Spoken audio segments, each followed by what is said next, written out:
In the world of Naruto, within the village of Konohagakure, the sun shone brightly, illuminating a cloudless sky today. Newly opened shop was officially commencing its operations along the bustling streets. The wooden sign prominently displayed the words Mystical Video Hall. Like many small establishments, it was divided into two levels. The lower floors served as the main area of business, while the upper floor was designated for living quarters. At the entrance, a youthful and handsome young man energetically called out to passersby. "Step right up. Take a look. A retro video hall, one of a kind. Don't miss out as you stroll by. Freshly screened films. Tickets priced at only 5,000 Rio. Just 5,000 Rio, an opportunity you won't regret. Truly worth every penny." Upon hearing this, bystanders scoffed dismissively. A mere video hall charging 5,000 Rio for admission, surely they had lost their minds. 5,000 Rio was nearly equivalent to a month's salary for an average family who would willingly squander such a sum merely to watch a film.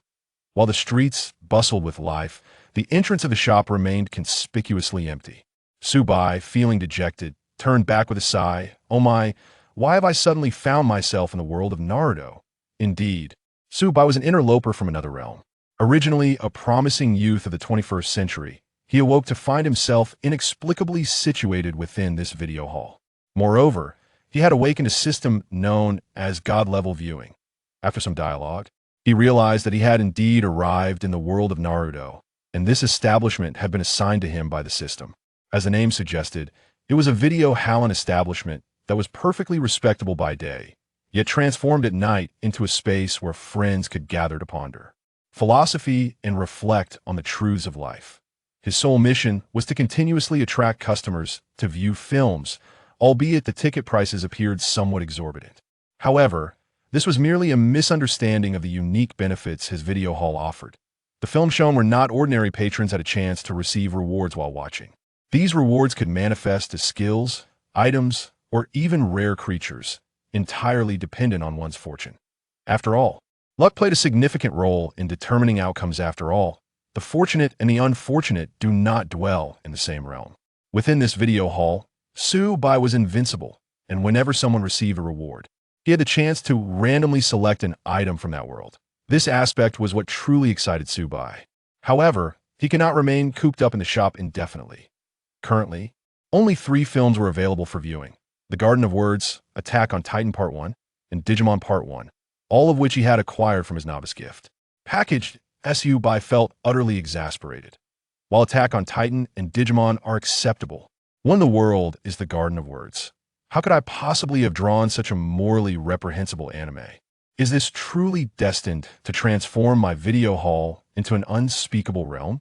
Unthinkable. Moreover, apart from Kakashi and Jiraiya, I can hardly fathom who else would indulge in such material. Suddenly, the image of Sarutobi Hiruzen flashed through my mind. Fortunately, this is an edited version, as divine light obscured all.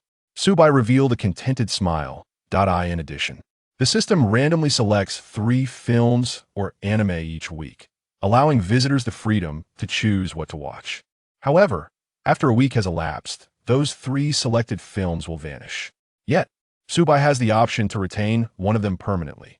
Naturally, the 3 films drawn from the novice gift package are all eligible for permanent retention. Thus, prioritizing customer satisfaction is paramount. The more patrons there are, the greater the benefits Su Bai can reap. Suddenly, a gleam sparkled in Su Bai's eyes. He noticed a cheerful girl with long golden hair and striking blue eyes joyfully approaching. Su Bai's expression shifted slightly, revealing a hint of delight.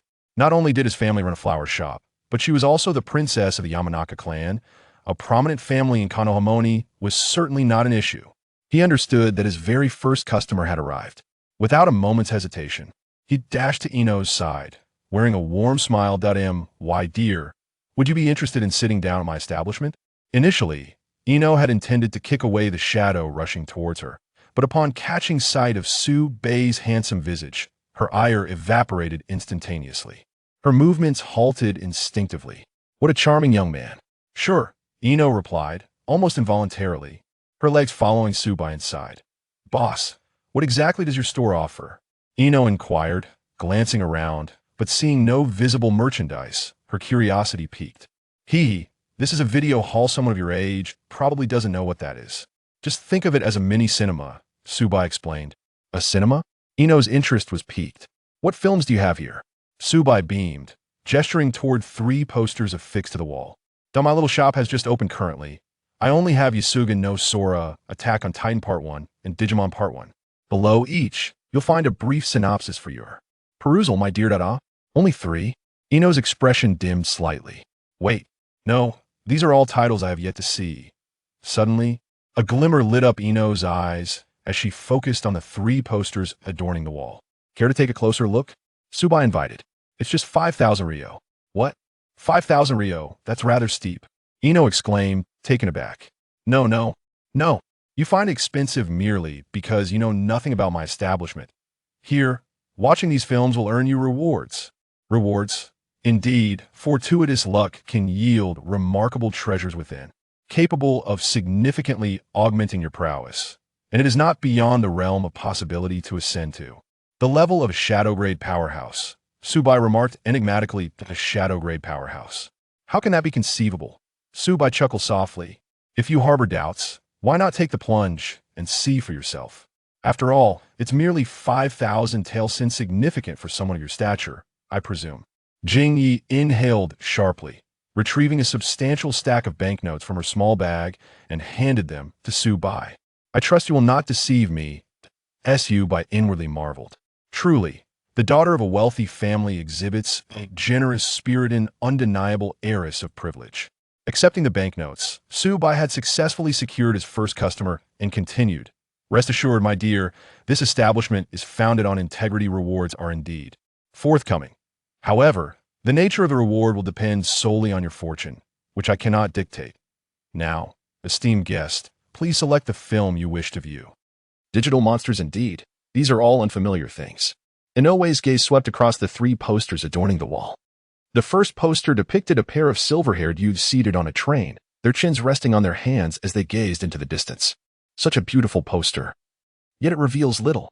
She then turned her attention to the second poster, which showcased a colossal figure enveloped in steam, its hands resting upon a towering wall. Surveying the humans below with an air of dominance, the humans, in turn, wore expressions of sheer terror. What is this film? It appears quite frightening. Yet it is too grotesque for my liking. Finally, her eyes settled upon a poster filled with fuzzy creatures, sparking a glimmer of excitement within her. Well then, I shall choose this one, Inoue declared with anticipation. Digital monsters?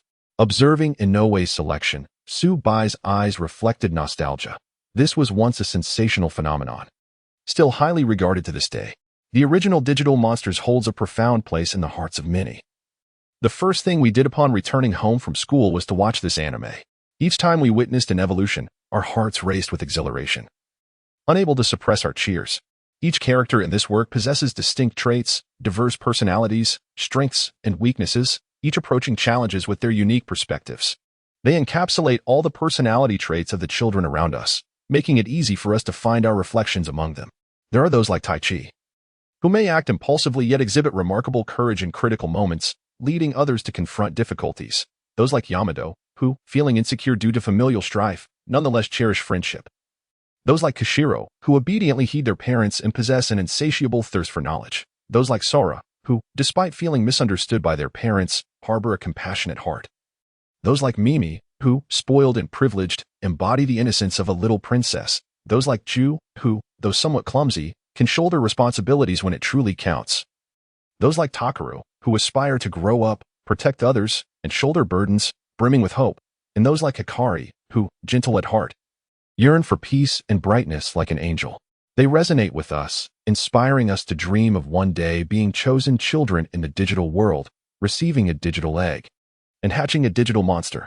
In a sense, it has also imparted upon us the genuine and rightful values of life. It carries the memories of a generation and the emotions of many. Although subsequent works have emerged, none have surpassed this original masterpiece. What remains unsurpassed is indeed a classic. Oh, is that so?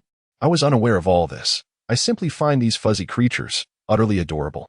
Inoue glanced again, her eyes now transfixed. Ah, women. With a murmured complaint in his heart, he took Ino aside. By the way, dear guest, in every film, you have a certain chance of receiving various rewards. Su Bai reminded her. It could be an item, or perhaps the ability of a character from the storyline, or even a chance to acquire a certain creature from the plot. Is it really that magical? I understand now, Ino nodded. Su Bai smiled slightly as the projector whirred to life, casting images upon the expansive screen. Wow, the picture quality is so clear. There's no need to turn off the lights. It's far superior to a cinema, she exclaimed, her eyes sparkling with excitement. Su Bai chuckled softly, thinking to himself how that was precisely why he had a golden finger. At that moment, the opening credits began to roll. Watching Tai ride Agumon as they broke through rocks, Sora soaring through the sky clutching Baimon's feet, and Angemon fluttering behind T.K. Ino was thoroughly captivated, eagerly immersing herself in this visual feast. When she saw Tai and his friends in peril, she instinctively tensed up, as one Digimon after another evolved to protect them. Her heart raced with exhilaration. Caught in the moment, she couldn't help but shout in rhythm, Gabumon evolve, Baiomon. She resembled a naive child from a wealthy household. Su Bai, observing as a bystander, was left speechless, unable to suppress a sigh. Reflecting on the past, he felt a tinge of embarrassment. How he had once behaved in the same manner, leaving him utterly humiliated. Time slipped by unnoticed, yet Ino remained blissfully engrossed in the spectacle. At that moment, on the screen, the chosen children had encountered the Demon Lord, preparing for the climactic battle. Unfortunately, the Demon Lord had absorbed Ogremon and used the dark power of the Black Gears to grow to a colossal size, rivaling even the fully evolved Digimon. Even a 6-on-1 battle seemed futile. A knot of anxiety tightened in the viewers' hearts. Fortunately, at a crucial moment, the background music swelled, and Gabumon successfully evolved into Angemon, radiating holy light that pushed back the darkness. Ino let out a sigh of relief. However, when she saw Angemon gathering the strength of the group to defeat the Demon Lord, only to transform into a DG-egg amidst a flurry of white feathers, sadness welled up within her. The friends forged through hardship in this new world had vanished right before her eyes. For a child like TK, it must have been a tremendous blow. Thankfully, Gabumon had not perished. He had promised that one day he would reunite with TK. Surely, that DG-egg held the key to all hope. Suddenly, Ino gasped as a realization struck her. Oh no, it's already afternoon, which means I might be. No, I will definitely be late. Today was the day of their class division. To avoid being tardy, she had left home early. Yet now, engrossed in the film, she had completely lost track of time. Being late for the lower ninja class division. Oh no, her father would surely be furious. Boss, I have to leave now. Jingya hurriedly greeted and rushed outside. At that moment, however, a voice from the system suddenly resonated in Su Bai's mind. Customer Jingya has watched Digimon Adventure, Season 1, and received a reward. Bubblesmon. Bubblesmon, a rookie-level Digimon, resembling a seed creature covered in slender, soft fur. It enjoys soaring through the air while searching for places devoid of enemies. When confronted, it releases sticky bubbles to escape. Enhanced by the system, it can evolve using the chakra provided by its master. To receive a reward so swiftly? Could it be that Jingya is indeed a fortunate soul? Su Bai, taken aback, noticed Jingya was about to run out, and he swiftly moved to stand in front of her, smiling. Dear guest, you have a reward you forgot to claim. Bubblesmon reward? What reward? At that moment, an unfamiliar mechanical voice suddenly appeared in Jingya's mind. Watching Digimon Adventure, Season 1 has granted you a reward, Bubblesmon. Jingya's expression froze. Who is speaking? It seems you are already aware, Su Bai said, gently waving his hand. A silvery light cascaded down from the void, coalescing in his palm. As the brilliance faded, a soft, snow-white creature appeared before Jingya, blinking its large, sparkling eyes at her. This is... Jingya's gaze was blank, utterly astonished. This is the reward for watching Digimon. I must admit, I did not expect you to receive it after only 13 episodes. You truly are fortunate, Su Bai remarked, patting Bubblesmon's head. This little one is called Bubblesmon. She has just been born and is a female Digimon. However, do not underestimate her. The seed creature you just saw evolves from her. Moreover, she possesses several evolutionary paths, all reliant on your chakra to facilitate her evolution.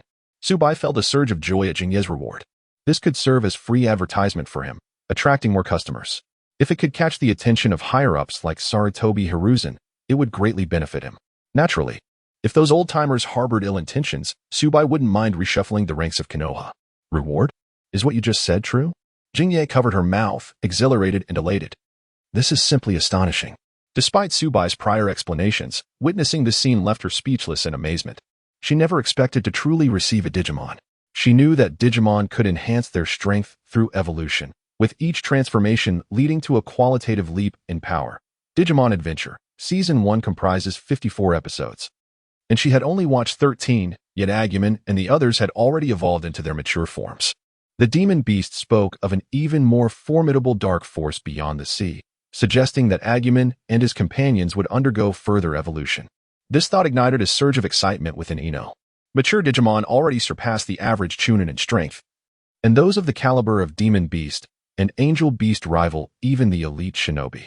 Should they evolve further, attaining the level of a Kage or even surpassing it would not be an insurmountable feat. This presented a remarkable opportunity. She could cultivate the floaty beast as her familiar, thereby enhancing her own abilities. The Mountain Clan excels in manipulating the minds of their adversaries, capable of infiltrating and extracting the memories of the deceased, along with possessing a unique ability to communicate with their companions, granting them formidable perception. Their secret technique, the heart-turn technique, allows them to utilize enemies against themselves in a short time. However, employing such a move leaves the user utterly defenseless. In the face of danger, she would be unable to restore her spirit to her body in a timely manner.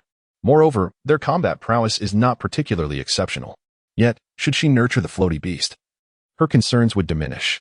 Once the floaty beast fully matured, even a Kage-level warrior would find it difficult to harm her essence. At that moment, Ino's gaze towards Su Bai transformed, filled with profound astonishment. Despite Su Bai's seemingly unremarkable demeanor, the establishment of such a video hall could not possibly be the work of an ordinary individual. Coupled with his recent display of skill, describing him as unfathomable would not be an exaggeration. This proprietor was undoubtedly a master. After the initial surprise, Ino shifted her attention back to the floaty beast. A fluffy white creature resembling a small ball, with adorably large, round eyes that exuded a charming innocence. How delightful! Ino eagerly scooped up the floaty beast, cradling it in her arms, clearly enamored. Little one, from now on, you will be my companion. Sister will treat you to the finest delights. The floaty beast responded with a sweet, childlike voice. Okay. It was utterly adorable. Ino held the floaty beast with great fondness, finding its ability to speak entirely normal. Given that all Digimon and Digimon could communicate, she beamed at Su Bai, expressing her gratitude. Thank you, boss. This is unrelated to me. It's merely your good fortune. Su Bai replied with a casual shrug. Higi, I had a wonderful time today. I shall return tomorrow. You are always welcome, Su Bai smiled. My little shop is open for you, especially for such a beautiful and charming girl as yourself. In an instant, Ino's cheeks flushed crimson as she stole a glance at Su Bai, finding him irresistibly handsome, perhaps even more so than Sasuke. A sunny boy, she mused. If you visit again, you might just acquire another Digimon. Su Bai continued with a grin. Really? Ino's eyes sparkled with excitement. Those Digimon are all so adorable. It seems that they have all been brought home. Suddenly, Inoue recalled something and turned to Su Bai. By the way, boss, what is this evolution path you mentioned? Is it true that the floaty beast can not only transform into a sea beast but also into other digital creatures? The floaty beast was to be her future ally, so she needed to inquire thoroughly about such matters. Su Bai expressed his admiration. Indeed, evolution encompasses a multitude of possibilities. Each digital creature possesses numerous evolution paths, and different paths yield distinct digital beasts. This variability adds intrigue and richness to the digital world. However, such evolution is primarily random. Few digital creatures can autonomously choose their evolutionary route. At this point, Su Bai gazed at Inoue with interest. By the way, the demon beast and angel beast you see now have both evolved from the digger beast. Inoue realized, no wonder they look so alike, resembling siblings. Su Bai nodded and continued. Yet, due to the randomness of evolution, many digital creatures encounter issues during the process. Evolution is not always smooth. A misstep could even lead to demise. Inoue gasped in surprise. What should we do then? Su Bai smiled mysteriously. When that time comes, just come to the video hall and find me. I can still be of assistance. Thank you, boss. I shall take my leave now. Today is the day of our class division, and if I delay, Irika-sensei and Shikamaru will surely devour me. Inoue flicked her long hair, revealing a sweet smile as she cradled the floaty beast and departed. She could hardly wait to flaunt it to others. Today was indeed the day for the lower ninjas class division. Su Bai watched Inoue's retreating figure, a smile gracing his lips. Things were becoming increasingly fascinating. At that moment, the system's voice echoed once more. Host has received a lottery opportunity. Would you like to use it? After Inoue acquired the floaty beast, Su Bai also obtained a chance for a random lottery draw. He had long awaited this moment. Without further hesitation, Su Bai silently affirmed, use. Seizing upon Inoue's fortunate aura. It would be a disservice to himself not to partake. Ding, rewards are being drawn. Su Bai's heart brimmed with anticipation. What could it be? A battle Tyranno beast, a metal Garurumon, or perhaps a holy Angeman. Of course, if he were to receive a celestial maiden, that would be even better. Failing that, a puppy beast to evolve slowly would suffice as well. Su Bai mused blissfully. Ding. Lottery successful. Congratulations to the host for obtaining Joker King's power. Su Bai's expression froze. What? Joker King's power? I know the Joker King, but what on earth is this power? At that moment, a crystal enveloped in white light yet exuding a ghostly blue aura appeared before his eyes. Around it, ripples stirred in the void, presenting an extraordinary sight. This was the power of the Jester King. At the moment the crystal materialized, Su Bai astutely sensed an unusual dark force emanating from it, causing him to narrow his eyes. What could this possibly be? He opened the system's inventory to examine the information regarding the Jester King's power. Jester King's power, originating from the Jester King, the foremost of the Dark Four Kings, known as the Demon King from Hell. It is one of the most formidable digital monsters, an absolute monarch among ultimate forms.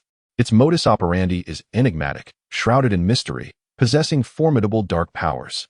The Jester King's power grants the host the entirety of the Jester King's strength. However, if one's will is not resolute, they may be consumed by darkness and become a true Jester King. So it was. Su Bai's expression shifted slightly. The power of the fortunate one had manifested. He regarded this reward as quite remarkable, even a stroke of immense luck.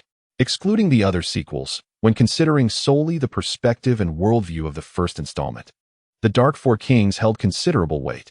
In the past, whenever the main characters encountered a member of the Dark Four Kings, they barely emerged victorious. Yet, in the face of the Jester King, they nearly met their demise. During their initial encounter, two signature throwing knives effortlessly forced the battle Tyrannomon and the steel Garurumon to regress. Even when the strength of the main characters later increased, the Jester King remained unfazed, dominating two opponents simultaneously, transforming most characters, including two ultimate forms, into mere collectible figurines, concluding the battle with minimal effort. Had it not been for the Jester King's playful overconfidence, succumbing to the common flaw of every villain, which compelled Angeman to successfully undergo a super evolution, thereby utilizing absolute attribute dominance to crush him, the main characters would have faced dire consequences. Thus, the power of the Jester King was undeniably formidable, far surpassing that of the other three kings. By acquiring the power of the Jester King, Su Bai effectively attained strength that transcended the ordinary shadow level. Even upon leaving the recording hall, he would possess adequate self-defense capabilities. This was precisely what Su Bai needed at this moment. Although he was invincible within the recording hall, beyond its confines, he would be utterly vulnerable. Therefore, he urgently required an enhancement of his strength. Use. Su Bai murmured. The next instant, a radiant beam emanated from the crystal before him, infusing his being. Simultaneously, an almost imperceptible dark aura began to intensify, threatening to engulf Su Bai. He chuckled softly. Had he been in any other location, he would not dare to hastily absorb the Jester King's power. However, within this recording hall, he was invincible. Even if Kaguya Otsutsuki were to descend, she would be compelled to kneel.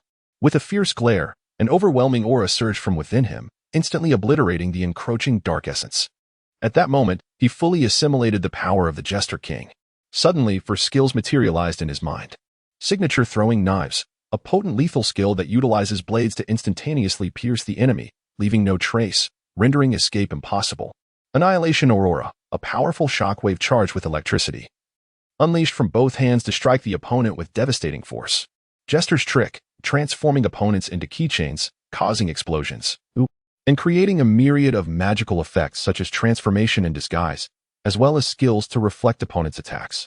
Toy Marvel, summoning a gust of wind that sweeps up sand and stones from the ground to topple adversaries. In this moment, Su Bai distinctly felt his strength had significantly increased. Although he had not realized his aspiration to cultivate digital monsters, the acquisition of such power brought him a measure of joy. With a mere thought, an array of invisible energy swords manifested around him, piercing in every direction with unimaginable speed. The air resonated with a buzzing sound as several large holes appeared in the walls. This was still a result of Su Bai holding back. Otherwise, his shop might have been utterly destroyed. He sheathed the royal flying knife, and with a snap of his fingers, restored the video hall to its original state. Immediately afterward, he conjured a large sphere of electricity between his hands, black and white radiating in brilliance. Destructive aurora. This technique had only ever appeared once in the digital realm. The Jester King had used this very move to shatter the armor of the battle Tyranno beast, leaving it gravely injured and on the brink of death. Su Bai retracted the destructive aurora, suppressing the urge to unleash it. He was unaware of the consequences that might follow its release. Perhaps that evening he would be summoned by the old man Sarutobi for questioning. Bored, he rested his chin on his hand and gazed out the window, hoping that Ino would promote him well. Ninja school. Umino Irika and a monkey-like figure, Asuma Sarutobi, who was lazily smoking a cigarette, were passing time playing chess. Shikamaru reclined in his chair, eyes closed in rest, while Choji continued munching on snacks. A serene atmosphere enveloped them. However, the bulging veins on Irika's forehead suggested that he was not as composed as expected. At last, he could no longer contain himself. His eyes blazing red as he slammed his hand on the table. I can't take it anymore.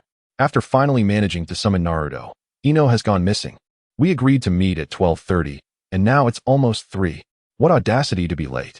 Shikamaru, with his lethargic gaze, lazily opened his eyes and remarked, well, considering that we, the Inuzuka, Nara, and Akimichi, are all in the same group, it makes sense that she might not take it too seriously.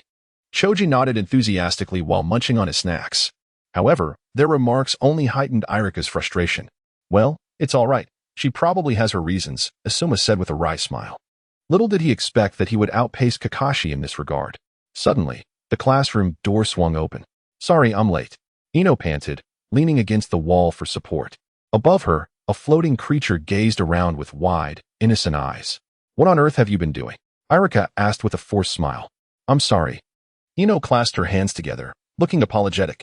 Irika let out a deep sigh and said, well, come in. Allow me to introduce you to your guiding jonin for Team 10. Asuma Sarutobi. From this day forth, he shall be responsible for your instruction. Team 10, I understand. Ino nodded and greeted Asuma. I say, Ino, what is that fluffy white thing atop your head? At that moment, Shikamaru, with his eyes barely open, lazily remarked. Upon hearing this, everyone turned their gaze towards the floating creature perched on Ino's head, their minds swirling with countless questions. What on earth is that? Sensing their scrutiny, the floating creature displayed a human-like expression of grievance and quickly leaped into Ino's arms, wriggling about. It seemed frightened, after all. The floating creature possessed a feeble fighting ability and was still quite timid. Of course, that would change after evolution. Ino, why are they all staring at me? The floating creature, in a state of panic, sought comfort from its owner. My goodness, it can talk. Now it was Irika's turn to be startled. Stepping back 2 paces, he had never heard of such a spirit beast. What exactly is this? Asuma, with a cigarette dangling from his mouth and a furrowed brow, realized for the first time how little he understood this world. I suppose it must be a cat that was born not long ago, just rather special. It for certainly resembles one, Shikamaru remarked nonchalantly. Your cat is so special that it can speak? Could it truly be an unheard of spirit beast? Choji approached, snack in hand, asking, what is it? Can it be eaten? Bang. In the next moment, he was sent crashing into the wall by a punch from Ino. All you think about is eating. She is my friend. Do not even think about that? Ino declared fiercely, cradling the floating creature in her arms. Cough, cough. Asuma cleared his throat, scratching his head with a smile. Ino, could you elaborate? If she truly is a spirit beast, it could present an opportunity for us in Konoha. The types of spirit beasts are few. Yet each possesses unique abilities: direct combat, information transmission, exploration, support, healing, and so forth. These are immensely significant for ninjas and even for ninja villages. Thus, powerful spirit beasts often determine the outcome of wars. If a new spirit beast were to emerge, it would be something that every village would covet. Ino shook her head. She is not a spirit beast. Her name is the floating creature, and she is my Digimon from the digital world. The others?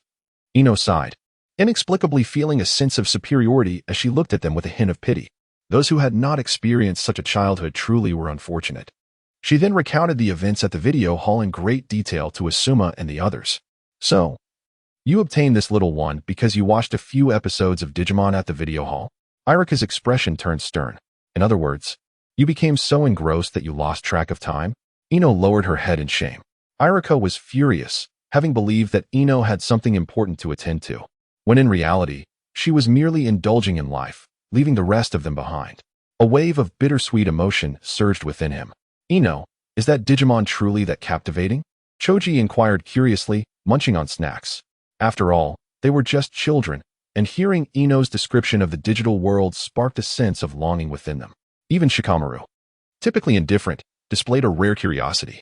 No matter how brilliant a genius he was, he could not escape the allure of Digimon. This was something easily understood when one thought of Yagami. Indeed, Digimon is extraordinarily entertaining, with each creature cuter than the last, and above all, the music is simply delightful. Ino seemed to suddenly open up, cradling a floating creature. Look, isn't it adorable? But don't be fooled by its current appearance. Once it evolves, even a Jonin would stand no chance against it, Ino said proudly. What? How is that possible? Can this little one truly be so powerful? Ino grinned. Digimon can enhance their strength through evolution. Even in their mature form, they surpass the average Chunin, and further evolution is unimaginable. So impressive. Asuma exclaimed, astonished. Are there any limits to their evolution? They can't keep evolving indefinitely, can they? Well, Ino scratched her head slightly.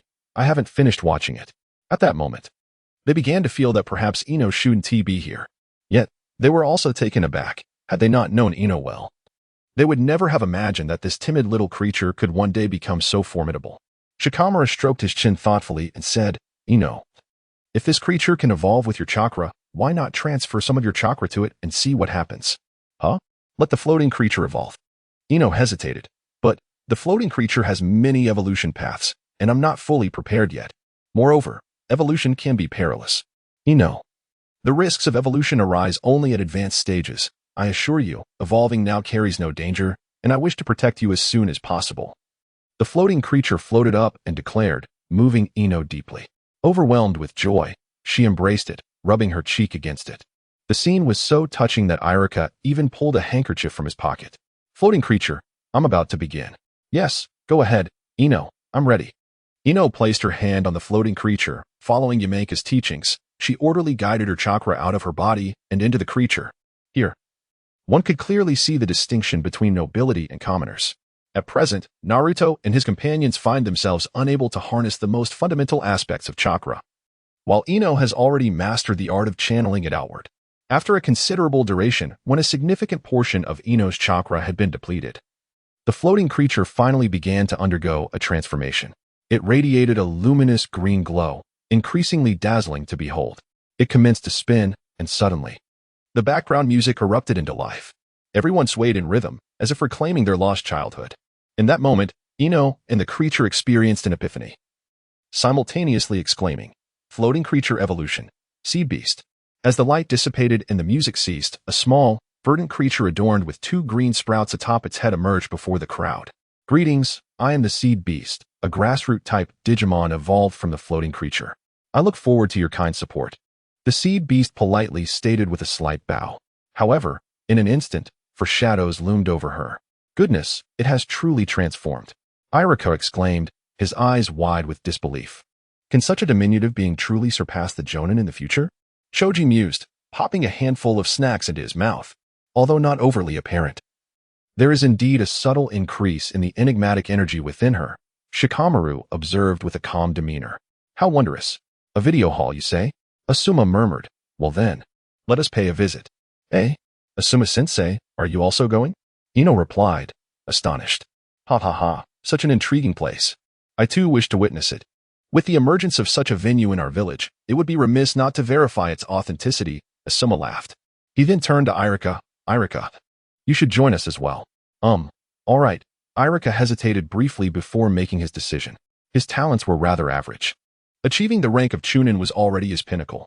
Yet, even among the Chunin, his prowess was unremarkable, and he had reluctantly taken on the role of a teacher at the Ninja Academy. Nevertheless, he harbored aspirations of ascending further. Becoming a Jonin had long been his dream. If what Ino claimed about the video hall held any truth, it presented a rare opportunity for him. If he could procure something valuable, it might propel him to new heights. The group tidied their belongings and promptly made their way to the video hall. Before long, they arrived at Su Bai's establishment. At that moment, Su Bai was idly polishing his nails with a signature throwing knife when he noticed the group enter, his eyes lighting up with interest. The heirs of the 3 prominent clans, along with the son of Sarutobi Hiruzen, These were affluent individuals. Although Irika's presence surprised him, he reasoned that Irika was indeed a public servant, thus a member of the bourgeoisie. With a flick of his wrist, he made the signature, throwing knife vanish into thin air, and approached them with a smile. "Welcome. Are you here to watch a film?" "Indeed, boss." They were fascinated by the transformation of the floating creature into the sea beast and wished to explore your shop, someone replied, in a lively manner. Ino hopped in front of Su Bai, pointing at the small creature perched atop her head, exclaiming, "Evolution." Su Bai raised his gaze to observe the sea beast, which was lying on Ino's head with its big, innocent eyes wide open, and he instantly grasped the situation. In such a short span since their departure, the float ball beast had already evolved into a sea beast, indicating that Ino's chakra levels were barely sufficient. However, future evolutions would not be so effortless. If she did not diligently enhance her strength, the sea beast might require 3 to 5 years to reach its mature stage. Ah, that long. Ino's earlier joy was swiftly dissipated. "Of course," Su Bai replied. "Didn't I mention that the evolution of digital monsters is quite challenging? Nevertheless, the future will provide ample assistance." At that moment, Asuma stepped forward and addressed Su Bai. "You are the owner of this establishment, correct? Will that sea beast truly become more powerful than a Nin in the future? More powerful than a Nin?" Su Bai chuckled and shook his head. Observing Su Bai's reaction, they instinctively exhaled in relief. This was more like it. Even within the vast ninja world, Nin were exceedingly rare. Attaining such a status could not be so effortless. Yet, Su Bai continued, "Be confident, with the future strength of the sea beast, it could very well stand its ground against even shadow-level warriors." "What? Against shadow-level warriors? Surely not." "Why? Do you doubt it? Would you care to test it?" Su Bai inquired with a smile. "How would we test it?" Asuma's expression turned serious. "Quite simply, I can temporarily elevate the sea beast to a certain level." "What? Are you serious, boss?" Ino exclaimed in astonishment. "Of course." Su Bai surveyed the group before him. "However, who among you wishes to give it a try?" "I will. Let me, Nin, see just how powerful this little creature can become," Asuma declared, lighting a cigarette and stepping forward calmly. "Heh, I guarantee you'll drop that cigarette," Su Bai chuckled lightly. Asuma exhaled a puff of smoke. "Well then, let us see. Do we not need to go outside?" Irika inquired. Su Bai waved dismissively. "No need. Without my permission, no one can damage anything here." With Su Bai's assurance, Asuma assumed a battle stance, forming hand seals in preparation to unleash his ninjutsu. "Little one, I rely on you for my promotion," Su Bai said, cradling the seed beast with a warm smile. "Please do a splendid job." The little creature happily leaped onto Su Bai's head, displaying an adorably fierce expression at Asuma. "Ready? Then let us commence," Su Bai said nonchalantly. In the next moment, a shimmering array of light enveloped Su Bai, rich and profound like an ocean. Asuma's eyes widened in astonishment. This was beyond his wildest imagination. As Su Bai raised his hand high, the radiant light spiraled upwards like a tornado before descending straight down, infusing the body of the seed beast. The brilliance intensified, and at last, when it reached its zenith, the sound of Braveheart resonated within the recording hall. The evolution came with its own background music. At this moment, the aura emanating from the seed beast grew increasingly formidable, its contained power becoming ever more terrifying. Its form gradually expanded, floating into the air. The sea beast evolved into the Bala beast. The Bala beast then transformed into the cactus beast. As the light dissipated, a robust and colossal cactus with hollow eyes and adorned with oversized red boxing gloves stood resolutely in the recording hall. Su Bai, standing behind the cactus beast, confidently declared, "The cactus beast, a mature stage Digimon, has evolved twice from the seed beast, and its strength is fully comparable to that of a Chunin. Asuma, do not underestimate it." The cactus beast strode forward, towering over Asuma. "I look forward to your guidance." No sooner had the words left its mouth than a boxing glove descended. Startled, Asuma had no time to invoke his ninjutsu and retaliated with a punch of his own. Bang! Asuma was sent flying backward, sliding across the ground, his expression one of astonishment. Remarkable! This power indeed reached the level of a Chunin. In that fleeting moment, had he not witnessed it with his own eyes, he would not have believed it. He glanced at Ino, then at the cactus beast, and finally at Su Bai. Is this what Ino referred to as a mature stage Digimon? There are even more formidable evolutions beyond this. Unbelievable. Yet, how could that boss summon such a creature? Who exactly is he? I must ascertain the limits of this creature. Asuma narrowed his eyes, chakra gradually enveloping his two blades. Clash of the sharp fists. At that moment, The cactus beast began to strike its fists together, spinning rapidly as its spines launched towards Asuma with great speed. Wind release, Emerald Gale. Unwilling to back down, Asuma hurled his 2 chakra blades, remotely controlling them to deflect the oncoming spines. In an instant, a dazzling light flickered, forming an invisible barrier that prevented the spines of the cactus beast from penetrating. Wind release, Dust Storm Technique. Seizing the opportunity, Asuma unleashed a whirlwind from his mouth. The gale swept through, sending the cactus beast hurtling away and crashing into the wall, leaving a sizable dent. Cactus beast, Ino exclaimed anxiously. Ino, it's all right. The cactus beast quickly emerged from the rubble and stood once more beside Su Bai. Su Bai clapped his hands. Truly impressive, Asuma, you are indeed a jonin. However, it seems you have lost your cigarette. Asuma turned to see the cigarette that had fallen to the ground, scratching his head with a wry smile. It appears so. But we are in a competition now. If the cactus beast possesses only this level of strength, it cannot defeat me. At this juncture, a surge of chakra suddenly enveloped Asuma, cloaking him in a brilliant blue aura, dazzling and resplendent. Wind release, chakra mode. In this scenario, Asuma's immense chakra was unmistakably sensed by others, prompting him to adopt a serious demeanor. It was the first time Ino and her companions had witnessed a jonin unleashing their power, leaving them astounded and acutely aware of their own insignificance. Ino mentioned that beyond the mature stage, there existed an even higher echelon of evolution. Boss, since you are aware of my status as a jonin, it is inconceivable that you would only send a chunin-level Kakshur to confront me. Moreover, your demeanor has been exceedingly nonchalant. If I am not mistaken, you possess the capability to enable the Kakshur to evolve once more. Come forth and reveal her true strength. This time, I shall not hold back. Asuma gripped 2 chakra blades, emanating a fierce aura. After he spoke, Su Bai lazily yawned, exclaiming, you ninjas truly possess a penchant for being overly meticulous. I attempted to offer you a way out, yet you remain unsatisfied, insisting on a head-on clash. Do you not comprehend the folly of attempting to show off only to end up embarrassed? A glint of brilliance flashed in his eyes. With a snap of his fingers, everything that had been destroyed in the video hall was instantly restored, and the door of the hall slammed shut with a resounding thud, as if nothing had ever transpired. This spectacle left Ino in awe of his charisma, while Asuma and the others were left utterly astonished. How is this possible? They gasped in disbelief. The ability to repair damaged objects seemingly out of thin air was an impossibility. Not even the elders, nor the first generation, could accomplish such a feat in an instant. Su Bai's figure morphed into an enigma within Asuma's mind. This person from Konoha must be reported to the elders. Su Bai leisurely approached the counter and sat down, casting an emotionless gaze at Asuma as he calmly stated, since you are so eager to witness the prowess of the Kakshur, I shall oblige. With another snap, a beam of light descended from above, enveloping the Kakshur. The melody of evolution resonated once more. A colossal flower bud floated into the air, and simultaneously, a different energy, distinct from chakra, surged forth, vast and overwhelming. A bead of cold sweat trickled down Asuma's forehead. Seemingly oblivious, Su Bai remarked, allow me to enlighten you. Beyond the mature stage lies the perfect Digimon.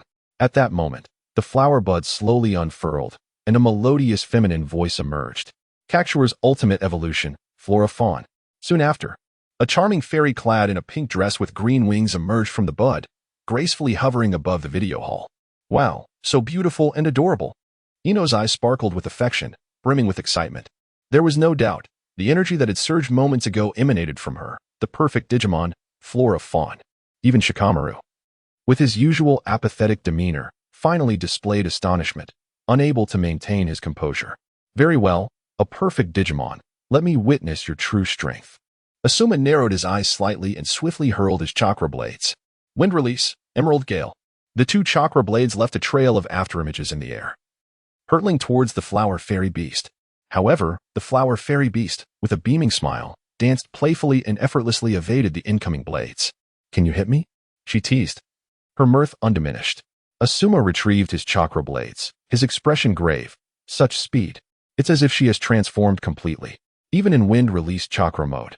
Hitting her is a daunting task. Is the disparity between her complete form and her matured state truly so vast? Resolutely, Asuma formed hand seals and exhaled a billowing plume of scalding ash. Fire release, ash accumulation burn. A vast cloud of ash descended, its temperature exceedingly high. If struck, it could incinerate an enemy. Yet, it would not mar the integrity of the viewing hall in the slightest. Hee hee, watch closely, this is a flower wreath.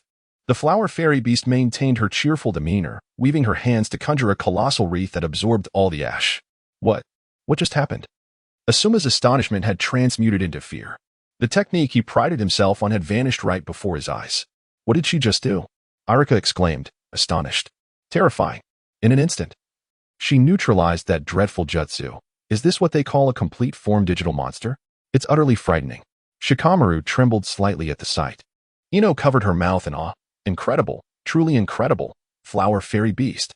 Su Bai scoffed, acknowledging that the flower fairy's signature move, the flower jewelry, originally served to purify malevolent viruses. However, in the Naruto world, its function had slightly altered, allowing it to absorb ninjutsu and toxins, albeit with an absorption limit, akin to a low-tier Rinnegan.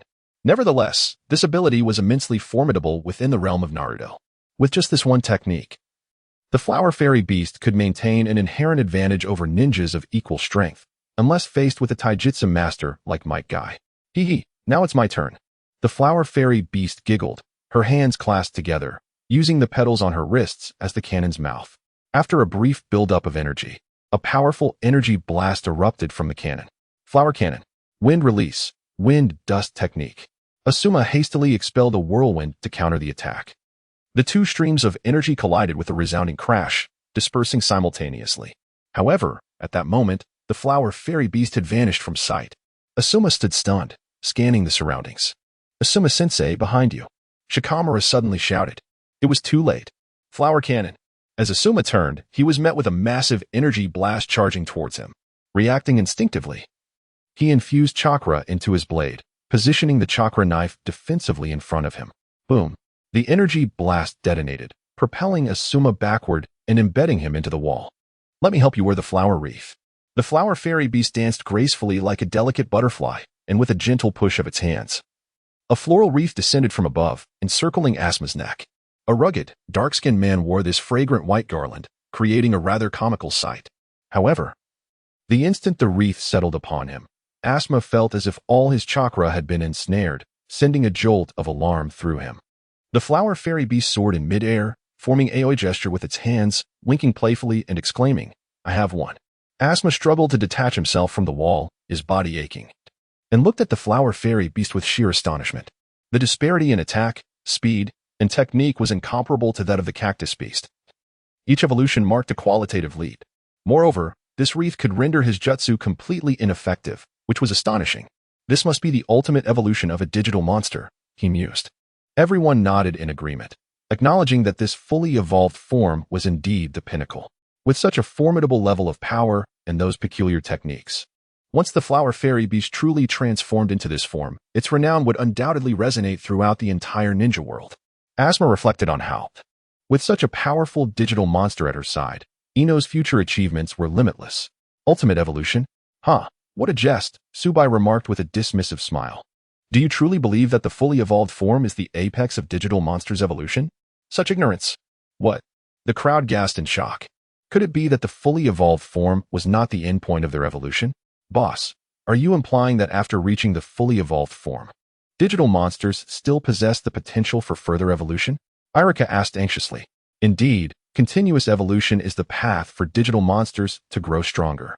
As far as I know, should they reach their ultimate form, the destruction of a world is not beyond the realm of possibility, Su Bai replied with a chuckle, waving his hand as everything around them returned to normal.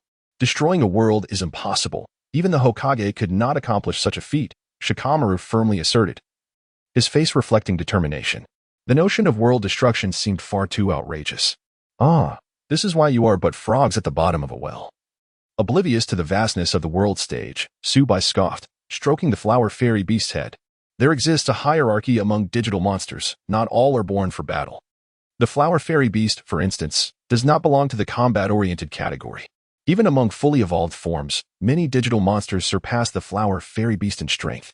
What? The crowd was taken aback. Was the flower fairy beast not particularly exceptional among digital monsters? If the flower fairy beast possessed the strength of a jonin, what of the others? Su Bai chuckled lightly and continued. Indeed, merely facing the flower fairy beast requires you jonin to exert your utmost effort. The true power of combat-oriented digital monsters is beyond your imagination. Asuma, it appears that you have confined your perspective within the bounds of your own limitations. Su Bai chuckled softly. Asuma inhaled deeply, clenching his fists, overwhelmed by the impact of today's revelations. Suddenly, a realization struck him, and he inquired, "How do you know all of this?" Upon hearing his question, Su Bai's expression shifted abruptly. "Would you like to know? Then indulge in these films.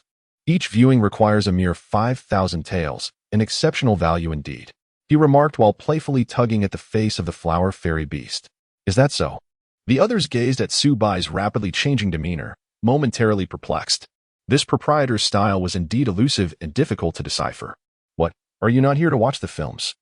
It would be quite absurd to create a commotion in my establishment without that intention, wouldn't it?" Noticing the silence that lingered, Su Bai kindly probed further. The group was startled. The formidable aura Su Bai exuded earlier still lingered in their minds, and in this moment, his smile sent a chill down their spines. No. We are indeed here to watch the films. Please, do not misunderstand, boss." Irika hastily produced a 5,000 tael banknote, handing it to Su Bai as if it were a burning hot potato. Shikamaru and Asuma exchanged glances, and after a brief moment of silence, they too presented their respective 5,000 taels. It was only today that they grasped the true value of money. "My dear guests, you are quite forthright. What film would you like to see?" Su Bai beamed warmly. "Regardless of the choice, there will be opportunities for corresponding rewards." The trio exchanged looks, and in unison, they declared, "Digital monsters." Influenced by Su Bai's enthusiasm, their interest in digital creatures had blossomed significantly. Moreover, having witnessed the fully evolved flower fairy beast, Asuma and Irika's eyes sparkled with a certain indescribable gleam, one that reflected their singlehood of over 2 decades. Su Bai couldn't help but smirk. "Are you yearning for power? Are you lusting after the physical form? How base." I would like to see Attack on Titan," Ino chimed in, munching on snacks. That muscular figure, entirely crimson and exuding steam from every pore, embodies the dreams of our Akimichi clan. He spoke with a glimmer of aspiration in his eyes. This giant towered several times above their clan's full transformation, a truly astonishing sight. If he could become like that, it would undoubtedly bring honor to his family. They would lavish him with endless snacks. Just the thought made him salivate. Su Bai turned to observe.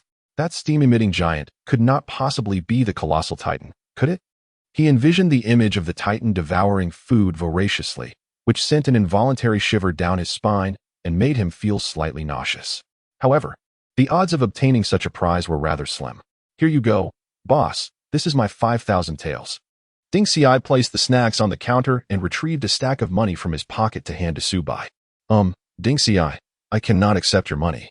Su Bai replied with a wry smile. "Why?" Ding Xiai inquired, puzzled. The others also cast confused glances at Su Bai. "This establishment has just opened. There is only one private room, and each film can accommodate a maximum of 3 viewers at a time," Su Bai explained. Ding Xi's disappointment was palpable. "So, there are only 3 viewing spots available now? That seems rather scant." "Indeed, the competition is rather fierce," Ino added, her spirits visibly dampened. She understood the advantages of a video hall. Once its reputation spread, 3 spots would hardly suffice. "Is there really no way?" Ding Xiai persisted. "I can offer more money. I can even give you my snacks." Su Bai shook his head, exasperated. "What would I do with your snacks?" "No, this is a rule that cannot be broken. No amount of money will change that." "Is there truly no solution?" Ding Xiai pressed. "Well, there is a way," Su Bai suddenly replied, prompting Ding Xiai to look up eagerly. Su Bai smiled mysteriously. "However, you will need to help me bring in more people. Once the number of patrons reaches a certain threshold, I will construct additional private rooms." "Really?" Ding Xi's eyes sparkled with enthusiasm. Su Bai nodded slightly. "This video hall operates on a tier system. Currently, it is at level 1 with only 1 room. Due to its low status, the films available are not particularly remarkable. To upgrade the hall, it is essential to continuously attract customers. Hosting 10 patrons will elevate the hall to level 2, while 20 will advance it to level 3. And so forth, up to the highest level, level 5. With each upgrade, an additional room can be opened, but these customers must not be repeated." "All right. If that is the case, I will surely help you draw in more visitors," Ding Xiai exclaimed, his gaze igniting with determination as he glanced at the colossal titan on the poster. "Just wait. I will make this happen for you." Su Bai felt a swell of gratitude as he patted Ding Xiai on the shoulder. "I believe in you. You can do this. Go forth and contribute to the video hall. Remember, the ticket price is only 5,000 taels." "Understood, boss." "Thank you." I will not let you down, Dingxi said, reluctantly tearing his gaze from the imposing figure of the armored giant. With a solemn bow to Su Bai, he seized the snacks from the counter and strode confidently out the door, exuding an air of resolve as if he had made a significant decision. Is Dingxi all right? Irika asked, casting a dubious glance at Asuma and Shikamaru. Asuma looked skyward, pursed his lips, and replied earnestly, he should be fine. Yeah, let's not worry about him. Digimon is the priority, Shikamaru added. The three exchanged knowing glances, silently nodding to one another. Indeed, they were kindred spirits. Hey, Dingxi is your student and your brother. Is this truly appropriate? Su Bai felt speechless. Dingxi's good friend and esteemed teacher was so easily captivated by an unfamiliar digital creature, casting him aside without a second thought. One could only wonder if Dingxi would feel a chill in his heart upon discovering this betrayal. Yet, being in Konoha, it was unlikely any harm would come to him. Boss, we are ready, they announced, enthusiasm bubbling forth. Digital monsters roar. At that moment, the trio rushed into the private room, settling themselves before the screen, their eyes gleaming with excitement. All right, dear guests, enjoy the film. Su Bai gently clapped his hands, causing the door to the room to close abruptly. Inside, the exhilarating strains of Butterfly filled the air, interspersed with distant cheers. Indeed, when a divine melody played, all were compelled to surrender to its rhythm, Su Bai mused. Boss. I shall take my leave now, Ino said, cradling the now-revived sea beast as she approached the counter, waving goodbye to Su Bai. With a limit of 3 per room, her presence had become unnecessary. All right, Su Bai waved back. Do come by often. I warmly welcome vibrant young ladies like yourself. Ino's cheeks flushed with a hint of color, and she averted her gaze from Su Bai's eyes. Goodbye, she murmured softly before burying her face in the sea beast and dashing out. Su Bai chuckled, realizing she was still just a child. Upon exiting the video hall, Ino's heart swelled with delight. He truly was a sunny, handsome young man with remarkable talent, far superior to Sasuke. Sasuke was perpetually cold. How could he compare to this charming boss? Suddenly, she halted. Oh no, she had forgotten to ask his name. Oh dear. Ino, how could you forget something so important? She fumed, stamping her foot in frustration. What should she do now? Should she go back and inquire? What a ridiculous thought. How could she face him again? Ino glanced back at the video hall in the distance. Never mind. He wouldn't be going anywhere. Tomorrow, she would surely find out. With a playful smile, she skipped towards the flower shop, eager to introduce her seed beast to her family. At that moment, she encountered Sakura Haruno approaching from the opposite direction. Sakura's expression was not favorable, clouded with melancholy as she replayed Kakashi's words from the afternoon in her mind. Tomorrow at 5 a.m., they would undertake a survival exercise. Could she truly manage it? Yet, Kakashi-sensei had mentioned that the pass rate for the assessment was quite low. Could someone like her really succeed? The thought of failing and having to return to the Ninja Academy for remedial training filled her with dread. Despite being first in her written exams, she felt woefully inadequate in practical combat. She possesses a clear understanding of her own capabilities. Hello, Sakura. Good afternoon. She suddenly heard a voice greeting her. Looking up, she was momentarily taken aback. Ino, what is she doing here? And why is she greeting me? It is well known that due to Sasuke, the two had long since split. And even if they met, they would merely exchange disdainful huffs, completely ignoring one another. At best, they would engage in mutual mockery. Why is she reaching out to me today? Hi, Sakura. Ino approached her with a bright smile. After recovering from her surprise, Sakura coldly scoffed. Even if you wish to reconcile with me now, I will not relinquish Sasuke to you. That sort of thing is in the past. I have found a new goal. Ino exclaimed joyfully. A new goal? Sakura cast a sidelong glance at Ino. You're no longer vying for Sasuke? Ino nodded enthusiastically, of course. I have found someone even more exceptional than Sasuke. More exceptional than Sasuke? Ha, what a joke. Sakura scoffed. Is there truly anyone in this world better than Sasuke? However, it seemed that Ino was sincere in her claim. Sakura secretly chuckled to herself. As long as Ino did not contend for Sasuke, he would be hers. You look rather troubled. What's wrong? Ino inquired with concern. Their previous discord had stemmed from Sasuke, and now that this source of contention was removed, she naturally wished to mend their friendship. After all, they used to be quite close friends. Moreover, she was feeling exceptionally cheerful today. Sakura initially intended to put on a brave front, but sensing Ino's genuine concern, her tone unconsciously softened. It's nothing. Just a bit lost about tomorrow's survival exercise. Survival exercise? What is that? Ino asked, puzzled.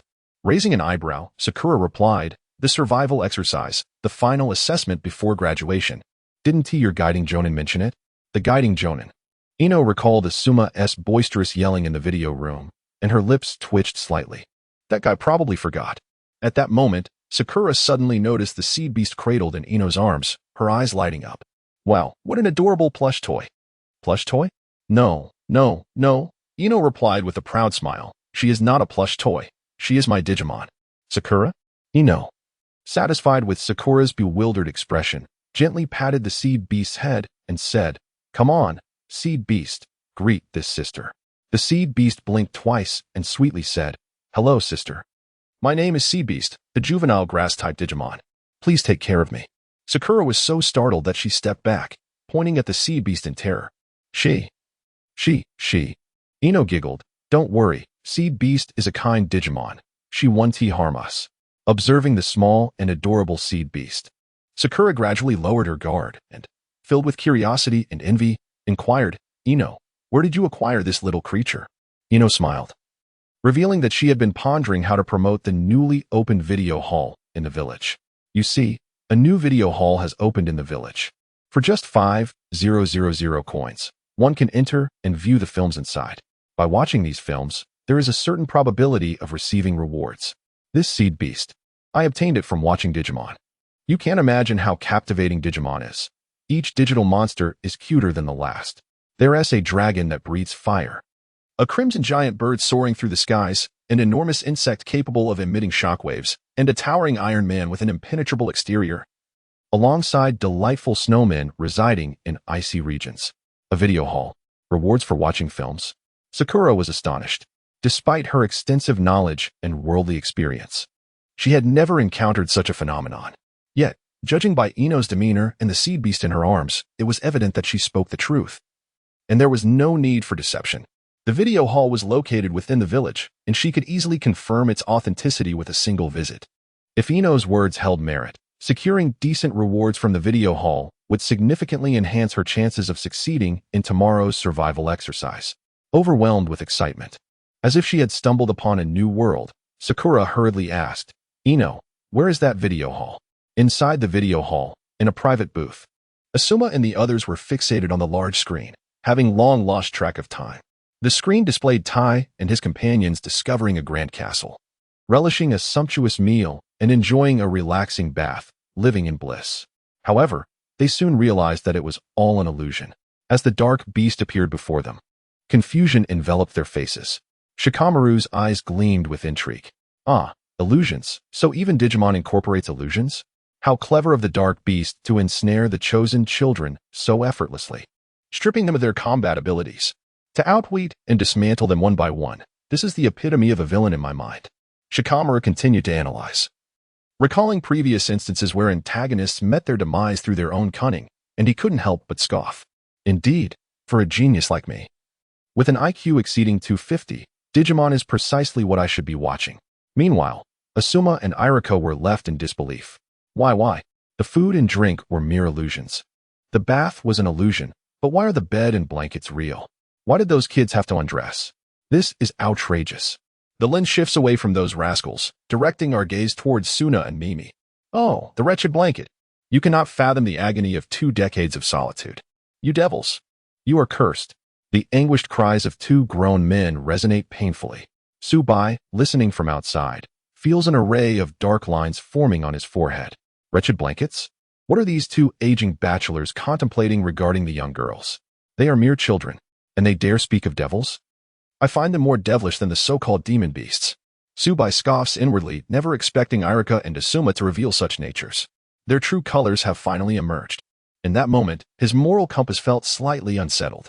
At that instant, a girl with hair resembling pink cherry blossoms, clad in a red coat, entered through the door. Upon seeing Su Bai, her eyes sparkled with excitement. "Excuse me, is this the place where one can earn rewards by watching films?" Su Bai squinted slightly, regarding the girl across from him.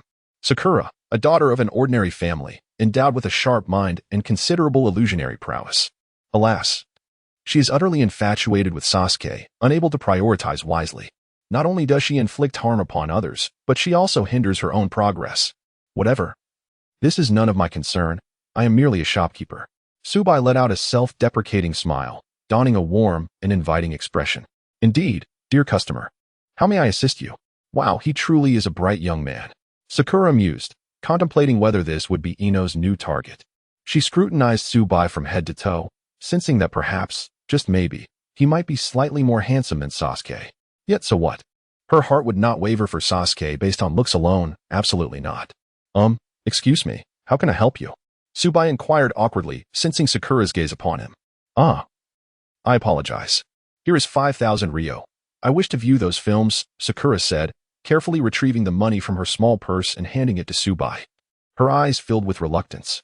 This was the culmination of years of saving. To spend 5,000 ryo in one go is quite extravagant. However, if she could successfully pass tomorrow's assessment, it would all be worth it. Yet, Su Bai did not extend his hand to accept the payment. Regrettably, dear customer, the viewing slots are currently full. You may return another time, or you can wait within the establishment. However, I cannot guarantee how long those patrons will remain. Su Bai replied kindly. Full? This. Sakura held the banknote in her hands, utterly at a loss. Internally, she raged. Why does good fortune vanish the moment it touches me? Just then, the door to the private room creaked open. Asuma and his companions emerged. Aren't you going to watch? Su Bai inquired. The sky has not yet fully darkened. Asuma, cigarette in mouth, grinned widely. No. I have a pile of tasks ahead this evening, and tomorrow I must rise early to assess these little rascals. I simply cannot spare the time. Assessment? What assessment? Shikamaru gazed at Asuma with a bewildered expression, resembling a dead fish. Every ninja must undergo a final graduation assessment conducted by us, the guiding jonin, before officially becoming a genin. Haven't I mentioned this to you before? Asuma casually remarked. As soon as he finished speaking, an abrupt silence enveloped the atmosphere. Shikamaru stared blankly at Asuma, who in turn looked equally perplexed back at him. After a moment, Asuma's countenance transformed into one of sheer terror. Oh no. I forgot to inform Ino and Choji. I've been too engrossed in watching Digimon. If the old man finds out, I fear I shall face a severe reprimand. Turning to Shikamaru, Asuma said, Shikamaru, I entrust this matter to you. Be sure to notify them. Honestly, each of you is such a bother, Shikamaru responded reluctantly. As he detested trouble. At that moment, his expression suddenly shifted as he glanced at Su Bai, his demeanor gradually becoming animated. Meanwhile, a notification echoed in Su Bai's mind. Customer Nara Shikamaru is watching Digimon. Season 1. Reward acquired. Izumi K6 computer.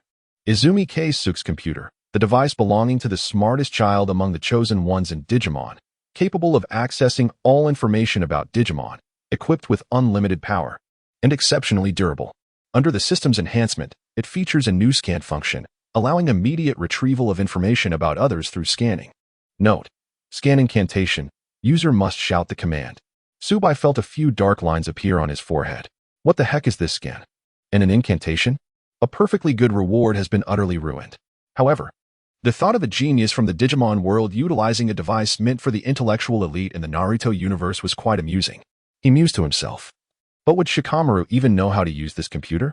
The technological level in the Digimon world is infinitely closer to his original world, far surpassing that of the Naruto universe. Even the Snow Country, famed for its technological prowess, pales in comparison. Ah, Sakura, you are here too. At that moment, Irika finally noticed Sakura standing at the counter. He offered a gentle smile and waved in greeting. I didn't expect to run into you here. This video rental shop is quite excellent. I'm sure you'll come to love it. Indeed. If I weren't so busy with work, I wouldn't dream of leaving so early. Asuma exhaled a puff of smoke, reminiscing. After watching a few episodes of Digimon, he realized how frivolous his past life had been. That's true, Shikamaru replied. Seeing Shikamaru express such admiration piqued Sakura's curiosity even further. The usually laid-back Shikamaru, who often found leaving home a hassle, was singing praises for this video rental shop. It seemed this establishment was genuinely remarkable. Are you all leaving? Su Bai gazed at Irika and Shikamaru, inquiring, Ah? The two responded succinctly. A myriad of matters have accumulated. But after these days, it should become less hectic. Su Bai nodded. Indeed, the reallocation of lower-ranking ninjas was a significant affair, especially concerning their class. The Inuzuka, Nara, and Akimichi clans, the Hyuga clan princess, the Yamanaka clan, the Uchiha orphan, the Nine-Tails Jinchuriki, and the 4th Hokage's son. Naruto Uzumaki, this class would undoubtedly attract the keen attention of Konoha's upper echelons. Every aspect of the reallocation required meticulous attention. I wish you smooth sailing and the fulfillment of your aspirations, Su Bai remarked with a smile. Ha ha ha, thank you, boss. Asuma chuckled before suddenly looking at Su Bai with a hint of anxiety. By the way, boss, did we receive any rewards? This was indeed his foremost concern. Su Bai smiled gently. Rest assured, there is one, but it is exclusively for Shikamaru. Not receiving a reward, Asuma sighed with a bitter smile. Well, considering the odds, I never held out much hope anyway. Irika nodded in agreement. Indeed, not everyone can possess such good fortune. Su Bai replied with a smile. If you were to receive a reward from me, I would certainly provide some indication, so remember that for the future. He then turned to Shikamaru. Congratulations, esteemed guest. Shikamaru nodded in delight. No matter how indifferent he had pretended to be earlier, all pretense was now abandoned. Su Bai maintained a calm demeanor, snapping his fingers, and a luminous orb materialized above the counter. Irika and Asuma's pupils dilated in astonishment. Space ninjutsu. There was no mistaking it. Such an ability to conjure items from thin air could only be attributed to space ninjutsu, executed with remarkable finesse. They exchanged glances, each comprehending the thoughts swirling in their minds. This boss was indeed a master of unparalleled skill. Yet, what could motivate such a formidable individual to establish a video hall in Konoha so quietly? It was imperative to report this matter to Lord Hokage at once. Their thoughts whirled, but Su Bai was fully aware of their musings. This was also by design. Attracting the attention of Konoha's higher-ups would most swiftly disseminate the fame of the magical video hall. After all, once one entered this establishment, whether they were a dragon or a tiger, they would have to comply. As they beheld the dazzling orb, Sakura could not help but cover her mouth in astonishment. We truly received a reward. This is simply astonishing. Ino did not deceive me. Boss, what exactly is this? Asuma inquired, gazing at the orb still radiating light. It couldn't possibly just look like this, could it? Ah ha ha ha. My apologies, I got a bit carried away. Su Bai laughed heartily, showing no signs of embarrassment. The others were left speechless, utterly unable to fathom this enigmatic boss, at times authoritative and forbidding, at times approachable and jovial, and occasionally playful, utterly inscrutable. At last, the moment of witnessing a miracle has arrived. Su Bai reached out, and the orb of light gradually dimmed. Everyone held their breath. What could it be? Asuma and Irika both harbored a flicker of anticipation. Was it a digital beast, or perhaps a manifestation of their abilities? Regardless of the form, it would undoubtedly bestow a significant enhancement upon Shikamaru. Naturally, it would be even more delightful if he were to acquire a beautiful digital creature akin to Flower Fairy Beast, as this young lad certainly needed someone to look after him. Ha ha ha, there is no need for you two to be so expectant.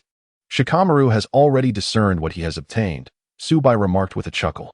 As the radiance dissipated, a cubical, yellow and white electronic device materialized before their eyes. What is this, Shikamaru? Asuma inquired. Have you two forgotten even this? Shikamaru silently grumbled. Casting a glance at Asuma and Irika, he replied coolly. This is Photon Lang's computer. Although his expression remained composed, a hint of excitement could be detected in his tone, while he too desired something to bolster his prowess. The allure of this advanced technology captivated him far more. To the others, the impressive power of the digital beast was the focal point. However, Shikamaru perceived beyond that. He glimpsed the advanced technology of the digital world, the ability to communicate anytime and anywhere with mobile phones, computers that could access the internet for information, and a myriad of other innovative technological marvels were absent in their own world. Such devices, even for someone as astute as he, were shrouded in intrigue, their mysteries unfathomable.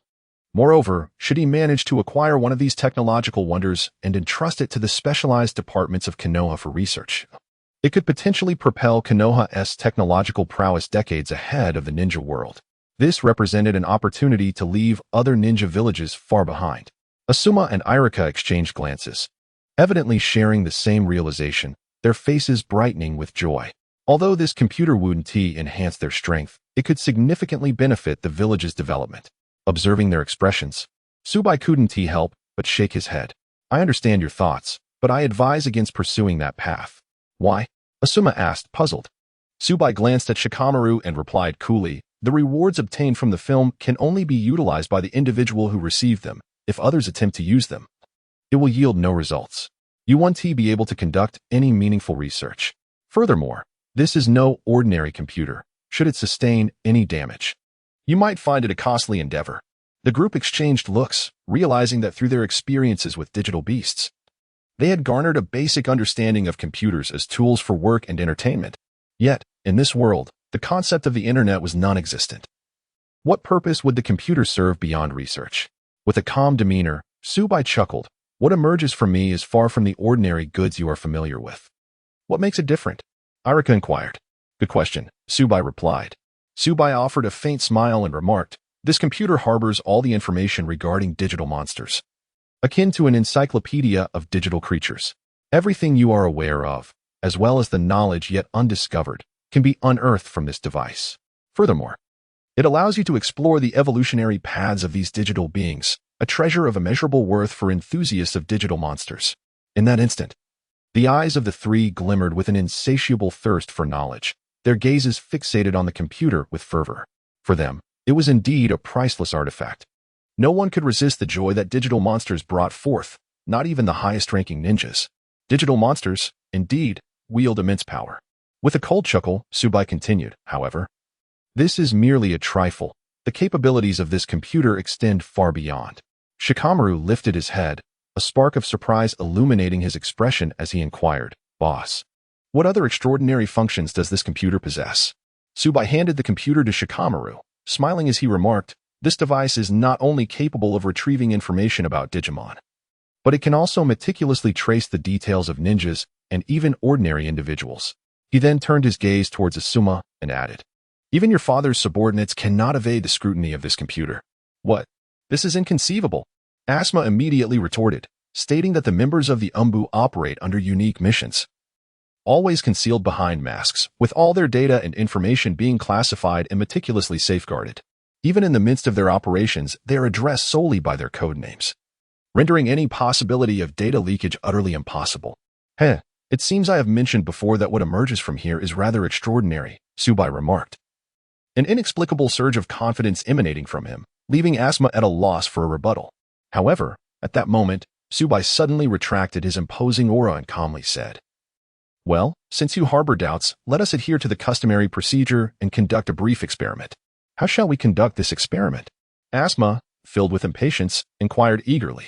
It is quite simple. As long as Shikamaru aligns the back of the computer with the individual he wishes to investigate, that person's information will naturally materialize. Su Bai returned to the counter, seated himself, and remarked with great interest, Shikamaru, select someone. Oh, what a hassle, Shikamaru sighed as he cast a glance around. Soon after, a peculiar smile crept across his lips as he directed the back of the computer towards Irika. Irika-sensei, the grudge I hold from the times you've pulled me from my slumber shall finally be avenged today. However, all present remained in a state of astonishment for 3 seconds as a flock of crows flew overhead.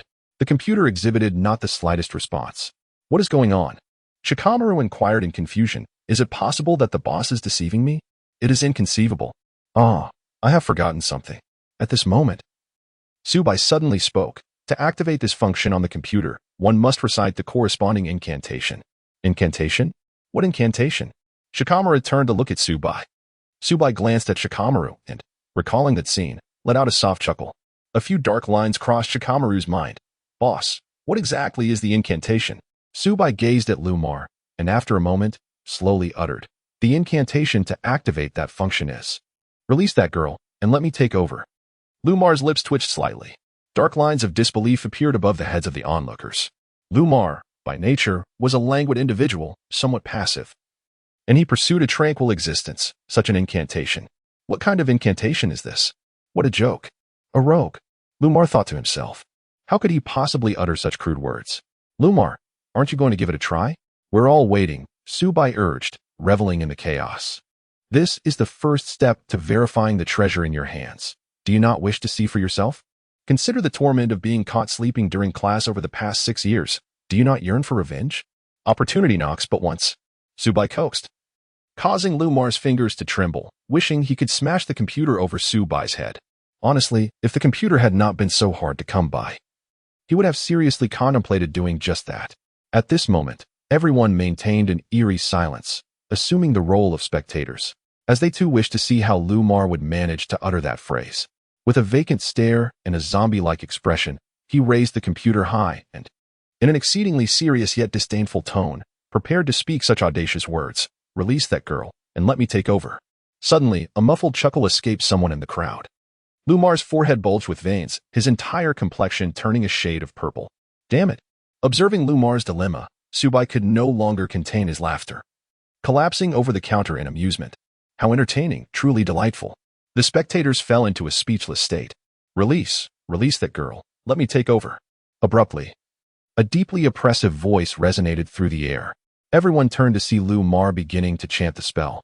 His voice was as faint as a whisper, his head bowed, his face alternating between shades of blue and purple. The computer in his hands trembled, prompting the onlookers to stifle their laughter once again. "No, Lumar.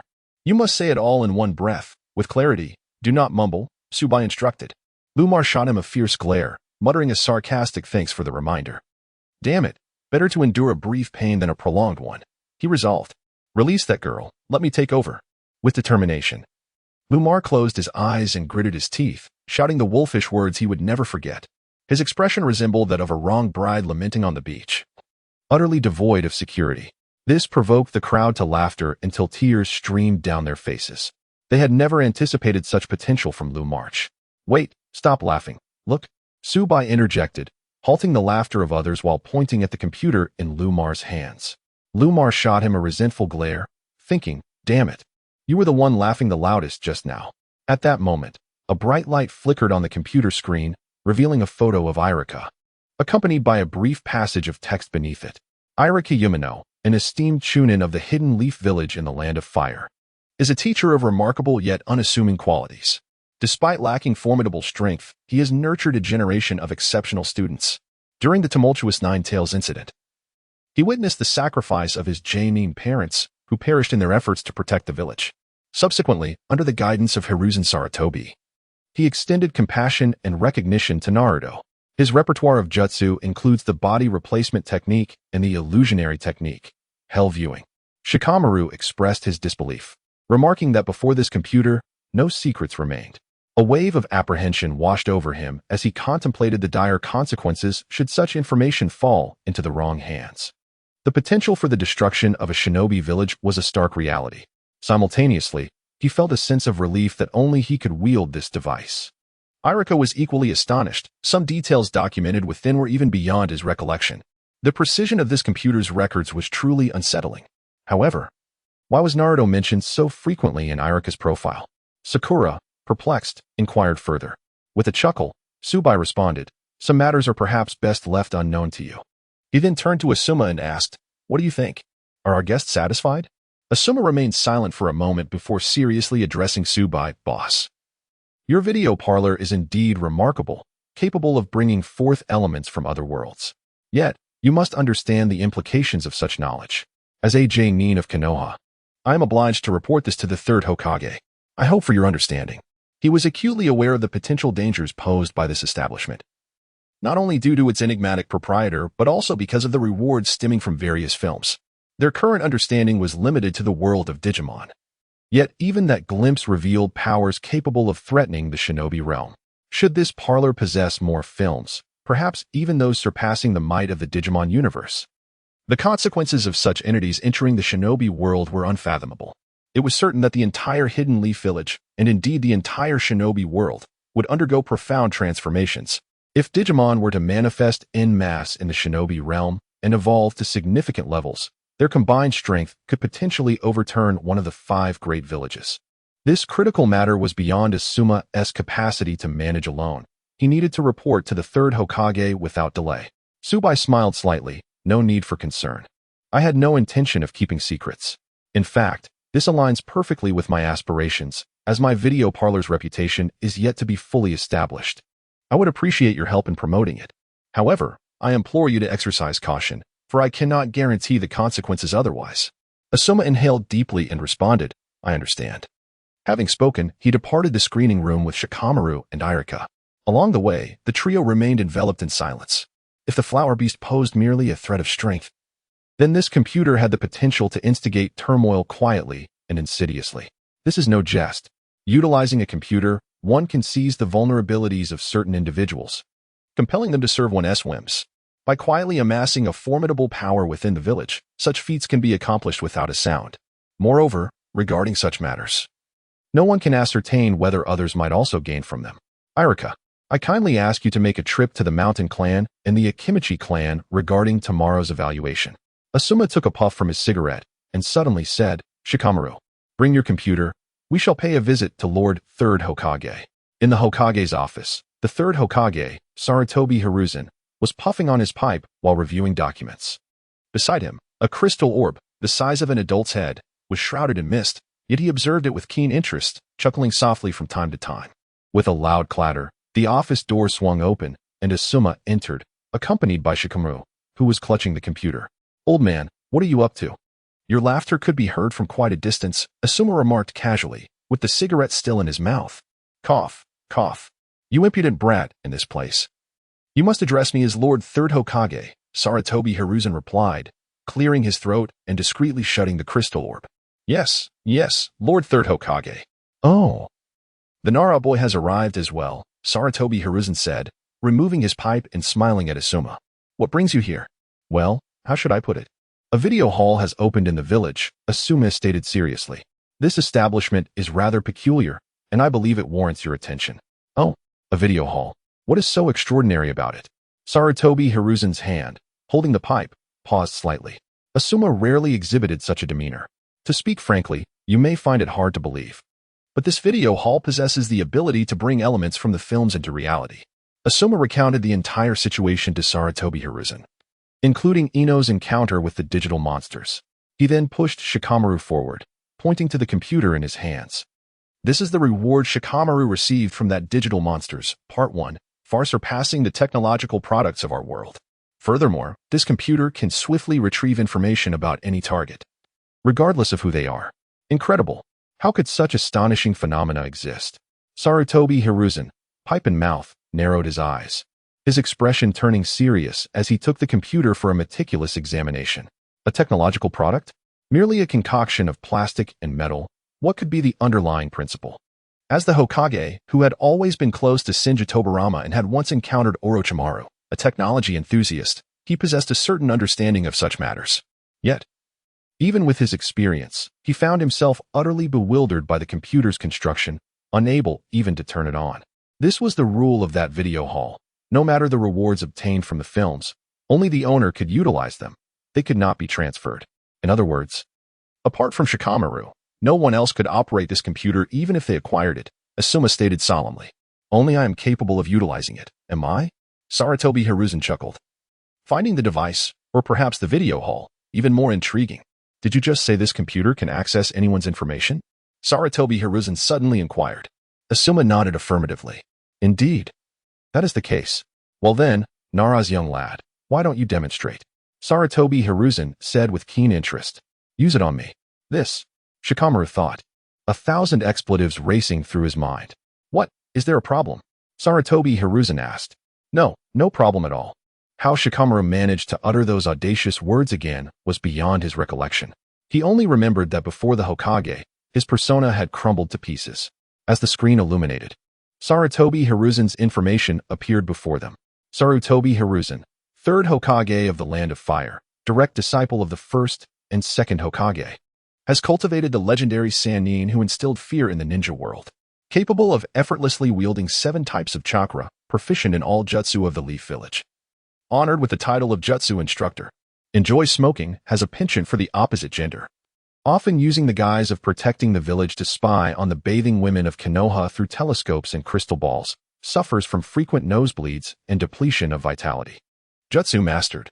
Fire release. Great fireball technique. Fire release. Great fire dragon technique.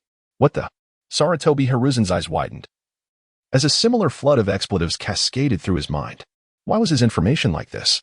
Shikamaru and Asuma gazed at the computer screen, equally bewildered. Then turned to Sarutobi Hiruzen with strange expressions. The esteemed Hokage, indulging in such interests? At his age, doesn't he feel weak? Especially Asuma, who could hardly believe his father was so spirited. Impressive. No, you misunderstand. There's a flaw in this computer. I truly do it to protect the village.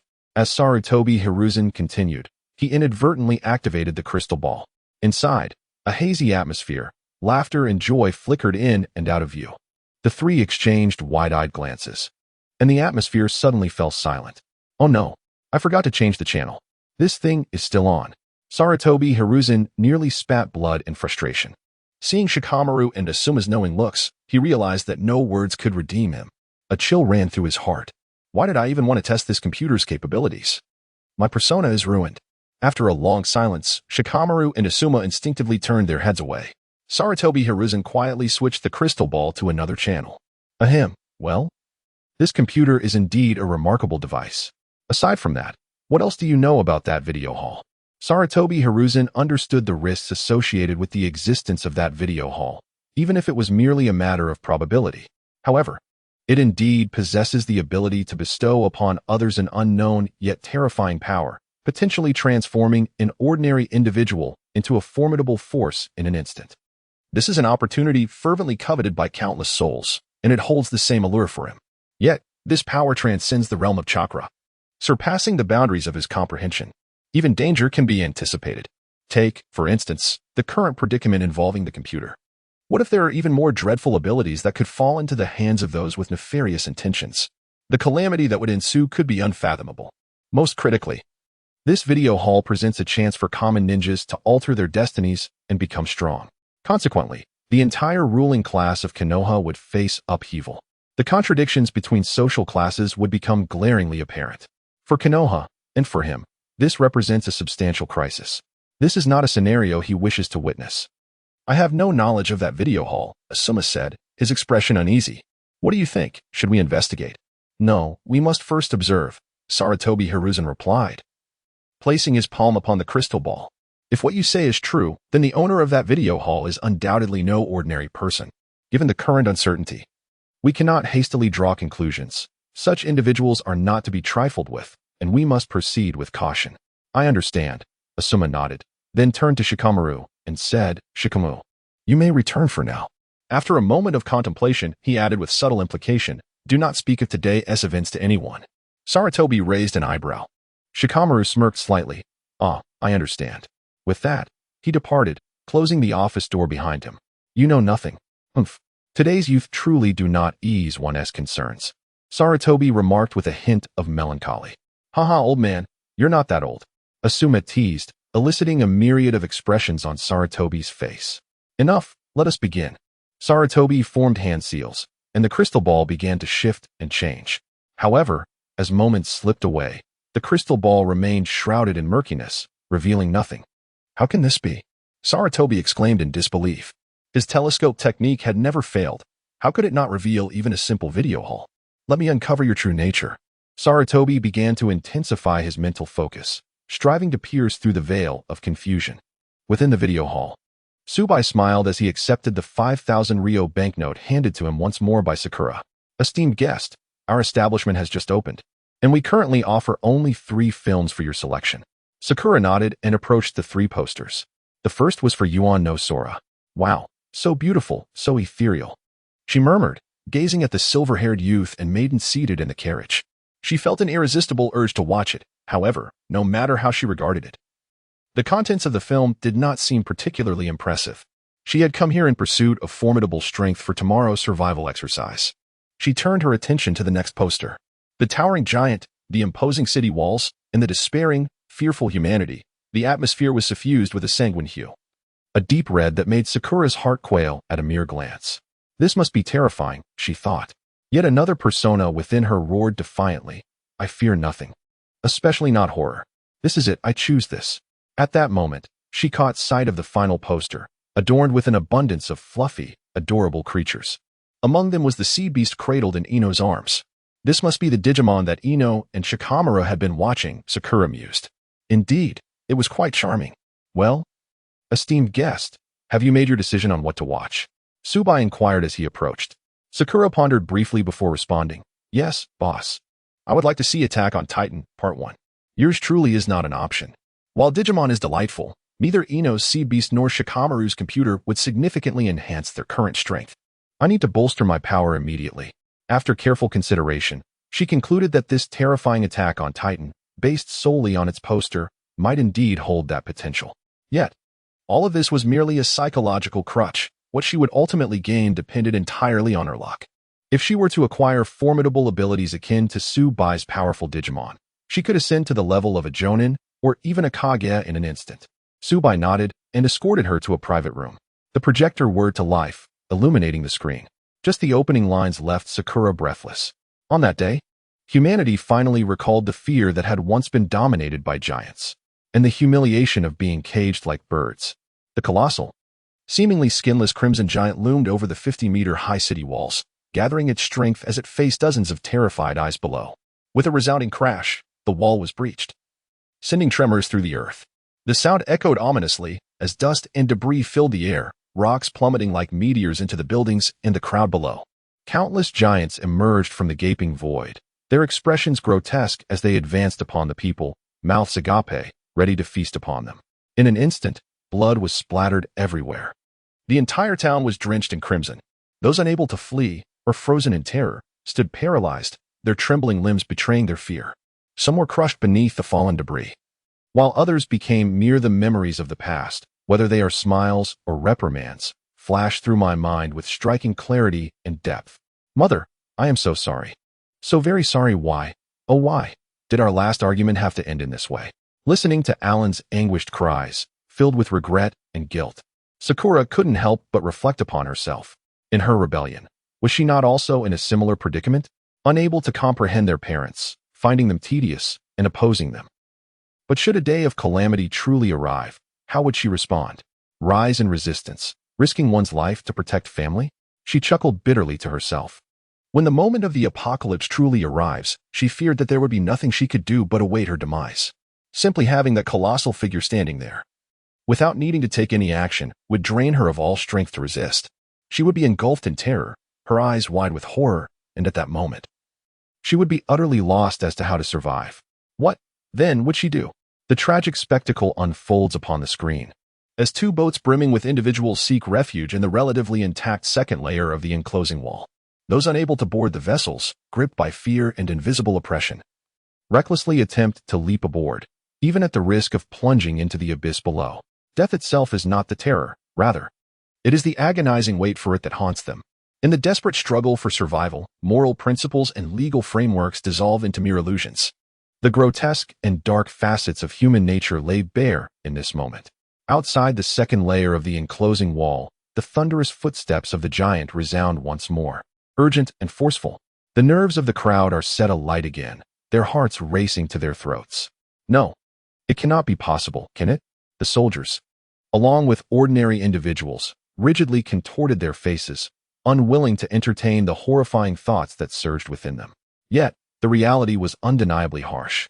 When the giant clad in golden armor charged forth, shattering the walls, an eerie silence enveloped the arena, leaving only a singular thought echoing in the hearts of all.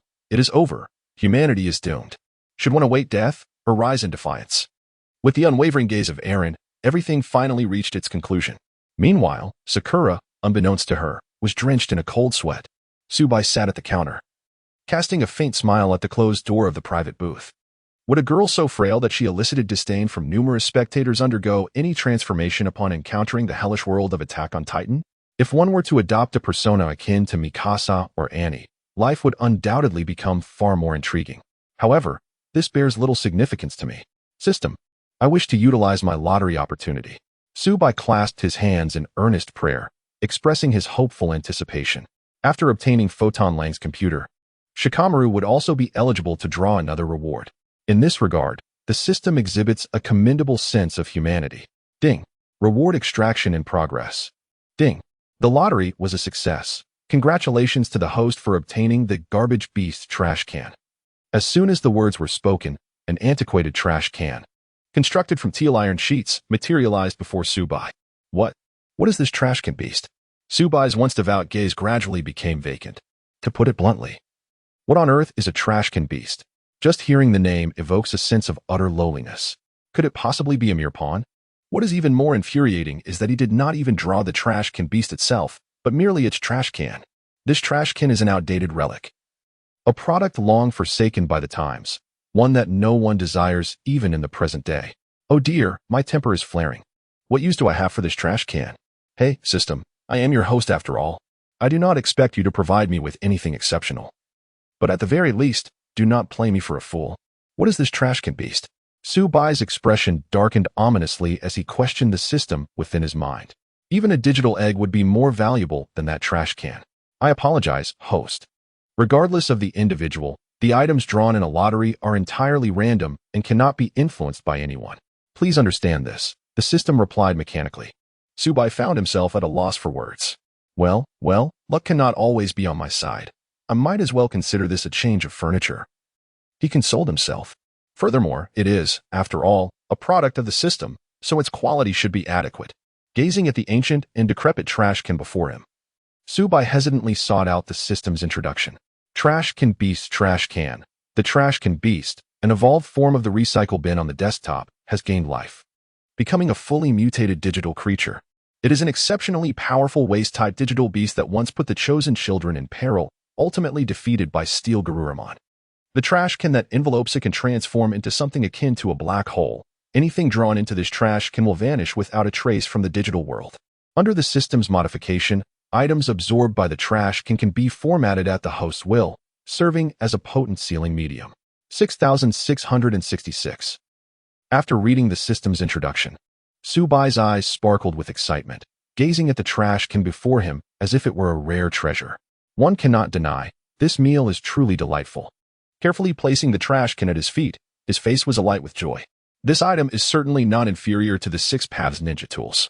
No, it is even stronger. Setting aside its sealing power for the moment, the ability to absorb any item and format it according to his will is utterly overpowered. Such formatting can manifest in countless ways: memories, ages, powers. Imagine if you were to erase Xiaohongniang's memories, allowing her to. A trash can possesses such formidable abilities. I shall deem you the strongest trash can. At that moment, Su Bai suddenly sensed something, his gaze flickering as he looked into the distance. Within the recording hall, not only does he possess invincible strength, but his mental prowess is also unparalleled. Someone appears to be probing into the situation of the recording hall, and naturally, it cannot escape his notice. And the individual seeking to investigate the recording hall is unmistakably known to him, Sarutobi Izashi. Indeed, restlessness has set in, just as I anticipated. However, you may be overestimating your own capabilities, Sarutobi Hiruzen. The corners of Shinya's mouth curled slightly. In the next moment, an overwhelmingly potent mental force surged forth to counter the probing power, swiftly retaliating with devastating effect. At that moment, within the confines of the Hokage's office, Sarutobi Hiruzen was manipulating a crystal ball to execute the art of foresight. Suddenly, a brilliant white light erupted from the crystal ball, and a powerful mental force emanated from it, penetrating the depths of Hiruzen's mind. Instantly, he experienced a thunderous roar within his head, akin to a bolt from the blue. A force of thunderous magnitude. In but an instant, he was severely wounded by this backlash. His eyes rolled back, his complexion drained of color, and he spat forth a copious amount of blood that stained the desk before him. Elder, what is wrong with you? Asuma exclaimed, rushing to support Hiruzen, anxious for his well-being. No, it's nothing, Hiruzen replied, wiping the blood from the corner of his mouth, as he weakly sank into his chair, astonished. You were right. The owner of that video hall is indeed a formidable expert, and quite powerful. I attempted to use the art of foresight. Yet not only was I unable to penetrate that veil of mist, but I also drew his attention, resulting in a grievous blow to my mind. This mental force is unprecedented in my experience, and this was merely a warning, a reminder. Otherwise, I would have suffered far worse, perhaps even met my demise. What? Asuma was taken aback. To traverse nearly the entirety of Konoha and deliver such a crippling blow to an elder of Hiruzen's caliber. What terrifying power must this individual possess? More importantly, how did he wield such mental force to achieve this level of strength? Hiruzen shook his head, bitterness etching his features. I cannot say. But this person's power undoubtedly eclipses my own, to an unimaginable extent. A glint of apprehension filled Hiruzen's eyes. I fear that even the first Hokage and Uchiha Madara would pale in comparison to him. Asuma, upon hearing this, felt a tumultuous shock ripple through him, rendering him speechless. Even those two figures cannot rival the owner? This is utterly terrifying. The proprietor appears to be merely in his 20s. For a moment, he felt a sense of relief. It was fortunate that he had promptly informed the elder. Otherwise, should they inadvertently provoke this individual, death would come without warning. At this juncture, Hiruzen pondered for a moment before solemnly stating, "This matter must remain confidential. We must not allow those in the route to learn of it. For now, it is sufficient that only we are aware." Asuma nodded in agreement. Indeed. Those en route have always adhered to the principle of better to kill than to let go, obstinately pursuing their agenda. While that old curmudgeon Danzō harbors a strong aversion to unknown forces. Should he discover the existence of the video hall, he would undoubtedly take action against its owner. At that point, provoking such a formidable individual could potentially bring about a catastrophic disaster for Konoha. Until the situation clarifies, cautious observation is the wisest course of action. Sarutobi Hizashi took a moment to rest, his complexion becoming noticeably more vibrant before he resumed his use of the telescope technique. Previously, I had misjudged the situation. This time, I would observe the video hall from a distance, which would surely go unnoticed by its proprietor. Having learned from my earlier mistake, Sarutobi Hizashi no longer dared to entertain the notion of peering directly into the video hall. Instead, he sought merely to observe from afar to discern who entered the establishment and what they extracted from it. This time, he faced no obstructions, and he smoothly enabled the crystal orb to gradually reveal the scene at the entrance of the video hall. Within the orb, the streetlights cast a dim yellow glow, and the area around the video hall was enveloped in tranquility. Even through the orb, one could feel the cold wind sweeping through the streets. The two watched in silence, time slipping away unmeasured. Suddenly, the lights inside the video hall extinguished, and shortly thereafter, a man and a woman emerged. Alas, it was the proprietor himself who had stepped out. Asuma gasped in surprise upon recognizing the man. Rewind to a short while ago. "Dear guest, the establishment is about to close," Su Bai said warmly as he entered the booth. "Oh, my apologies, boss," Sakura replied. Her cheeks flushed with embarrassment as she hastily stood to apologize. She had unwittingly lost track of time while engrossed in her viewing. Had it not been for Su Bai's gentle reminder, she might still be oblivious. She cast a lingering glance at the scene unfolding in the Trost district, where Eren was lifting a massive boulder towards the crumbling wall. Would he succeed? What would follow if he did? How had he transformed into a titan? Would humanity truly accept someone like Eren, capable of such a transformation? How many members of those elite squads would perish in this conflict? Attack on Titan was utterly captivating. She resolved firmly that after the survival exercise tomorrow, she would return post-haste to finish the remaining episodes. At that moment, two voices echoed in her mind. Watch Attack on Titan, Part 1, to receive rewards. Titan Shifter Ability. Watch Attack on Titan, Part 1, to receive rewards. Any Leonhardt Mimic card. Sakura hesitated, disbelief washing over her as she looked towards Su Bai, trembling slightly as she asked, "Boss, could this be?" At that juncture, Su Bai too heard the system's notification and was momentarily taken aback. This was the first instance he had witnessed someone receiving two distinct rewards at once. And neither reward was commonplace. Titan Shifter Ability. The Titan transformed by Annie Leonhardt in Attack on Titan, standing at 14 meters tall, with golden hair and blue eyes, exuding an alluring presence. Her agility is remarkable, and she possesses the ability to convey her will to other titans through her roar. Her body can undergo localized regeneration and hardening to withstand human weaponry, showcasing exceptional flexibility, though the hardening is temporary and her offensive power is relatively weak. The power of the female titan grants its wielder the formidable strength of the female titan, albeit at the cost of a considerable amount of chakra. Even Su Bai, upon witnessing it, couldn't help but feel a twinge of envy. It bore similarities to the power he had acquired as the Joker King. However, his own power harbored the potential to bewilder others. In contrast, the strength of the female titan lacks any such ambiguity. While the chakra consumption is indeed substantial, it pales in comparison to the advantages this ability confers. Although the female titan's power may be deemed relatively weaker among the 9 titans, one must consider that, in this context, a single punch from her could instill fear. Moreover, she possesses another reward that complements the power of the female titan perfectly, the mimic card of Annie Leonhardt. Annie is characterized by her calm demeanor, inner softness beneath a tough exterior, and her succinct, efficient nature, resembling an iceberg. Despite her petite stature, she boasts exceptional combat skills. By emulating Annie's character traits and lifestyle, the user can continuously unlock Annie Leonhardt's abilities, ultimately inheriting her remarkable physical prowess, combat techniques, and astute judgment. As Alan's mentor, Annie's combat skills are undoubtedly formidable, potentially rivaling those of Mikasa. In the second part of the story, it was indeed Annie's teachings that enabled Alan to triumph over the armored titan, Reiner. The idea of mimicking a character to acquire their abilities is intriguing. The combination of these two rewards essentially brings Annie into the fold. One cannot help but marvel at the fortune of having such a protagonist from the world of Naruto. Su Bai mused internally, envisioning a future where a towering 14-meter female titan, endowed with immense strength and exceptional combat skills, could deliver a crushing blow to the tailed beasts, likely leaving them in tears. Indeed, you have received 2 rewards in one go, Su Bai said with a mysterious smile. A spark of excitement flickered in Sakura's eyes as she eagerly looked at him. However, the reward you have received is rather substantial. I must take you outside to properly present it. Su Bai chuckled, as he wished to avoid any chaos in his shop should Sakura transform into a female titan. Sakura nodded vigorously in agreement, and the two exited the viewing hall. Upon stepping outside, Su Bai cast a glance at the void with a faint smile. Fully aware that Sarutobi Hiruzen was likely observing the situation through his crystal ball. Let him watch, Su Bai thought to himself. Boss, where are we headed? Sakura inquired curiously, following Su Bai's determined stride. To the back mountain, he replied nonchalantly. The back mountain? Do these rewards require such space? Sakura pondered privately, still unaware of the true implications of the power of the female titan. After a brief moment, they arrived at the back mountain. With a snap of his fingers, a brilliant light descended before Sakura.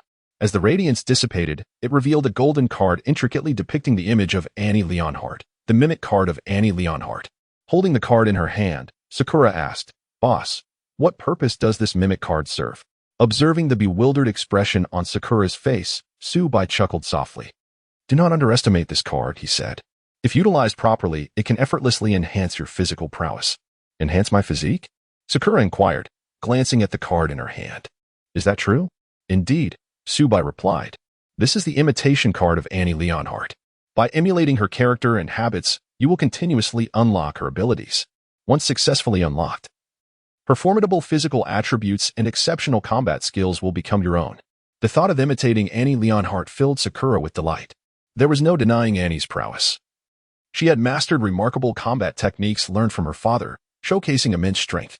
Even in battles against titans, her movements were swift and decisive, instilling fear in her male counterparts. Securing Annie's abilities would undoubtedly propel her strength to the level of a Xiaohongniang. However, the notion of mimicking Annie Leonhardt stirred doubt within Sakura. It clashed entirely with her own persona. Annie's taciturn and aloof demeanor made her want to tear at her hair in frustration. The challenge of imitating Annie and successfully unlocking her powers was no trivial task. Never mind, Sakura thought, determination rising within her. For the sake of strength, I shall persevere. It's merely a matter of reaching 100 progress. It will be over in the blink of an eye. She then turned to Su Bai. Boss, what about the reward for the power of the female titan? She asked, her eyes sparkling with anticipation. Su Bai had specifically brought her to the back mountain, surely. It could not be solely for the imitation card. The forthcoming reward must be the highlight. Haha, it seems you are eager, Su Bai replied. However, accepting this reward will require you to endure a modicum of pain. Are you prepared? Endure some pain? Sakura questioned, somewhat perplexed. Yet, the promise of extraordinary strength was too enticing to resist. What did a little suffering matter if it granted her immense power? With a serious expression, she nodded. I am ready. As soon as the words left her lips, a brilliant and vibrant beam of light descended from the sky, enveloping Sakura. A crimson aura gradually enveloped her, with golden lightning crackling around, emitting a sizzling sound. Even her own skin bore traces of red, resembling fissures. Sakura's expression shifted dramatically, her pupils constricting. She sensed a turbulent and immense force stirring within her, her body ablaze while her heart felt chillingly cold. Every cell and vein seemed to boil, as though ready to explode. Sakura collapsed to the ground, drenched in sweat, clutching her head in agony. A nebulous sense of fear coursed through her heart. The consciousness is incessantly compressed, igniting an impulsive desire to obliterate everything before me, akin to the most primal instinct yearning for rampant destruction. At this moment, the beam of light vanishes. Yet, Sakura finds herself enveloped in a cocoon of golden radiance, from which thick bolts of golden lightning extend, radiating outward in all directions. They shatter rocks and disrupt the mountainside, dust swirling in every direction. Even without such adverse effects, could one truly withstand the might of a giant? Su Bai observes this spectacle with indifference. Each time a bolt of lightning strikes, he effortlessly deflects it. Ultimately, it is her inherent weakness that is revealed, facing difficulties. She resorts to dependence on others, weeping and wailing. Even with some growth in the later stages, when matters related to Sasuke arise, she instantly becomes powerless. Su Bai's gaze sharpens, murmuring to himself. The only strength she can rely on now is her innate formidable mental fortitude. At that moment, Sakura can no longer endure the searing sensation coursing through her body. With a piercing scream, she expands, an abundance of flesh and blood inexplicably adhering to her form. Thick steam billowing from her being. Her size increases, steam enveloping her, crimson streaks marring her body.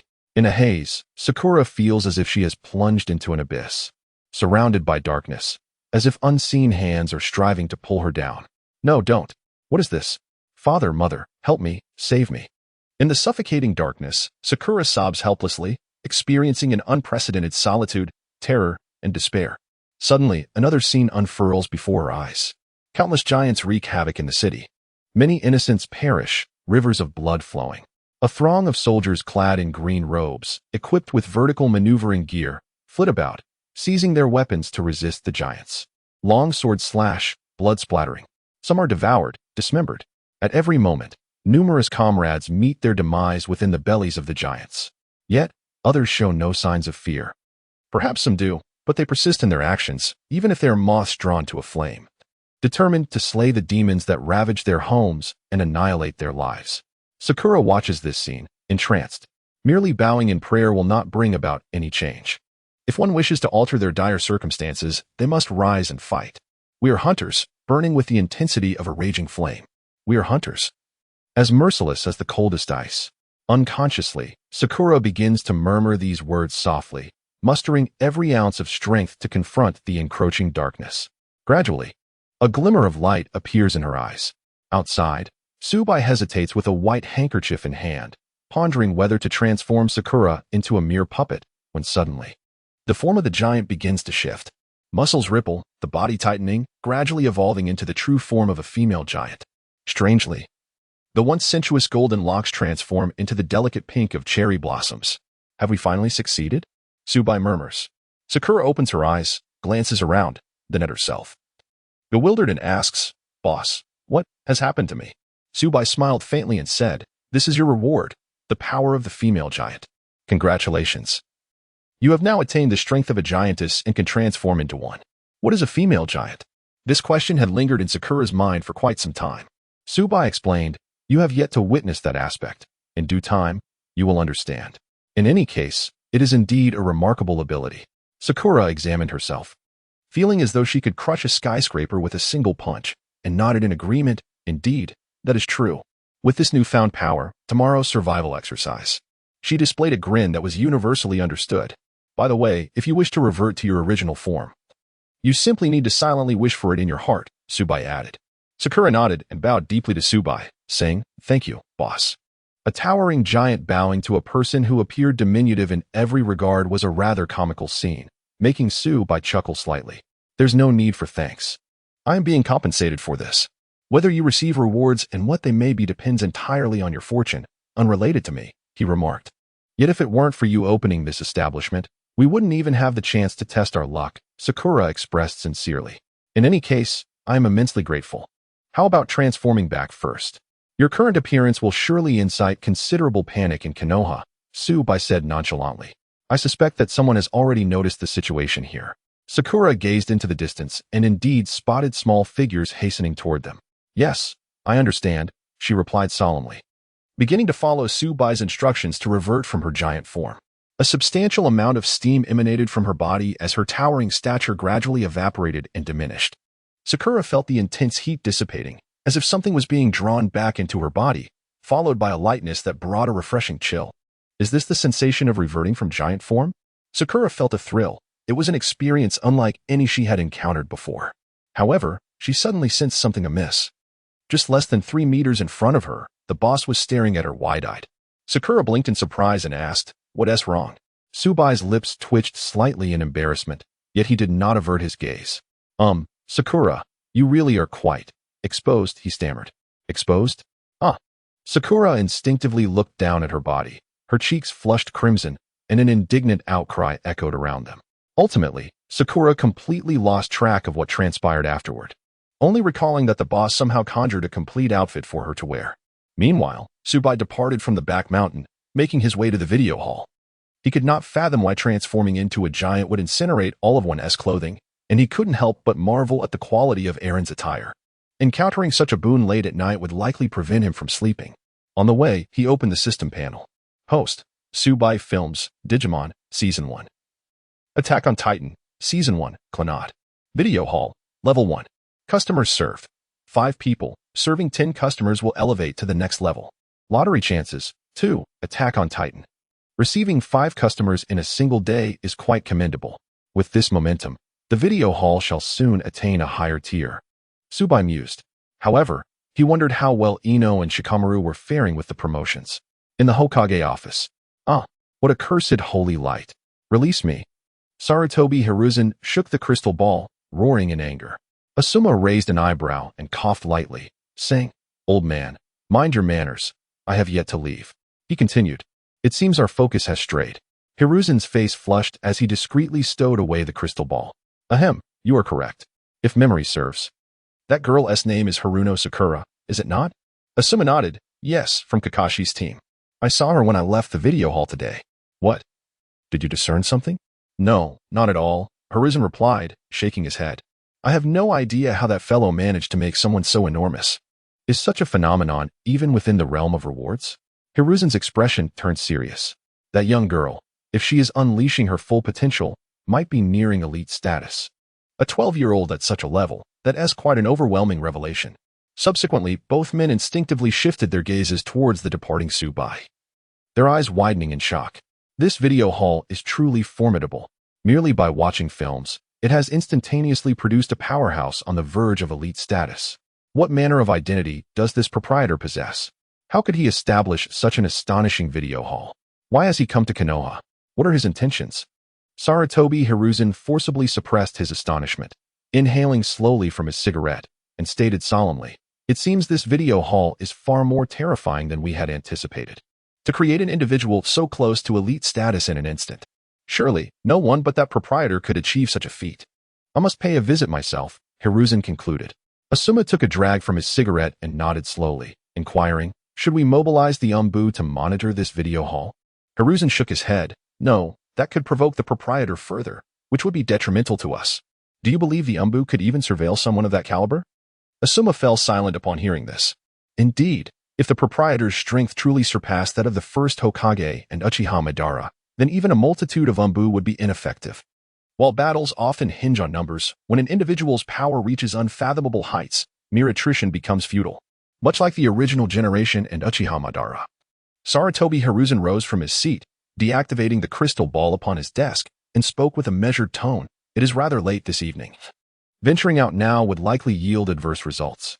Tomorrow, you must promptly attend to that graduation assessment. And accompany me to the recording hall with only a couple of Umbu members. Remember, do not provoke that particular proprietor. A grave expression adorned Sarutobi's face. It was uncertain whether this course of action would be beneficial or detrimental. Suddenly, a figure materialized within the Hokage's office, kneeling on one knee. It was a member of the Umbu directly under the Hokage's command. Hokage-sama, a giant has appeared on the back mountain. Enough, I am already aware, Sarutobi interjected, waving his hand to halt the Umbu's report. Honestly, such attempts at concealment are futile. Sarutobi exchanged a look with Asuma, both displaying an air of resignation. The commotion on the back mountain was too significant to escape Danzō's scrutiny. With the capabilities of the root, they would swiftly ascertain all that transpired. Taking a deep drag from his cigarette, Sarutobi addressed the Umbu member. There is no need for you to investigate this matter further. However, in the coming days, I require you to keep a vigilant watch over Root. Should they make any moves, report to me immediately, leaving no detail unexamined. Do you understand? The following day, at 5 in the morning, the sky remained shrouded in a dim haze. Sakura had arrived early at the assembly point, yet Naruto and even Sasuke had yet to appear. Recalling the events of the previous night, her face flushed with embarrassment. Why on earth did my clothes burn off after transforming into a giant? This predicament rendered her unable to wield the giant's power. How infuriating. I had intended to show off today, but that plan has been thwarted. With a frown, she retrieved the imitation card from her pocket. Ani was a taciturn individual, composed and calm, exhibiting a hardened exterior but a tender core. To emulate her demeanor, Sakura realized she must do so in a populated setting. However, she could not arbitrarily present herself before others to assert her presence, lest she be deemed foolish and fail to unlock her potential. Timing and context were imperative. Suddenly, Sakura felt overwhelmed. Surely, she could not showcase her skills in front of her parents. Not only would it be embarrassing, but it would likely lead them to consider her mental health. This is exceedingly challenging to imitate. Hello, Sakura. At that moment, Naruto and Sasuke arrived simultaneously. Naruto, Sasuke. As Sakura grappled with how to imitate Ani, she heard their familiar voices and her eyes lit up. Indeed, Naruto and Sasuke were perfect candidates for her endeavor. Without hesitation, she activated the imitation card, contemplating how to navigate this situation more adeptly. As Sasuke and Naruto approached, they were taken aback by Sakura's early arrival. I didn't expect you to be here so early, Naruto exclaimed with a hearty laugh. Humph, at least you're not lagging behind, Sasuke remarked coldly. Upon hearing the words exchanged between the two, Sakura's mind drifted to the image of Annie. A glimmer of light sparkled in her eyes. Well done, she thought, as she had been at a loss for words. Suddenly, Sakura turned around, her posture erect, and coldly regarded Naruto and Sasuke. A hint of the majesty and power belonging to a titan subtly emanated from her, imposing upon Naruto and Sasuke. Although she could not transform into a titan, she was no longer the same as before. Such feats were still within her grasp. Naruto and Sasuke's expression shifted, surprise etched on their faces. What was happening? Why had Sakura suddenly exuded such authority? What was this aura reminiscent of a superior? No, that couldn't be. Was she merely a fragile girl? What was she planning? Sakura, you! Naruto exclaimed in astonishment. In an instant, Sakura stomped heavily on the ground, causing it to tremble. Goodness, what was happening?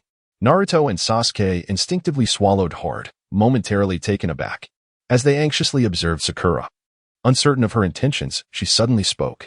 With an expression devoid of emotion, she calmly stated, "This is merely a fundamental quality that a ninja should possess." Sasuke? Naruto? What? Is that all you needed to explain? Their expressions turned to stone. They had expected something significant, but this? Did it warrant such a grand display? Oh my, had she gone too far? Feeling indignant, they were about to voice their thoughts when they noticed Sakura had walked past them, completely disregarding their presence. Not only Naruto, but Sasuke too was ignored.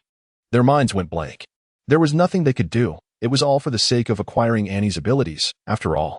Having completed her actions, Sakura leaned against a tree, alone, as if she were disconnected from the world around her. There was an inexplicable air of pride about her. At that moment, a piece of information surfaced in her mind. Mimicry successful. Currently unlocked 2 of Annie Leonhardt's abilities. Indeed, it was effective. Sakura felt a surge of joy. However, was it truly just 2? She had even ignored Sasuke for this. How infuriating. I say, Sakura, are you all right? Naruto inquired uneasily. Suddenly, Sakura lifted her head, countless dark lines appearing on her forehead. With a sullen expression, she advanced step by step toward Naruto, her gaze devoid of any emotion. Is there something you need? No. Naruto continued to retreat, forcing a smile as he waved his hands. Nothing at all. Oh. Sakura cast a detached glance at Naruto, then leaned against the tree once more, closing her eyes. Mimicry successful. Currently unlocked 3 of Annie Leonhardt's abilities. Yes. Sakura's heart roared with excitement, feeling as though the future was bright. Naruto patted his chest, murmuring to himself, goodness, that was terrifying. When did Sakura's pressure become so formidable? I nearly suffocated just now. Apologies, I must take my leave. However, at this moment, Sasuke's expression turned slightly frosty. As a member of the Uchiha clan, had he truly been intimidated by Sakura? This was utterly intolerable for him. With his hands tucked into his pockets, he approached Sakura. As she opened her eyes and beheld Sasuke standing before her, a rush of joy surged within her. Had he finally taken notice of her? Yet, her countenance remained as frigid as an iceberg. Having made such a significant advancement, she could not afford to falter before fully unlocking the capabilities of Ani Leonard. Otherwise, the future would be even more challenging. Observing Sakura's disdainful demeanor ignited a blaze of fury within Sasuke. Did she underestimate him? How infuriating. He was, after all, a member of the Uchiha clan. He was uncertain what had transpired with her today, but he assumed it was necessary to enlighten her on the essence of Uchiha honor. Naruto. Naruto hurriedly interjected, positioning himself between the two, glancing back and forth. How did things escalate to this point? Sasuke narrowed his eyes slightly. Step aside. Naruto. No, Sasuke. Step back. I said step aside. Step aside. I said no, Ami. Sasuke felt a few dark lines appear on his forehead as memories of the previous day's nauseating scene resurfaced, his encounters with Naruto. Last night. He had dreamt of this very moment. Ugh, in an instant, his stomach churned. Meanwhile, Sakura felt somewhat dazed. What was happening? Was Sasuke intending to fight her? Why would she ever strike at Sasuke? Wait, perhaps this could be an opportunity, she mused. She had observed Ani's combat style. If she could replicate it, it might unlock considerable potential. Without hesitation, her eyes sparkled with determination. She feigned a dramatic sigh, pushed Naruto aside, and gradually advanced toward Sasuke. On another note, Su Bai had just opened the shop door to find three youths waiting at the entrance: Ino, Shikamaru, and Choji. Ino held a large flower basket, while a seed beast lounged atop her golden locks, radiating light that fell upon the blossoms within the basket. Su Bai's eyebrows twitched. Was this what was referred to as photosynthesis in the digital realm? So it was meant literally. Not far off, Shikamaru had a laptop resting on his lap, his mismatched hands incessantly tapping away at the keyboard, his eyes wide open, with a hint of redness.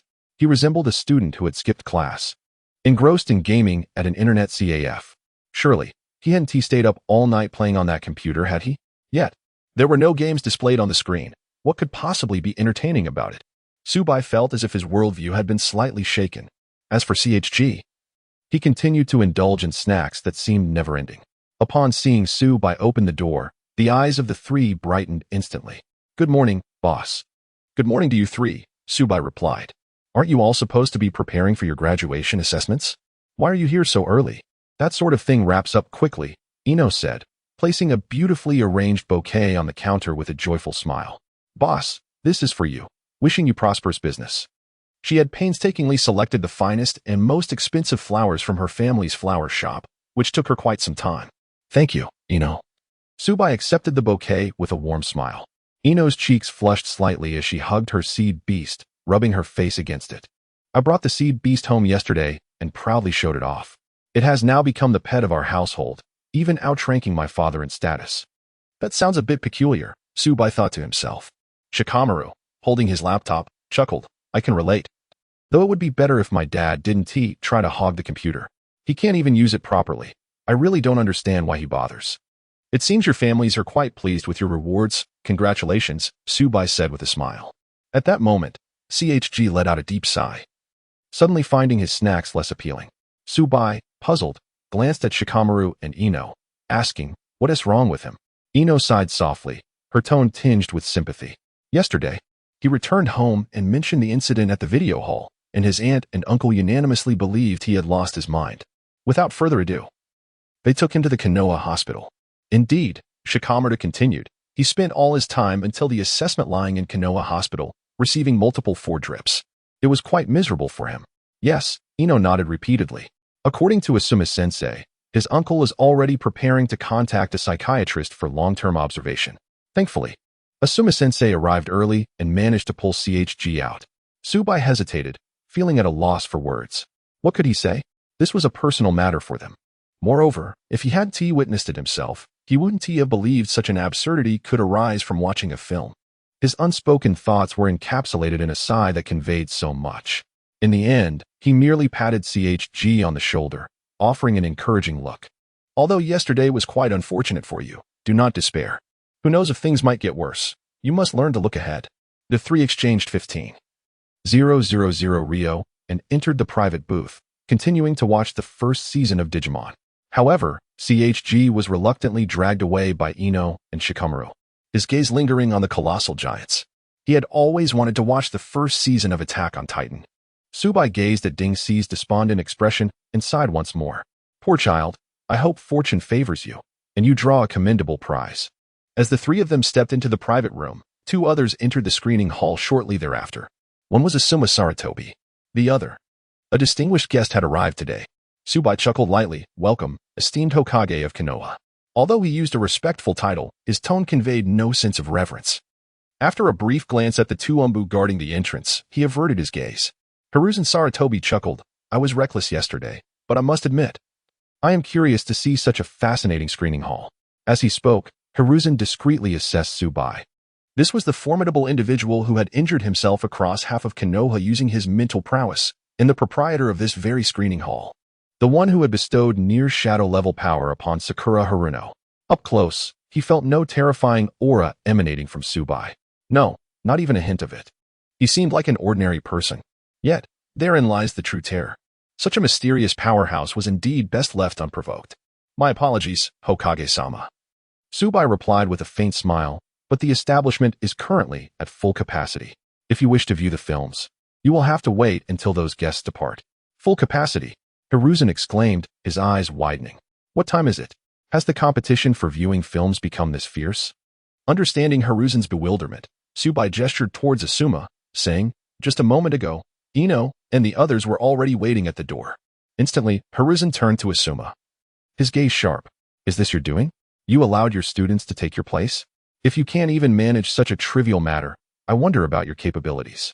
Asuma immediately shot a glance at Hiruzen, signaling that he did not wish to bear the blame. You were the one who urged me to finish the assessment early. I had everything wrapped up before 6. Is that not sufficient skill? Hiruzen's eyes widened further. Could you not have informed them to make room for you? Asuma shrugged and feigned innocence. You didn't tell me. By the heavens! Hiruzen nearly spat blood in exasperation. Had he known, he would not have brought this foolish son along. What a predicament. Well then, shall you wait? Su Bai gently waved his hand, and 2 chairs appeared seemingly out of nowhere beside Hiruzen and Asuma. Hiruzen's expression subtly shifted. Space ninjutsu. No, it didn't seem like that. The space had not changed in any noticeable manner, at least not in his perception. Indeed, Asuma was correct. This proprietor was shrouded in mystery. Instantly, Su Bai's significance in Hiruzen's mind increased. At that moment, an Umbu swiftly entered and whispered something in Hiruzen's ear, causing a slight change in his expression. Boss, we must take our leave. Without the luxury of further conversation, he quickly exited the screening hall with his group. In the depths of the Hidden Leaf Village's route headquarters, shrouded in darkness, stood an elderly man, his head and right arm tightly bound in bandages. A wooden staff firmly gripped in his left hand. He appeared to be the most steadfast root, supporting the towering tree that was the village. At that moment, his eyes narrowed, lost in contemplation. Suddenly, a shadow flitted by, and a figure adorned with a white animal mask materialized behind him, kneeling on one knee. The bandaged elder slightly opened his eyes and, with an emotionless voice, inquired, What have you discovered? Reporting to Lord Danzō. My subordinate has ascertained that the giant which appeared mysteriously last night is a student from this year's ninja academy. Her transformation into a giant was triggered by a local video parlor. The root member respectfully replied. A video parlor?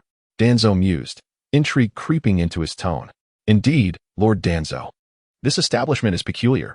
Anyone who watches films there has a certain chance of acquiring items from those films, the root member continued after a brief pause. This has been verified. Currently, Yamenka Ino, Nara Shikamaru, and Haruno Sakura have all entered the parlor and received various rewards. The proprietor of this video parlor is named Su Bai. Strangely, we possess no information regarding this individual. He seems to have appeared out of thin air. However, but what? The root member clenched his teeth and replied. However, no matter how we investigate, all evidence suggests that he is indeed one of us from the Hidden Leaf. What did you say? At this revelation, Danzō's left eye widened suddenly, his pupil constricting. How is that possible? We cannot find any information on the proprietor. Yet we conclude he belongs to the Leaf? What nonsensical logic is this? Unless... A cold glint flashed in Danzō's eyes, unless this individual harbors ill intentions. Having long since infiltrated the Leaf and deliberately erased any trace of himself. Instantly, a wave of murderous intent surged within Danzō. It was an egregious oversight. Such a figure existed right under my nose, and yet I remained oblivious. How terrifying. I cannot afford to make such a fundamental error. Indeed, even the common folk should not be overlooked. The notion that merely watching a film could grant one the opportunity to acquire its contents is utterly preposterous. Danzō remarked coolly. It seems akin to a child's trick. Behind him, the root member maintained his silence. Like Danzō, he found the news incredulous upon first hearing it. Yet, it was undeniably true. 3 fortunate individuals had already emerged, notably Haruno Sakura, who had obtained powers that even shadow-level shinobi would regard with respect. All of this transpired due to that singular video parlor. Suddenly, Danzō turned around, puzzled. Since you have uncovered the wonders of this video parlor, has no one attempted to test its capabilities? At this juncture, the root member hesitated, confessing, "Well, that parlor only accommodates 3 individuals at a time, and unfortunately, we were unable to secure a spot." An air of silence enveloped the room. Danzō cast a cold glance at the root member behind him, remarking, "If you cannot even handle such a trivial matter, you are truly useless. My lord Danzō, I have already dispatched someone to apprehend the owner of that video hall. I believe they will return shortly." Danzō was about to utter further words when 2 figures unexpectedly approached him. One donned a mask of the Umbu, while the other sported a stubbled face and puffed on a pipe. "The Hokage has commanded that no one is to offend the video hall. Any violators must face the consequences themselves." Danzō chuckled. "Ah, it is Asuma. The person beside you seems somewhat familiar. I would wager it is Yamato. The fact that Hizashi would send you here speaks volumes." Upon hearing this, the Umbu member wavered slightly. Asuma also turned to look at the Umbu member. No, more precisely, at Yamato. Yamato was the sole survivor of Orochimaru's experiments involving the cells of the first Hokage, Shinja Hashirama, inheriting the wood release techniques. Although his proficiency in wood release left much to be desired compared to that of the first Hokage, he remained the only successful subject, utterly unique. Thus, he was taken under Danzō's wing and became a member of Root, bearing the codename Alpha. However, Danzō's subsequent actions became increasingly dark and unspeakable, betraying his own beliefs with ruthless and extreme methods. Kakashi, whom Yamato admired, intervened, leading to his acceptance by Hiruzen Sarutobi. Consequently, he became a member of the Umbu, directly under the Hokage's jurisdiction, and his name was changed to Yamato. Nonetheless, having spent time en route, he still felt a tinge of fear upon seeing Danzō. For Danzō wielded influence in Konoha that even the Hokage regarded with trepidation. The two, one in light and the other in shadow, represented the power of Konoha. Asuma took a drag from his pipe, remaining silent, and tossed an object towards Danzō from behind. With a thud, it struck the ground. Upon closer inspection, it was a person, specifically a member of Root. Danzō's pupils constricted. The Root member lay on the ground, battered and bruised, to the point that even Danzō nearly failed to recognize him. Asuma said coolly, "The Hokage has declared that if anyone dares to act against that video hall again, this individual shall serve as an example." Danzō suppressed his anger, fixing Asuma with a piercing gaze. "Are you not aware of the potential dangers posed by that video hall? Do you not understand the mystery surrounding its owner? If we allow him to persist unchecked, Konoha's fate will change dramatically. However, if we can seize control of that video hall, Konoha will rise with unprecedented speed. Do you not comprehend this?" Danzō pressed. "We understand," Asuma replied calmly. "But the Hokage has stated that if anyone continues to act against that video hall or its owner, we must do everything in our power to stop them, by any means necessary. Furthermore, once we provoke the owner's displeasure, he will not intervene in the ensuing chaos, for this is for the sake of Konoha." Asuma discarded the cigarette from his mouth onto the ground and regarded Danzō with a solemn expression. "I have said all that I needed to, Lord Danzō. I trust you will act wisely and not squander the Hokage's earnest efforts." With that, Asuma departed alongside Yamato. After their exit, Danzō abruptly thrust his cane into the ground, causing the earth to crack beneath his feet. "Humph, Hizashi, you remain as you always have, weak-hearted and indecisive, unable to take decisive action." He scoffed. "Very well. I shall seek you out personally. I am curious to understand your motives." At the Konoha training grounds, an electric tension filled the air. Naruto observed the fierce confrontation between Sakura and Sasuke, feeling overwhelmed. He never imagined that Sakura and Sasuke would find themselves at odds. Did Sakura no longer harbor feelings for Sasuke? Could this be an opportunity for him? No, now is not the time to ponder such matters. What should he do? Naruto clutched his head, his eyes widening in anxiety. Sasuke regarded Sakura with a hint of intrigue. He was well aware of her feelings for him. Under normal circumstances, such praise would send her into a flustered state, but now she boldly stood her ground against him. A smirk formed on his lips. "You've grown stronger." Sakura's heart was conflicted. On one hand, Sasuke's unexpected compliment brought her joy. On the other, to unlock Annie Leonhart's power, she needed to maintain a certain emotional detachment. Perhaps it was merely her imagination, but since watching Attack on Titan the previous night, she sensed a shift in her feelings towards Sasuke. Or perhaps she had changed. Even as she prepared to confront Sasuke, she felt no trace of the usual trepidation. The tension between them was palpable, and their battle was imminent. Sasuke made the first move, launching several shuriken from various angles to cut off Sakura's escape routes, then swiftly closed the distance. Though a twinge of anxiety lingered within her, her combat experience was still limited. Having accepted the power of the female titan, her physical capabilities had improved, even without transforming. Coupled with her inherent strength, she was confident that even a typical Jainin would struggle against her. She did not retreat. Instead, she slightly crouched to evade the incoming shuriken and chose to meet Sasuke head-on. A resounding impact echoed as their fists collided, sending Sasuke hurtling backward. Lacking any means of defense, he skidded across the ground for a considerable distance before finally halting. Sakura had not held back with that punch. She was uncertain if it would affect her progress in unlocking her powers. Moreover, she dared not underestimate Sasuke. Yash. Sakura, well done. Show that arrogant fool who's boss. Seeing Sakura gain the upper hand, Naruto's earlier apprehension dissipated and he cheered loudly for her. It seemed like a double standard. Sasuke remained calm, flexing his slightly sore arm as he continued to gaze at Sakura, acknowledging her formidable power and speed. Unbelievably, Sakura has been the most concealed presence within the class all along. Indeed, Sasuke remarked with a subtle smile, I acknowledge you as my rival now. From this point onward, I shall hold nothing back. Sakura remained silent, her expression unchanged. Whatever thoughts occupied her mind were known only to herself.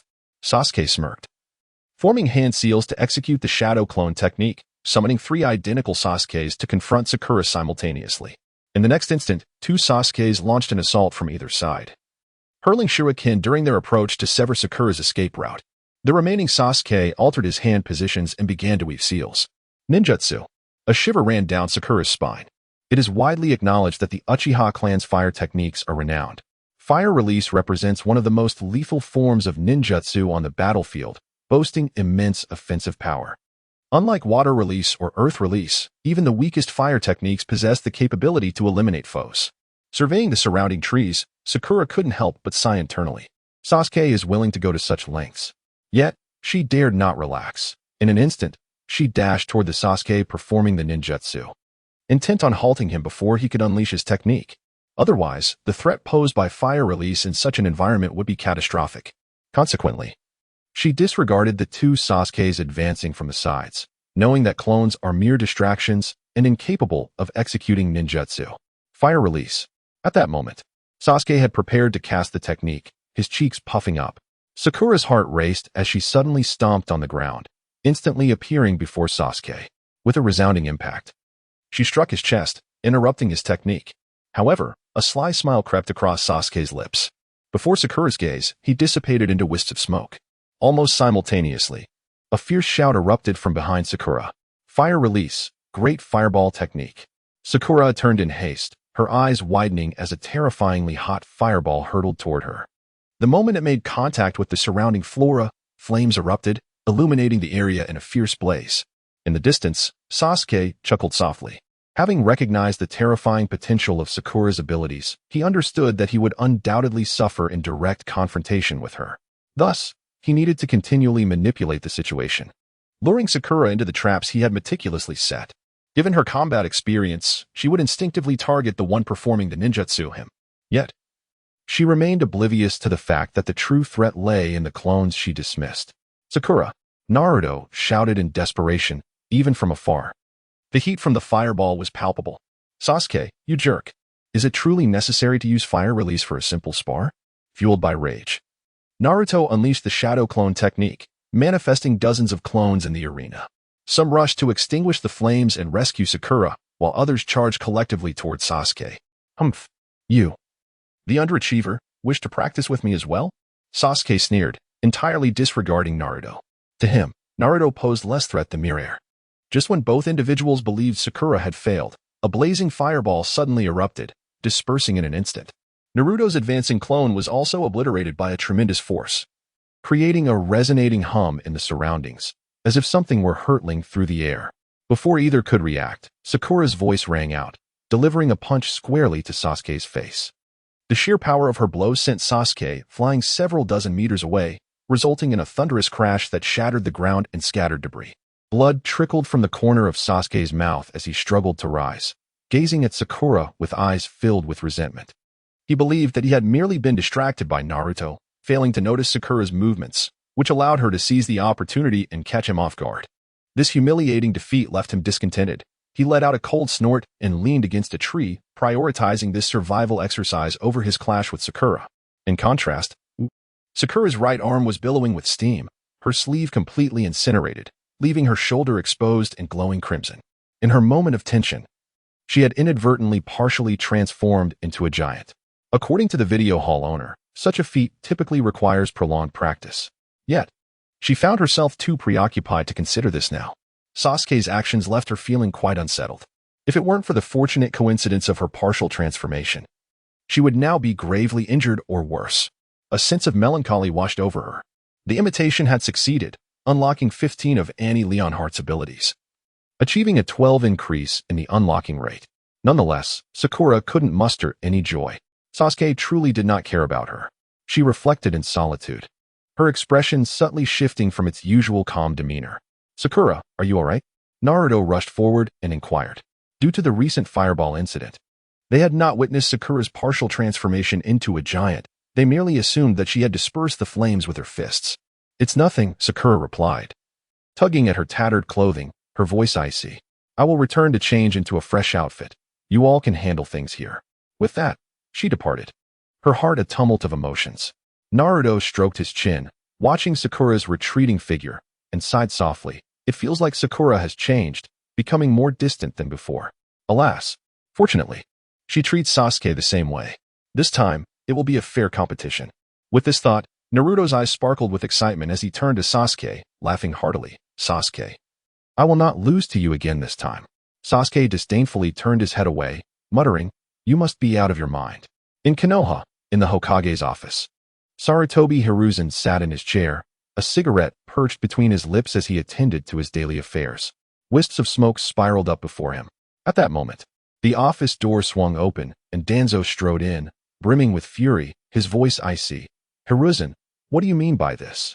Sarutobi Hiruzen seemed to have anticipated everything, his expression unwavering as he slowly tucked away the documents in his hands and calmly inquired, "What do you mean?"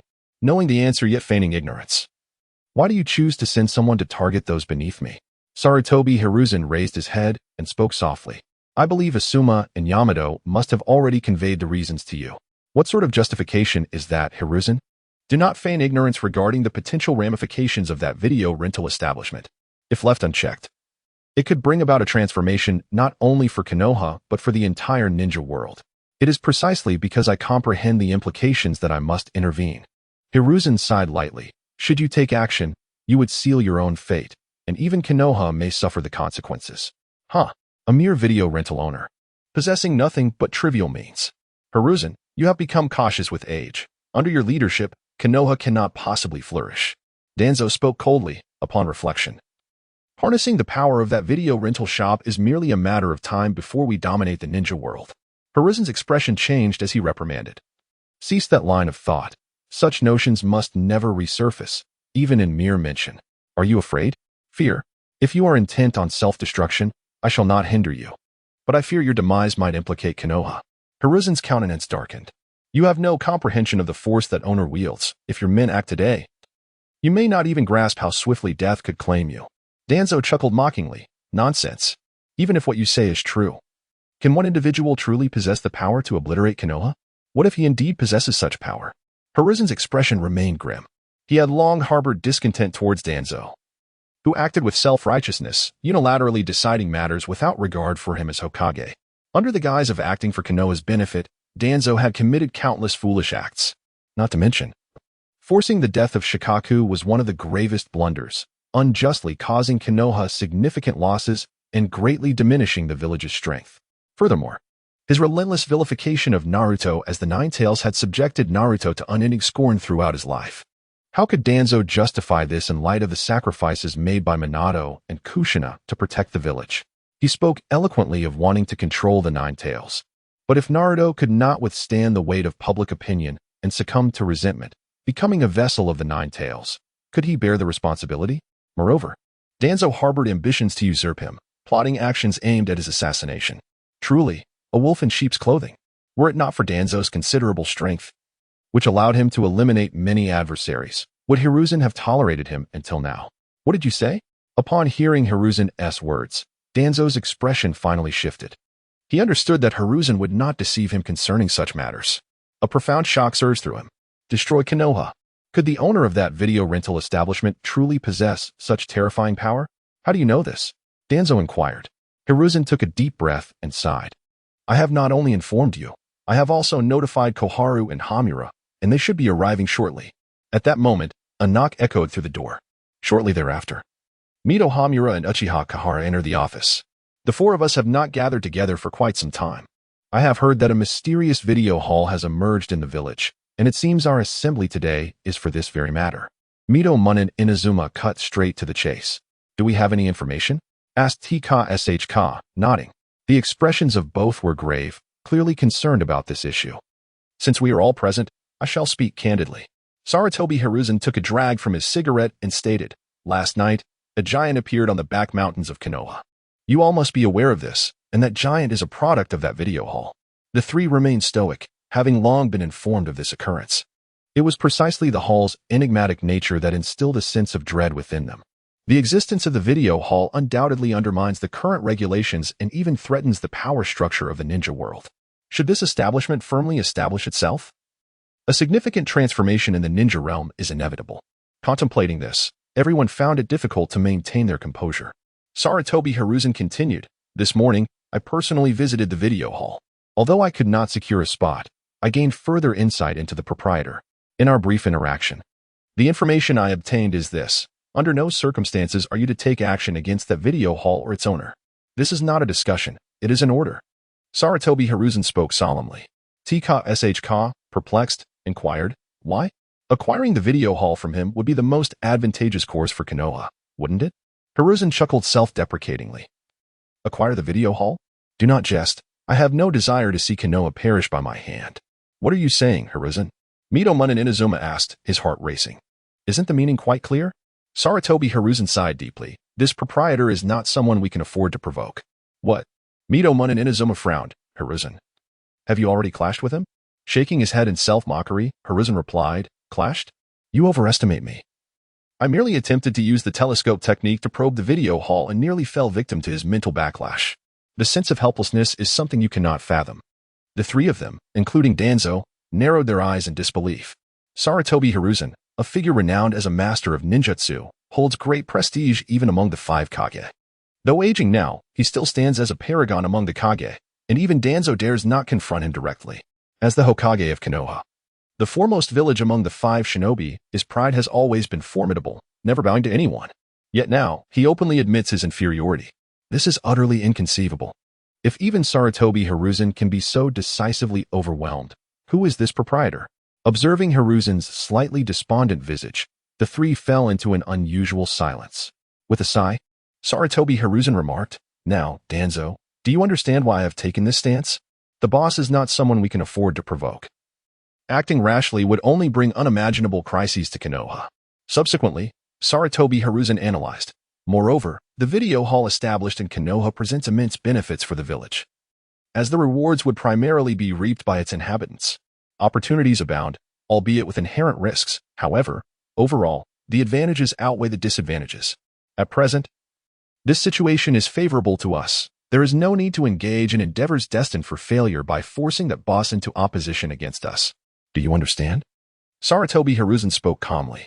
The three remained silent. Even Danzō, who often contradicted Hiruzen, concurred. Hiruzen's words ring true, given the uncertainty of the video hall owner's stance. To offend such an opponent recklessly would be foolish, likely leading to disaster for Konoha. In light of this, it would be wiser to temporarily accept him. Everything can be addressed in due time. Seeing the absence of dissent among the three, Sarutobi Hiruzen sighed in relief. Let this be the conclusion for today, remember. Under no circumstances should we take action against that boss. The three nodded and departed from the Hokage office. On the way, Tsurun Koharu could not contain her curiosity. Must we really refrain from confronting the video hall? If you wish to court death, feel free to try, Danzō replied coldly, striking his cane heavily against the ground. With his mental prowess, he severely wounded Hiruzen from across half of Konoha. This person's strength has reached unfathomable levels. Perhaps Hiruzen's decision is indeed correct this time. What do you intend to do? Mitarashi Anko inquired, looking towards Danzō, well aware that he would not remain passive. Danzō's eyes narrowed slightly. The situation is already set in motion. What more can I do? Rather than squander time, it is prudent to seize this opportunity. Opportunity? Mitarashi Anko's eyes brightened. Are you suggesting? Danzō chuckled. I too wish to witness that extraordinary video hall. The video hall. At this moment, midday was approaching. Su Bai patted his somewhat flattened stomach and promptly ordered takeout from Ichiraku Ramen, which was not far from the video hall. Before long, Ichiraku's daughter, Ayam, entered carrying a food box. A delightful aroma wafted from the box. Ayam smiled playfully. Boss, your ramen. Su Bai chuckled. Thank you. Upon receiving the food box, his gaze towards Ayam brightened slightly. Ayam, would you like to watch a film here? If luck smiles upon you, there might be a reward in store. Reward? Indeed. Su Bai replied with a smile. Anything featured in the film could be yours. Perhaps you could even become the mightiest female ninja in the shinobi world. Things from the film. Is that for real? Ayam asked with a look of disbelief. Absolutely. So, would you like to take a look? Just 5,000 Rio. Ayam was taken aback. 5,000 Rio. How many bowls of ramen would she need to sell to earn that back? Politely declining, Ayam exited the video hall, as Ichiraku Ramen still required her assistance. Su Bai smiled faintly as he opened the lunchbox. At that moment, 3 individuals entered the establishment. Upon seeing them, Su Bai paused briefly, then remarked, Today, my video hall truly shines with splendor. Meanwhile, within the private room, the final notes of Butterfly resonated. As the children bid farewell to their digital companions, the story reached its poignant conclusion. Having watched the film in one breath, Jing Ye's eyes glistened with a mist of emotion. She had never encountered such an enthralling movie. Upon its conclusion, she felt a sense of disorientation. A remarkable film has the power to evoke endless reminiscences. After witnessing it once, one feels as if they have experienced it firsthand, reluctant to accept its ending. The journey was one of companionship and growth, witnessing the evolution of each digital creature, while the bond between the children and their digital companions deepened. They supported and cared for one another, facing challenges together without abandoning their friends. Courage, love, friendship, knowledge, innocence, honesty, hope, and brightness, each badge represented a child's character and virtues, encapsulating their essence. When Tai rushed recklessly towards Wukong Beast, the courage badge radiated a brilliant light. When Ahi felt profound guilt over a misunderstanding with Aju, the friendship badge awakened him from his despair. When Kishiro lost his knowledge to the cosmic brain demon and regressed to the juvenile form of Kabuterimon, tears brought forth his true self. When Suno witnessed Bichio Beast recklessly charging toward the vampire demon, she recalled her own impulsive disregard for her parents, and love surged within her. When Mimi's parents were trapped in Odaiba, her innocent tears purified the surrounding darkness. Meanwhile, Aju consistently offered silent support to his companions through honest actions. When Jair witnessed Wizardman's demise, the light within her finally overcame her fear of the vampire demon. When Awu's companions were transformed into dolls, and Jair's life hung in the balance, his unwavering hope became the final strength to vanquish the Clown King. Throughout the film, there was no designated leader. However, each individual played a crucial role, continually inspiring and influencing those around them. In the final moments, the 8 children prepared to part from their digital partners, returning to their original world. As Balmon appeared and Mimi's hat was swept away, the background music swelled, and her tears flowed uncontrollably. Even the 2 grown men, Shikamaru and Choji, felt a tinge of melancholy. At that moment, Jing Yi heard a mechanical voice in her mind. Customers watching Digimon, Part 1, will receive rewards. Today, my video hall truly shines with splendor, Su Bai remarked. The 3 individuals were none other than Danzō, Midogate Kurenai, and Tenten, who had just emerged from the Hokage's office. It appeared that the boss was unperturbed by their unexpected visit, which put them at ease. Midogate Kurenai stated, as long as you are willing to spend money, you are a guest of the video hall. Would you like to watch a film? Indeed. Tuanzong cast a deep glance at Shunyi and calmly placed 15,000 taels on the counter, stating, Boss, do you have any good recommendations? However, Tuanzang's tranquility was merely a fade. In reality, he began to scrutinize Su Bai from head to toe. The enigmatic proprietor of the video hall appeared to be nothing more than a youth, lacking even the basic aura of a formidable warrior. Could he truly inflict severe damage on Rijan? Su Bai did not take the money and replied, We are fully booked. Tuanzong maintained his composure and replied indifferently, We can wait. Su Bai glanced at Tuanzong, pocketed the money from the counter, and said, The film posters are over there. You may peruse the descriptions yourself. Nodding, Tuanzong, along with Zhuan Qian Xiaochun and Mido Min Yin, approached the posters. After a deliberation, the trio ultimately selected Digimon Adventure, Part 1. This choice took Su Bai by surprise. He had anticipated they would opt for the more impactful Attack on Titan. Nevertheless, it was of little concern to him. With a snap of his fingers, 3 chairs materialized beside Tuan Zong and his companions, causing their pupils to constrict. They were completely oblivious to the peculiarities surrounding them, and though startled, they quickly regained their composure and quietly seated themselves, awaiting the start of the film. At that moment, a notification chime resonated in Su Bai's mind. Customer Yamaguchi Yena is watching Digimon Adventure, Part 1, and has earned the reward, Loyal Beast Evolution Crystal. Loyal Beast Evolution Crystal contains all the energy from the Loyal Beast's evolution from Rookie to Ultimate level. It can be transformed into chakra for absorption by the user or directly consumed by Digimon. Loyal Beast. Su Bai's expression shifted slightly. The Loyal Beast was quite renowned in the digital world. In fact, the term Loyal Beast refers to the entire family of sea dragons.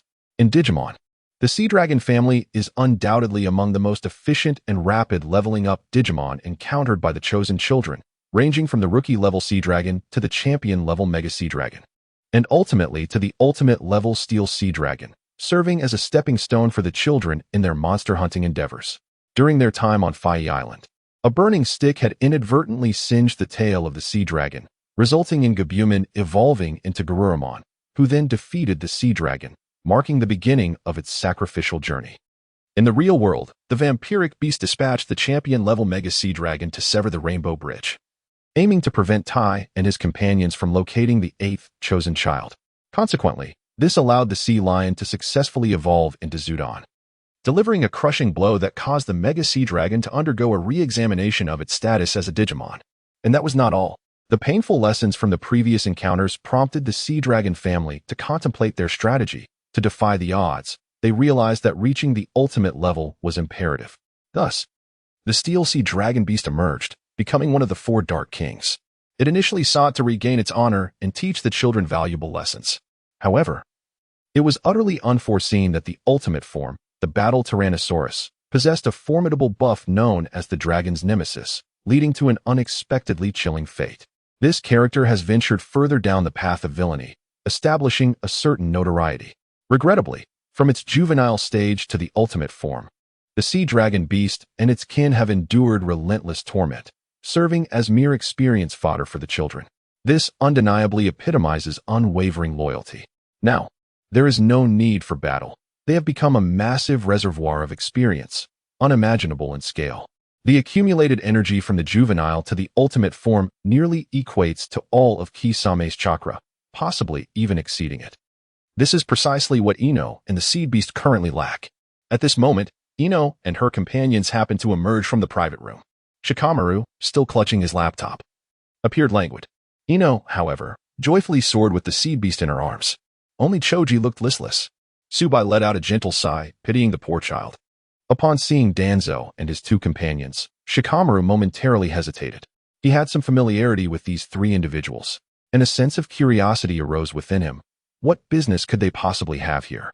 Surely, they must have come seeking something, Shikamaru mused inwardly. Boss. Ino pounced onto the counter, beaming at Su Bai. Su Bai chuckled lightly. I understand. I wouldn't dare swindle such a lovely maiden. Ino's cheeks flushed, yet her joy only intensified. The Seed Beast blinked its large eyes, glancing between Ino and Su Bai, seemingly detecting a hint of romantic tension wafting from its master. At that moment, a brilliant light flashed as Su Bai produced the evolution crystal. It resembled a palm-sized metallic orb, radiating a violet glow. Is this the so-called loyalty evolution crystal? Ino inquired, holding it up. I've never heard of such a Digimon. Su Bai chuckled softly. You may regard this evolution crystal as a grand experience package. It not only enhances your chakra, but also enables the Seed Beast to evolve. Really? Ino exclaimed, her delight evident. This is incredibly beneficial for both the Seed Beast and me. Her chakra was limited, resulting in the Seed Beast's sluggish evolution. At that moment, she felt as though this evolution crystal was tailored just for them. But how does one utilize it? Ino pondered, gazing at the solid crystal, unsure of how to proceed. Quite simple, Su Bai replied with a smile. All you need to do is gather your chakra in your palm, grip the crystal tightly, and you will absorb the energy within. As for the Seed Beast, it just needs to swallow it whole. Ino promptly complied, requesting Su Bai to divide the crystal, distributing it between herself and the seed beast, which moved affectionately in her embrace. Gripping the evolution crystal tightly, Ino concentrated her chakra, and her body began to tremble as a potent, tumultuous energy surged from her palm, coursing through her veins and filling her limbs. The surge of energy was immense, coursing through her body with unrestrained ferocity, emanating a delicate, ethereal glow of gold and purple. A tempest of unparalleled intensity began to radiate outward from her, a phenomenon triggered by the sudden escalation of her chakra to its zenith. Instantly, everyone was taken aback, including even Danzō and his associates. The sheer volume of chakra was astonishing, nearly incomprehensible, especially considering that the bearer of such power was merely a 12-year-old child.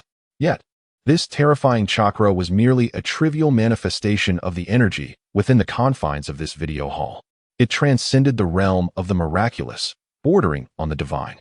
At that moment, Su Bai became an enigma in the minds of Danzō and the others. After a considerable time, the storm subsided. Ino opened her eyes, brimming with delight. She felt an unprecedented surge of strength. Her chakra, physical prowess, and mental fortitude had all experienced significant enhancement. Particularly, her chakra was overwhelmingly potent, far surpassing that of her father. She had never before sensed such formidable chakra. Incredible! I must now be the person with the most chakra in the history of the Yamanaka clan, Ino exclaimed joyfully, completely unprepared for the dramatic increase in chakra bestowed upon her by the evolutionary crystal.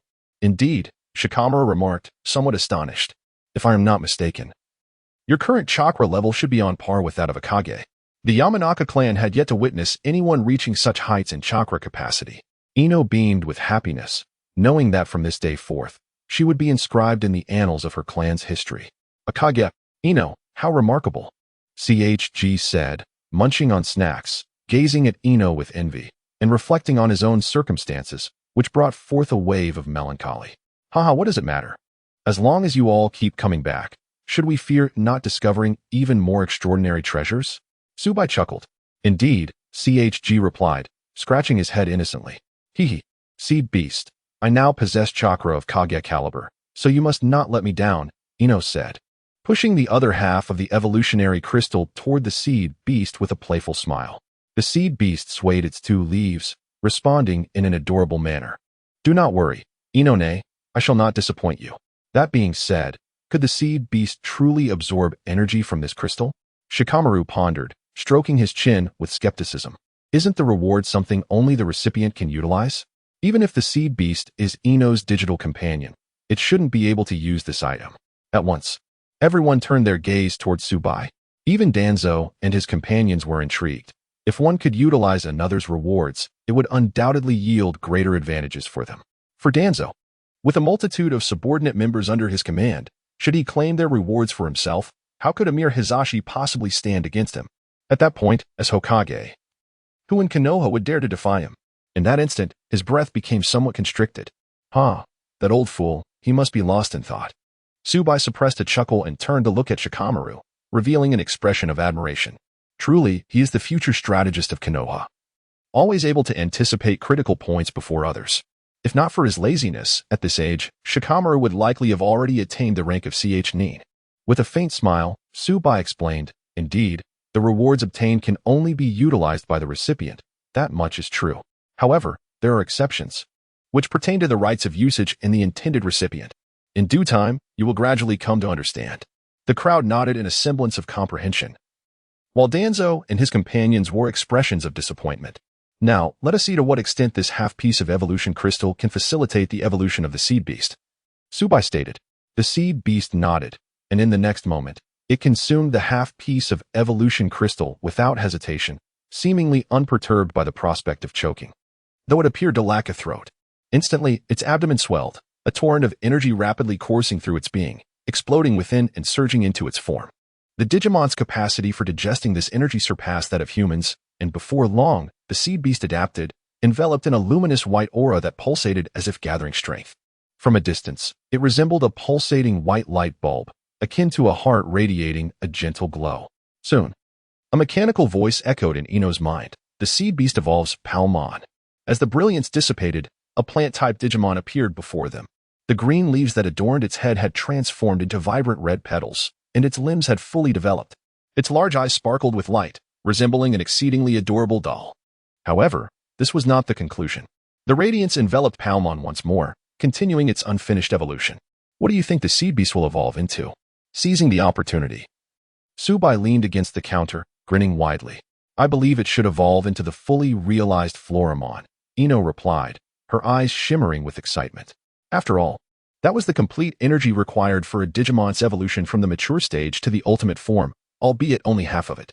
As she spoke, Ino's eyes began to glimmer. She had long coveted Floramon, admiring its cuteness, beauty, and amiable nature. Not only men, but even she wished to bask in its presence. Indeed, given the energy contained within that crystal, facilitating the seed beast's evolution into its fully realized form should pose no significant challenge, Shikamaru concurred. I share the same sentiment. CHG added. How dull. You all chose the same outcome, making it quite difficult for me to proceed, Su Bai remarked, rolling his eyes in disinterest. Perhaps it is because we are the trio of the boar, deer, and butterfly, they joked.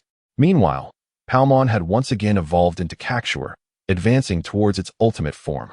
Whether it would succeed now depended on how much experience remained in the package. Although Ino and the others verbally expressed confidence in the seed beast, a wave of anxiety surged within them at this critical moment. By the way, boss, if the seed beast evolves into the flower fairy beast, will it ever revert? Inoue suddenly inquired.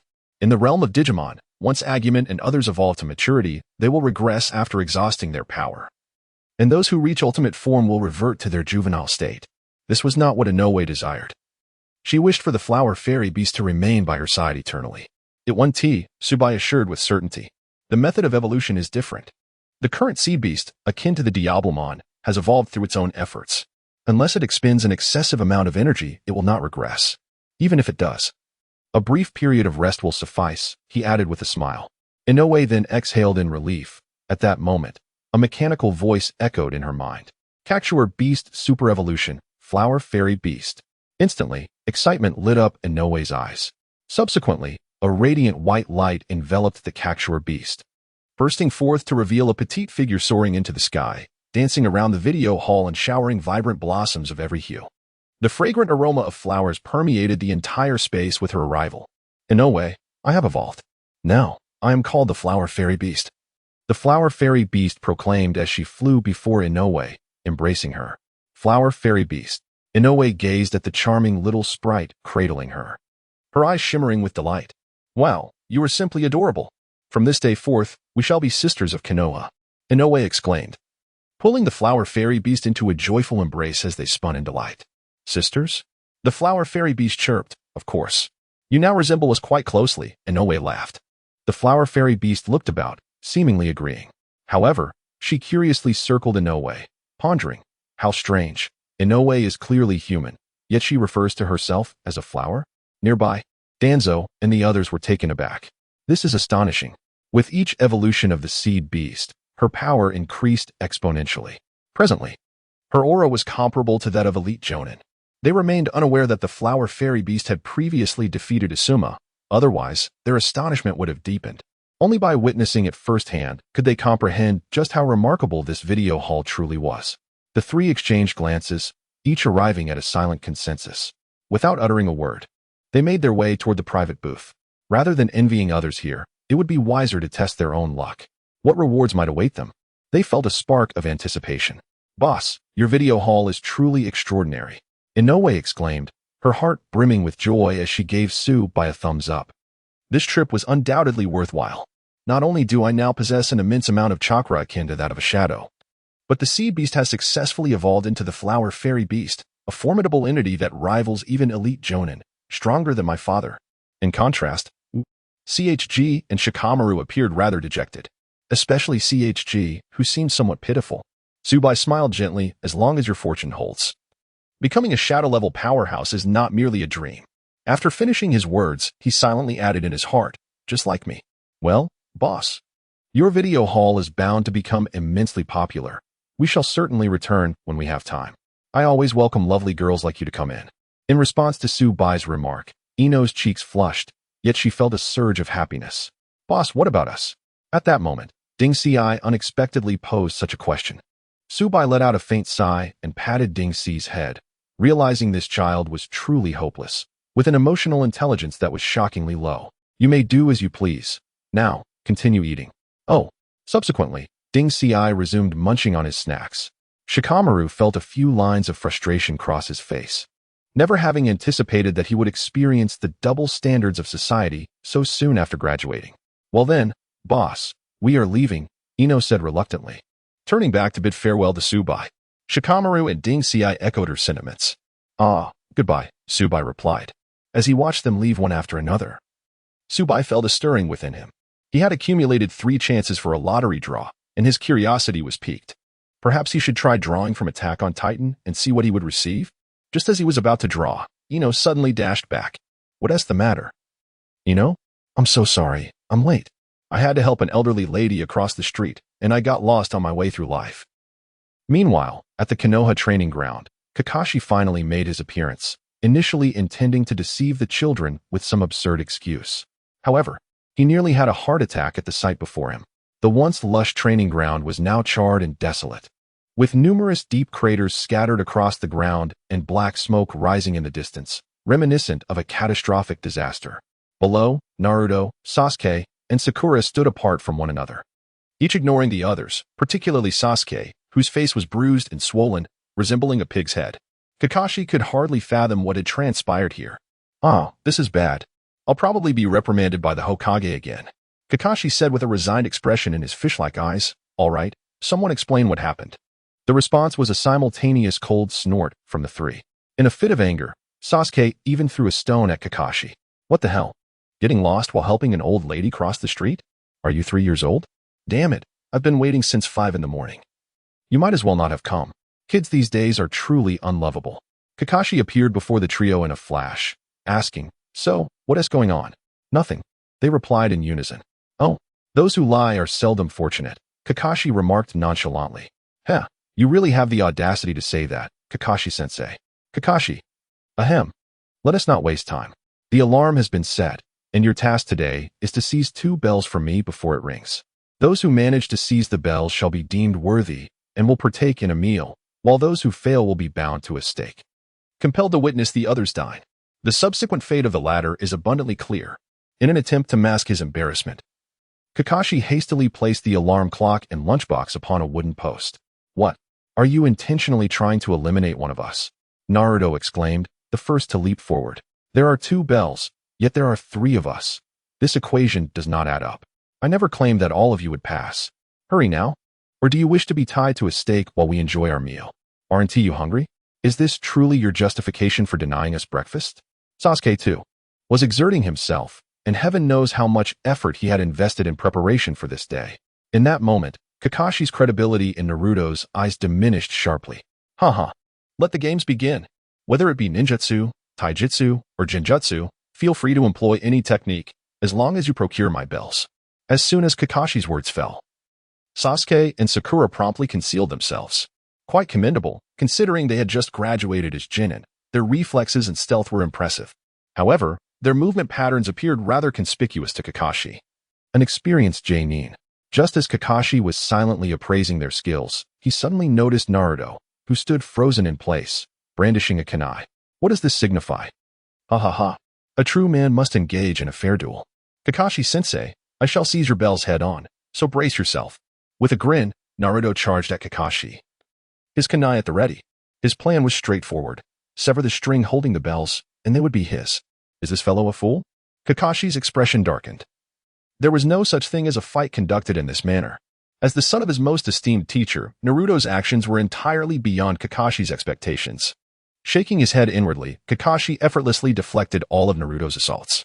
In a flash, he appeared behind Naruto, hands clasped, fingers extended, with his target unmistakably in sight, Naruto's Dairy-ri. The Leaf Village's ultimate taijutsu, the 1,000 Years of Pain. Ah. In that moment, Naruto's anguished scream reverberated throughout the village, following Kakashi's swift maneuver. Naruto felt a sudden tightness in a certain area, and with a yelp, he soared skyward like a shooting star, propelled by an unseen force. Well, what the heck? Sasuke and Sakura's eyes widened in disbelief. They had anticipated Kakashi to unleash some formidable jutsu, yet they were met with this unexpected turn. Even without experiencing it firsthand, they felt a sudden tension. I'm sorry, Sure, it seems we have lost. TCH, as expected, he is the weakest link. I truly must have been out of my mind to place my hopes in him. Relying solely on oneself seemed far more dependable, Sasuke muttered disdainfully. And in the next moment, he withdrew several shuriken from his pouch, launching them towards Kakashi. Kakashi had been vigilant, sensing the impending danger. Remain calm, he summoned a kunai, effortlessly deflecting all the shuriken that came his way. Fire release, great fireball technique. As Kakashi turned to deflect the shuriken, a fiery orb suddenly surged towards his back. Oh, the ability to launch a surprise attack from an unseen angle, impressive, indeed. It seems that Sasuke surpasses Naruto by a considerable margin. While fending off the shuriken, Kakashi felt the intense heat behind him and nodded in approval. However, if you genuinely believe that such an effort could defeat a Jonin, then the title would hold no weight. Suddenly, Kakashi's voice echoed from behind, causing Sasuke's pupils to constrict.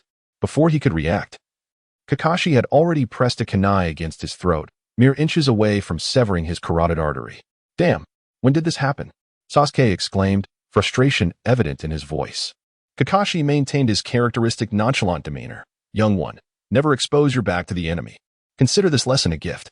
In just a few minutes, both male protagonists of the main cast found themselves bested by Kakashi. Bound to the wooden posts, they appeared conspicuously defeated, devoid of hope. The tantalizing aroma of the lunchboxes perched above them stirred their stomachs to protest.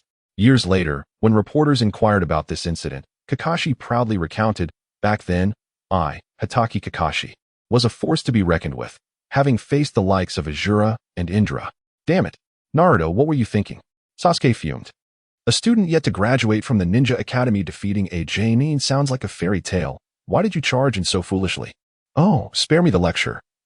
You were no better, Naruto retorted. At least I considered my actions. Considered? So now you find yourself tied up here with me? Sasuke shot back. The corners of Sasuke's eyes twitched. Damn it, do we have to rely on Sakura now? Observing this exchange, Kakashi shook his head in silent disapproval. As he suspected, these freshly minted graduates understood only solitary combat, neglecting the importance of teamwork. Naruto charged in recklessly. A fool who failed to assess the disparity in strength between allies and foes. After all, which ninja would simply stand still and engage in combat? A true ninja employs every conceivable strategy to secure victory. The pursuit of honorable combat is better suited for samurai. As for Sasuke, he regarded Naruto and Sakura as burdens, believing that individual strength alone sufficed. How laughable. While personal prowess is indeed significant, the essence of collaboration within a team is paramount, especially when these individuals would soon embark on missions together. For students yet to graduate, the most effective approach to sparring with a Jonin would be mutual assistance, a principle even a 3-year-old would grasp. Why, then, do these individuals fail to comprehend it? If left unchecked, they might not even realize when death approaches. Thus, it seems I must send you back to the Ninja Academy for a retake, Kakashi pondered, wondering how Sakura would respond to this situation. To speak candidly, Sakura's performance was indeed unexpected for Kakashi.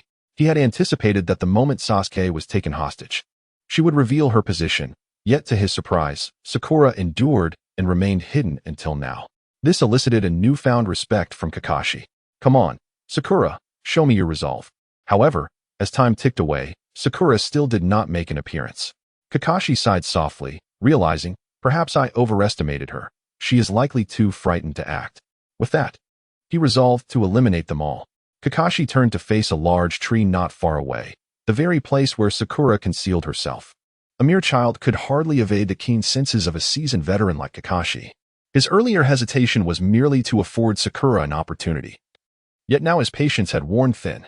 Just as Kakashi prepared to strike, a kunai soared from the treetop. Finally, she's made a move, Kakashi remarked listlessly. But tell me, where exactly are you aiming, Sakura? He stood immobile as the kunai zipped past him. After 6 years at the Ninja Academy, could she truly miss such a basic target as a stationary object? If that is the case, Sakura, you have greatly disappointed me, Kakashi stated coolly. At that moment, Sakura emerged from the treetop, gazing at Kakashi with calm determination. Kakashi-sensei, I simply need to seize the bell before the alarm sounds, correct? Kakashi felt a pang of disappointment upon seeing Sakura, much like Naruto, boldly present herself before him. These kids lack any cunning, he mused. Yet, it was too late. Time was nearly up. I regret to inform you, but you have both failed. Perhaps it would be best to return to the academy and relearn the basics with those little ones who have just begun to walk. Not necessarily. Sakura replied with a hint of a smile. Kakashi-sensei, you have grown complacent. The kunai that had previously whizzed past Kakashi now hurtled toward the alarm clock. While Sakura charged toward Kakashi, her kunai aimed directly at the bell at his waist. What? Kakashi gasped, faced with two choices. Intercept the kunai heading for the alarm, potentially using the body flicker technique, which might allow him to succeed, but at the risk of losing the bell to Sakura. Or he could abandon the alarm to block Sakura, thus prolonging the survival exercise indefinitely. Well done, Sakura. Naruto shouted in delight at the unfolding scene. Even Sasuke found himself genuinely acknowledging Sakura's capabilities. Indeed, destroying the alarm was a valid tactic, significantly increasing their chances of success due to the time constraints. Understanding the implications, the two began to struggle fiercely against their fated bindings. After a brief moment of hesitation, Kakashi made his choice. Surprisingly, I did not anticipate you would devise such a scheme. I must admit, I have been outmaneuvered. Kakashi placed a hand on his forehead. Finally understanding why Sakura had hesitated to act, she must have been waiting for the moment he would let his guard down to execute her plan. How unfortunate it is that a seasoned jonin like myself fell into such a trap. Yet, according to the information, is Sakura truly among the cleverest? Never mind. Sakura, I concede that your plan has succeeded, but to think you could ensnare a jonin with merely this is rather naive. No sooner had he spoken than Kakashi swiftly seized Sakura's wrist and flung her away. Simultaneously, the kunai that Sakura had thrown cleaved the alarm clock in two. Freezing time forever at 11:59. What a pity, you were so close to being eliminated. Kakashi remarked nonchalantly, leisurely approaching Sakura. Even if the clock is broken, as long as I bind you all, you will still fail. Sakura, you performed admirably, but you have underestimated the jonin. Oh no.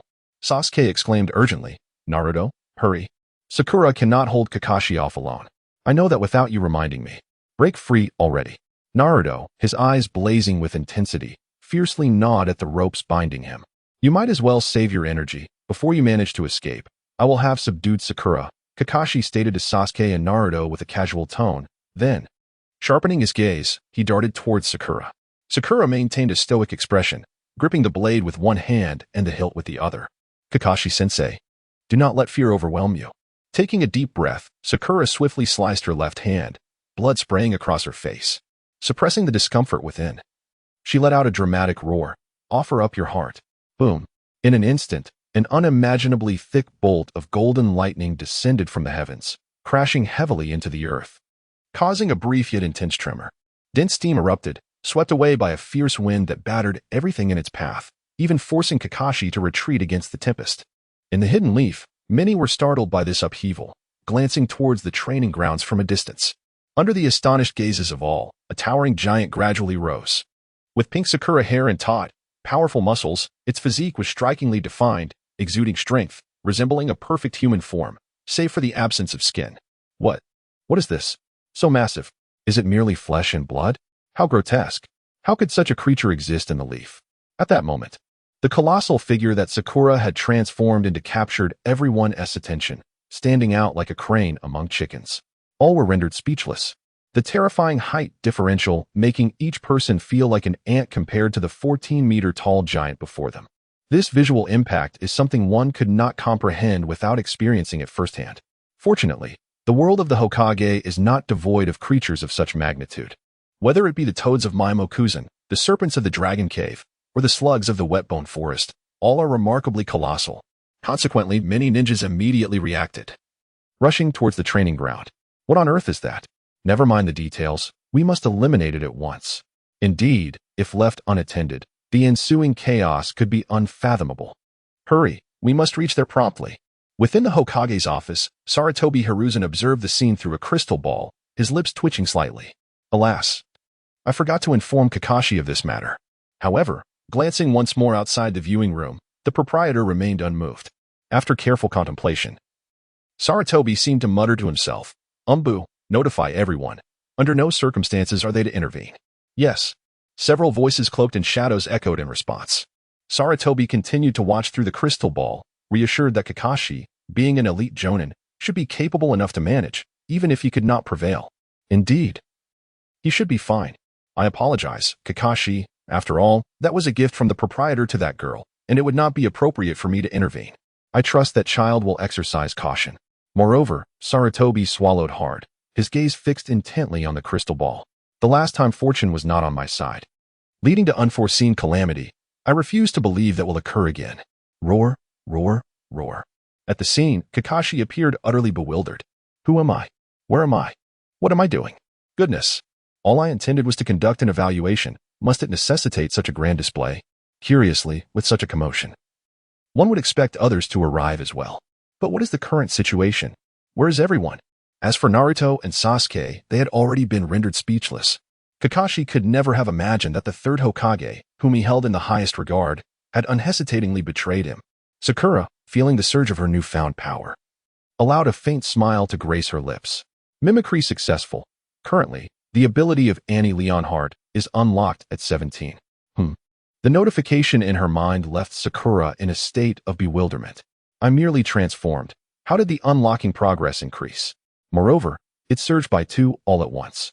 Nevertheless, it is ultimately beneficial. I must swiftly seize the bell from Kakashi-sensei's waist before my chakra and stamina are depleted, as the consumption in this giant form is quite significant. In the next moment, she raised her immense palm and swiftly aimed to strike at Kakashi. Kakashi's brow furrowed, hastily forming hand seals, his cheeks puffing out. Wind release, great breakthrough.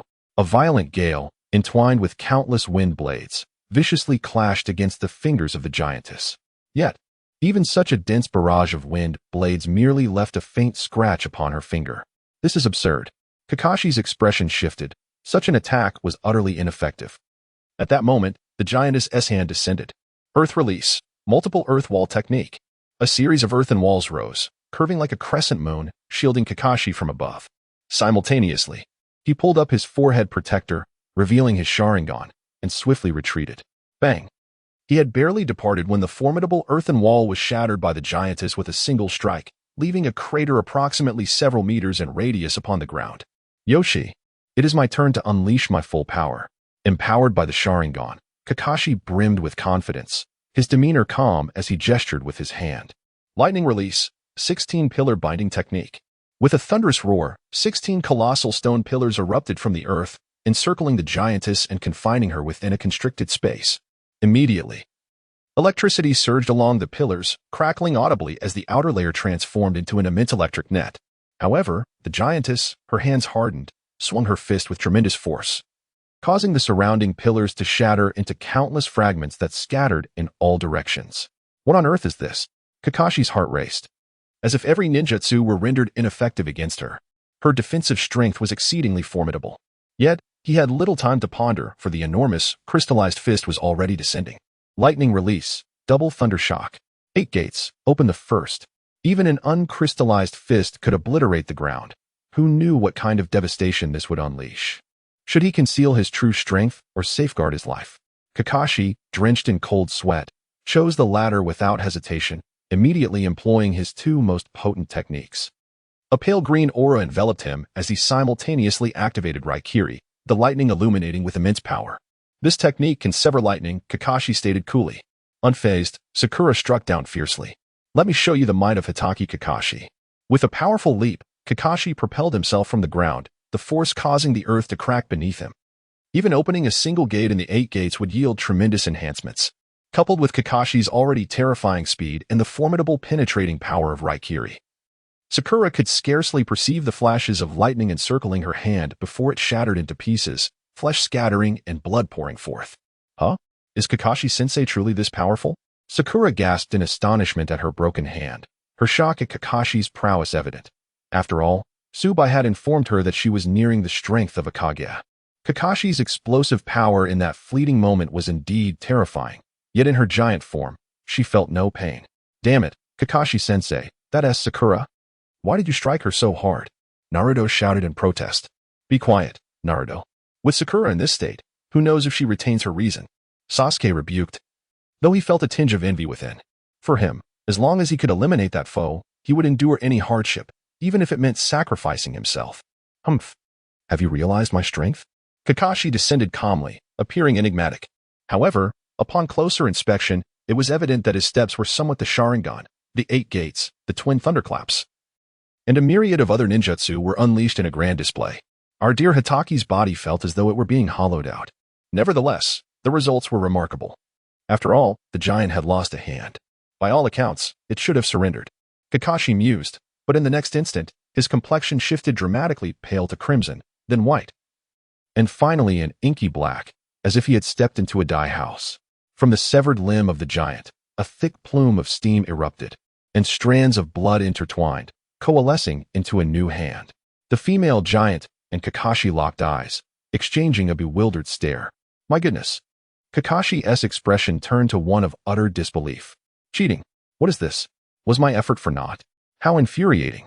Just as Kakashi was engulfed in his thoughts, a colossal fist, shimmering with a silvery hue, descended from the heavens, crashing down not far from him.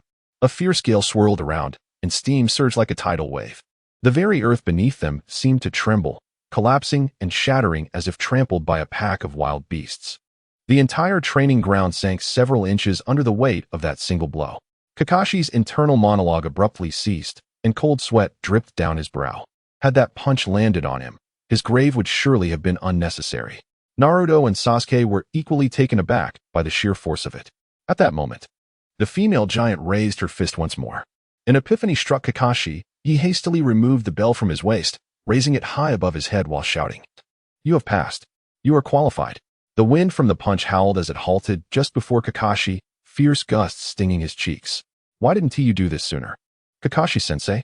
Sakura's voice resonated from within the giant. In truth, her chakra was nearly depleted, especially after regenerating her hand, which had consumed a significant amount. If Kakashi had not given up, she would have truly been at her wit's end. Thankfully, they had succeeded in the end. Upon hearing Sakura's voice emanating from within the giant, both Kakashi and even Naruto and Sasuke were momentarily stunned. You can talk? Kakashi exclaimed, incredulous. Why didn't you mention that earlier? We were almost scared to death.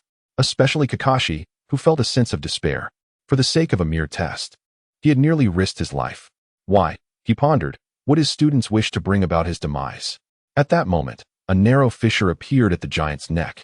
And Sakura emerged from within, her form ethereal and graceful, a chill wafting through the air.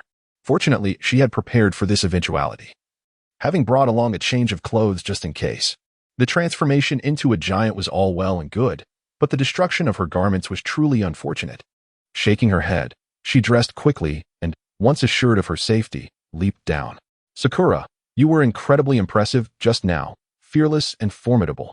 As soon as Sakura descended, the infatuated Naruto rushed forward, showering her with compliments, completely oblivious to his earlier trembling in the corner. In contrast, Kakashi and Sasuke maintained a demeanor of composure. Sakura. What transpired? Kakashi inquired. Could it be related to your bloodline limit? Unaware of the previous night's events, he found himself perplexed by this giant, having never heard of such a capability throughout his extensive tenure in the ninja world. Sakura shook her head and recounted the events at the video hall in detail. Are you implying that you visited that video hall, watched its films, and thus received the reward that allows you to transform into a giant? Kakashi asked incredulously. Indeed. Sakura affirmed with a nod. This is utterly absurd, Kakashi murmured. It sounds remarkably like a tale crafted to deceive children. A person of his experience could never accept such claims without first-hand investigation. Nevertheless, the terrifying yet wondrous power that Sakura possessed began to challenge his understanding. A child who had yet to officially graduate suddenly wielding a power comparable to that of a Kage. One he had never encountered before, perhaps this was the only explanation for it all. Meanwhile, Sasuke and Naruto, upon hearing Sakura's account, were already brimming with eagerness. Earning rewards through watching films was a formidable means to gain strength. Just look at Sakura, after merely one visit. She had acquired such formidable power that even someone like Kakashi could not match her. Surely, if they ventured there, they too would not fall short. After all, everyone believes their fortune to be superior to that of others. All right, if I go to that video hall, I can attain power beyond that of the Kage. Be elected Hokage, and earn everyone's recognition, Naruto thought gleefully. However, 5,000 Ryo seemed a bit steep. Flames danced in Sasuke's eyes as he clenched his fists. If I visit that video hall, I can gain power equal to, no, surpassing Sakura's. And then I can kill that man and avenge my clan. Kakashi observed their expressions keenly and, after a moment of contemplation, said, Very well. Let us also take a look. At the video hall, Su Bai bid farewell to Ino once more, chuckling to himself. It turned out Ino had merely come to inquire about his name. Casting his gaze toward the training ground, Su Bai smiled faintly. The promotional effect was remarkable. Having witnessed Sakura's transformation into a giant, his video hall would soon gain renown throughout Konoha. Everyone would inevitably feel compelled to visit the hall, and he believed the goal of upgrading his establishment would soon be realized. It seemed the main characters were also on their way. Hey, things are becoming increasingly interesting. Su Bai mused as he approached the counter and opened the system panel, murmuring, "But before that, I would like to tempt fate once more." System. In the world of Attack on Titan, I wish to use my lottery opportunity, Su Bai silently thought. Ding. Reward is being drawn. Su Bai anxiously perked up his ears. The anticipation and trepidation of a lottery were ever present. Ding. The lottery was a success. Congratulations to the host for obtaining the Pure Giant transformation card. The Pure Giant, commonly referred to as the Mindless Giant, is divided into two categories, the ordinary type and the aberrant type. Its instinct is primarily to devour humans, exhibiting no interest in beings outside of humanity, and it lacks basic intelligence. By utilizing this transformation card, one can randomly become either the ordinary or aberrant type, allowing the individual to experience the thrill of becoming a giant and the exhilaration of transcending their original race. Do you wish to savor the taste of humanity? Do you long for a peaceful slumber? Do you yearn for an extraordinary life? Then come and give it a try. Discover a different version of yourself. Note, this transformation card can be used on others. A flash of white light passed, and a pristine small card landed in Su Bai's hand. As he gazed at the transformation card nestled in his palm, he suddenly felt as though the air had become stagnant for 3 seconds. What on earth does it mean to experience life and enjoy peaceful slumber? How does using this transformation card differ from death? Su Bai felt a wave of frustration welling up within him. This was hardly a reward. It could just as easily be deemed a punishment. With a slight sigh, Su Bai reflected on his luck today. It was indeed an inauspicious start, and he resolved not to draw again, lest he squander his chance at the lottery. At last, he arrived. It turned out that this video hall was not far from Uncle Yao's establishment. It was exasperating that he had only noticed it today. At that moment, a loud and boisterous voice echoed from the entrance, followed by several figures rushing in. Su Bai turned to look, a smile forming on his lips. These individuals were none other than the main team from the Naruto series. Among them was Kakashi, a student of the 4th Hokage, who was deeply immersed in the sorrow of losing a dear friend, and now a distinguished jonin of Konoha. The son of the 4th Hokage, Minato Namikaze, Naruto Uzumaki, had lost both parents at birth and faced ostracization from the village, thus honing a remarkable skill, the art of verbal combat. There was also Sasuke Uchiha, a tragic figure living a life akin to a joke, a descendant of the Uchiha clan. Initially consumed by a frenzied desire for vengeance against Itachi, he eventually faced the harsh truths of his past and continued down the path of retribution. Lastly, there was Sakura, the infatuated girl who had just visited the previous night. How infuriating. Such a wonderful place, and I only just discovered it today? Naruto lamented. His head hung low, filled with regret. He passed by here almost daily to enjoy Yao's ramen. Yet he had been oblivious to the existence of this remarkable video hall. It was a grave oversight. Had he discovered it sooner and acquired some formidable abilities, he could have taught that pretentious Sasuke a lesson, perhaps even won Sakura's affection, and become Hokage, gaining the villagers' recognition long ago. How could I have been so focused solely on ramen? Su Bai stepped forward with a chuckle. Are you all here to watch a film? Kakashi nodded and inquired, Boss, I heard that at your video hall, one can obtain items from the films by watching them. Is that true? Indeed, it is true. Have you not already witnessed it for yourself? Su Bai replied, casting a glance at Sakura, who stood behind Kakashi. The recent repairs have been quite unfortunate. Must I recount it for you? Sakura's cheeks flushed slightly. After the blunder of last night, she was at a loss on how to face Su Bai. After all, he had seen her completely exposed. If Sasuke were to find out, he would undoubtedly. Suddenly, Sakura recalled Sasuke's furious demeanor from that morning, and her expression dimmed once more. Su Bai continued, Of course, if you still harbor doubts, you may inquire with the 3rd Hokage, for he witnessed it firsthand. What? Kakashi was taken aback. The 3rd Hokage has been here? Indeed, just this morning, along with Asuma, Su Bai replied nonchalantly. Not only him, but the other 3 high-ranking officials from Konoha arrived not long ago and are currently watching from the private room. What? Do you wish to pay them a visit? Su Bai smirked mischievously. Tuanzong held a deep-seated disdain for Kakashi, considering that Kakashi had once been a member of Root, serving him loyally. only to betray him during the assassination attempt on Sarutobi Hiruzen, causing Tuanzong to endure a difficult existence, constantly suppressed and wary of Sarutobi. Kakashi forced a smile. No? I think I shall refrain from disturbing them. What a joke. In the village, he typically avoided Tuanzong, who, after all, was the second in command of Konoha, wielding considerable power. If they were to cross paths, would he emerge unscathed? However, on the brighter side, this meant he need not make a special trip to report to the third Hokage, which he found rather pleasant. Yet, a multitude of questions arose within him. What was the purpose of this video hall? The third Hokage was one matter. But how could Tuanzong allow this establishment to persist? Given his character and methods, had he known of its existence, he would have dispatched individuals to seize it by force, silencing any potential witnesses. How could he simply sit there, watching films? This matter is quite peculiar, Sasuke remarked coldly. I wish to view films of a high caliber. With that, he handed 5000 Ryo to Su Bai. Absolutely, indeed. Naruto nodded vigorously, eagerly anticipating the emergence of a new self. Reluctantly parting with the 5000 Ryo he had saved for years, he cried out, Boss, this is the culmination of my hard work. You must not deceive me. Rest assured, as long as you continue to watch the films, rewards shall come your way. However, it is a matter of chance. I cannot guarantee when or what will occur, Su Bai said, pocketing the money with a cheerful demeanor. Humph. I am destined to become the Hokage. My luck is bound to be exceptional, Naruto declared confidently, rushing to the posters to make a careful selection. Sasuke hurried to keep pace. Choosing the right film required meticulous consideration, for only those of superior caliber would do. Otherwise, it would be a waste of time. Wait. Sakura suddenly interjected. What is it? Su Bai inquired, perplexed. Boss, isn't there only one private room in this video hall? Sakura pointed at the private room occupied by Danzō and his companions, her brow furrowed in confusion. Where shall we watch then?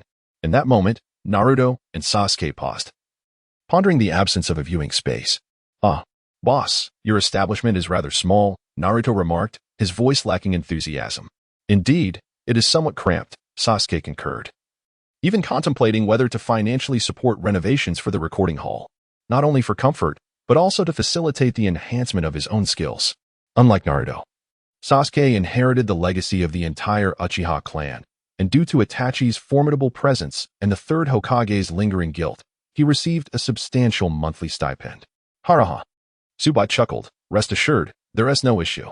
As his words fell, the recording hall began to tremble violently, the interior morphing like a vast ocean, continuously expanding. The once outdated items transformed magnificently, exuding an enchanting brilliance akin to entering a grand ballroom. In mere moments, the area of the hall increased by more than half. And within the newly acquired space, another private room emerged. Wow! Naruto exclaimed, his eyes sparkling with wonder as he dashed around the hall like an inexperienced child. Even Sasuke, typically indifferent to such displays, was filled with admiration. In contrast, Kakashi stood speechless, overwhelmed by the spectacle before him. From his perspective, it was undoubtedly a form of space ninjutsu, which only amplified his astonishment. Having been mentored by Minato, he was acutely aware of the potency of space ninjutsu. Those capable of mastering it were exceedingly rare, let alone altering the dimensions of space at will. Such feats were beyond even his most revered teacher. The realization struck him. No wonder the third Hokage and Danzō had behaved so peculiarly. It was likely due to this very reason. Indeed, the reason was that no one in Konoha could rival this proprietor. Though it seemed almost unfathomable, Kakashi had no choice but to accept it. His demeanor shifted to one of respect. Well then, you may enter now, Su Bai said, relieved that as long as payment was made, he would be recognized by the system as having accommodated them.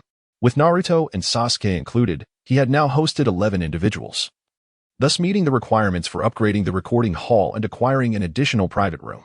Otherwise, this transaction might have fallen through. Yash! Naruto cheered, diligently resuming his search for the film he wished to see. 5000 Ryo, I cannot squander it. Despite the increase in private rooms, each could still accommodate only 3 individuals. Now, who among you two would like to join them? Su Bai inquired, addressing Kakashi and Sakura. They exchanged glances, recognizing that the opportunity to grow stronger was appealing to all, even to Kakashi, the seasoned jonin. However, to watch films with a group of young children, one should spare him. After all, it is merely a matter of chance. The timing of viewing makes little difference. Moreover, it would be better to allow these 3 youngsters to bond properly.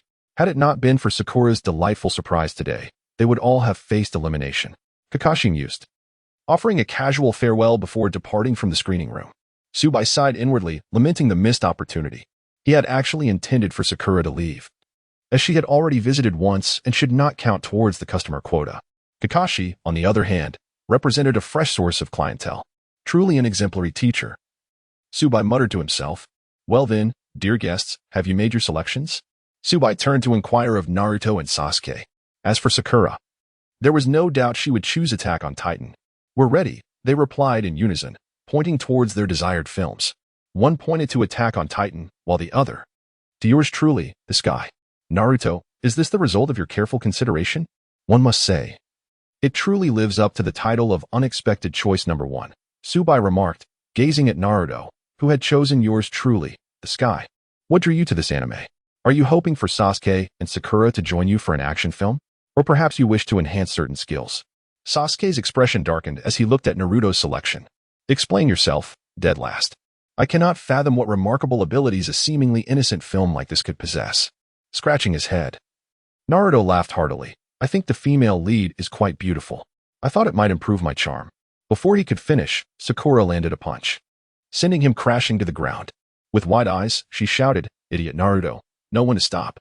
"Boss, we'll stick with Attack on Titan. Ignore this fool," Sasuke said coolly, pulling Naruto by the collar and dragging him into the private booth. What a strong bond they share, Su Bai mused softly. Yet, how long could such days last? After setting up the projector for the main characters, Su Bai returned to the counter, waiting. According to his conjectures, this group's fortune ought to surpass that of others, particularly regarding the powerful abilities they would receive as their initial rewards. For instance, Sakura's ability to transform into a giant was something he envied. After all, in a certain sense, it granted her a form of immortality. Even when severely injured, with limbs severed, she could recover in a remarkably short time. This ability, which Sakura had yet to discover, held immense potential. Once she mastered the healing technique, her vitality and recuperative powers could rival even those of Hashirama Senju, perhaps even surpass them. The prospect of instigating change in this world is indeed intriguing. Yet, one wonders what Naruto and Sasuke will acquire. Will they perhaps draw the Founding Titan? The one capable of wielding Susanoo, the kaleidoscopic Founding Titan, the primordial giant, still manipulating the dumplings, crossed Su Bai's mind with a wicked thought. In another private room of the video hall, Danzō and his companions were intently engrossed in watching Digimon. The myriad of diverse and uniquely talented digital creatures, along with their astonishing array of skills, captivated their attention, leaving them in awe. They were astonished to discover that the world harbored such formidable abilities. It is worth noting that in their youth, they served as the personal guards of the second Hokage, their strengths nearly rivaling that of a Kage. Danzō, being a true Kage-level figure, had witnessed countless wonders throughout his life. After living for more than half a century, the things that could still stir their hearts had become exceedingly rare. Yet now, having encountered such powerful abilities, they found themselves yearning for one, particularly Danzō, who was the most exhilarated among them. Excluding Hiruzen, he was the strongest among them, having collaborated with Orochimaru to implant the cells of Hashirama. Furthermore, he had seized the Manjiki Sharingan of Uchiha Shursui Kodo Amatsukami.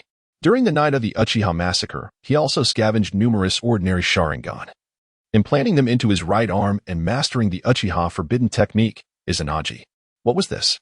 It was akin to possessing multiple lives. His inherent strength was already formidable. If he could acquire those abilities from the digital realm, his power would undoubtedly surpass Hiruzen's, allowing him to rightfully claim the title of Hokage in place of Hiruzen. I hope to obtain a remarkable skill, Danzō silently prayed. Indeed, Tsunade and Mito also echoed his sentiments, their hearts brimming with anticipation. As time elapsed, they soon witnessed the scene of the mammoth Digimon wreaking havoc in Tokyo. However, the anticipated cue never activated. Just as despair began to settle in, a voice suddenly resonated in their minds. Customer Shimura Danzō has watched Digimon, Season 1, and received the reward, Digimon Summoning Card. Customer Tsunade has watched Digimon, Season 1, and received the reward, a clump of green from Green Pastures. Customer Mito has watched Digimon, Season 1, and received the reward, Shadow Wing Slash. This is unbelievable, Tsunade exclaimed in disbelief. I received a reward. I got a reward. I received one as well, Danzō replied. Mito laughed heartily. Ha ha ha. So did I? The three exchanged glances, their joy palpable. Previously, It had been explicitly stated that the ability to receive rewards depended solely on one's luck. Never did they expect all three of them would be rewarded. Instantly, their postures straightened, their backs no longer ached, and they found it effortless to ascend 5 flights of stairs. Without uttering much more, the trio exited together, brimming with vigor, heads held high, and strides purposeful, ready to claim their destined fortunes. Simultaneously, Su Bai, resting in his seat, received the news, taken aback.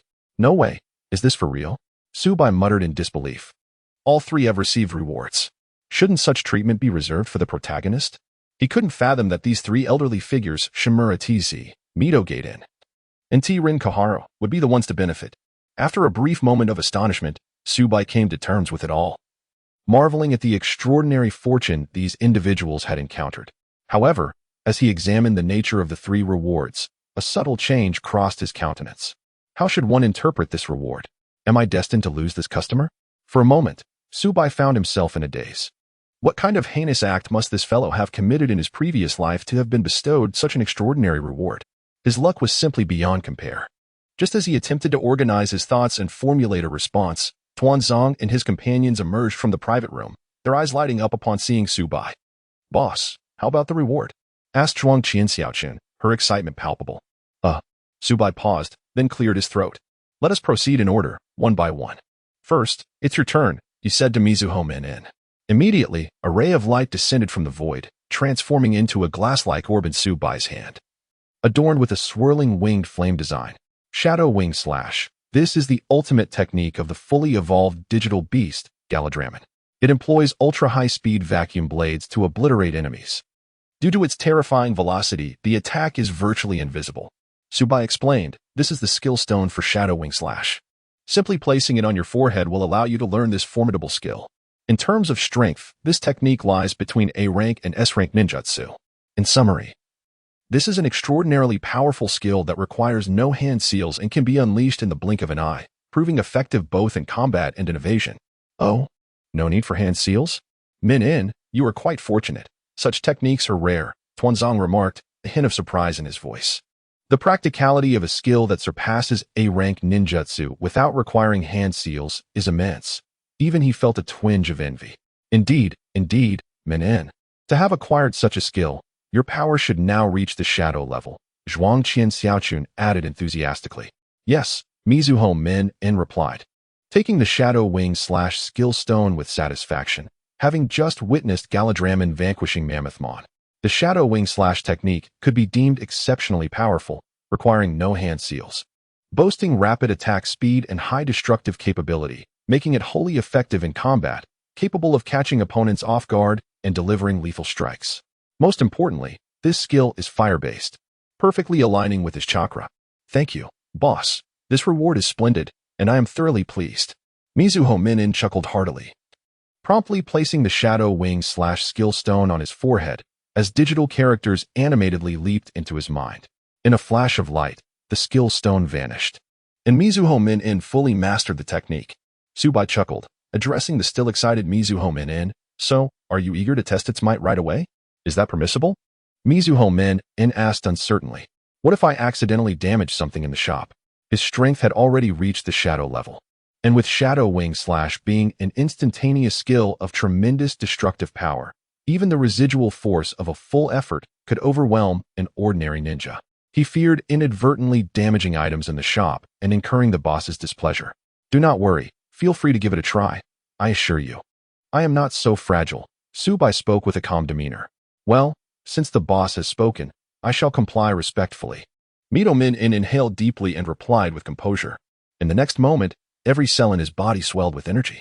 All of his chakra erupted forth like a volcanic explosion, transforming into a magnificent fiery winged blade that surged forward with unstoppable force. The flame soared high, exuding an overwhelming aura, bathing the entire viewing room in a vivid crimson hue. How astonishing! Even without facing it directly, I feel as though I might melt.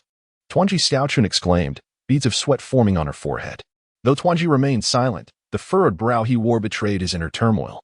He attempted to compare this Shadow Wing Slash with his own ninjutsu, only to find that none could match its lethality. Mito Min-in was equally elated, the potency of the Shadow Wing Slash far exceeding his expectations. However, a sudden pang of alarm struck his heart as he realized his oversight. In his focus on executing the Shadow Wing Slash, he had entirely forgotten to alter its trajectory. Now, the raging blade of flames was barreling straight toward the boss, who showed no inclination to evade. "Do not panic," Su Bai said with a serene smile. As the fiery wings approached, the space before Su Bai inexplicably warped, a mysterious force manifesting to shield him. The once formidable assault dissipated into nothingness, as if it had never existed at all. What? Boss, you? Tuan Ji's eyes widened in astonishment, his pupils reflecting sheer disbelief. He had no inkling of what Su Bai had just done. Tuan Ji, Xiaochun, and Mido Min In were rendered speechless, too. Given their understanding of Su Bai, they would not have been surprised if he had withstood the attack. But he had instead rendered the Shadow Wing Slash intangible. Blocking the attack and dissipating it are two entirely different feats. Had the boss truly mastered space ninjutsu to such an extent? With just this display, they were convinced that no one in the entire Konoha could rival him. The three exchanged glances, suppressing their shock. It was evident that the boss was a formidable master, and upon reflection, it made sense. To have established such a remarkable viewing room and severely injure Rijan from across half of Konoha, possessing such power was only fitting. Su Bai smiled faintly. "So, are you satisfied with the power of the Shadow Wing Slash?" "Indeed, very satisfied," Mido Min In replied, momentarily taken aback, but speaking with utmost seriousness. "This skill possesses immense attack power and aligns perfectly with my abilities." Anticipating his response, Su Bai inquired, "So, was the investment of 5,000 Rio worthwhile?" "Absolutely. It is worth every Rio," Mido Min In answered earnestly. The Shadow Wing Slash not only boasts formidable strength, but also instant activation. How many ninjutsu in the ninja world can be executed instantaneously? In battle, relying on this technique provides a significant advantage. Before others have even made their move, I have already launched my attack. How can one argue against that? Moreover, one need not engage in arduous practice. One can effortlessly master such formidable skills, resulting in a swift enhancement of one's abilities. This transcends the question of value. It is nothing short of a lucrative opportunity. Do not mention a mere 5,000 taels. Even if the cost were to increase tenfold or 100-fold, what of it? He is not in want of money. As long as he can acquire these remarkable abilities, it is undoubtedly a gain. It was unexpected that the reward for Mizukage Minyin was the Shadow Wing Slash, causing both Danzō and Tsurugi Koharu to feel a tinge of envy. However, considering that he too was among the recipients of rewards, this sentiment was considerably diminished. Mizukage Minyin has always been the least fortunate among them. If he possesses such a powerful skill, then surely his own rewards will not be lacking. Especially for Danzō, whose reward was the most straightforward. A cold smile appeared on his face. Minyin, you are so pleased with merely a complete digital monster skill. Once you see my digital monster summoning card, you will be envious beyond measure." He could already envision the sense of dismay in Mizukage Minyin and Tsurugi Koharu as they compared themselves to him. His expression remained impassive, while inwardly, he was elated. After so many years, his fortune had finally taken a turn for the better. Tsurugi Koharu contemplated her own reward, a vast expanse of green resembling a pasture. Her mind somewhat bewildered. Nonetheless, adhering to the principle that the more incomprehensible it is, the more formidable it becomes, she felt a surge of reassurance. She even imagined the envious looks from Mizukage Minyin and Danzō directed towards her. After all these years, I have never lost in terms of luck. Observing their animated demeanor, Su Bai smiled. "Excellent. The atmosphere has been invigorated. Now, let us strive harder." Thus, Su Bai continued, "In that case, you must assist me in promoting this well." "Absolutely, certainly." Mizukage Minyin laughed heartily. Suddenly, they noticed the emergence of a new private room, momentarily taken aback. "Boss, what is this?" Su Bai waved his hand dismissively. "There are too many guests, so I created an additional room." "It is nothing. Let us move on to the next item." The trio nodded in agreement. Although the alteration of spatial dimensions did not astonish them, they recalled the boss's space ninjutsu and thought, yes, this is indeed a standard operation. There is nothing extraordinary about it. Compared to this, the allure of these rewards was far more compelling. At this moment, Su Bai produced a card. This is mine, a digital monster summoning card. Am I correct, boss?" Danzō inquired cheerfully as he stepped forward. Su Bai nodded. "Indeed. This is the digital monster summoning card, your reward." I need not elaborate on its functionality. The digital monster summoning card, as the name implies, allows one to randomly summon a digital monster, be it in its infant, juvenile, mature, complete, or ultimate form. Of course, this depends on one's luck. With good fortune, one might even summon an apocalyptic beast. I understand, Danzō replied, clutching the summoning card as if it were a treasure. Boss, how does one use it?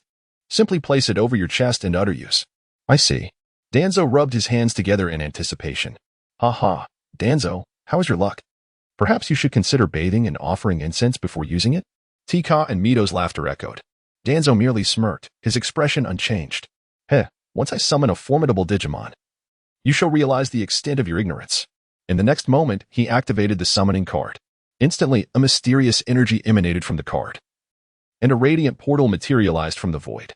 The portal was shrouded in darkness, swirling with deep violet currents that followed a predetermined force, evoking an enigmatic sensation.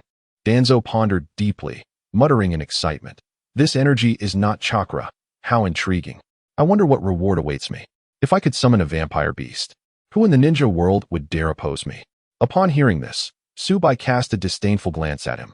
You old fool, your heart is indeed dark. It is my first encounter with someone who wishes for a villainous character. However, your vision is limited. While the vampire beast is powerful and nearly at the ultimate level, that is where its prowess ends. The subsequent ultimate forms are even stronger, yet with your limited perspective, you likely do not comprehend what an ultimate form truly is. At that moment, a figure slowly emerged from the portal. The crowd held their breath, eager to witness what Danzō would summon. Danzō, filled with anxious excitement, fixed his gaze intently on the portal. By the spirits of heaven and earth, grant me a vampire beast, Wukong beast, egg beast. Despite appearing calm, he was internally frantic, fervently praying. Soon, the figure within the portal became increasingly discernible. However, Mito, Tika, Danzō, what is that? Su Bai nearly spewed his soda. Observing what Danzō had summoned, he could not suppress his laughter. With so many Digimon in existence, why did you have to draw this one? This reward rivals Tika's in absurdity. Could it be a consequence of your numerous misdeeds? Before them floated a figure resembling a ghost, shrouded entirely in tattered rags, with a gaping maw and inky black eyes, staring vacantly at its surroundings. After surveying the area, it finally found a sense of familiarity in Danzō and swiftly drifted towards him. Did you summon me to this world? If so, from this day forth, you shall be my master. Danzō's countenance turned ashen, and he chose to remain silent. Tika and Mito were left in a stupor, unsure whether to envy or mock him. In contrast, Su Bai had already collapsed onto the counter, tears streaming from his laughter. Danzō, your luck is quite remarkable. You managed to summon the Phantom Beast. Phantom Beast is a ghost-type virus Digimon, born in darkness, with a rather terrifying appearance in its mature form. A creature devoid of legs, it glides through the air, possessing a gaping maw and fearsome eyes. Its combat prowess is rather modest, and it prefers not to engage in indiscriminate assaults against adversaries. Its ultimate technique, Claws of Hell, drags captured foes into the abyss. Additionally, the formidable curse known as Death Temptation can lead the weak-willed to their demise within mere seconds. While this ultimate move may sound impressive, it is, in fact, merely a feeble gimmick. Such abilities can only be effective against those weaker than itself. However, the only beings weaker than this creature are perhaps the juvenile digital monsters. After all, even the adult Agumon can dispatch several of these creatures with a single blow. Of course, there are formidable specimens among them, such as the king of the ghost monsters on Fear Island, which is a fusion of multiple ghost monsters. Though it also belongs to the mature stage, it possesses an additional pair of arms, resulting in a vast disparity in strength. The chosen children at that time were cunningly separated by the demon beast, and after enduring peril, Azu and Suna gradually reunited. Regrettably, they were inadvertently captured by a group of ghost monsters. However, Golemon and Baiamon evolved into Seadramon and Betamon, rendering the swarm of ghost monsters utterly insignificant in their eyes. But upon encountering the king of the ghost monsters, they found themselves outmatched. Despite their combined assaults, they failed to inflict any harm upon the king. In an astonishing display, Seadramon's harpoon cannon was caught bare-handed by the king and tossed aside, a feat even the formidable Unimon could not endure. Similarly, Betamon's special attack proved ineffective against the king. In a moment of desperation, Asa managed to temporarily suppress the king's movements using Buddhist scriptures, providing Seadramon and Betamon the opportunity to vanquish their foe. The king's singular appearance served to vindicate the ghost monsters, We, too, are not to be trifled with. Alas, not all ghost monsters possess the prowess of the king. The one before them was merely an ordinary specimen, hardly capable of besting even those in the mature stage. Don't dwell on such details. Ghost monsters are still mature digital beings, Midomon Yin reassured. Indeed, mature digital monsters are already quite commendable, Nakatsun Kohara chimed in. With a gasp, Danzō clutched his chest, feeling as though a knife had pierced his heart, an injury inflicted by none other than his own teammate. A wave of nausea washed over him. Oh dear, this won't do. My heart aches, he lamented. Stay strong. Danzō, your blood pressure is already high, so please don't succumb, Midomon Yin urged. Yes. Don't let anger consume you. Look at you, your blood pressure has surely risen again. Becoming upset will only harm your health. Zhuanqin Xiaochun spoke in agreement. I, as the head of the root, felt a deep disdain for this group of incompetent allies. It seemed as though even my blood ran cold. What use was this useless individual to me? However, Danzō, you need not be overly disheartened. At this moment, Midomon continued to speak. Danzō cast a cold glance in his direction, vowing that if this insufferable fool dared to stab him in the back again, he would engage him in a fierce battle of 300 rounds. A bead of cold sweat trickled down Midomon's forehead as he explained, Consider this. Although the Phantom Beast's strength is currently lacking, it is, after all, a Digimon. Danzō was momentarily taken aback, but then his eyes sparkled with realization. Indeed, the Phantom Beast is a Digimon. Digimon can evolve. That little girl from the Yamashita family had a Digimon that was initially weak, yet it had become quite formidable. Hadn't it? Having lived for so many years, he had witnessed many individuals rise against the odds, some of whom ultimately surpassed their limitations. At times, one must not underestimate the seemingly weak, for they may soar to great heights when the moment is right. Wasn't he a testament to that? Lacking the innate talent of the likes of Ryzen, yet through sheer effort, he had fought his way to his current status. In an instant, he looked at the Phantom Beast with newfound appreciation, as if he were gazing upon a reflection of his former self. Without further ado, he hurriedly inquired of Su Bai, Boss, is this Phantom Beast powerful after evolution? Su Bai pondered carefully before responding candidly. Indeed, it is exceptionally powerful. Each of its evolution paths ultimately culminates in a boss-level entity, among the most formidable characters in the digital realm. Really, Danzō's heart leapt with joy. Of course, Su Bai affirmed. Throughout the entirety of the Digimon universe, while the Phantom Beast's initial strength may have been unimpressive, its evolved form is truly fierce. For instance, one of its ultimate forms is the Pheromon. The evolution path is as follows: Phantom Beast, Mummymon, Pheromon. Pheromon, a Digimon that emerged very early in the lore, boasted absolute authority in the ancient digital world, commanding vast territories and wielding formidable power, with many subordinates and a legacy of ruins. Its ultimate technique, the Necromantic Mist, can strip the will of opposing Digimon, releasing a gas that gradually desiccates their bodies, making it a truly formidable force, one that has never been defeated by the protagonists. Such an ultimate form is indeed terrifying. However, it possesses another ultimate form that is equally powerful, the Joker Monarch, one of the bosses from the first installment. The evolution path is as follows: Phantom Beast, Deathmon, Joker Monarch. This evolution route is one that many had not anticipated, yet it has been officially confirmed. Who would have thought that such a powerful Joker Monarch could evolve from a spirit that was unable to defeat even the rookie stage? It is indeed astonishing. Furthermore, there seems to exist an even more powerful entity, the chaotic Joker Monarch, though it has yet to make an appearance. He even possesses the potential to unite with the mechanical malevolent Dragon Beast to evolve into the Apocalypse Beast. Thus, it can be said that the Phantom Beast is indeed a contender with great promise. Although Tuanzong is unaware of these intricacies, the expression and demeanor of Su Bai suggest that the Phantom Beast genuinely embodies the qualities of a seed player. A wave of joy surged within him, affirming his previous thoughts. Indeed, the Phantom Beast is a late bloomer. With narrowed eyes, he glanced at Tru and Midomon, wearing a smug smile that conveyed a clear message. Didn't I tell you I am a child of fortune? The Phantom Beast may currently be lacking, but once I nurture it, did you hear that? It will become a boss-level digital beast. The mere ultimate move of a complete Garudament? I fear not. Upon hearing Su Bai's words, Tru and Midomon couldn't help but feel a twinge of envy. They had merely spoken casually, never anticipating the expansive potential of the Phantom Beast. Boss, may I inquire, What digital beast can the phantom beast evolve into? Tuanzong asked. A blend of curiosity and the desire to boast. Su Bai pondered for a moment. Well, you may not have encountered the others, but you should be somewhat familiar with the Deathmon and the vampiric beast. The three nodded in agreement. The Deathmon is one of the followers of the vampiric beast, possessing considerable strength, while the vampiric beast itself is a remarkably powerful complete digital creature, capable of holding its ground against the protagonist team, and it possesses a striking appearance. A flicker of joy crossed Tuanzang's bandaged face. Boss, are you implying that the phantom beast can evolve into the Deathmon and the vampiric beast? Indeed. Su Bai affirmed with a nod. Those two are among the evolutionary forms of the phantom beast. Have you not noticed how dark they appear? Red bean paste. Stygian A. Tuanzong exclaimed. This means that by acquiring the phantom beast, he effectively gains the vampiric beast as well. As for the Deathmon, I must leverage all my resources to ensure the phantom beast evolves into the vampiric beast.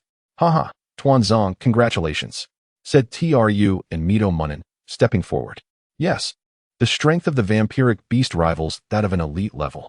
If you can successfully guide the phantom beast to evolve, it will be your greatest asset.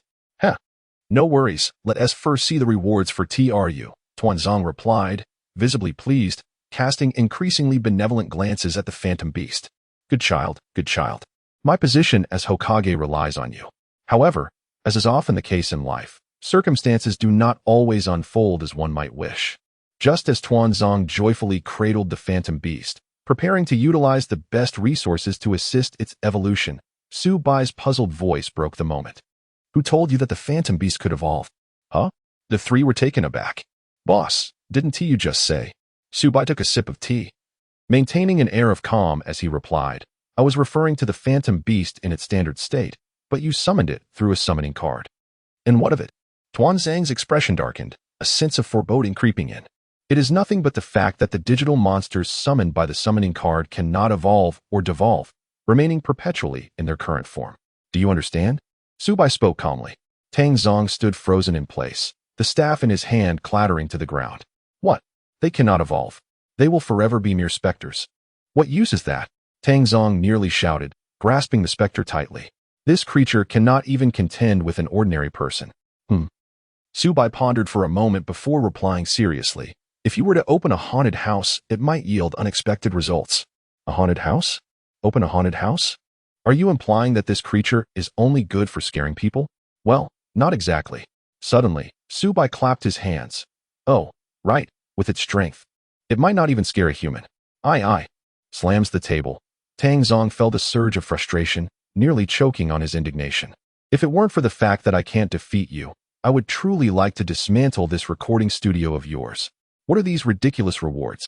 Why is it that others receive giants and complete forms while I am left with something less than a mature form? I suspect you are targeting me, though I lack evidence. However, Su Bai's unfathomable strength instilled a deep sense of caution in Tangzong, preventing him from overtly expressing his anger. Taking a deep breath to subdue his rising ire, he attempted to maintain a calm demeanor, stating, Fine, today I consider myself unlucky. May I refuse this reward? Such a useless reward. Who would want it? I certainly do not. With that, Tangzong attempted to shove the specter beneath the counter. No, master. Please don't abandon me. I can scare people, and I can even pass through walls. I can warm your bed as well. The specter clung tightly to Tangzong's arm, refusing to let go, gradually uttering words of temptation. Tangzong stumbled slightly, nearly losing his balance. What? You would warm my bed? With that appearance, you would warm my bed? I fear I might wake up at night and be scared to death by you. Get away. Get away. No. Let go. Tangzong's head throbbed, feeling his blood pressure rising. He quickly turned to Su Bai. Boss, please remove this creature from my presence. Apologies, but once rewards are distributed in this establishment, they cannot be retracted, Su Bai replied nonchalantly. What? So I cannot even refuse it? Tsukimi Kosan. Mito Gate, Un. In an instant, they all fell silent. Their gazes toward Tangzong, filled with sympathy. What was thought to be a significant asset turned out to be a mere freeloader. And it was indeed a plight for Tangzong. The feeling of plummeting from heaven to hell is quite unpleasant. Oh well, Tangzong, after all. This specter can pass through walls and perform minor illusions, so it could still provide some covert protection for children, albeit barely, Tsukimi Kosan advised. Indeed, if all else fails, one could simply tidy up the house, or perhaps prepare a meal. Watergate Yin also advised. Yes, yes, my master, I am capable of doing anything.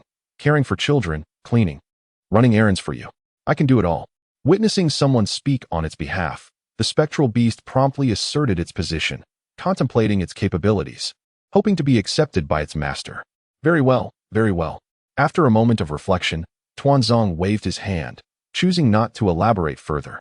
Although the appearance of the spectral beast brought him no tangible benefits, it did not significantly affect him either. He considered it akin to employing a housekeeper. Thank you, master, exclaimed the spectral beast, elated by the response. Su Bai, observing the scene, couldn't help but chuckle inwardly, feeling as though he were a witness to a budding romance. All right, it's finally my turn. Master, what exactly is my reward?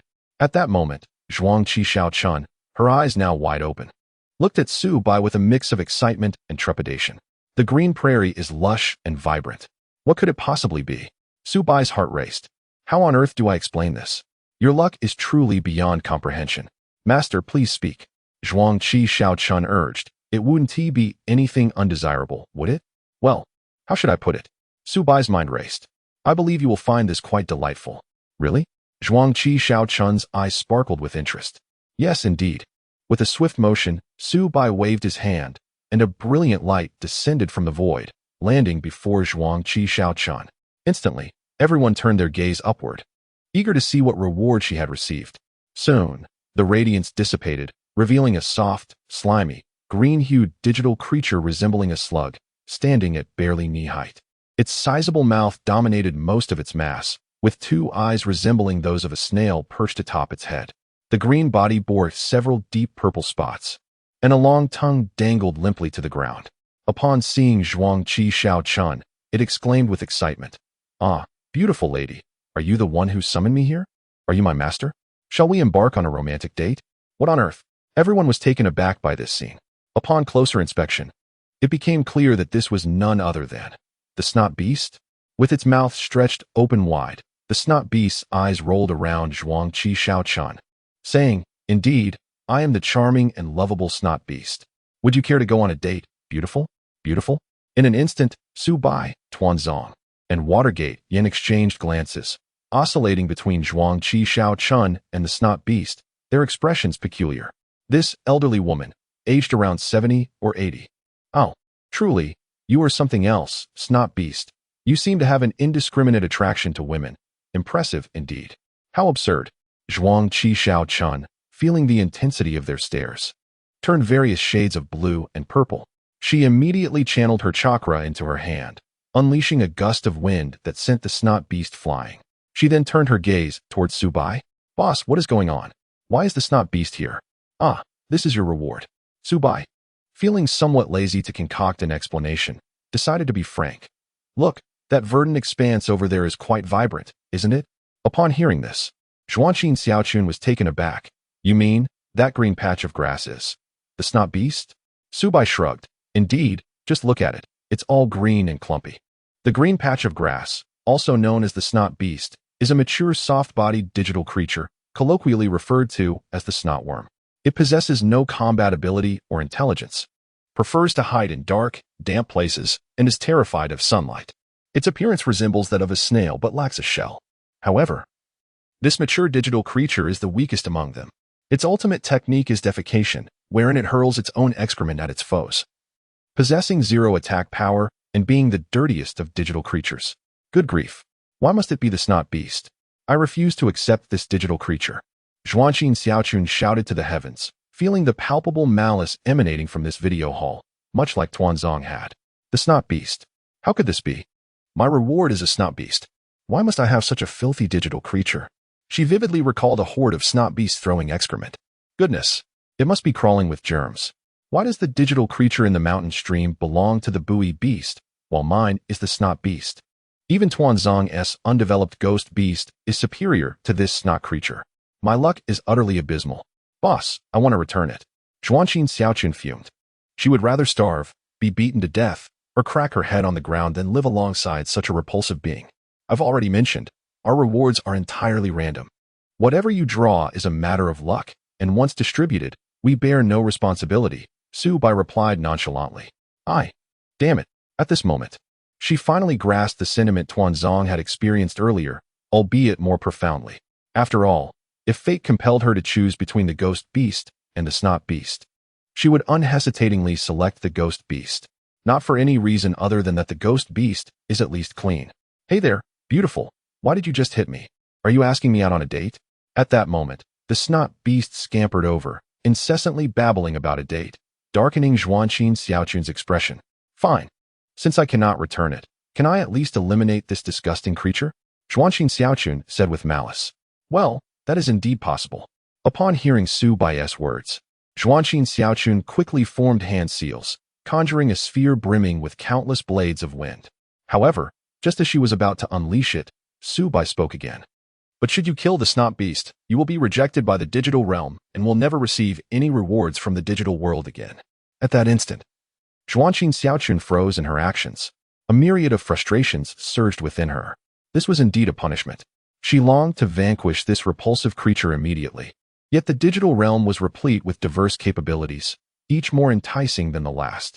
To forfeit such opportunities for the sake of a mere mucus beast seemed unworthy. Her teeth clenched audibly, veins bulging in her hands. With a cold snort, she dissipated her chakra, muttering, "Consider yourself fortunate this time." Su Bai shook his head slightly, expressing his resignation. "Look at all of you. What is the necessity of this? Meeting is fate, so why must you be so resistant? Meeting is fate? How absurd. With a creature that defecates indiscriminately. Forgive me, but I, an elderly woman, am unworthy of such fate. Beautiful lady, must you be this way?" We could recline beneath the cherry blossoms, side by side, admiring. The mucus beast remained oblivious to the atmosphere, incessantly pursuing a certain creature with fervent declarations of affection. A mucus beast, an elderly woman. The scene was painfully comical, evoking laughter. Zhuanqin Xiaochun was exceedingly irate, glaring fiercely at the mucus beast. "Get away from me. If you dare come within 3 meters, no, 5, no, 10 meters, I will end you." She had anticipated that such a threat would quell the mucus beast, but it did not adhere to the expected script. "Beautiful lady, please, let us go on a date." A date, a date. Zhuanqin Xiaochun was exasperated. Tuanzō and Mido Gate Yin exchanged glances, then turned to the formidable beast behind them, suddenly feeling a sense of relief, akin to surviving a great calamity. Indeed, this formidable beast seemed rather appealing. Observing the mucus beast relentlessly pursuing Xiaochun, they thought, good heavens, how unfortunate one must be to receive such a reward. Compared to Xiaochun, what more could they possibly desire? At that moment, the mucus beast exclaimed, "Beautiful lady, do not underestimate me. I am capable of evolution, and once evolved, I shall be truly magnificent." Instantly, Zhuanqin Xiaochun's expression faltered. Indeed, the mucus beast was, after all, a digital creature, though a rather pathetic one. Even the formidable beast could evolve into a boss-level digital monster. So why could the mucus beast not? Perhaps its evolution would reveal remarkable power. This thought was not entirely unacceptable. Ignoring the still frolicking mucus beast, Zhuanqin Xiaochun anxiously inquired, "Boss, what digital creature does the mucus beast evolve into?" "Well, the evolution is random, but most mucus beasts ultimately evolve into black-gold mucus beasts, occasionally. Some may evolve into golden or platinum mucus beasts," Su Bai replied. Therefore, the specifics of the evolution were entirely a matter of fate. Ah! Zhuanqin Xiaochun's expression turned to one of disappointment. Black gold mucus beast, golden mucus beast, platinum mucus beast. Were they still mucus beasts? Was I destined to be forever entwined with a mucus beast? Wait. These terms sound so sophisticated. As Zhuanqin Xiaochun's heart ignited with a flicker of hope, her gaze brightened slightly, sensing potential in these digital creatures. "Are they formidable?" she hastily inquired. A vivid array of colors surged in Su Bai's mind, conjuring an image of variously sized snot beasts pursuing other digital monsters while hurling excrement, causing the latter to flee in utter disgust. Regardless of their developmental stage, be it juvenile, mature, or ultimate, the snot beasts instilled fear even in the ultimate forms. With genuine admiration, he remarked, "They are indeed impressive." "Really?" Zhuanqin Xiaochun exclaimed joyfully, her voice rising several decibels. "Calm down," Su Bai replied in a composed manner. "You must understand, once digital monsters evolve, none are deemed weak." "That is indeed true." Zhuanqin Xiaochun nodded in agreement. "So, could you enlighten me on their strengths?" Their Their prowess lies in the fact that no digital monster wishes to engage them in battle. Su Bai stated earnestly.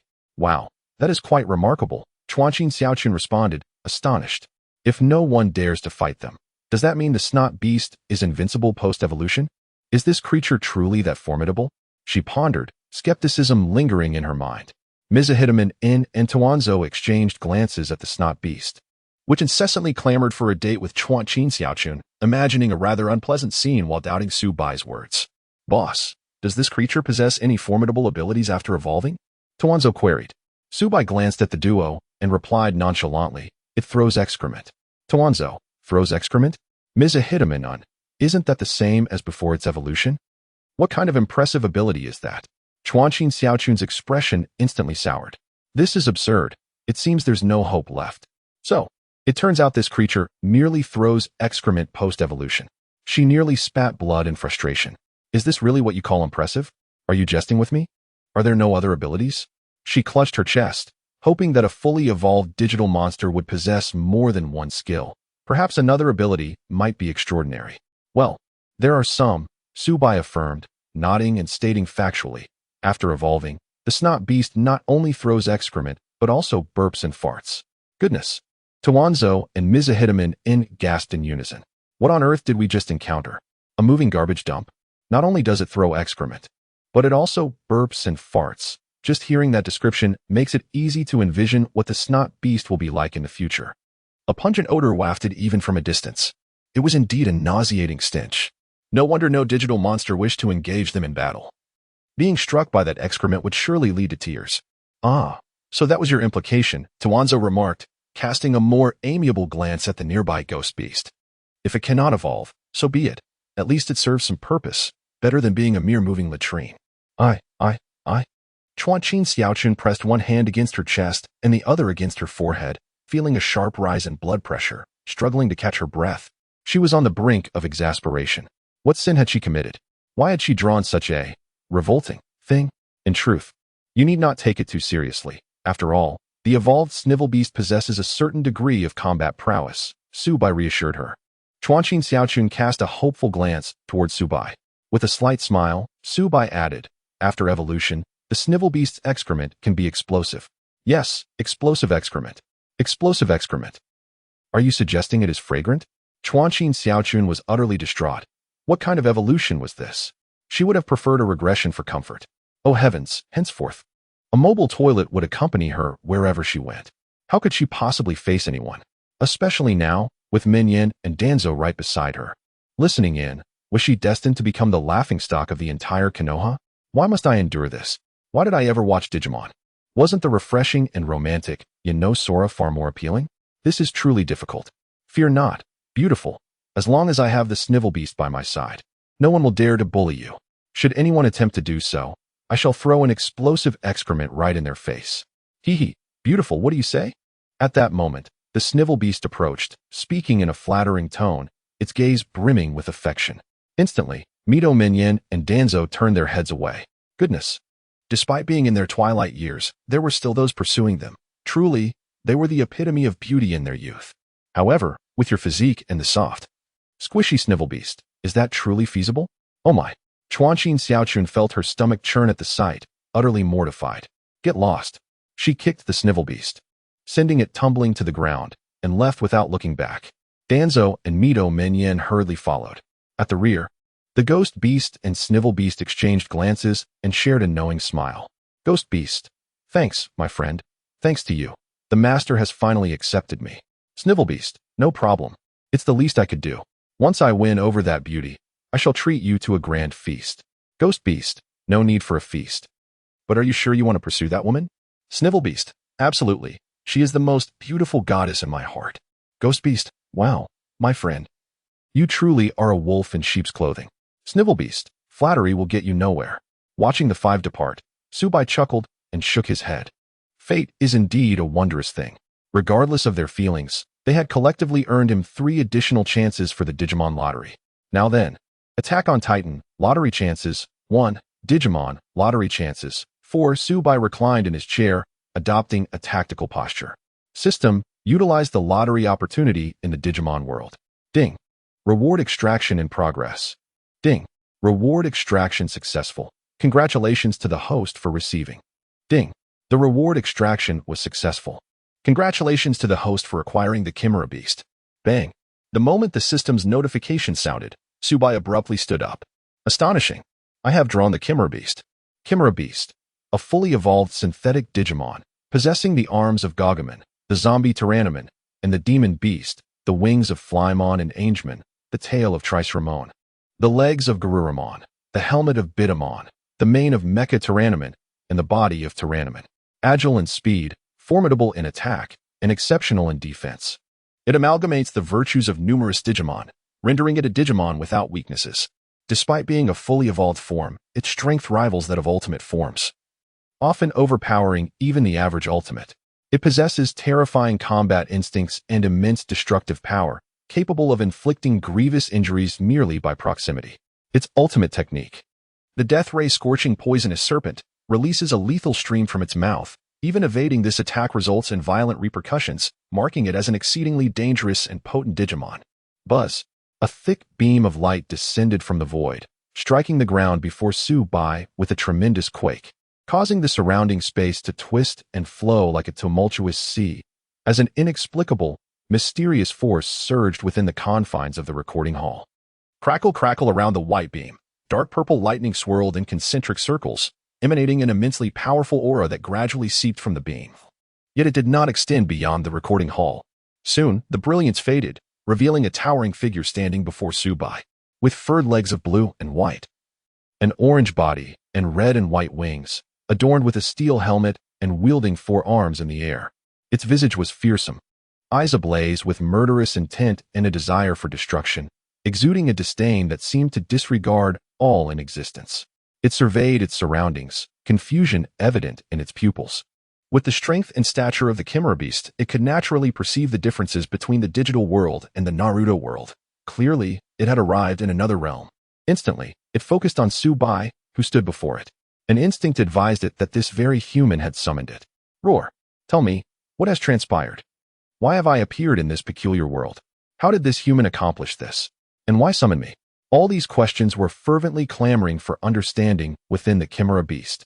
Though its lips remained still, a voice resonated from within, chillingly haughty, imbued with savagery, as if to imply that should Su Bai remain silent, he would meet his demise in the next breath. Su Bai gazed upon the Chimera Beast, a bitter smile creeping across his face. He could not discern whether this was a stroke of good fortune or ill. The Chimera Beast, a new type of Digimon introduced in Digimon Adventure 02, was a remarkable amalgamation of the attributes of over a dozen Digimon, engineered by the Tyrannomon reconstructor. Innately ferocious, possessing only the instincts for destruction and combat, it effortlessly annihilated the protagonist group and could even match the formidable golden-armored dragon beast. This creature stands as one of the few digital entities capable of surpassing a typical ultimate level in its complete form. It is also among the digital beings that can evolve into the Millennium Beast. In terms of strength, the power of Chimera Beast has entirely eclipsed that of Danzō and is almost on par with the pinnacle of Sarutobi Hiruzen. Especially notable is its destructive capacity, which, at present, can only be rivaled by Sarutobi's 5 natures, Great Ballistic Technique and Noki's Dust Release, Origin Destruction Technique. Moreover, the energy within Chimera Beast is immensely dense. When converted into chakra, it reaches a level akin to that of the tailed beasts. To acquire such a digital creature is tantamount to summoning a tailed beast into the world of Naruto, but unlike the tailed beasts, this entity is singularly focused on destruction. This is its very nature. Consequently, it is deemed an untamable digital beast, indifferent even to the creator who transformed it, harboring a desire to eliminate him. Such a digital being will heed no one's commands. In that moment, Su Bai felt a throbbing headache. Why have the rewards he drew recently been so troublesome? Speak, boy. Chimera Beast's voice resonated once more. Simultaneously, it stepped forward, its colossal head meeting Su Bai's gaze, its terrifying eyes fixated on him, an overwhelming aura emanating from it, pressing down on Su Bai. But just then, a more formidable force emerged, swiftly repelling the aura of Chimera Beast. Its body trembled, as if time had been frozen, rendering it motionless, and an expression of horror overtook its countenance. This mysterious power completely bounded, rendering all its efforts to escape futile. This was a sensation it had never experienced before. At that moment, Su Bai appeared to Chimera Beast as an insurmountable mountain, while it felt like a pitiful insect, with its life hanging by a thread at the whim of the other. They were on entirely different planes of existence. You ought to show respect to your master. Given that this is your first offense, I shall spare you this time. Should there be a next, you will meet your death, Su Bai remarked coolly. As soon as he spoke, the mysterious power pressing down on Chimera Beast dissipated. It collapsed to the ground, gazing at Su Bai with a mixture of shock and dread. How is this possible? The other party is merely a human, it thought. The means available to humans should be limited to mere firearms, which would be utterly ineffective against it. Even the chosen children should rely on their digital companions for combat. Yet, what had just transpired? It had indeed sensed the breath of death, and it was a force emanating from that human itself. In a moment of stunned disbelief, Chimera Beast pondered. What kind of world had it been summoned into? Even ordinary humans wield such terrifying power. How could it possibly survive? Suddenly, Chimera Beast lifted its head and looked at Su Bai. Just now, this fellow referred to me as master. Does he intend to subjugate himself to me? What a ridiculous notion. I, the Chimera Beast, was born for battle, for destruction. How could I demean myself to be a mere pet of humanity? It is better to die than to live in disgrace. Even if I were to perish in combat, my body left in ruins, I would rather die with dignity, upholding my illustrious name. A rich, pale green radiance coalesced within my mouth, brimming with terrifying energy, aimed directly at Su Bai. With a strike, all that stands before me shall be obliterated. Embrace your demise. The detestable Chimera roared in fury, its seething venomous serpent, rapidly expanding. In that moment, it seemed to sense a profound sense of glory and dignity. However, just then, it noticed the human before it slowly raising an arm. The earlier mysterious power began to intensify once more. Instantly, a shiver ran through its being. It hastily swallowed the gathered, seething, venomous serpent, donning a sycophantic smile. Yet, black smoke emanated from its mouth. Greetings, master. Ignoring the pain, the chimera promptly straightened its posture, standing tall and proud, lifting its head and puffing out its chest to convey its allegiance. Was life not satisfactory? Why seek death? As for dignity and honor, ha. Can they be consumed as sustenance? Alas, how delightful. Oh, so you originally wished to accompany me? I was under the impression that you intended to take my life. Weren't you? Su Bai remarked with a half-smile. Goodness.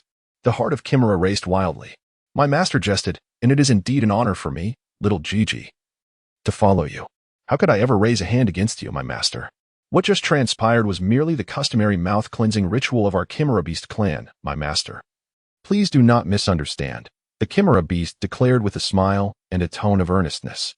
The esteemed Chimera, how vastly different from the image I had envisioned. Where has the destructive instinct of the Chimera vanished? Have you consumed it entirely? Su Bai was taken aback. Had it not been for his unwavering trust in the system, he might have believed that the Chimera Beast had been swapped.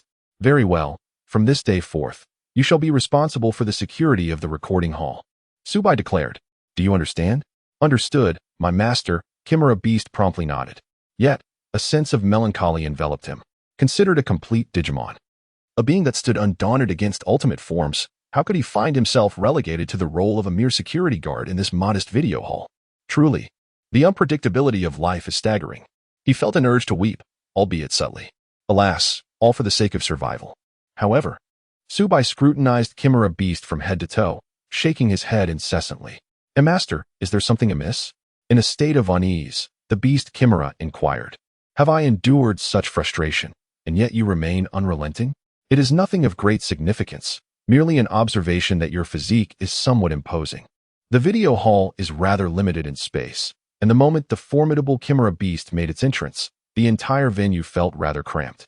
It has reached a point where the Chimera Beast could easily breach the ceiling with just a slight rise on its toes. Should it take on the role of a security guard, the other patrons might find it quite challenging to enter. No, this is unacceptable. Su Bai repeatedly shook his head, feeling the weight of humiliation. The situation was intolerable. What can I do? I have grown up this way since birth. The Chimera Beast thought, yearning to overturn the table in protest. Being relegated to the role of a mere security guard was already a significant indignity. But now it seemed he was stripped of even that qualification. The uncle could endure, the aunt could not. The aunt could bear it, but the sister-in-law could not. As he pondered whether to reclaim his lost dignity, a hand suddenly reached out towards him, causing his legs to weaken. In an instant, The mysterious force that had vanished earlier surged back, enveloping him in a radiant golden light that visibly shrank his form at an astonishing pace. Ultimately, he was reduced to a miniature version of himself, no larger than a mouse. This is. The chimera beast gazed at his shrunken form with terror in his eyes. It was not a mere regression, but a terrifying reduction in size. He understood that even in its ultimate form, being diminished to such an extent would severely compromise his combat abilities, potentially rendering him weaker than in his juvenile stage. This human was frightfully powerful. Trembling, the chimera beast felt his hard-won courage dissipate like a bubble. Forget it, forget it. Life is like that. If I cannot resist, I might as well learn to enjoy it. With this realization, the chimera beast complied with Su Bai's wishes and nestled on his shoulder, creating a moment of unexpected harmony. Very well, you should maintain this state from now on, Su Bai remarked, observing the diminutive chimera beast with satisfaction. He had finally indulged in the experience of nurturing a digital monster, and moreover, he had secured a formidable bodyguard of significant stature. At that moment, the earlier disappointment from drawing the immaculate giant transformation card was swept away. Just then, the grand door to the private room swung open, revealing Naruto and his companions peering in. "Boss, we thought we heard something. Are you all right?" they inquired. "Everything is fine, just a minor issue." Su Bai replied with a smile. "Is that so? Then we shall continue watching." Naruto and the others nodded and returned to their room. The Siege of Giants and the investigative legion reclaiming the city promised to be an intriguing spectacle. Meanwhile, on the streets of Konoha, Ino was wandering about, linked arm in arm with the flower fairy beast, delighting in the sights.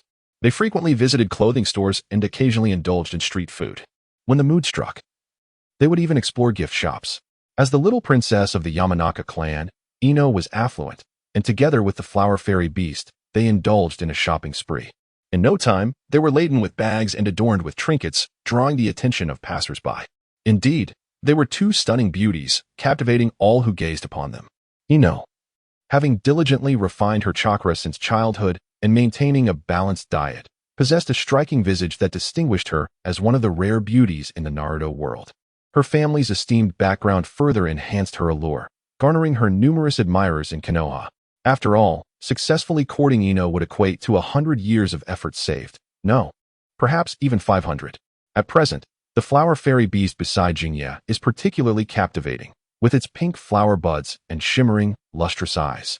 Its green leafy wings complement its pink and emerald dress, creating an exquisite sight. The innocent smile that often adorns its face evokes the feeling of first love, causing hearts to race uncontrollably. Many passers-by muster their courage to approach, only to be swiftly reprimanded by the two girls, finding themselves humorously affixed to a towering utility pole. Yet, this only emboldens them further. Such an enchanting beauty, how could one resist? Should they win her favor, even living off her generosity would seem justified. An audacious endeavor indeed. These individuals are rather bothersome, Jinye lamented as yet another would-be suitor was sent sprawling to the ground. The flower fairy beast chuckled. "If it were Boss Su Bai, would you still find it annoying?" Jinye's cheeks flushed. "What are you talking about?" Suddenly, the flower fairy beast embraced Jinye and whispered, "Last night, you were talking in your sleep about doing some indescribable things with Boss Su Bai, and I heard everything." Sleep talking. Jinye's face instantly turned fiery red. "Hee, I never expected you to have such a feminine side. By the way, just how far did your dreams go?" The flower fairy beast teased. When you meet Boss Su Bai, you mustn't mention this. Do you understand?" Jinye scolded, pinching the delicate face of the flower fairy beast in frustration. "Don't be shy," the flower fairy beast laughed lightly. "Look, I'm quite similar to you humans now. With my help, you will surely win over Boss Su Bai." "Help me? How?" Jinye inquired, releasing her grip out of curiosity. "Oh, of course, we'll employ the beauty trap. Together, we can surely capture Boss Su Bai's heart," the flower fairy beast said, her delicate hands clasped together in excitement. "Together?" Jinye's face flushed crimson. How old are you to have such peculiar thoughts? This won't do. You mustn't think like that again." Blushing, Jinye expressed her disapproval. "Our growth as digital beings is quite different from yours. I am now in my perfect form, a youthful maiden," the flower fairy beast explained. "Besides, I would be very happy if you and Boss Su Bai were together," she added dreamily, cupping her cheeks. Jinye momentarily found herself at a loss for words. "Regardless, you must never mention this to Boss Su Bai." "Why not? Isn't polygamy quite common here?" the flower fairy beast asked, puzzled. Are you perhaps feeling shy, Jingye? This. You simply cannot speak of it. Jingye responded, somewhat exasperated. The flower fairy beast was still too young and naive, unaware that such matters involving 3 people would be quite embarrassing. Just then, a loud thud echoed as a red figure landed before them, kicking up a cloud of dust. What on earth? In a swift retreat, Ino and the flower spirit distanced themselves, while all the passers-by hastily sought refuge. Moments later, as the dust settled, the true form of the crimson figure came into view. Clad in somewhat tattered red garments, with wooden sandals adorning his feet, his hair resembled that of a hedgehog. And atop his head rested a unique forehead protector inscribed with oil characters. A ninja, indeed, and one bearing the forehead protector. Yet what an oddity it was. Was he from Konoha? How did he end up here? Ino scrutinized the ninja sprawled on the ground, her mind awash with countless questions. At that moment, the ninja rose. Dusting off his attire, his expression a mixture of reluctance and regret.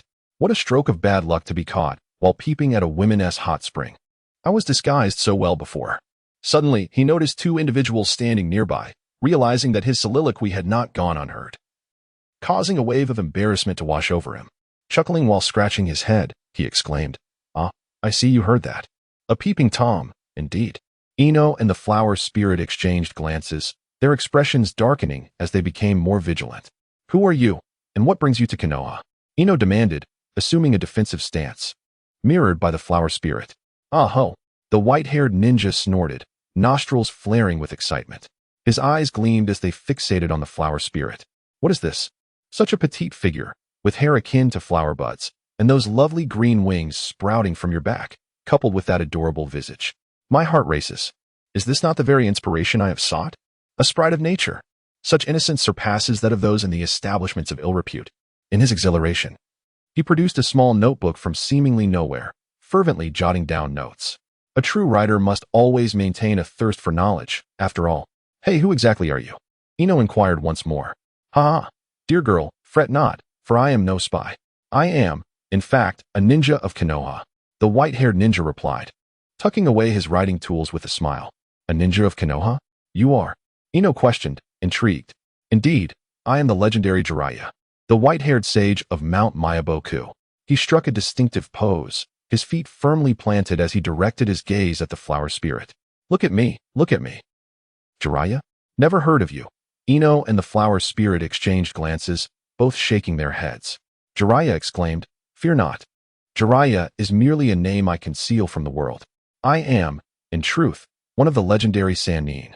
Unmatched across the lands, an enchanting figure whose mere presence can silence even the weeping child." Ino and the flower spirit were left speechless, their expressions a blend of awe and disbelief. "You truly are a sight to behold," they muttered in unison. 2 individuals, their faces devoid of expression, calmly passed by Jiraiya. This old man was not only a peeping Tom, but also neurotic, a fact that had been solidly established. Jiraiya had expected them to be astonished, yet he was utterly taken aback when he found himself completely disregarded. He had painstakingly posed himself, only to be left standing awkwardly, feeling utterly at a loss. Have these children become so unruly in this day and age that even I, the esteemed Jiraiya, one of the legendary Sannin of Konoha, has been forgotten? Indeed, the world has changed. A whirlwind of thoughts coursed through Jiraiya's mind, leaving him with an inexplicable sense of loss. As Ino and the creature known as the Snot Beast prepared to depart, Jiraiya felt a pang of urgency. Should he pursue them? To chase after them might be embarrassing and could lead to him being perceived as a peculiar old man. Conversely, if he refrained from pursuing, he might be missing out on a rare opportunity, perhaps one never to be repeated. Soon, reason triumphed over impulse. After all, he was a renowned author from Konoha. Why should he be concerned about such trivial matters? Mustering his resolve, he took off after them. "Get lost. Stay at least 20 meters away from me," exclaimed Tsunade, squinting at the snot beast that trailed closely behind her. Ever since they had exited the video hall, this creature had been unwaveringly by her side. A constant presence that was proving to be unbearable. It was as if it were glued to her. Even a simple trip to the restroom was accompanied by its relentless following. This was utterly infuriating. Especially during their walk, she had encountered countless gazes laden with profound meaning. With every familiar face, she would hear remarks such as, "Oh my, there is something behind you. Goodness, that thing stinks. Wow, what a large snail without a shell. Yikes, That snail is holding a lump of dung. What on earth? That snail wants to go on a date with you. Each time such comments were made, the snot beast would respond by flinging its excrement at the speaker, altering the way everyone looked at her. Extraordinary. To be seen alongside a creature bold enough to grasp its own waist with bare hands. These remarks inflicted deep wounds upon her tender spirit. After all, she was a prominent figure in Konoha, a public persona. How could she be constantly followed by such a repulsive being? Yet, true to its name, the snot beast was indeed sticky and impossible to shake off. To avoid the prying eyes of the townsfolk, she had no choice but to take the longer route home via the back mountains of Konoha. Each thought of her predicament filled her with frustration. Why had she drawn such a burden? Beautiful lady, I understand that you wish to share a delightful world for two with me, which is why you have come here. Oh, how kind you are. Rest assured, I will make you yearn to stay, the snot beast declared with a longing gaze. Yearn to stay? What do you intend to do with me? Tsunade retorted, her patience wearing thin. Enough with your nonsense about a world for two. Just be quiet. With a swift kick, Zhuangqin Xiaochun sent the snot beast sprawling. If you dare to mention the world of two again. Just then, a voice echoed in her ear, startling her to the point where her footing faltered, and she stumbled backward. To her astonishment, she fell directly into the snot beast's embrace. The atmosphere instantly thickened, silence enveloping the air. Sarutobi Izashi's face flushed. Xiaochun, what is going on here? One was an old friend, while the other was an unidentified creature resembling a slug. The two had secluded themselves in the rear mountain, engaged in intimate activities, just moments earlier discussing matters of a two-person world. Was this, perhaps, a transcendence of love across species?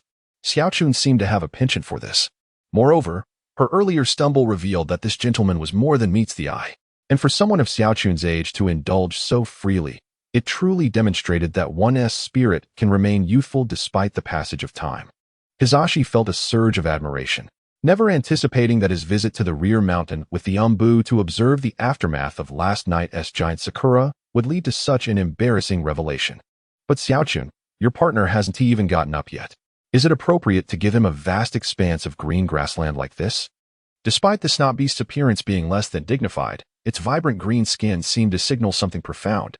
A master, indeed. Hizashi thought, no, Xiaochun, let me explain. It's not what you think. Zhuangqin Xiaochun, dazed, struggled to regain her balance, but unexpectedly, her foot caught on a small stone. With a thud, she fell back again, replicating the exact scene. Oh my, how embarrassing. Hizashi shielded his eyes, murmuring to himself to avert his gaze. The snot beast was nearly moved to tears. You're just shy, unable to declare your love aloud. This is all a performance you orchestrated? Isn't it? Woe is me. I think I'm falling in love with you.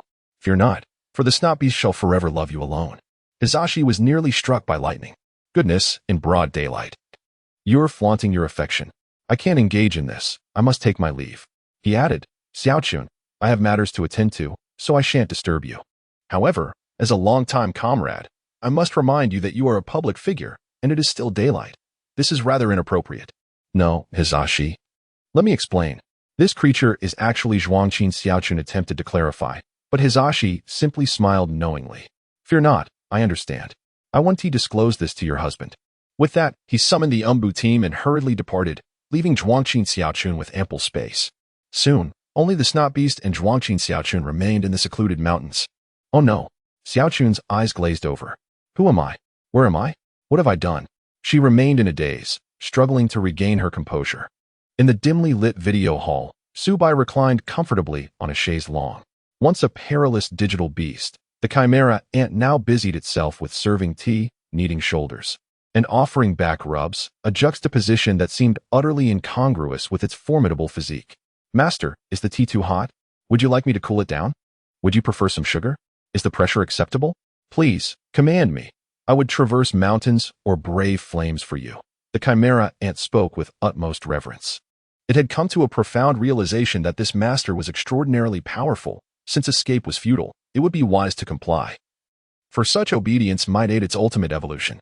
Moreover, the master had assured that assistance would be compensated, 500 taels of silver notes per month. After a decade of servitude, it could amass 5,000 taels. With sufficient funds, it could indulge in viewing its favored films from within the private boxes. Over time, it had grasped the hall's rules. Entry was granted solely to those with wealth, and with entry came rewards. Ah, in 10 months, I too shall enjoy the films. How delightful. With these thoughts, the chimera ant exerted itself with even greater diligence, hoping for generous tips. Su Bai nodded approvingly. Well done. Consider this 5 taels as your gratuity.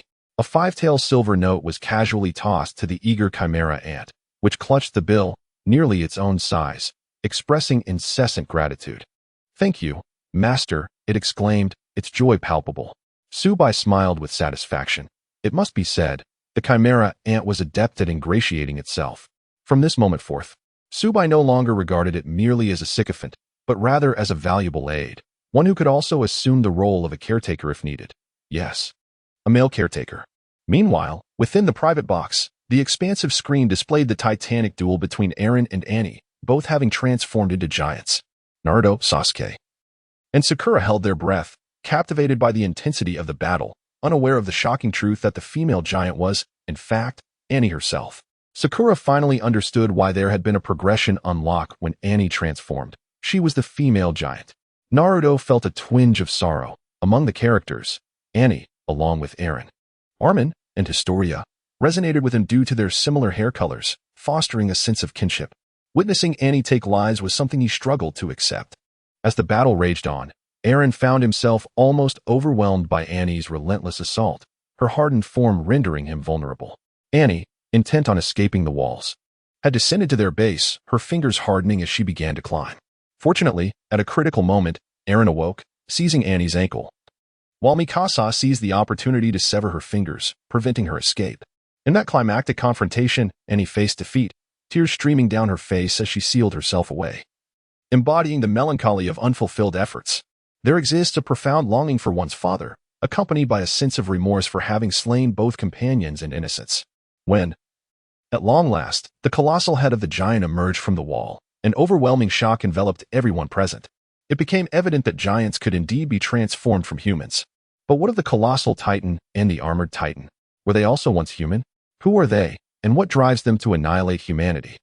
If Annie could infiltrate the walls, might there be other giants hidden within? What, then, is the mystery surrounding the giants confined within the walls? A multitude of questions swirled in their minds, just as the three sought to delve deeper. But alas, it was over. The conclusion had arrived. This left them utterly incredulous. How could the narrative cease just as it reached its climax? It was simply intolerable.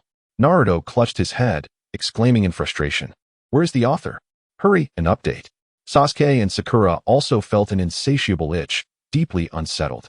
Who wouldn't be distressed by such an abrupt interruption at the most thrilling juncture? At that moment, a notification sound resonated in their minds. In the screening room, Su Bai lay peacefully. Suddenly, the system's voice broke the silence. Customer Uchiha Sasuke has watched Attack on Titan, Part 1, and has received the reward of Armored Titan S Power. Armored Titan S Power. The Armored Titan, one of the 9 intelligent titans, is robust and formidable, standing at 15 meters tall, encased in an exceptionally hard armor that can shatter even the blades of the Survey Corps. However, the Thunder Spear can barely breach its defenses. Only during rapid movements do the less conspicuous sections of armor, such as the joints, shed, making its attacks and defenses remarkably effective, yet lacking in agility. The user can transform into the Armored Titan as a result of this power. Another Titan, Su Bai mused with interest. 1 squad, 2 Titans. This was getting urgent. They both transformed. One Titan possessed immense strength, capable of causing the earth to tremble with a single punch or kick. The other Titan wielded a Susanoo, donning armor over armor, brandishing massive blades that obliterated everything in their path. Goodness, who could possibly contend with these two? Anyone daring to confront them would be mercilessly crushed. Moreover, the Armored Titan had a striking appearance and commendable power. Its terrifying defensive capabilities were not to be underestimated.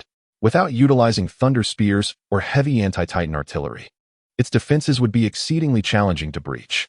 Though in Attack on Titan, the Armored Titan's performance was less than stellar, having faced defeat in 3 encounters, all in close combat.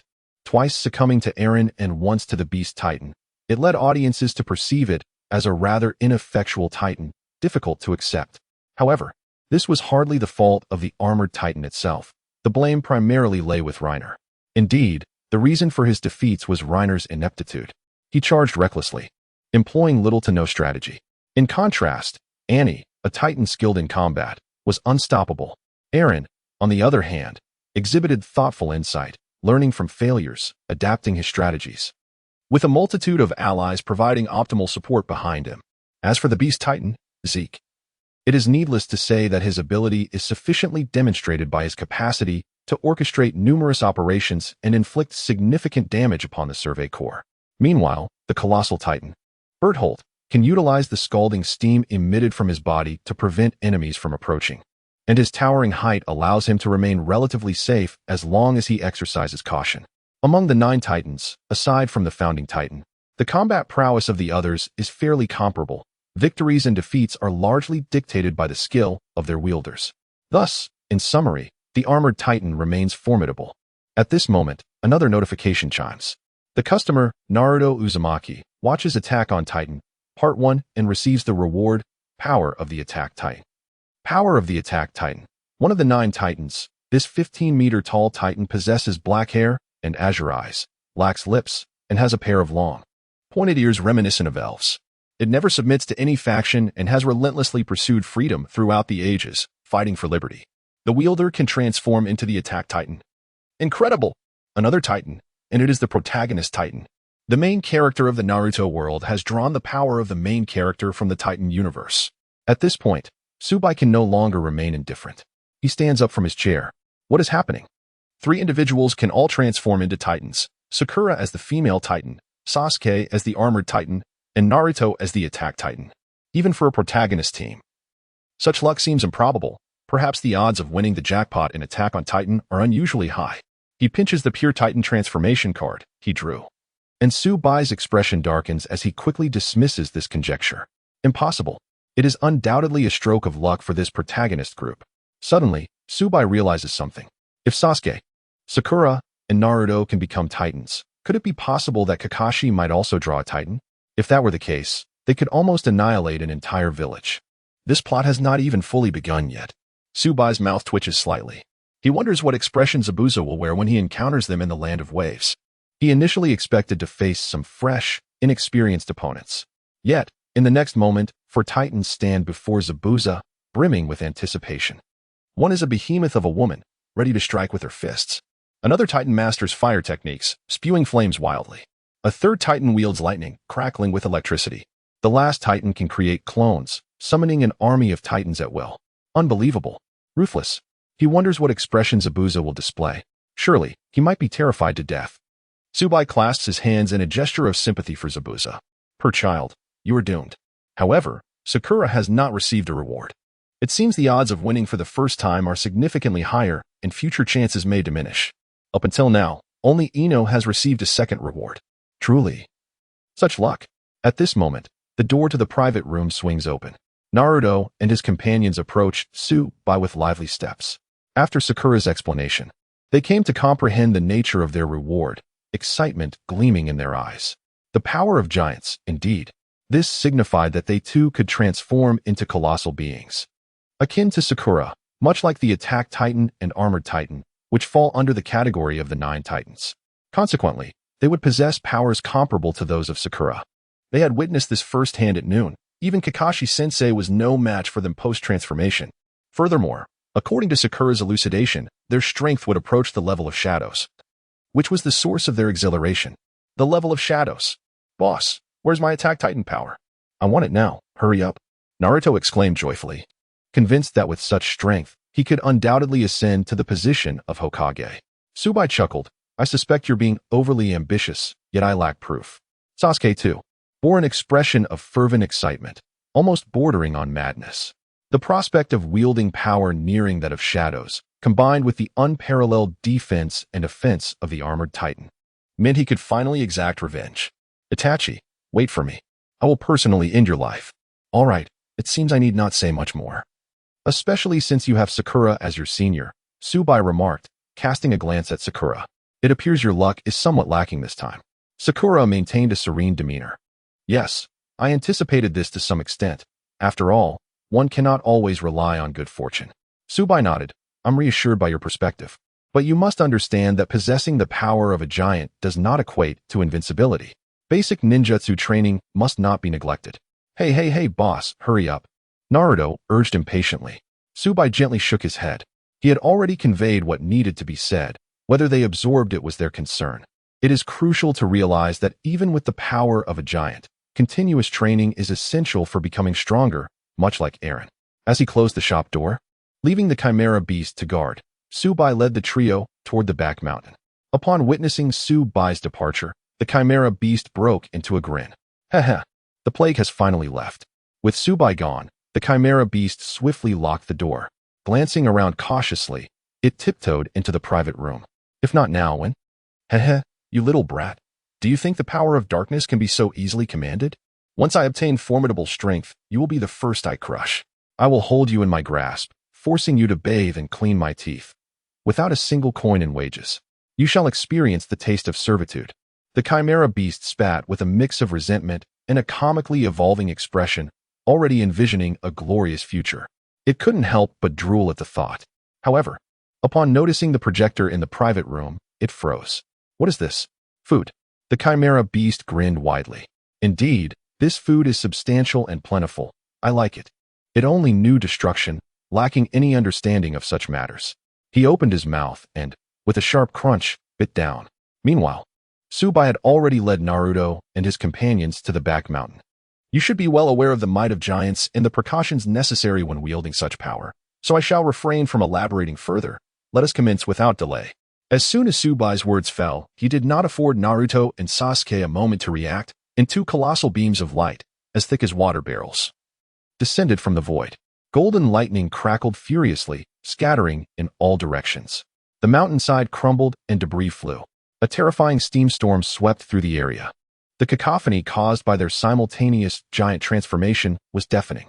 The entire back mountain seemed to transform into a tempest of thunder, rumbling with the sound of roaring lightning, radiating a brilliant golden glow.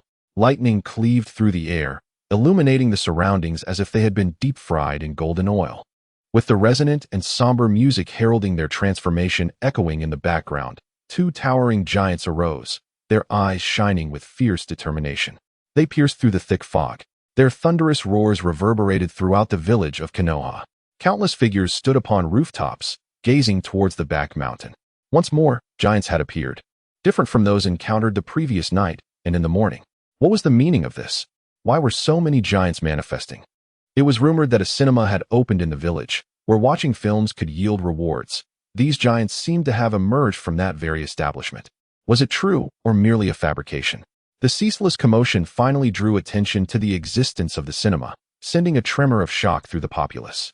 The prospect of earning rewards simply by watching films was enticing. As they watched the distant giants roar and shake the heavens, many swallowed hard, filled with yearning. On the rooftop of the women's bathhouse in Konoha, two white-haired men stood side by side, resembling old comrades reunited after years apart, their expressions grave. Kakashi, have you visited that cinema? One inquired. Yes, I have, Kakashi replied. Oh really? What was it like? How shall I put it? The pressure exerted by the owner was quite formidable, Kakashi stated nonchalantly. Moreover, if I may be frank, I personally believe that even the third Hokage would not stand a chance against him. Is that so? Kakashi paused for a moment, glancing at the elder beside him. Jiraiya, you seem rather unsurprised. Jiraiya laughed heartily. You little rascal, my understanding of that old codger surpasses yours by far. If he truly had the means to contend with that owner, the cinema would have long since been under his control. Upon reflection, Kakashi considered that, given the third's political acumen, it was indeed plausible. Although the third had always presented a front of integrity, one could not maintain such a position without a modicum of cunning. However, many matters had been handled by Danzō on his behalf.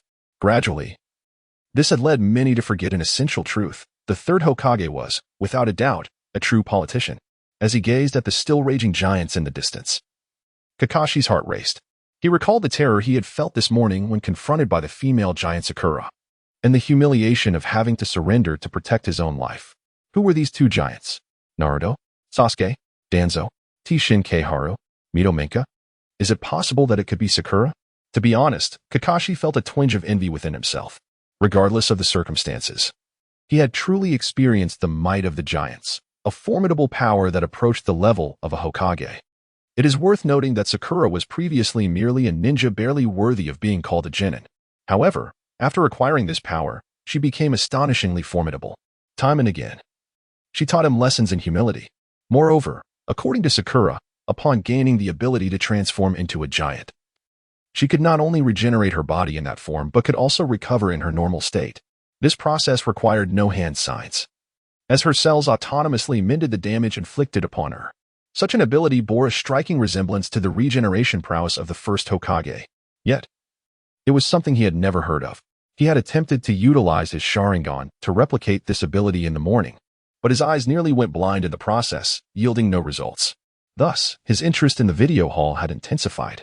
Now, witnessing the emergence of two more giants, his sense of anxiety grew increasingly palpable.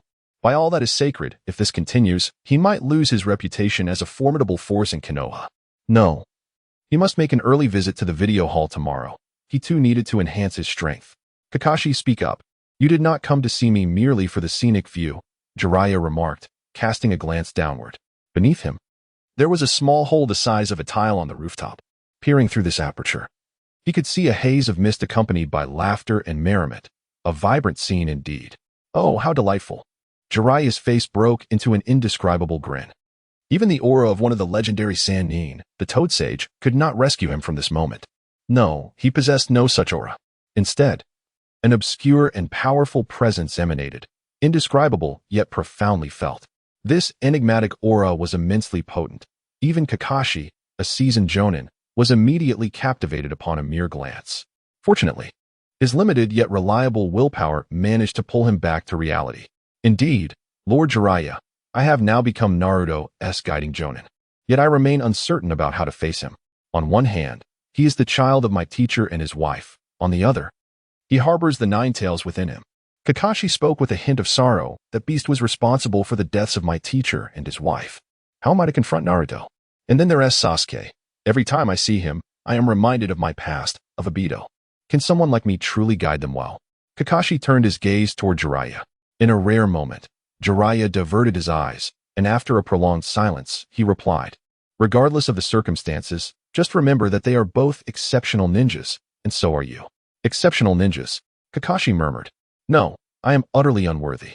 My teacher, Obito, and my father, they are the true exceptional ninjas. Jiraiya patted his shoulder and said, do not dwell on this too much. Rather, you should be more concerned about yourself. Concerned about myself? Kakashi questioned, puzzled. Jiraiya cast a glance at the two colossal figures and chuckled. Kakashi, Konoha.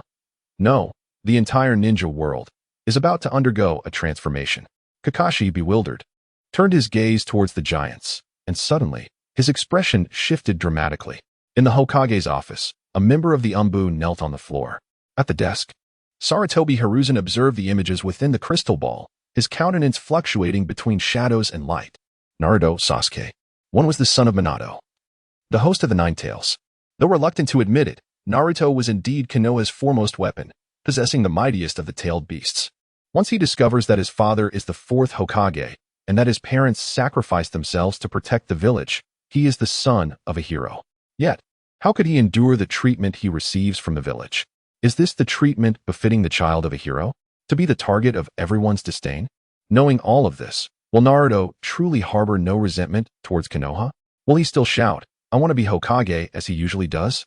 On the other hand, there is the orphan of the Uchiha clan, the younger brother Itachi desperately sought to protect. Unaware of the truth, he too could think of the village's welfare. However, similar to Naruto, once he learns of the Uchiha clan's tragic fate, once he understands the burdens his beloved brother bore for his sake, will his character truly be beneficial for Konoha? Damn it! Sarutobi Hiruzen cursed under his breath. Why must it be these two? The most promising yet perilous individuals have acquired such formidable power. This was entirely beyond his expectations. Uzumaki Naruto, Uchiha Sasuke, and Haruno Sakura, what exactly is the nature of these three? The rewards they received are on an entirely different level compared to others. Sarutobi Hiruzen could never fathom the existence of a phenomenon known as the protagonist's halo, nor the existence of a team dubbed the protagonist group. What should be done now? The giant Naruto, endowed with the power of the Nine Tails. The giant Sasuke, wielding the might of the Sharingan. A bead of cold sweat trickled down Sarutobi Hiruzen's forehead as he struggled to imagine the consequences. Should these two truly unleash their fury, it would likely spell disaster for much of Konoha. No, it could even lead to the annihilation of the village. What to do? In an instant, Countless thoughts raced through his mind. After a long pause, he addressed the umbu below him. Notify everyone.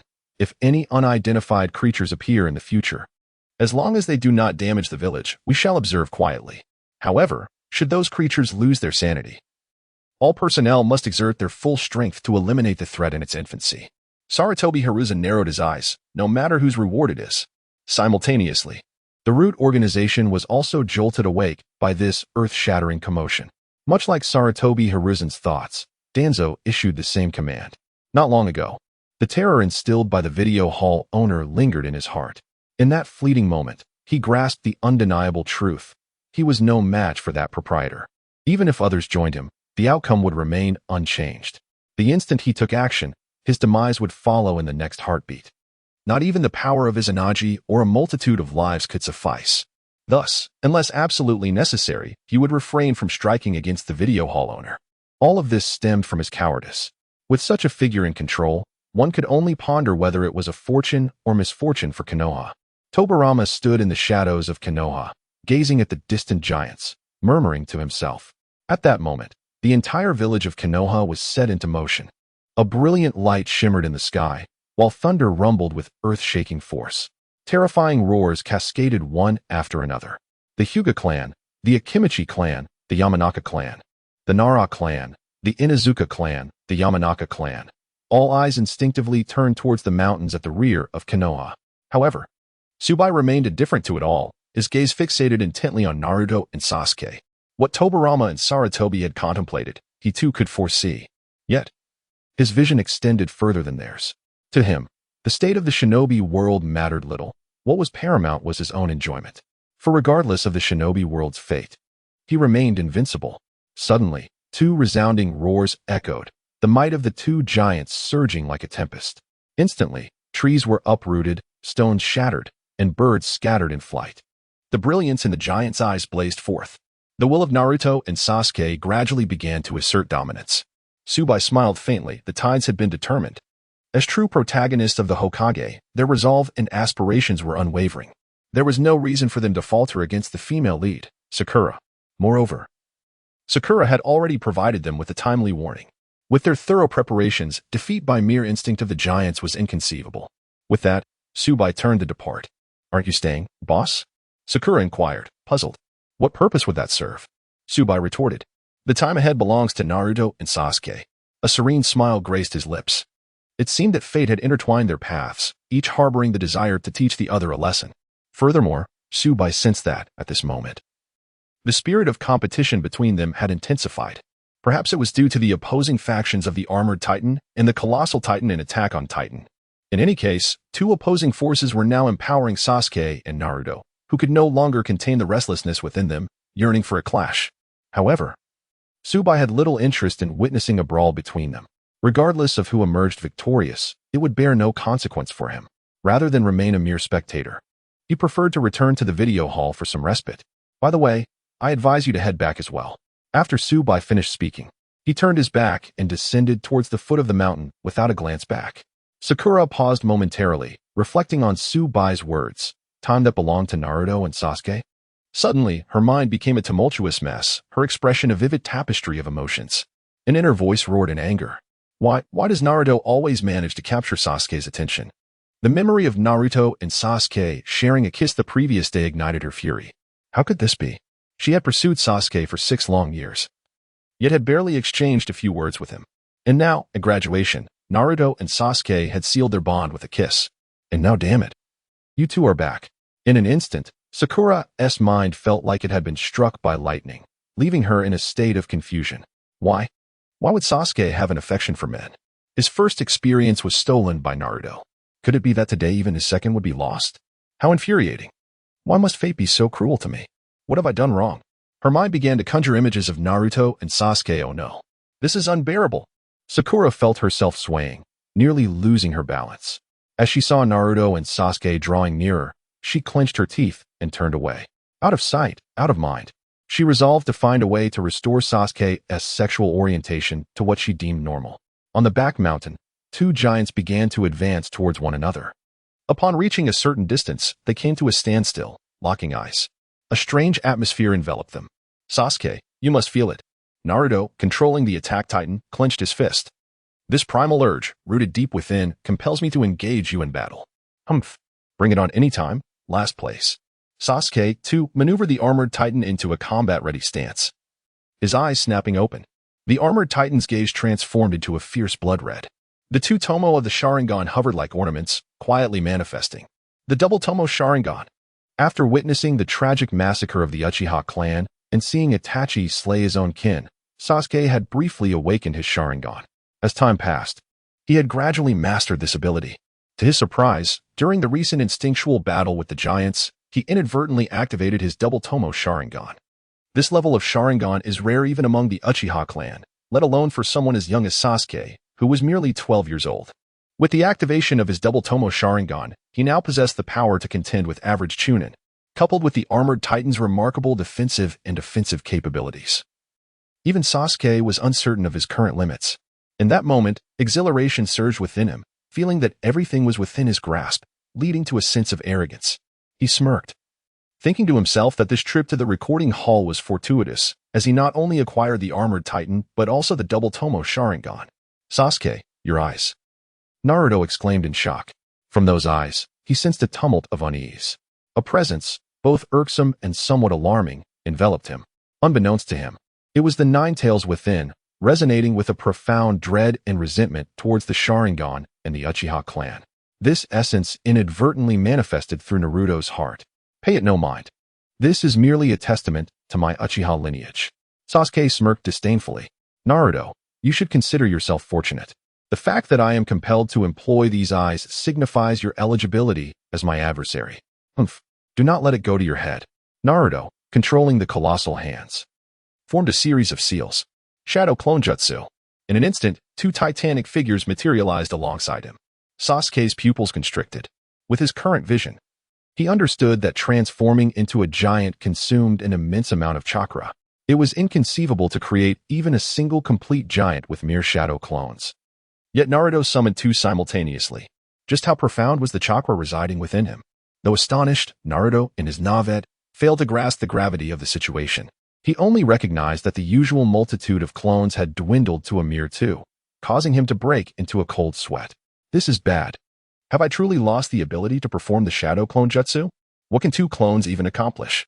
Frustration welled within him, and he resolved to take the initiative. A flash of inspiration struck Naruto, and with a mighty roar, he commanded the advancing giants to charge forward, closely followed by the two shadow clones. Fool. Sasuke assessed Naruto with the same judgment as Kakashi. There was no defense. He allowed Naruto to approach unimpeded, eager to test the formidable defensive capabilities of his armored titan. With a thunderous impact, three powerful punches struck the metal, creating a cacophony of sound as a fearsome gale swept forth, forcing Sasuke, now transformed into the armored titan, to retreat several meters. Yet, he remained steadfast and unscathed. In contrast, Naruto's fists exploded into a mist of blood. What kind of unreasonable defense is this?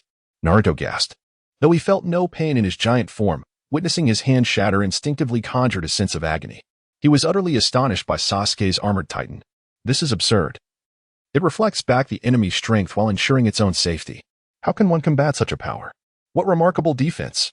Sasuke's heart soared. Clenching his fist, he murmured, Itachi. Wait for me. Soon, I shall seek you out to avenge our clan. In the next moment, Sasuke refocused his attention on Naruto. Humph. Naruto. I have allowed you 3 strikes. Now it is my turn. Fire style, great fireball technique. Commanding the armored titan to form seals. A fireball of 5 meters in diameter surged forth, radiating a terrifying heat that scorched everything in its path. The great fireball technique resembled a miniature sun, hurtling toward the 3 titans. Boom. A deafening explosion resonated, instantly reducing the entire region to ruins. A scorching wind surged forth like a burst river, engulfing everything in its path. Black smoke billowed, the force of this attack far exceeding that of a typical great fireball technique by hundreds of times. As the smoke dissipated, the figures of the titans materialized before Sasuke. At that moment, one of the titans' arms had been completely obliterated.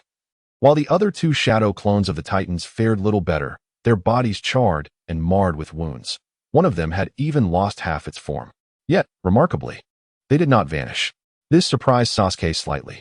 It seemed that while using shadow clones in titan form consumed a significant amount of chakra, The advantages were evident. The shadow clones of the Titans would not easily disappear. In other words, they could continue to fight for a time as if they were the original, which was quite formidable. However, no matter how powerful, this was where it ended. This time, I shall reduce you to your original form, Sasuke declared coldly. Yet, just as he prepared to unleash another great fireball technique to conclude the battle, he suddenly felt his legs weaken, causing him to kneel on the ground. Instantly, discomfort coursed through his body, his kidneys felt drained, his blood seemed sluggish, and his lungs burned with an intense heat. Finally, even his third leg felt slightly diminished. What the hell? Sasuke's expression darkened. What kind of sorcery is this? Can such a thing truly malfunction? How infuriating. I haven't even tried this yet. Frustration washed over him. He realized that after transforming into a Titan, not only were the shadow clones enhanced, but so were other ninjutsu, naturally consuming even more chakra. Damn it. I was careless, Sasuke cursed inwardly. With the double Tomo Sharingan activated and the Titan form, combined with the great fireball technique, his chakra was nearly depleted. This was the weakness of the Uchiha clan. Techniques consumed excessive chakra. Without a blue buff, it was particularly easy to falter, just as he was now. Naruto was ready to endure the blows, only to find Sasuke had inadvertently undermined himself. He burst into laughter, rolling on the ground, clutching his stomach. Sasuke, well done. Naruto Uzumaki shall call you show-off. Your performance has left me astounded. Sasuke's face darkened. Internally, he roared, if it weren't for my lack of chakra, you wouldn't dare be so arrogant here. How infuriating. My chakra.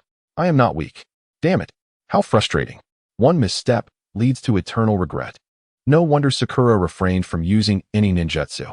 For others, transforming into a Titan while relying solely on ninjutsu would be tantamount to courting death. Sasuke's mind seethed with indignation. Once his anger subsided, he recognized that this battle could no longer continue. Thus, he began to relinquish his Titan form. Overall, he felt a sense of satisfaction. At the very least, he had verified the formidable defensive capabilities of the armored Titan and gained insight into his own strengths. More importantly, he had come to understand his weaknesses, enabling him to avoid such pitfalls in future battles. As for his perceived defeat by Naruto, he regretted to inform that he had never truly considered himself vanquished. On the contrary, he believed he had triumphed had it not been for the circumstances. Naruto would have long since reverted to his original state. This video arcade was truly extraordinary. On the very first day, he had drawn such immense power. Sasuke thought to himself with delight, I must frequent this arcade more often, striving to draw several more remarkable abilities. Only then can I harbor greater hopes of defeating that fellow. Everything is aimed at becoming stronger. Having tasted the rewards, Sasuke found himself utterly unable to detach from the arcade. Upon witnessing Sasuke revert from his Titan state, Naruto followed suit. Although a hint of melancholy graced his features, excitement prevailed. He understood that while he appeared victorious today, in reality, he had lost. There remained a considerable gap between him and Sasuke, especially with Sasuke having awakened his Manjiki Sharingan and wielded fire techniques. This disparity had been exacerbated infinitely. Nevertheless, this was merely temporary. Should he draw several more formidable abilities, he would undoubtedly secure a decisive advantage over Sasuke. At that moment, he could impress Sakura, overshadowing Sasuke, thereby winning her favor and earning the villagers' recognition. Ultimately, he envisioned himself being elected as Hokage, basking in the adoration of the village. A fervor ignited within Naruto's heart. Yet, a sudden chill swept through, causing him to shiver. Odd. What could it be? Suddenly, he glanced at Sasuke, who also appeared to be shivering, his body trembling. The two exchanged uncertain glances and simultaneously asked, Did we forget something? They both averted their gazes, casting their eyes downward. An instant later, two screams resonated. Ah! Naruto exclaimed, You foolish Sasuke. Couldn't you have reminded me? Sasuke retorted, You laggard. Couldn't you have just turned your head? They both scolded each other boisterously. Suddenly, they realized, Wait. Why are we acting as if we've been seen by girls when we are both boys? Instantly, they turned to face one another, huffed disdainfully, and blushed as they turned away, dashing in different directions down the mountain. This is a disaster. If anyone sees us, it would be catastrophic. For the sake of their honor, reputation, and peculiar chastity, they risked everything. Tonight, they must return home and don their clothes. Just as Sakura reached the foot of the mountain, she cast a glance back at the now tranquil hillside, her eyes revealing disappointment. What a shocking spectacle it had been. It seemed those two had thoroughly enjoyed themselves while no one was around. The earth shook, and flames soared into the sky. They are so unconcerned with the judgments of society. Although I feel a tinge of admiration, I cannot help but wonder, why does Sasuke, such a handsome man, prefer the company of other men? Alas, it is quite perplexing. Sakura shook her head with a sigh. Unbeknownst to Naruto and Sasuke, their heartfelt duel has been misconstrued by others as something more intimate. At this very moment, in the wooded hills of Konoha, an elderly woman lay battered on the ground, her form engulfed in black smoke. Her once lustrous white hair had been singed and curled. She had succumbed to unconsciousness. Beside her, a snail, resembling a slug yet devoid of a shell, called out to her with great urgency. However, this shell-less creature was ominously dark. Please, beautiful, do not leave us. What will I do without you? Wake up, my lady. Indeed, the person lying there was none other than Tsukimi Koharu, and the one lamenting beside her was none other than the snot beast who had been her companion. No one knew the trials they had faced, nor could anyone fathom the depths of their experiences. After parting ways with Sarutobi Hiruzen, Tsukimi Koharu wandered like a lost soul, aimlessly traversing the hills of Konoha for what felt like an eternity. The snot beast, however, relished this situation as it granted him more time alone with her. Yet who could have anticipated the calamity that would soon befall them? First, an inexplicable bolt of golden lightning struck down upon them, leaving Tsukimi charred yet still intact. Then, a relentless onslaught of trees and boulders, propelled by a fierce tempest, rained down upon her like arrows, each impact landing with ferocity. After narrowly surviving those two waves of assault, they beheld the emergence of two towering giants, their appearance nothing short of terrifying. One of these giants possessed the ability to create duplicates, splitting into three, nearly crushing both Tsukimi and her companion beneath their massive feet. Fortunately, the snot beast's swift actions allowed Tsukimi to escape this peril. However, in the next instant, a colossal fireball descended upon them, its expanse rendering any hope of evasion futile. Undoubtedly, they were engulfed in flames. The snot beast fared relatively well, but Tsukimi was not so fortunate. She had succumbed to unconsciousness. What shall I do, my lady? The snot beast's eyes suddenly lit up. At this moment, humans typically resort to mouth-to-mouth resuscitation for those gravely injured. But how could I bring myself to do such a thing in this desolate wilderness? It feels so embarrassing. Yet, she is an unparalleled beauty, the object of my affection. Likewise, she holds me dear. If I were to merely watch her slip away, No, I cannot allow that. My devotion to her is unwavering. The snot beast shall forever remain by her side, loving her alone, even if I am not entirely prepared for this moment. To face the inquiries and denials of the world is a daunting endeavor. Yet, for the sake of rescuing the fair maiden, what do the trivial differences between species matter? As long as love prevails, all obstacles are surmountable. Fair lady, I am coming.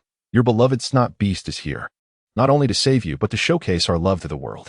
The snot beast, cradling the wrinkled visage of the elderly Chushin, spoke with deep affection. Subsequently, he slowly descended. Upon returning to the video hall, Su Bai found no sign of the Chimera beast. With his keen intellect, he maintained an unruffled demeanor, walking straight to the counter, and then he picked up a fly swatter. It was obvious what this creature was up to. So, was the Chimera beast truly lacking in intellect? The entire video hall was under his dominion, without his consent. The Chimera beast would not be able to watch a single film. This was precisely why Su Bai could entrust him with the shop. How could he not foresee this? Why didn't he, the Tyrannosaurus modifier, install the demon beast's brain in his head? With a resounding crash, Su Bai kicked open the private room's door. Little fellow, you truly are something. Before he could finish, he was frozen in place. There, the Chimera beast was covering its mouth, curled in a corner, gazing in terror at the flickering silver light of the projector not far away. Upon seeing Su Bai return, the silver light of the projector gradually dimmed, and the Chimera beast dashed towards Su Bai as if it were a long-lost child reuniting with its father. Master, save me! Su Bai exclaimed, what on earth? Who are you? When the Chimera beast approached him, Su Bai was taken aback, barely recognizing it. The beast's mouth was swollen, resembling someone who had endured a barrage of slaps, akin to a husky. Its face bore gruesome wounds, burnt and bruised, a disturbing mix of red and white. One eye resembled a glutinous rice ball, while the other sported dark circles like a panda. 7 welts adorned its forehead, arranged in a celestial pattern, exuding an eerie sense of artistry. What kind of torment had it endured to become like this? Master, I am the Chimera beast, it said, tears of unknown origin brimming in its eyes. The bittersweet sentiment was something only it could comprehend. In essence, it resembled a lost child who had finally found its father. Su Bai regarded it with confusion and inquired, what happened to your face?" Upon hearing this, the Chimera beast's tear ducts overflowed, trembling as it pointed towards the projector. Mumbling incoherently, it was that thing. Through the emotionally charged yet convoluted language of the Chimera beast, Su Bai finally grasped the situation. The Chimera beast had surreptitiously attempted to watch a film, only to find itself utterly illiterate, akin to a child who hadn't even graduated from preschool. Upon seeing the projector, it had thought it was some remarkable food, and upon taking a bite, it had crunched down, discovering the true flavor. Then, a few of his teeth were directly knocked out. Before he could recover from the pain, the projector emitted a silvery light. Waves of brilliance surged towards the Chimera beast. Just as he was taken aback and about to evade, an inexplicable force manifested, binding him in midair. With tears of regret streaming down his face, he could only passively endure the relentless urging of the radiant light. It was only when Su Bai returned that he could finally catch his breath.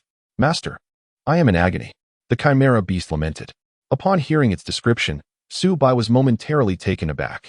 Even he was unaware that the cinema possessed such protective measures. It could only be said that the Chimera beast was exceptionally unfortunate, becoming the forerunner and suffering a bloody fate. However, a great man once remarked that the first soldier to charge onto the battlefield invariably emerges with blood on his brow. The ancients do not deceive. Su Bai gazed at the Chimera beast with compassion and placed it upon the table. "Poor child." He then produced a fly swatter from behind him once again. The Chimera beast's expression froze, a sudden ominous premonition filling its heart. "Master, what are you planning to do?"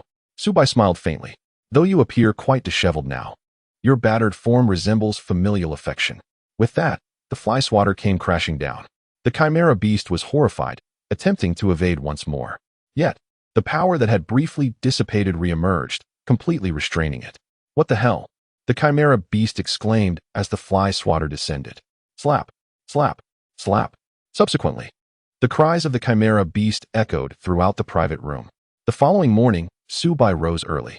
Upon descending the stairs, he found the Chimera beast donning a miniature maid outfit, flitting about and tidying the cinema. It bore numerous marks on its body, and its face was even more swollen. Upon seeing Su Bai, it quickly stood in a respectful posture, its gaze revealing terror.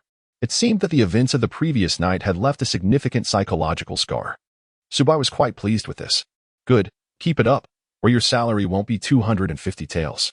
The Chimera beast felt like crying. After last night, as a punishment, its salary had been reduced from 500 taels to 250 taels, as Su Bai deemed this amount more fitting. However, the Chimera beast felt that Su Bai simply intended to exploit it. For even the meager 5 taels in tips it had painstakingly earned yesterday had been confiscated by Su Bai. Damn it, how stingy can you be? You, who earn thousands of taels a day, would care about these 5 taels. 250 taels meant it would take 20 months to afford a single film ticket. By the time it could watch a movie, this world would undoubtedly be overrun with countless ultimate beings. At that point, it would become the most insignificant among them. How outrageous. Had it known better, it wouldn't have sought to be clever. Stealing a chicken only to lose the rice. Life is incredibly difficult. Ignoring the Chimera beast, Su Bai opened the shop door. No one had arrived yet. Observing the desolate scene outside, Su Bai couldn't help but sigh. He turned back to the counter, awaiting the first customer of the day. At that moment, the system's voice suddenly resounded. "You have met the conditions for extracting a new film. Will the host proceed with the extraction?" Extracting a new film? Su Bai was momentarily taken aback. Indeed. Today was Monday. A new week allowed for the extraction of 3 films. Intrigued, he pondered what films might be drawn this time. System, confirm extraction. Without further hesitation, Su Bai silently recited, "Ding. Film extraction in progress." As the system's voice echoed, Su Bai felt as though he was immersed in an extraordinary realm. Before his eyes, films from his past flickered by like slides. How fascinating. Was this the scene during the system's film extraction? Watching these films flow past him, Su Bai felt a twinge of nostalgia, as they were all memories from yesteryears, including classics like Digimon Adventure, Part 1. At that moment, it seemed as if time stood still. Everything halted. Suddenly, Su Bai felt himself plummeting, and upon opening his eyes, he found himself back in the screening room. The system's prompt reappeared. Film extraction complete. Extracted film, love stage. Love stage. Genre, BL. Romance, highlights. The girl he has been infatuated with for years turns out to be a boy. Plot. 10 years ago, during a shoot, the boy Seino Izumi, born into a family of performers, was arranged by his parents to replace the flower girl on stage. Traumatized on set, Izumi developed a fear of the entertainment industry and gradually transformed into an otaku aspiring to be a manga artist. Meanwhile, Ryoma, who had played the male flower boy, thrived in the industry, becoming a beloved national idol.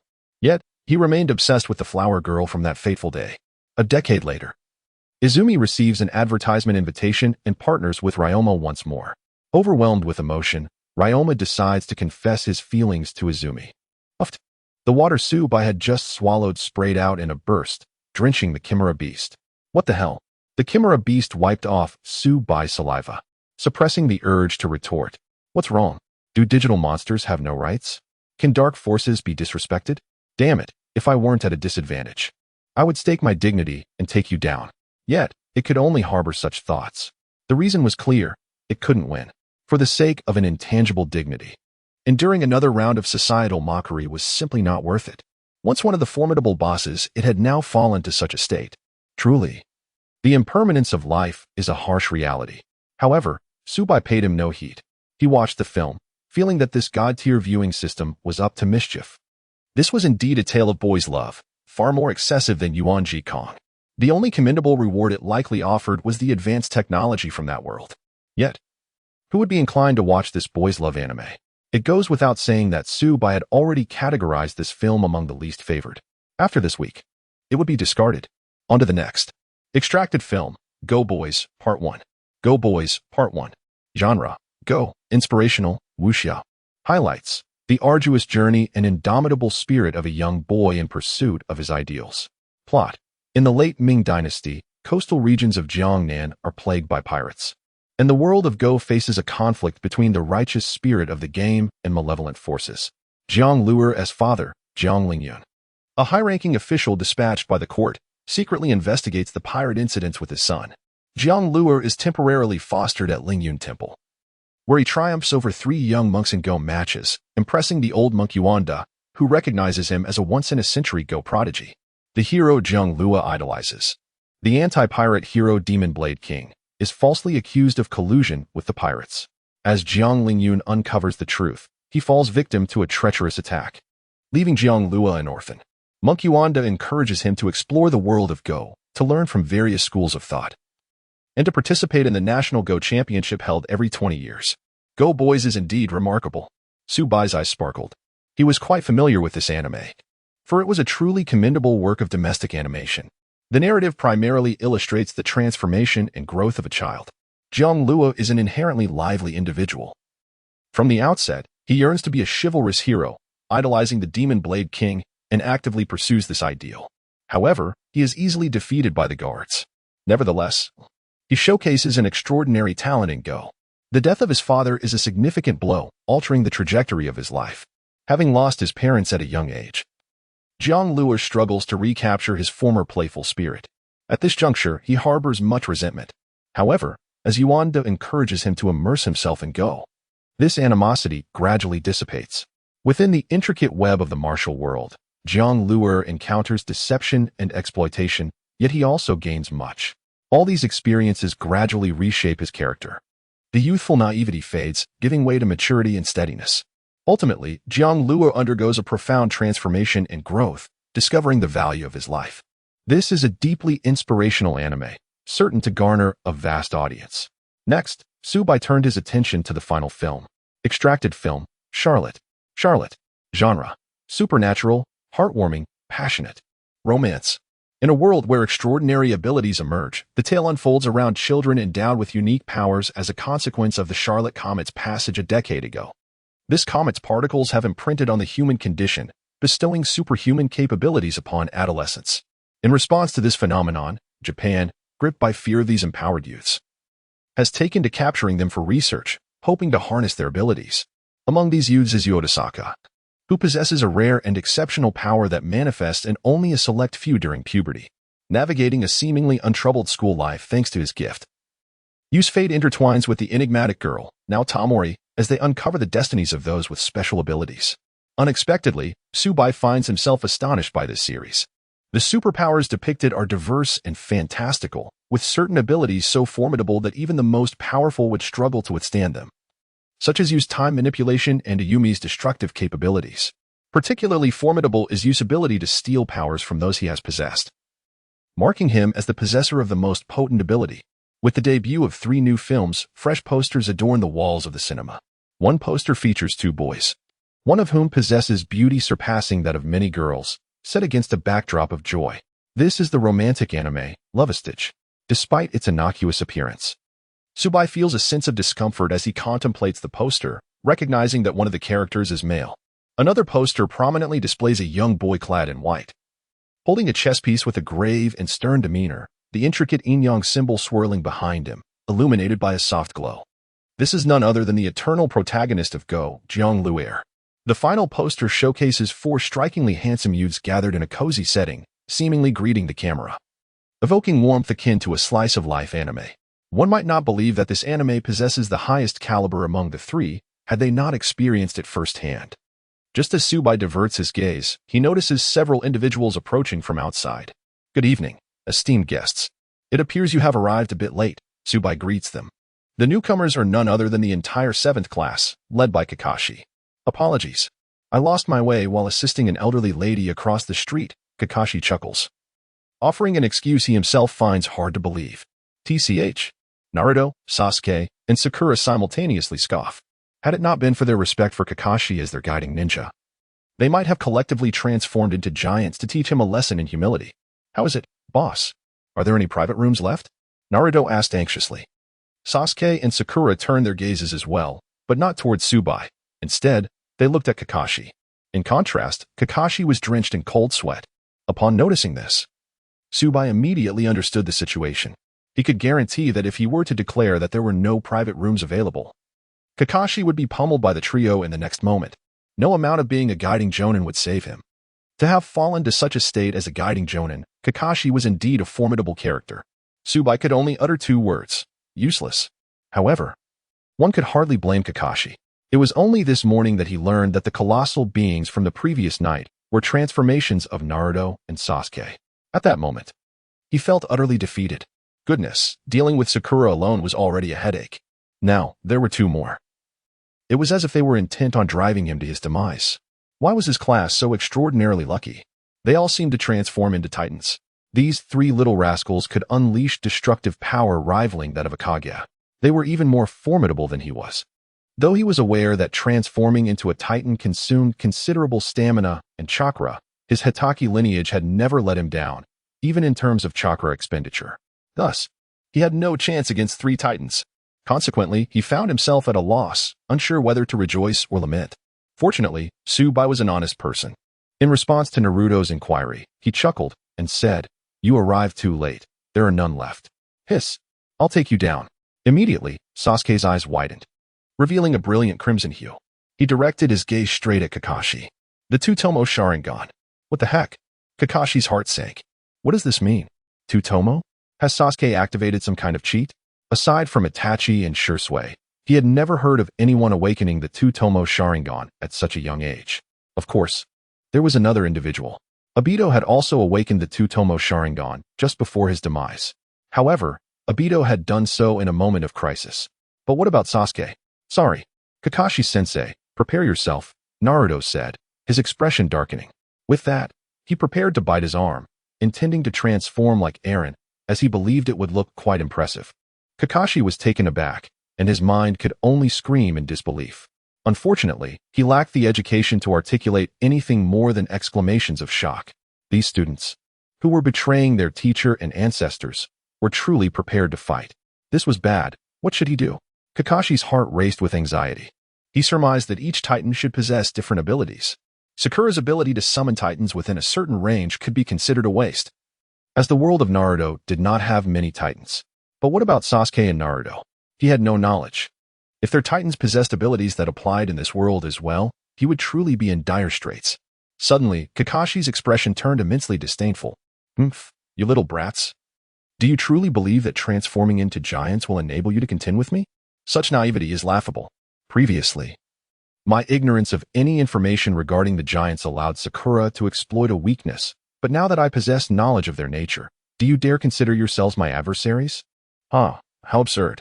Merely achieving giant form does not solely determine the superiority of strength. Naruto, Sasuke, since you were so eager to witness my prowess, I shall grant you this opportunity. That does sound quite reasonable, Naruto nodded. Sasuke also fell into contemplation. Indeed, once one comprehends the characteristics of the giants, they become far less formidable. In other words, Kakashi was correct. The threat posed by the giants to him has significantly diminished. Should we engage? Sasuke pondered silently. To charge recklessly into a battle one knows they cannot win would merely bring disgrace upon the Uchiha clan. Yet, the unwillingness to concede gnawed at him. Naruto too was deep in thought, just as he was about to speak. At that moment, Kakashi brought his hands together, fingers pointed skyward, and poked upwards. My goodness. This gesture instantly reminded Naruto of the excruciating agony he experienced yesterday at the hands of the explosive jutsu. A shiver ran down his spine. Damn it. Kakashi-sensei is employing a mental attack. Such cunning. No, the pain from the 1,000 years of death is too unbearable. Even now, his legs felt somewhat numb. He had no desire to endure that again. Consequently, both fell silent. Kakashi, upon witnessing this, felt a surge of delight. Indeed, as long as I project enough strength, they will hesitate to confront me. Jiraiya-sama did not mislead me, Su Bai observed in astonishment. Naruto and Sasuke are still far too young. In Kakashi's usual demeanor, how could he articulate so much? He is clearly feeling insecure. To miss such an obvious sign is truly foolish. Suddenly, Su Bai sensed something. Her gaze darting towards the window. They have arrived. A wave of joy surged within her as she turned to Kakashi, formulating a plan. Silently, she thought, I am sorry. Kakashi. Simultaneously, Kakashi sensed Su Bai's gaze and felt an inkling of foreboding. Before he could grasp the reason behind it, Su Bai casually remarked, Kakashi, it seems you have been more loquacious today than usual. Instantly, Naruto and Sasuke were awakened by her words, eagerly anticipating mischief as they turned their attention to Kakashi. Oh no. A jolt coursed through Kakashi. Countless thoughts raced through his mind. I had anticipated many scenarios. Yet I did not foresee this proprietor of the recording hall betraying me. His eyes were filled with resentment as he looked at Su Bai. Kakashi, let us aid you in finding your path in life. Indeed, Kakashi-sensei, I too practiced the profound techniques of leaf taijutsu yesterday, Naruto and Sasuke chimed in, approaching with malicious smiles. Kakashi immediately sensed the intense malevolence hidden behind their grins. Beads of sweat trickled down his forehead. Su Bai smiled calmly, saying, allow me to assist you. As the words left his lips, he waved his hand gently. Instantly, Kakashi, Sasuke, and Naruto felt the world around them whirl. When they regained their senses, they found themselves in the back mountains of Konoha. What a kind-hearted boss, they remarked in genuine appreciation. Indeed, such consideration for customers is a rare find these days. This realization solidified their resolve to frequent the video hall more often. However, only Kakashi harbored resentment in his heart. What a despicable merchant. Shameless. Heartless. What grudge do I hold against you to deserve this? Kakashi lamented, on the verge of tears. At that moment, he suddenly sensed two ominous gazes fixated upon him, causing alarm to surge within him. Kakashi-sensei, prepare yourself, Naruto and Sasuke declared, their expressions twisted with malice.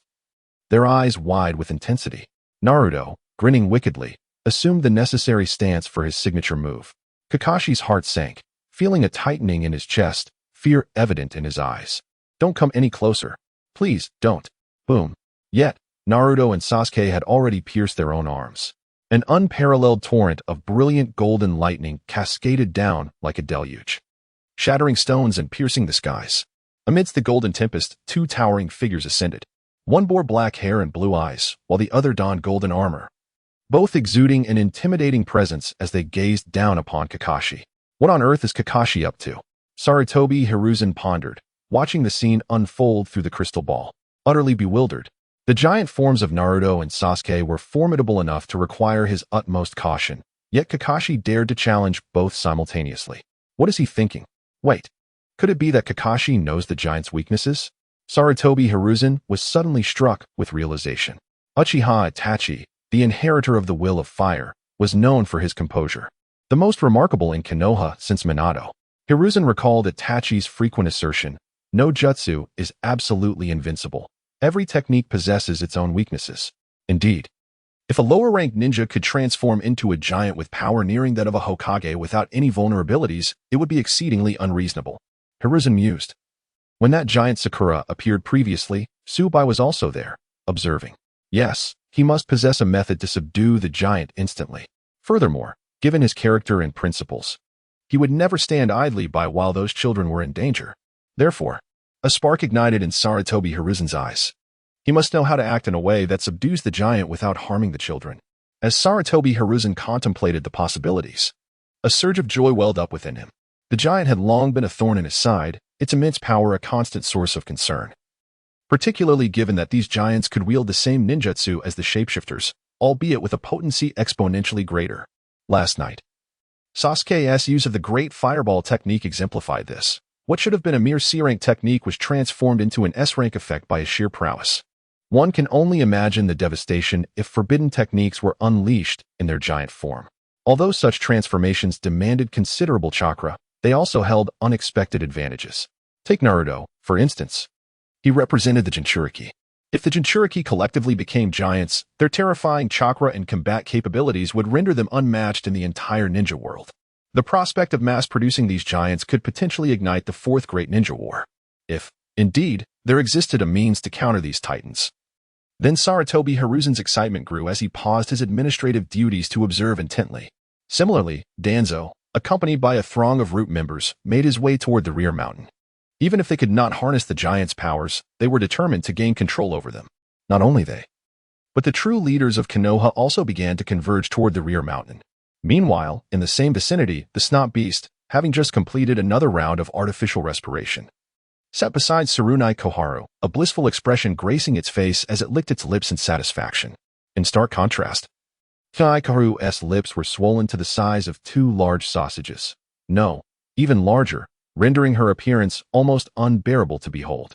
After a short while, she slowly opened her eyes, her mind clouded and unaware of the peculiar situation. What has happened to me? She mused, her thoughts muddled. Suddenly, a realization struck her, and her head turned mechanically to face the Snot Beast. Did you do this? Puffing out its chest proudly, the Snot Beast declared, Indeed, my dear. It was I who saved you with my artificial respiration. A cacophony echoed in Tsurunai Koharu's mind as she felt utterly bewildered. I was saved by a creature that throws feces, oh no.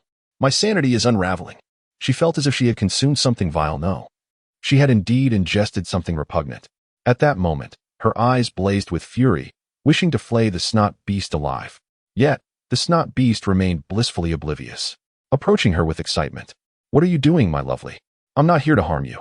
Should you dare come closer, I will truly kill you, she threatened, her voice laced with rage. My dear, what are you saying? The Snot Beast replied, affection radiating from its countenance. I am your most devoted Snot Beast. Ah! Tsurunai Koharu was on the verge of madness. Those who have never experienced it cannot fathom the sheer despair and frustration of discovering that a creature known as a Snot Beast is performing mouth-to-mouth resuscitation on them. It is utterly disheartening, especially since it has even swollen its lips in the process. Heaven knows what other unspeakable acts this Snot Beast may have engaged in. My purity has been irrevocably tarnished. Tina, for heaven's sake, can you please stop bothering me? Is it truly so difficult to comprehend the gravity of this situation? Oh, I have already endured enough. Tina, may the heavens grant me respite from this torment. In a moment of hazy clarity, a figure named Chun turned to shout. At that instant, an unusual phenomenon occurred.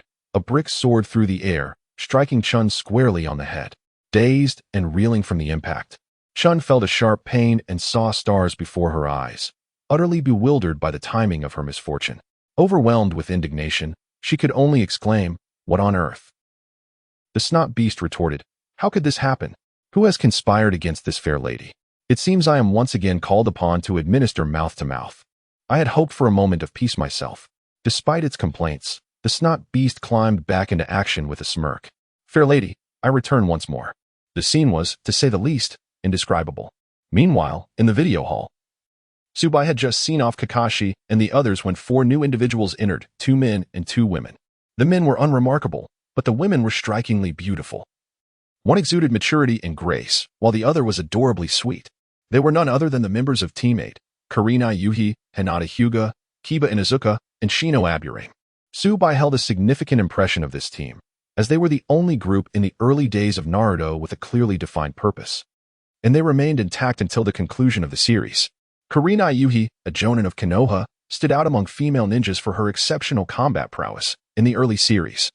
Aside from Tsunade, Few could rival her strength, especially with her masterful genjutsu.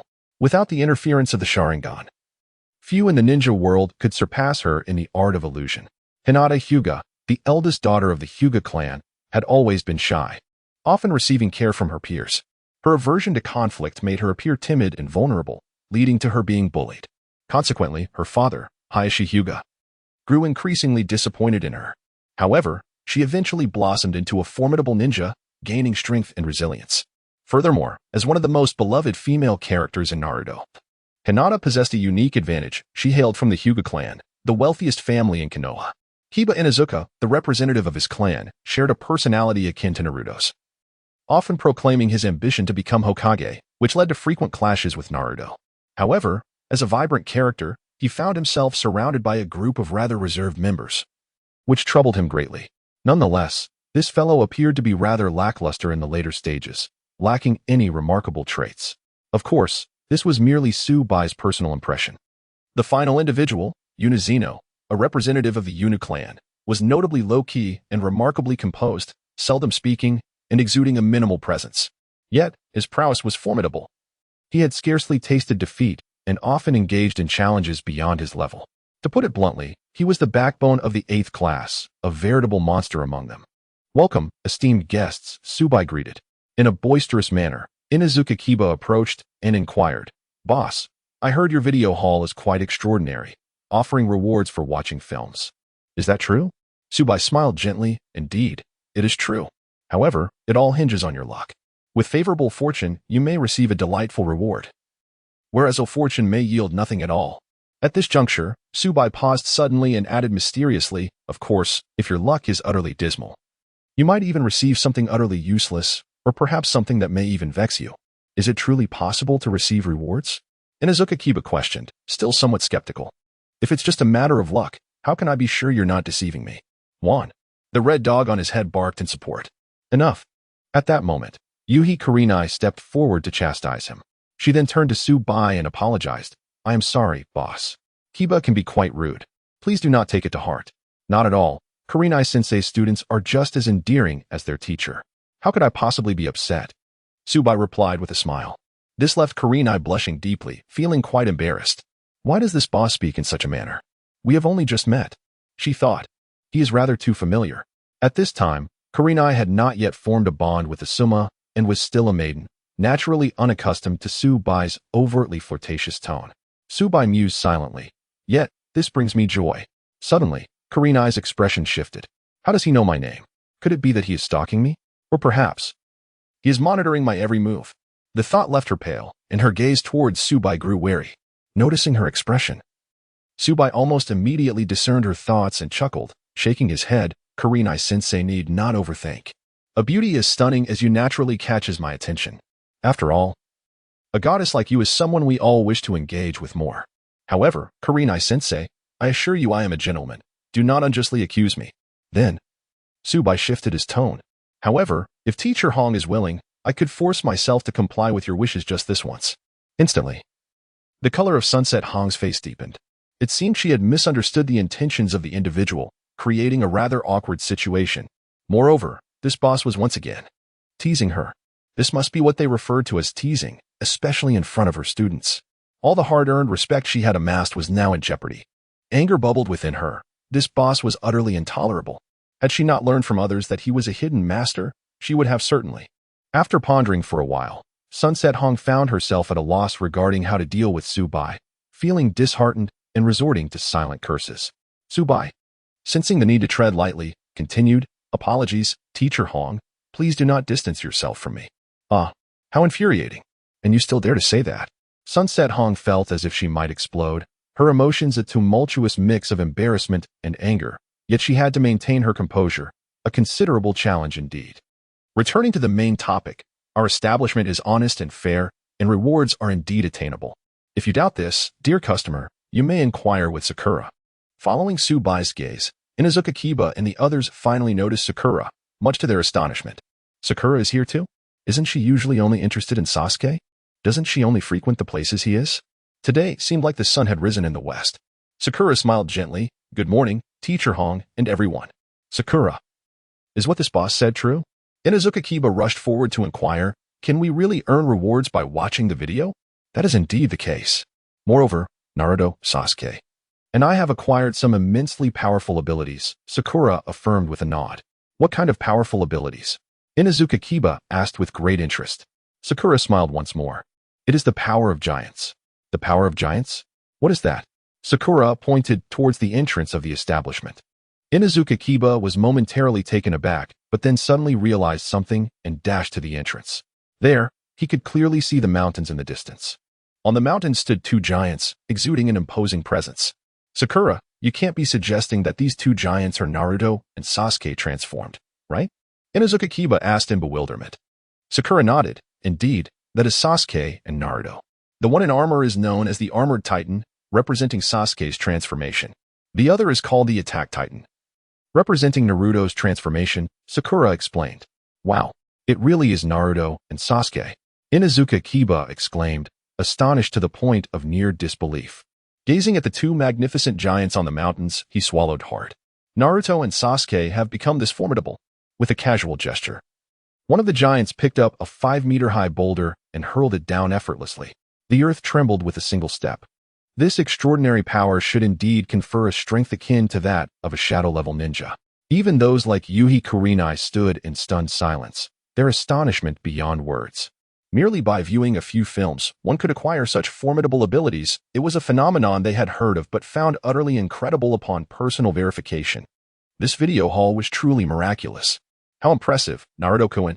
Hinata gazed at the giant with admiration, envious of such incredible prowess.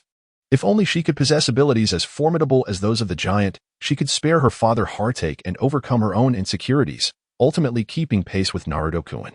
Curse be it, Naruto had become so powerful. If this continued, he might usurp her dream of becoming Hokage. No, she could not allow herself to be outdone by him. In that moment, Inazuka Kiba resolved to watch more films, to gain formidable powers and eclipse Naruto and Sasuke, compelling them to acknowledge her as the rightful Hokage. Attack on Titan, Armored Titan. Are those the names of the giants? Kurenai murmured. Wait, Sakura, you just mentioned that you too can transform into a giant, correct? Suddenly, Kurenai turned to Sakura, who nodded proudly. Indeed, I can transform into the female Titan. I am the first giant to emerge from Konoha. A collective gasp arose among the onlookers. Sakura was indeed that female Titan, the one rumored to have brutally defeated Kakashi, the instigator of the initial chaos. Thus, the 7th squad boasted 3 giants, 2 shadow level, and an elite jonin. What combination could possibly stand against them? Ironically, Kakashi, who was supposed to be their guiding jonin, had now become the weakest member of the 7th squad. How dramatic. Were it not for their own eyes, they would find it hard to believe. Hey, boss, do you have any remarkable films, particularly those showcasing outstanding individual combat prowess? I want to see those, Kiba declared. Simultaneously, Shino and Hinata glanced over. Their intentions clear, they too wished to view such films. Even Kurenai turned her gaze towards Su Bai. Although her Jinjutsu was formidable, her other abilities were less distinguished. Did they all wish to see such displays? Su Bai smiled faintly, acknowledging the truth of the matter. It was well known that the 8th squad was designated for reconnaissance. Kiba's acute sense of smell, Hinata's Byakugan, and Shino's insects were all exceptionally skilled in tracking. Even Kurenai, an elite jonin, was renowned for her Jinjutsu. Undoubtedly, they were Konoha's most outstanding reconnaissance team. However, in terms of sheer physical strength, the 8th squad could not compare to several other teams, marking their greatest shortcoming. Moreover, Su Bai recalled that as time progressed, Kurenai retreated to a secondary role, and the 8th squad lacked a definitive leader, gradually abandoning their reconnaissance focus. Had it not been for their respective families providing support, they would likely have become mere passers-by. The enhancement of their hard power has always been their steadfast aspiration. Solo endeavors, you say. In that case, perhaps Attack on Titan aligns most closely with your desires at present. Su Bai remarked nonchalantly. Attack on Titan? Is that not the series that Naruto and the others watch? Indeed, with a stroke of good fortune, you might even acquire the power of a Titan, Su Bai continued. Inazuka Kiba eagerly rubbed his fists together. All right, I see now, just as I thought. Only the power of a Titan is worthy of one destined to become Hokage like myself. Woof, woof. Akamaru barked twice.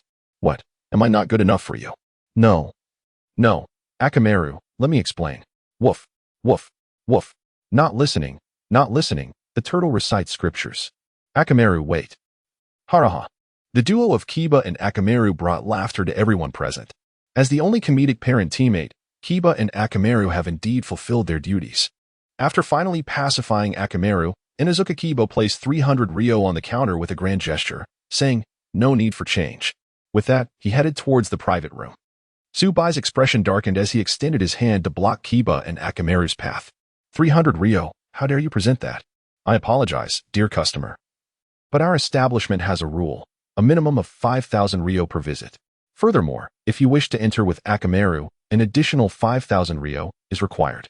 Su Bai chuckled. Therefore, you still owe me 9,700 Ryo. What? It costs 5,000 Ryo to watch a film? Even Akamaru requires a fee? Why not just rob me instead? Su Bai laughed. Do you truly believe my video hall can be compared to those outside? Moreover, who said dogs cannot receive rewards? This left Inuzuka Kiba momentarily speechless. Indeed. If a reward were attainable, 5,000 Ryo would not be exorbitant. If Akamaru were also to receive a reward, the fee would certainly be justified. Very well. Kiba rummaged through his pockets again, producing 9,700 Ryo to hand over to Su Bai. Only then did Su Bai permit their passage. Proving himself to be quite the affluent scion, treating 10,000 Ryo as mere trifles, not batting an eye. I hope you receive a splendid reward. Ah. Thank you for your kind words, boss. Kiba exclaimed joyfully as he dashed into a private room. Come, Akamaru. Let us strive a bit today and aim to acquire an invincible ability. Woof. All right. Sakura exclaimed. What? My special department? Was it not said that there were no private rooms available? What is going on? Noticing the puzzled expression on Sakura's face, Su Bai smiled faintly. Ah. I suddenly recalled that prior to your arrival today, it seems no one had visited the video hall. Instantly, Sakura's expression stiffened, feeling as if a flock of crows had flown overhead. Are you certain this is not intentional on your part? Observing the three individuals still engaged in their antics on the hillside, Sakura felt a twitch at the corner of her mouth. Three fools, being toyed with like puppets. Suddenly, she perceived her boss as quite the crafty character. Glancing at Tsunade and Hinata, then at Su Bai, Sakura couldn't help but scoff internally. Men. She now comprehended why Su Bai had sent Naruto and the others away moments ago. TCH, such sordid thoughts. Su Bai smirked dismissively. He was merely considering the long term. The arrival of a few new customers would expedite the upgrade of the video hall. An upgraded venue would accommodate more patrons, thereby enhancing their cinematic experience. Consequently, the improvement of their capabilities would hasten as well. For this reason, the sacrifice of Naruto and Sasuke was unavoidable. As for Kakashi, he was merely a collateral casualty.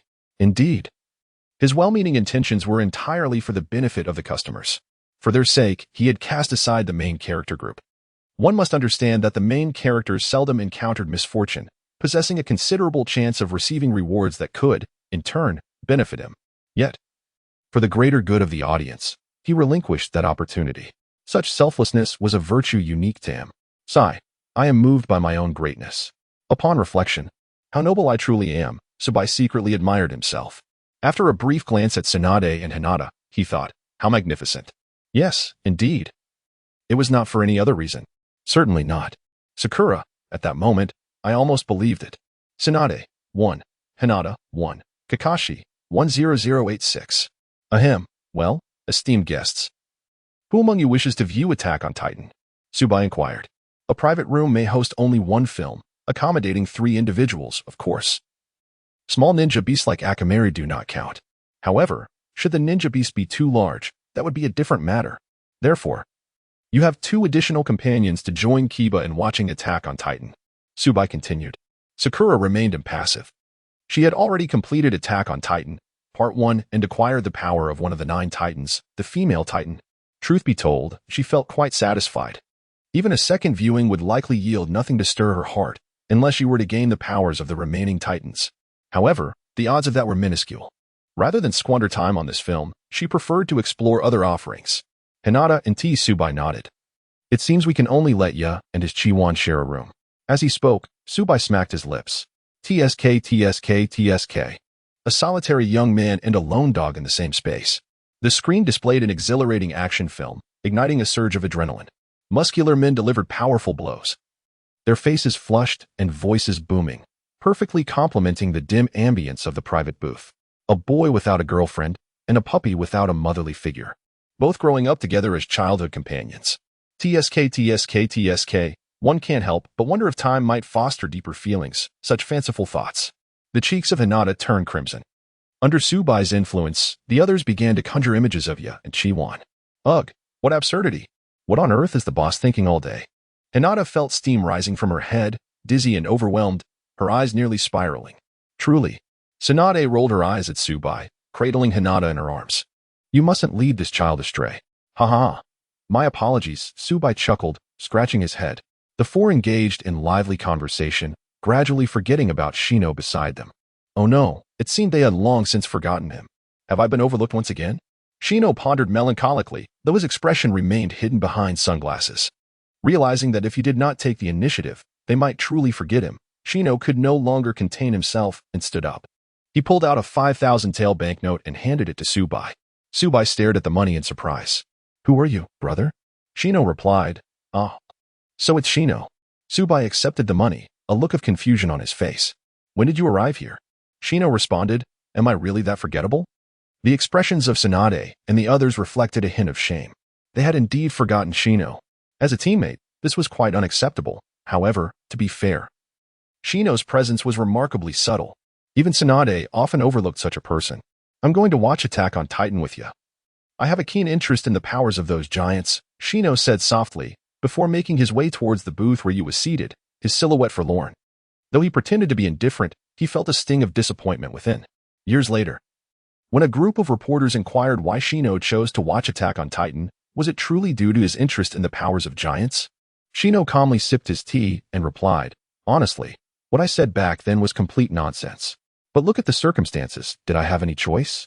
The crowd responded, Truly. That's just like you, Shino. Clearing his throat, Su Bai returned to the matter at hand. So, what would you like to watch? He gestured towards the poster wall. Today, our store has just released 3 new films. You may peruse the descriptions below and make your selection. New films have been added. A glimmer sparkled in Sakura's eyes. The films available in this cinema are all new to her. She wondered if any of these films could enhance her skills. Indeed, every Monday, we introduce 3 new films here. However, these films change weekly, and one can never be certain when they might disappear. Su Bai remarked with a faint smile, thus. If you wish to watch them, you must seize the moment. Yes, I must hurry. Sakura, after hearing this, dared not linger. She handed Su Bai 5,000 taels and swiftly dashed towards the poster wall, resolutely determined to view every single film without wasting a moment. Wai Hai and Hinata were equally curious. How did the content of these films come to exist in this world? What extraordinary films does this magical cinema hold? Each paid their dues, trailing closely behind Sakura, their eyes darting between the 6 posters as they made their selections. Oh, these fluffy little creatures are adorable, exclaimed one. Wow, that silver-haired girl sitting on the train is stunning. Another mused. Is that spring water really a male? Questioned yet another. Go, chess? I'm not too familiar with that. These 2 little sisters are quite kawaii as well. I believe the scene no Sora seems rather intriguing. No, this Digimon might be the superior choice. The 3 young women perused each poster meticulously, much like one would while shopping at a mall. Su Bai rolled his eyes. 5 minutes passed. 10 minutes elapsed. 20 minutes went by. An hour passed. Goodness, are they still not done? Su Bai felt his head was about to burst. The incessant buzzing in his ears overwhelming. 3 women, 1 spectacle. Truly, the ancients had not misled me. Who would have thought that selecting a film could resemble a beauty makeover? Time drifted on, and Su Bai felt himself nearing slumber. Finally, the 3 women reached a consensus to watch Charlotte. Su Bai rejoiced. At last, you have made your selection. The time you spent choosing could have allowed them to watch 5 or 6 episodes. He personally led them into the private booth. From the outside, one would not have guessed the booth's spaciousness. Wai Hai, following Su Bai inside, was astonished by the sight. The cinema appeared small from the exterior, and naturally, she assumed that a booth accommodating 3 people would be reasonable. However, upon entering, she realized her error. The booth was far larger than it appeared, expansive and immaculate. Clearly, the rumors were true. The owner is indeed a master, Wai Hai mused silently. Owner. This booth is so spacious that it could comfortably fit 7 or 8 people without feeling cramped. Why, then, can only 3 enter? Wai Hai inquired, her curiosity piqued. Feeling a twinge of embarrassment, the sunset-hued Yuhi Kakashi quickly spoke up. Boss, I was merely curious. Please do not misunderstand. Su Bai replied with a faint smile. It is nothing but a mere rule. However, he refrained from elaborating on the specifics of the rule. Kakashi nodded discreetly, her mind racing with possibilities. Such a remarkable video hall could hardly accommodate a large number of visitors at once. After all, rarity begets value. Indeed. She surmised this to be a business tactic employed by Su Bai. As he activated the projector, Su Bai wore a mysterious smile, addressing the guests, "Ladies and gentlemen, this film is exceptionally remarkable. Do pay close attention." He then turned to Kakashi and continued, "Moreover, if fortune favors you, you might soon surpass your idol." Sakura and Hinata exchanged bewildered glances, but Kakashi felt a sudden jolt of excitement.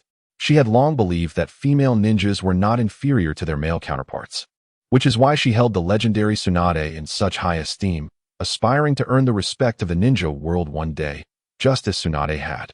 Yet, she was acutely aware that women often faced inherent physical limitations compared to men, both in strength and endurance. Consequently, she dedicated herself to mastering illusion techniques, tirelessly studying her father's legacy of jutsu, culminating in her current achievements. Nevertheless, despite her efforts, she remained merely a J-nin, significantly trailing behind figures like Kakashi.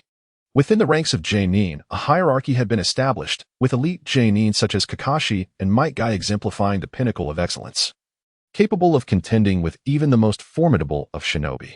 In contrast, J-nin of Asuma's caliber were slightly less distinguished, yet still represented the backbone of their class. Kakashi, however, found herself at the threshold of J-nin status, her ranking far from remarkable. Thus, Kakashi felt a profound sense of discouragement. Now, the implication from the boss hinted at the existence of powers within the film that could eclipse Tsunade's strength. Instantly, a fiery determination ignited within her. If she could acquire such abilities, she too could become a premier ninja, proving to the world that women are not inferior to men.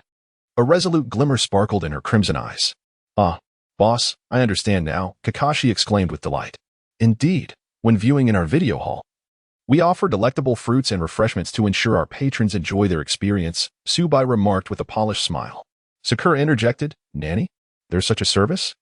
How come I didn't encounter it during my last 2 visits?" She looked at Su Bai with a puzzled expression. Su Bai chuckled and, glancing at Sakura, Hinata, and Kakashi, replied earnestly, "This service was just added today. How outrageous. This is body discrimination." Sakura fumed internally. "I can't believe you, you lecherous boss.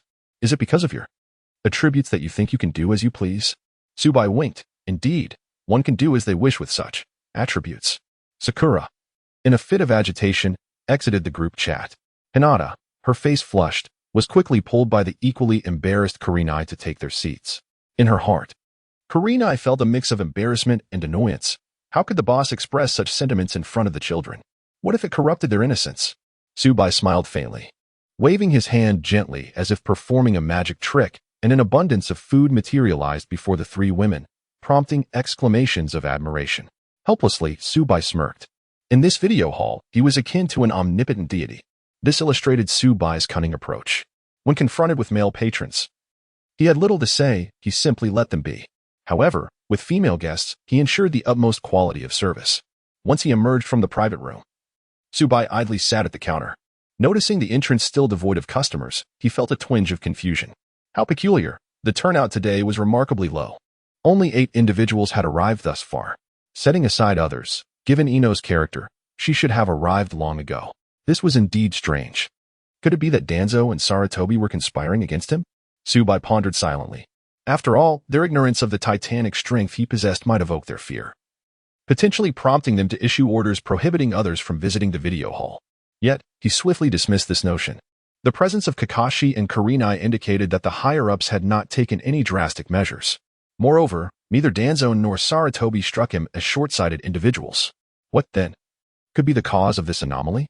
Shaking his head to dispel the torrent of thoughts, Su Bai switched on the radio, seeking to pass the time. However, the announcement that erupted from the device struck him like a bolt from the blue.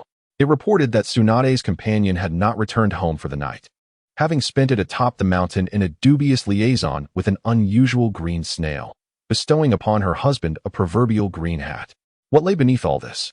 Was it a manifestation of humanity's corruption or a degradation of moral values? To unravel this mystery, one must stay tuned for today's interview in Konoha. What on earth was happening? Had Tsunade been unfaithful? Or was it the case of an affair with the snot beast? The weight of this information was staggering. Su Bai needed a moment to collect himself. Staring blankly, he took several deep breaths to regain composure, a myriad of questions swirling in his mind. Tsunade and the snot beast. How had this unlikely pair come to be? It had been less than a day since she had been drawn to him, and her previous indifference toward the snot beast had been palpable. How could a mere night alter her sentiments so drastically? No, it hadn't even been a night. Tsunade had not returned at all. She had spent the night with the snot beast. Could it be that this elderly woman had a hidden affinity for such things? Perhaps her previous aloofness had merely been an act. In truth, she had long been enamored with the snot beast.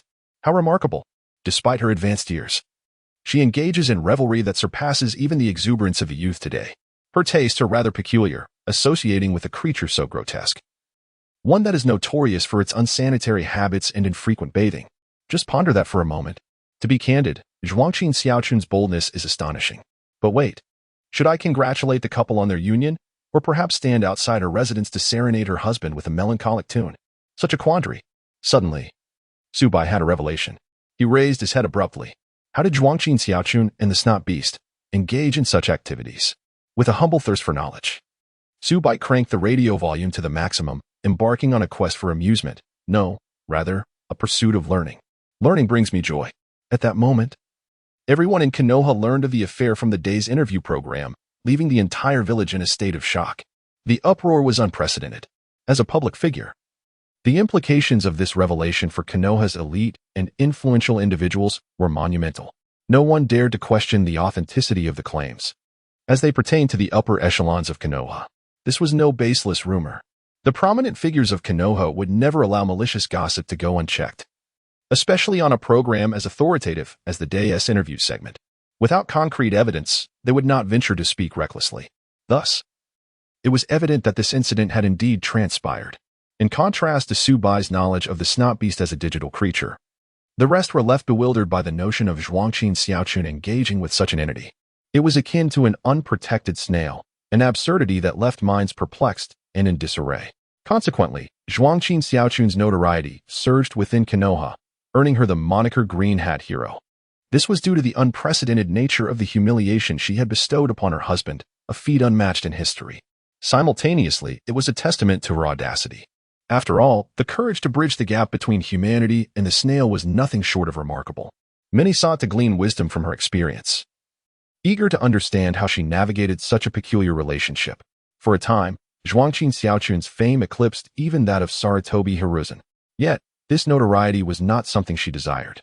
In a spacious courtyard in Konoha, tears streamed down Zhuangqin Xiaochun's aged face as she lamented the state of affairs. How did it come to this? She mused. Humph. And you dare to speak? Look at the deeds you've wrought.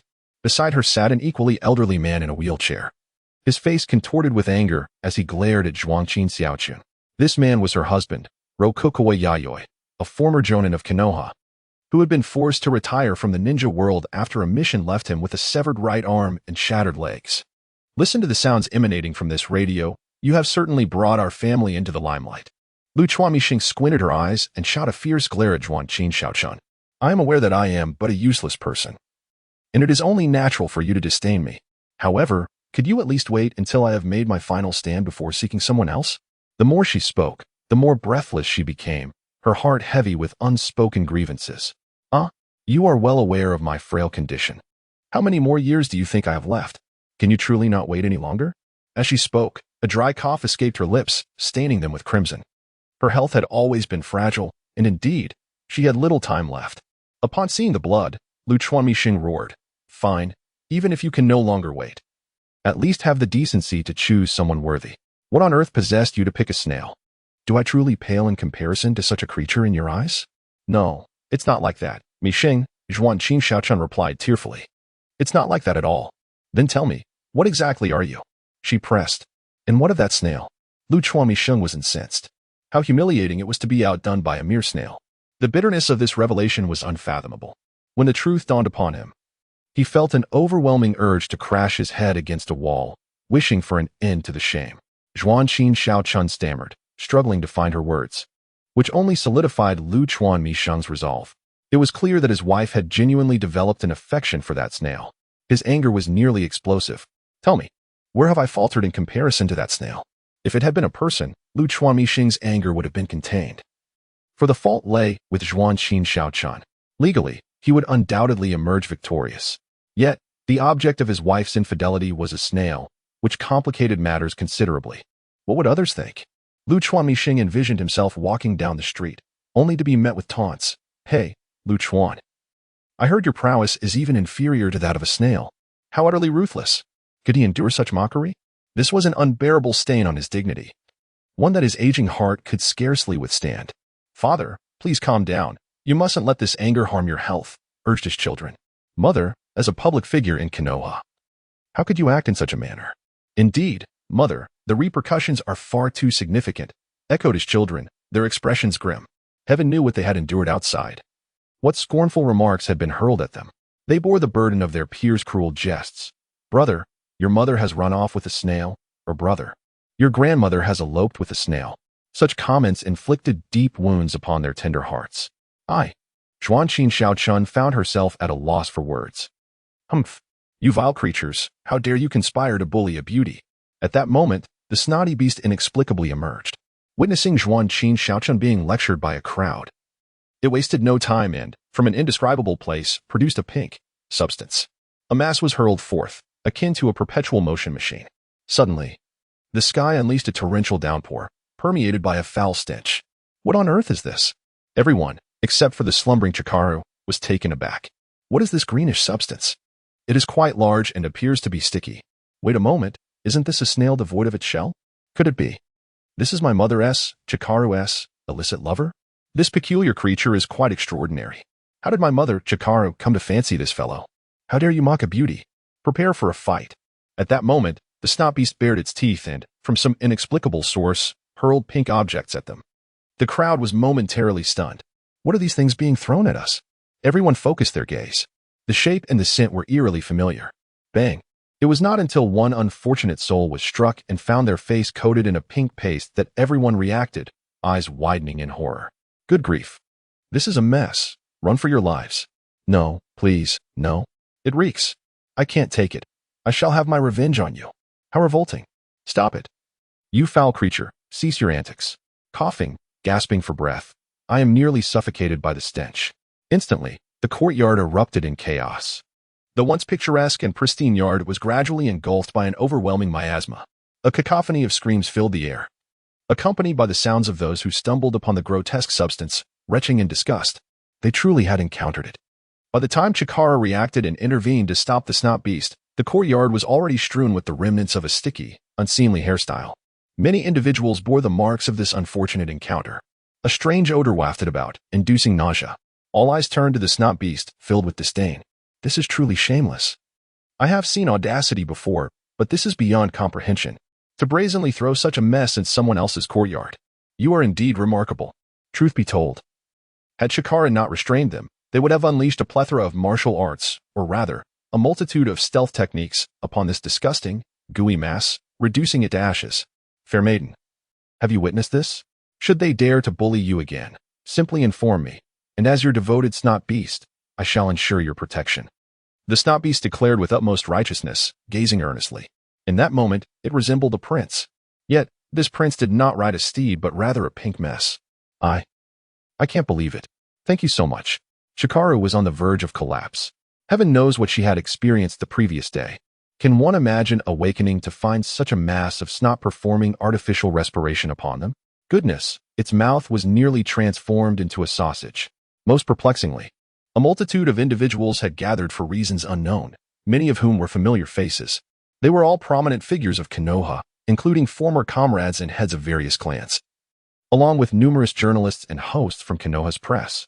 All stood in astonishment, their faces flushed with embarrassment, caught in a scene so exquisite yet unbearable to behold, yet irresistibly captivating.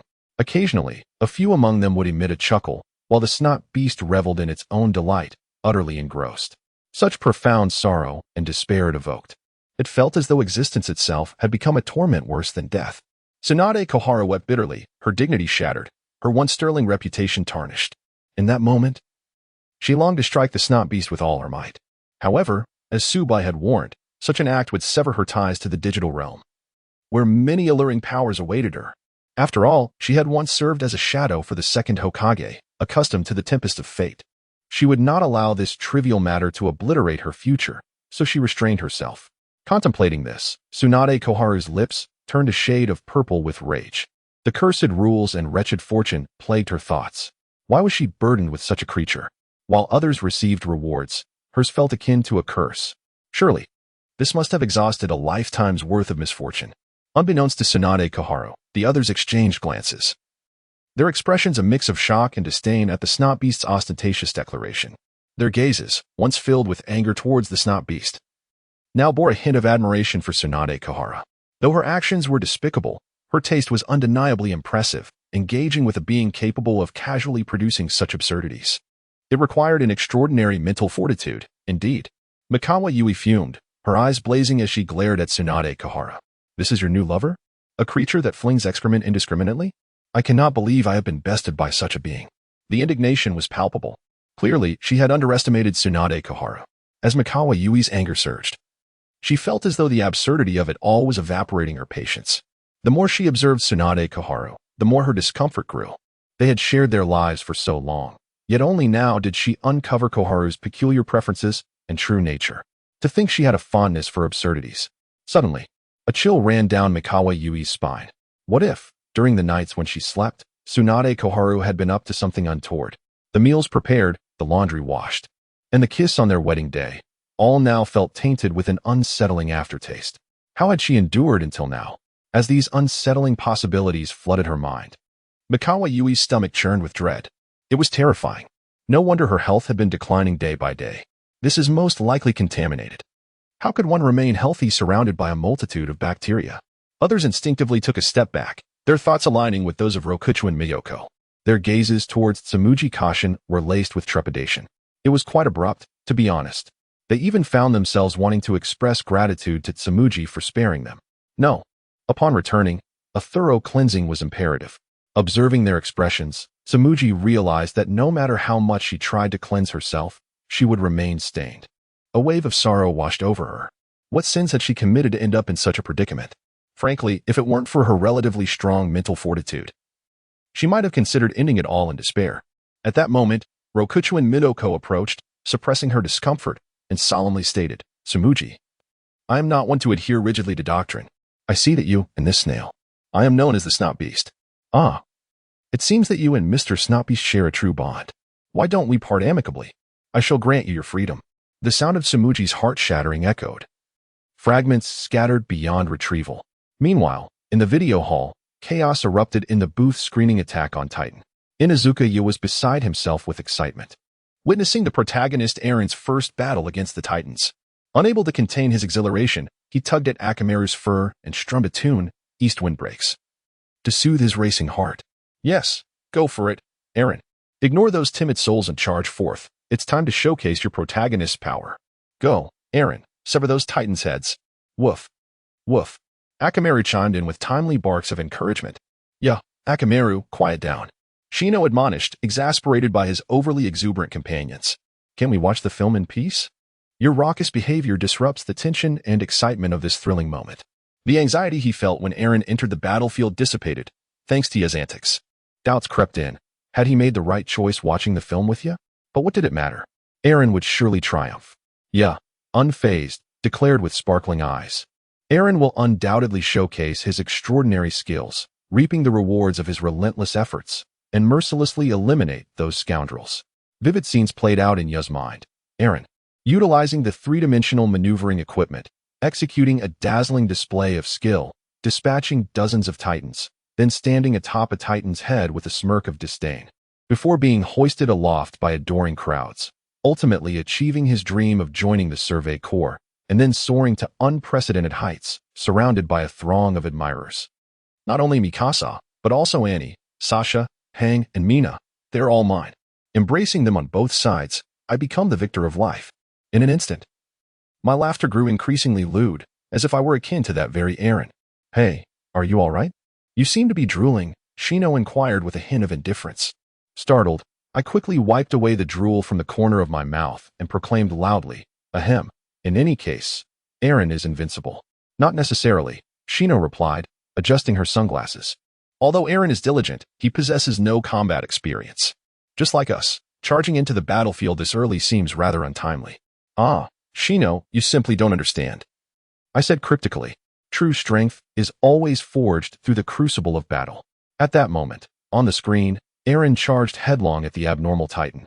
And I was filled with elation, pointing at the screen and exclaiming, "Look, Eren has gone forward, he has gone." Then he was suddenly bitten by an abnormal titan, having his leg severed. He fell onto the rooftop, blood pooling around him, unable to rise.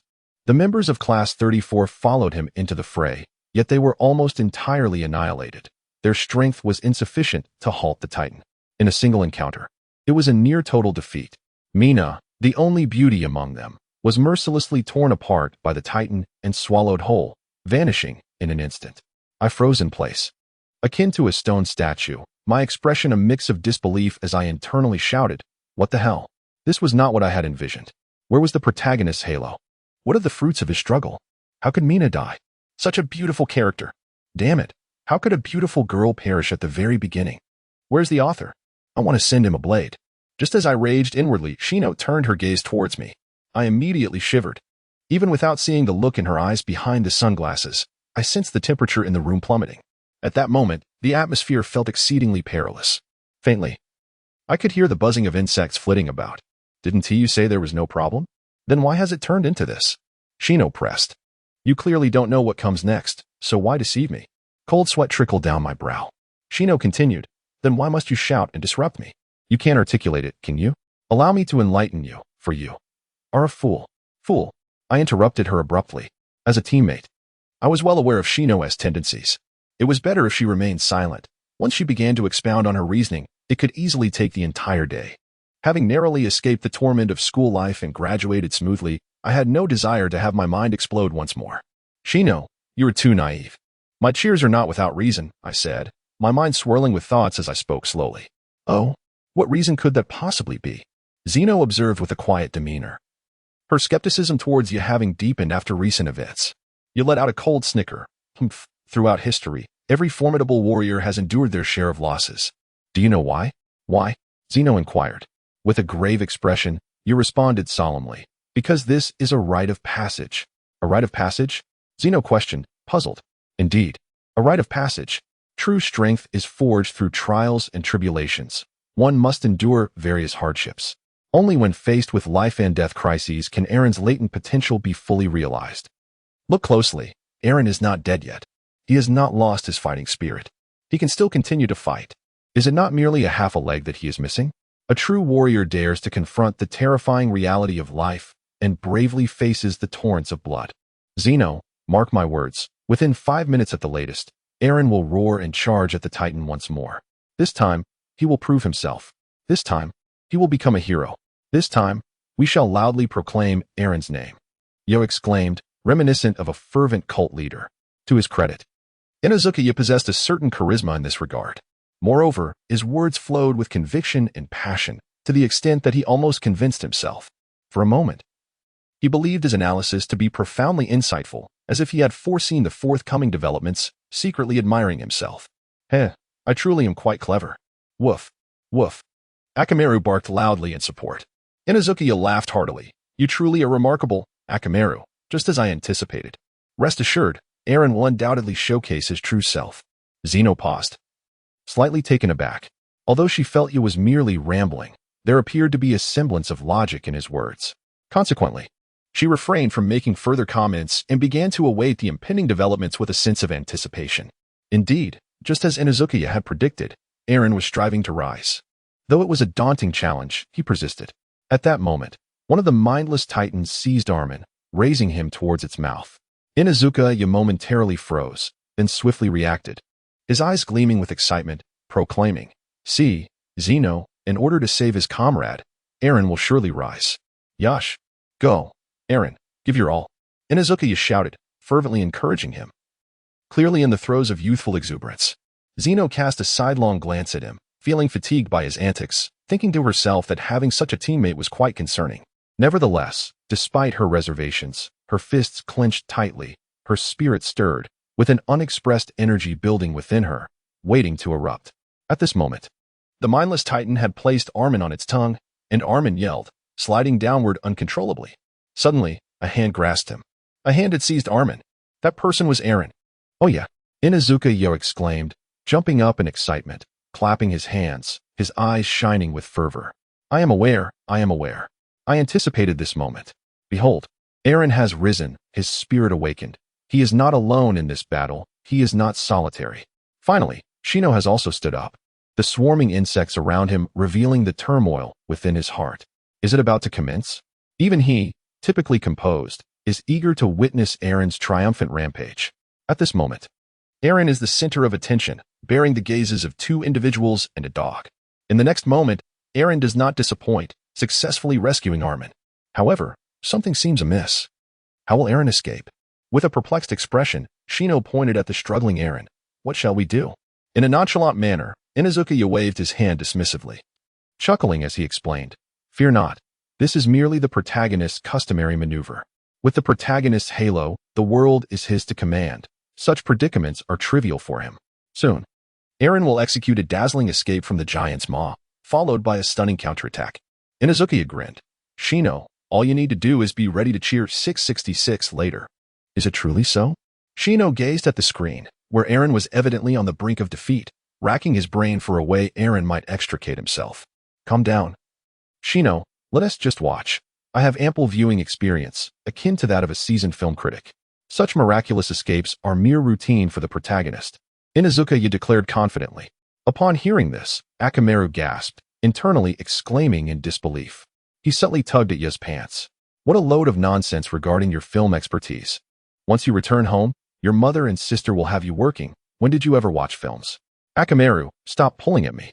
Inuzuka, oblivious to Akamaru's concern, hoisted him onto his head and continued. Shino, do you believe that in a moment of desperation, Eren will summon his survival instincts, adrenaline surging, hormones flooding his mind? What in the world? Adrenaline? Hormones?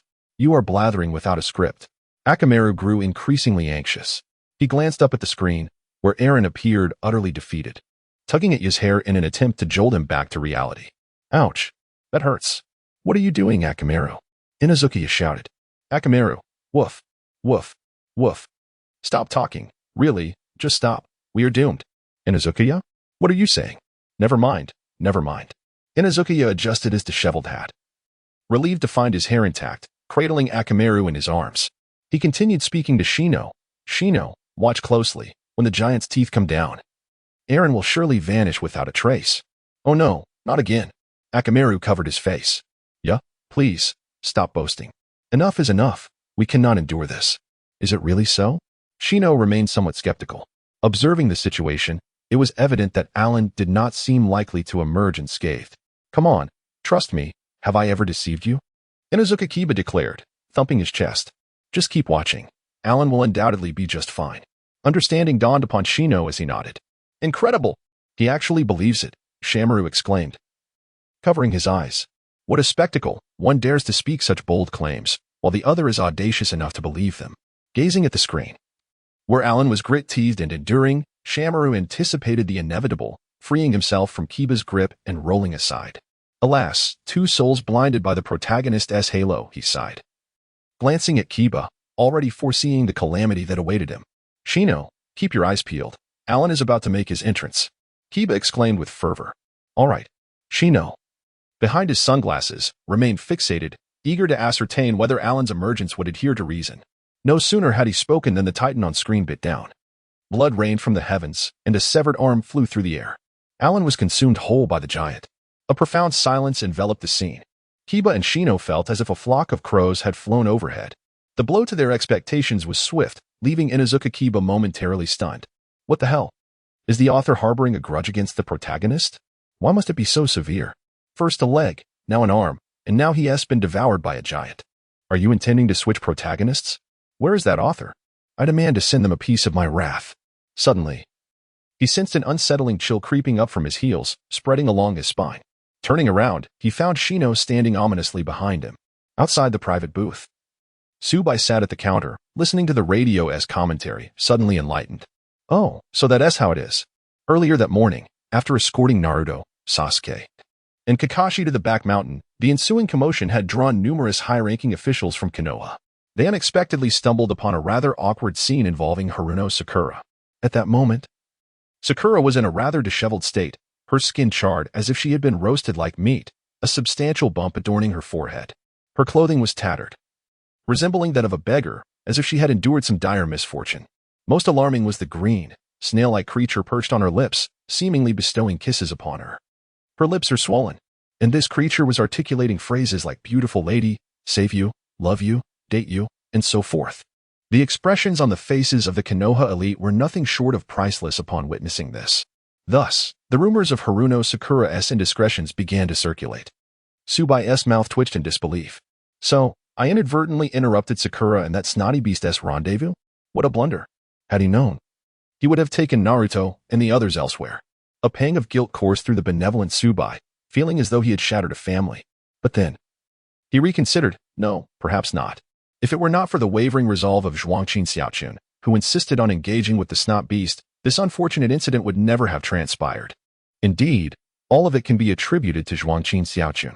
Had she possessed the fortitude to resist temptation and decline the snot beast's affections, none of this would have occurred. Truly, women in their 30s are as fierce as wolves, and those in their 40s as tigers. A woman like Zhuangqin Xiaochun, having surpassed the age of 70, may very well resemble a dragon, unyielding and indiscriminate. Even the snot beast could not evade her retribution. It is indeed terrifying.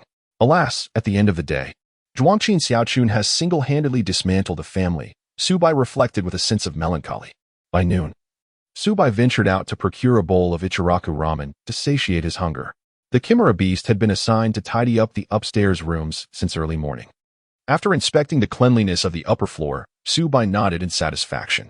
Having established a series of equitable agreements, including the stipulation that meals would not be served until the cleaning was completed, Su Bai descended the stairs, leaving the Chimera beast gazing after him with tearful eyes filled with reluctance. He then resumed his aimless vigil at the counter. Chimera beast, I was weeping externally while internally cursing.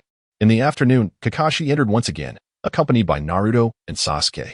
Kakashi wore an expression of deep sorrow, evidently having endured a significant setback. In this era, it is already quite disgraceful for a teacher to be outmatched by a student. However, to not even lay a finger on them is even more humiliating. Indeed, Lord Jiraiya's words ring true. With the emergence of this video hall, all ninjas are poised for a surge in power. If one does not partake in this transformation, they may soon find themselves relegated to the annals of history. How outrageous. I am an elite jonin of Konoha. I must witness something exhilarating today. Kakashi resolved silently. Meanwhile, Naruto and Sasuke were basking in the thrill of victory, each clad in a new outfit. Yet, when their eyes met, a faint blush crept onto their cheeks. It seems these two share a story. Su Bai observed Sasuke and then Naruto, both faces adorned with bashfulness. Contemplate this carefully, dear reader. Boss, we're back. Kakashi greeted as he approached the counter. TSK. It appears you've endured quite a bit. Su Bai jested. Indeed, these kids are now stronger than I am. As their teacher, I cannot afford to lag behind. Kakashi lamented, glancing at Su Bai. So what do you recommend, boss? Where have they gone? We just released 3 new films today. Perhaps you might find a gem among them, Su Bai replied. New films. Upon hearing this, before Kakashi could react, Naruto and Sasuke had already dashed forward, eagerly perusing the selections. Love Stage, Go Youth, Part 1, and Charlotte. Naruto tilted his head. I don't see anything particularly impressive here. TCH, how boring, Sasuke remarked coolly. He pays little heed to whether the films are visually appealing. For him, only those that confer power are worthy. Su Bai smirked coldly. Young one. You still fail to comprehend what true power entails. The abilities of Charlotte are indeed formidable, merely in terms of destructive capacity. The collapsibility of Yuzaka Ayumi could instantaneously bring down a Susanoo. If harnessed to its utmost potential, even Uchiha Madara would be unable to withstand it. Such destructive force ranks among the pinnacle, even in the later stages of Naruto. However, Su Bai chose not to offer a reminder. After all, it is only through the winding paths of missteps that Sasuke truly embodies his essence. The straightforward route belongs to Naruto. Returning to the matter at hand. Since the newly released trio of films failed to satiate Sasuke's desires, his gaze turned to older titles. Among them, only Digimon piqued his interest. At that moment, Naruto suddenly exclaimed, Sasuke, look! This plot is utterly captivating. Curiosity piqued, Su Bai turned to see. The sight nearly caused him to spit out his tea. Could it be that the speculation of the vast online community was correct? Naruto and Sasuke were indeed the true pairing, while Sakura merely served a purpose of lineage. What Naruto was engrossed in was the film love stage. The male character, Seino Izumi, was thrust into a role as a stand-in for a flower girl, fortuitously encountering the boy who played the male flower boy, Ryuma. Years later, Izumi had become a reclusive otaku, while Ryuma thrived in the entertainment industry, emerging as a coveted national idol. Yet he remained haunted by memories of the flower girl from that fateful day. Naruto's eyes lit up as he continued. 10 years later, Izumi receives another advertisement offer and once again partners with Ryuma, who this time decides to confess his feelings. How thrilling. This film is so interesting. Naruto exclaimed joyfully, "Let us watch this." How boring, Sasuke replied, his face flushed, his tone icy. Yet, despite his words, his body betrayed him as he approached the poster for Love Stage. Clearly, he harbored an interest. Observing this, Su Bai smirked mischievously. Could it be that Naruto and Sasuke might eventually find themselves together? For reasons unbeknownst to him, he found himself unexpectedly receptive to the idea of Naruto and Sasuke as a couple, despite his inability to accept Ryuma and Izumi's pairing. How exhilarating. Would it be Narususu or Narusaku?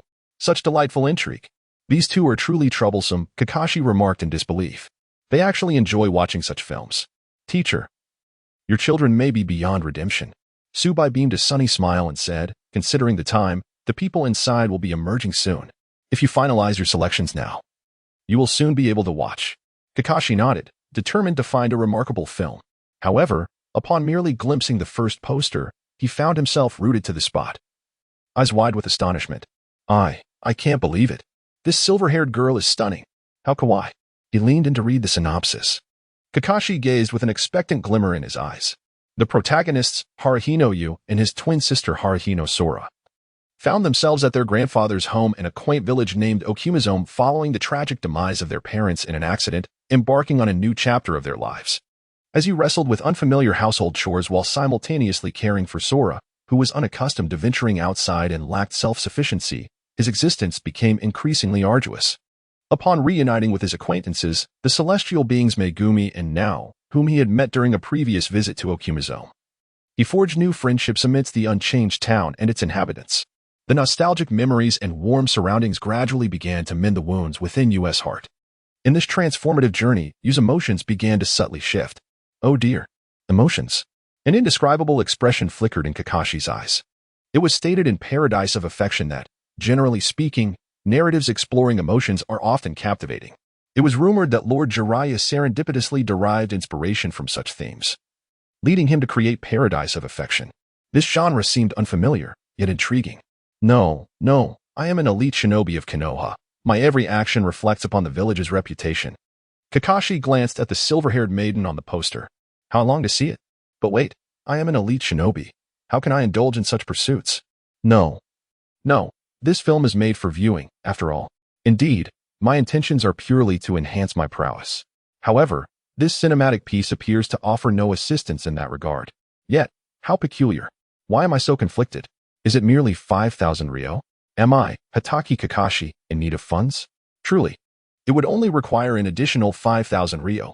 Besides, before I became an elite shinobi of Konoha, I was merely an enthusiast. Ugh, what am I thinking? As the face of Konoha, I must not indulge in such frivolities.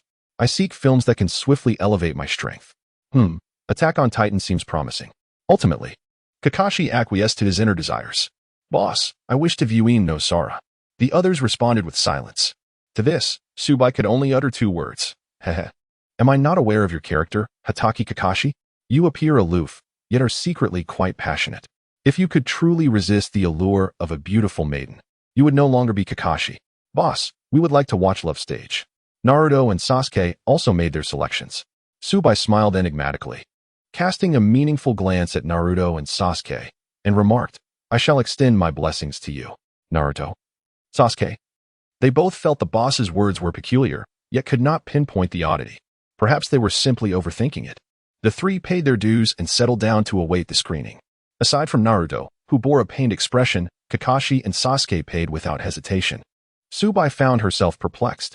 If financial circumstances were so dire, Why then did she indulge in the viewing of Love Stage? An anime devoid of any tangible impact on her reality? Was it truly for the sake of love? At that moment, in a private screening room showing Charlotte, Yuyuki, Hinata, and Sakura were weeping uncontrollably.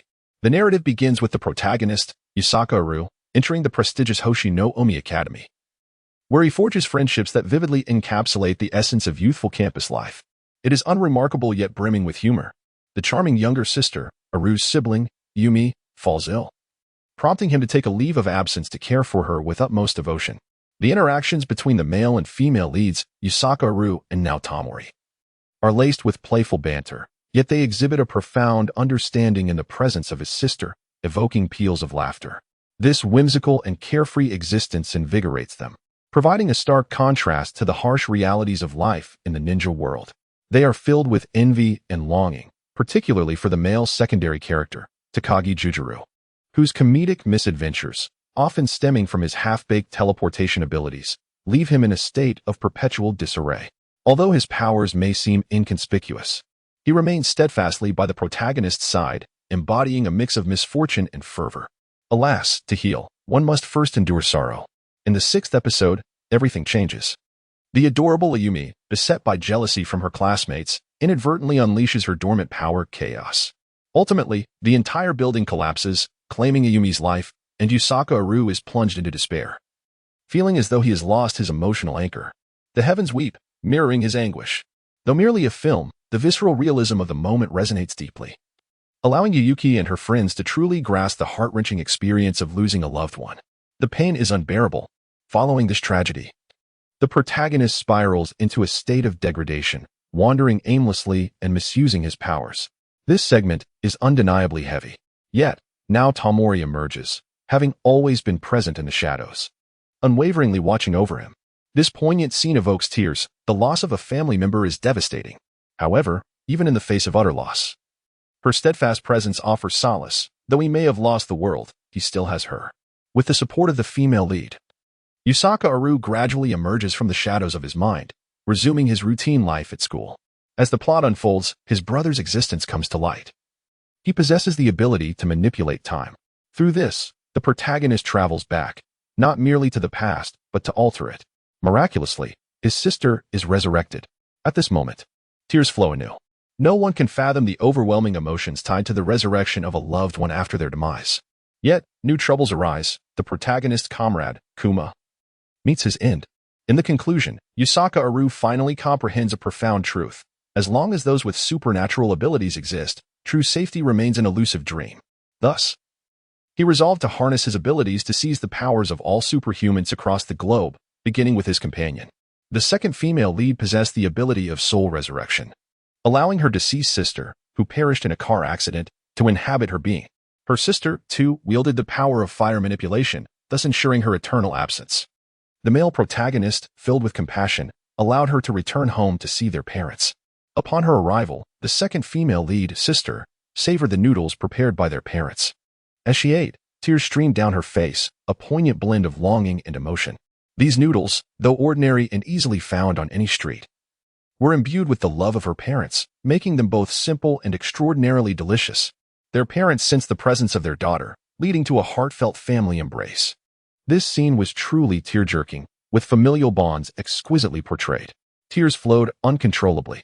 When the male protagonist ultimately sought to take her ability, she harbored no regrets, for she had fulfilled her wishes. Before departing, she left her sister a letter brimming with love. In another instance, while the male protagonist was rescuing the last superhuman, he was struck by an arrow from an elder. At that moment, a girl rushed forward, loudly questioning the elder's motives, prompting the protagonist to awaken to the truth. The final superhuman possessed the power of courage. Instantly, his eyes glistened with unshed tears. "I love you. If you save this world and return alive, I will be your lover," was the dialogue exchanged between the male and female leads during their farewell. The male protagonist succeeded, ultimately saving all superhumans and returning to the female lead's side.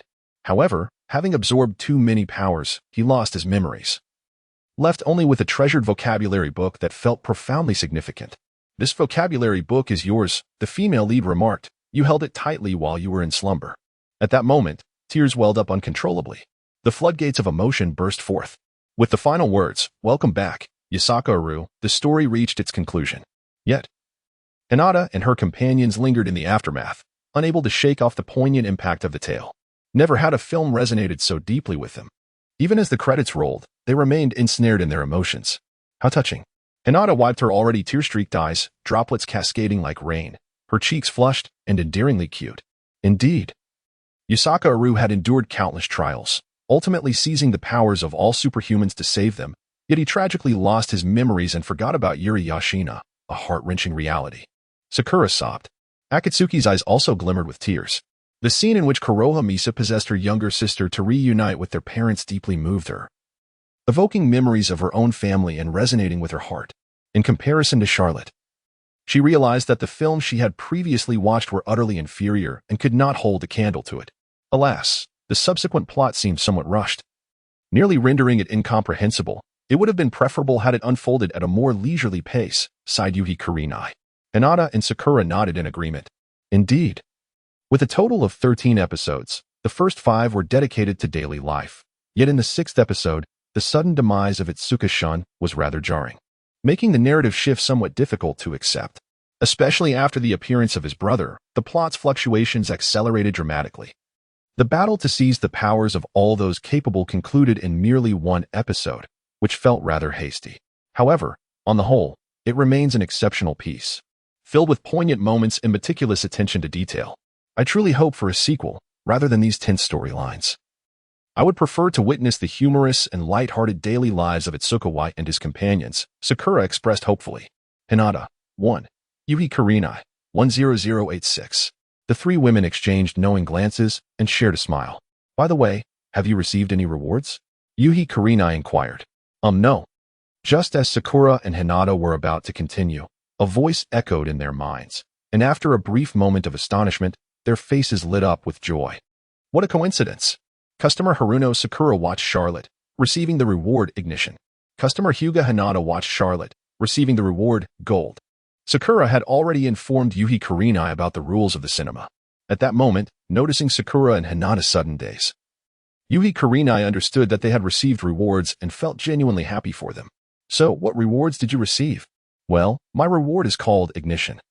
And if I'm not mistaken, it must be the ability of Kuroha Misaki, Sakura replied, looking up. Ignition.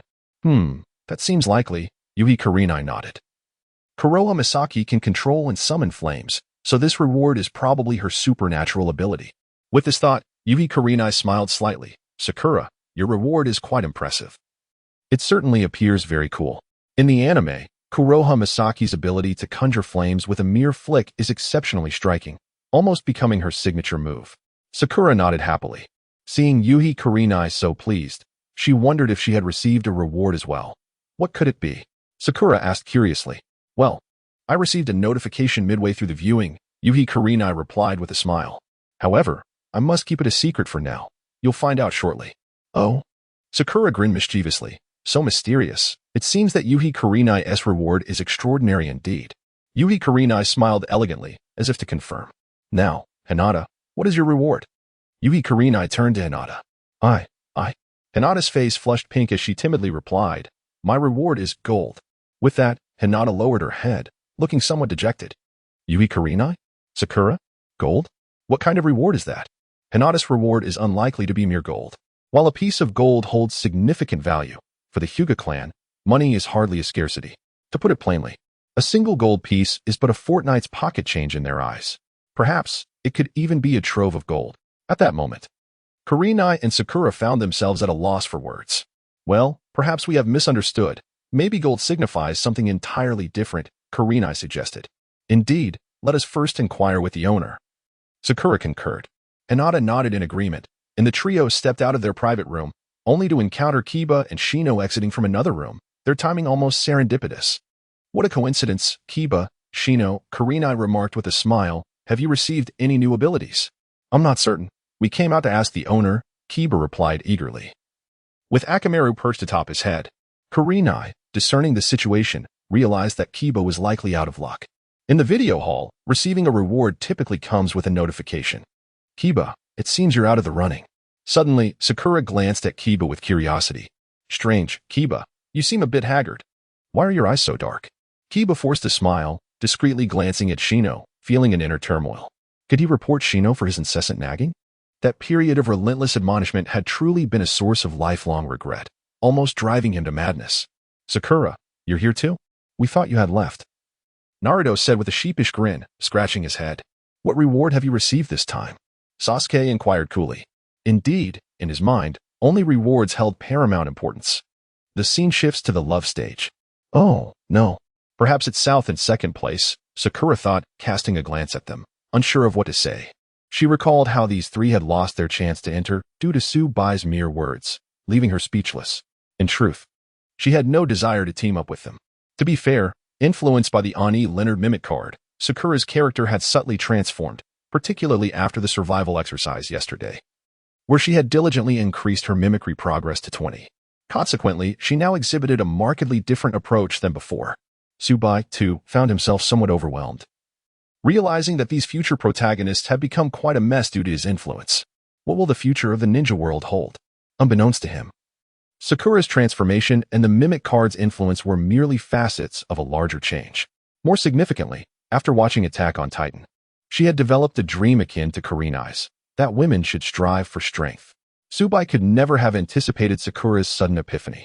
After all, this was Sakura, the reigning queen among infatuated admirers. Her thoughts were akin to the birth of an atomic bomb. Humanity's journey to the moon marked a significant advancement for the world. Yui Kurenai and Kakashi exchanged a glance, both wearing wry smiles. This generation of children is quite challenging to manage, they mused, despite having only guided one class. Hinata timidly hid behind Kurenai, her cheeks flushed. All of this was merely due to her sighting of Naruto. At that moment, Su Bai felt an overwhelming urge to eliminate Naruto. This foolish boy was extraordinarily fortunate. With so many inhabitants in Konoha, why was it only this lad who encountered Hinata being bullied by a group of unruly children? The protagonist aura was unmistakably evident. It was intolerable, and it appeared that I would need to employ my cunning to undermine him, Su Bai contemplated. However, before that, dear guests, it is time for you to claim your rewards, Su Bai reminded. The crowd paused, offering apologetic smiles. Kakashi and the others were equally surprised that 2 private rooms had become available simultaneously, allowing them to watch both films together. Instantly, Kakashi radiated an indescribable brilliance. Yet, they did not rush inside. According to the proprietor, the films they selected only consisted of a few episodes, which could be finished rather swiftly. Thus, they were more curious to discover what rewards Kurenai and the others had received. First, it's your turn. With a snap of his fingers, a stream of light entered Sakura's body. She immediately felt a wondrous power merging with her, indescribably exquisite, while a gentle aura emanated from her. She felt invigorated, her body and spirit enveloped in warmth. Incredible, Sakura! You've received another reward. Your luck is remarkable, Naruto exclaimed enviously, while secretly pondering whether he might receive a reward this time. Sakura smiled faintly, her thoughts stirring as she opened her palm, conjuring a flickering flame that illuminated the surroundings in a vivid crimson hue. Wow, so cool. And it doesn't even require hand seals, Naruto exclaimed, his eyes transfixed. For someone like him, whose intellect was somewhat lacking, ninjutsu that could be performed without hand seals was his utmost favorite. Sakura, what is this?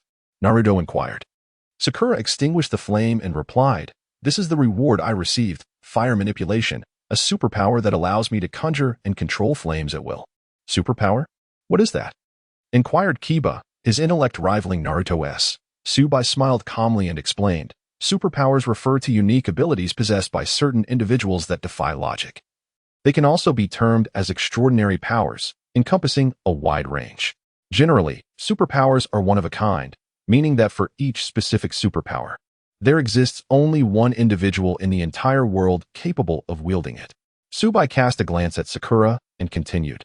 The extraordinary ability that Sakura has acquired is the power to wield flames at will, a truly formidable capability. To wield flames at will. Incredible! Naruto and Kiba exclaimed in astonishment. Humph. Utter nonsense, Sasuke scoffed disdainfully. I had expected something remarkable, yet it turns out she can merely manipulate fire. Such a trivial skill can be mastered with a modicum of practice.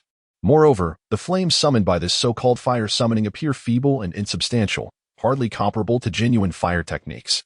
In the realm of fire techniques, the Uchiha clan has yet to find a rival. Su Bai chuckled coldly, recognizing Sasuke's pretentiousness, always eager to showcase his inflated ego. Perhaps some worlds may lack the power levels of the Naruto universe. But that does not imply their abilities are inferior to the ninja arts within it. Fire summoning could serve as the power of a secondary character in Charlotte. Its strength is undeniably significant. I believe you may have misheard my earlier statement, Su Bai remarked nonchalantly. Fire summoning enables the manipulation of flames. And what of it? Sasuke sneered. A mere flicker of fire, what utility does it possess?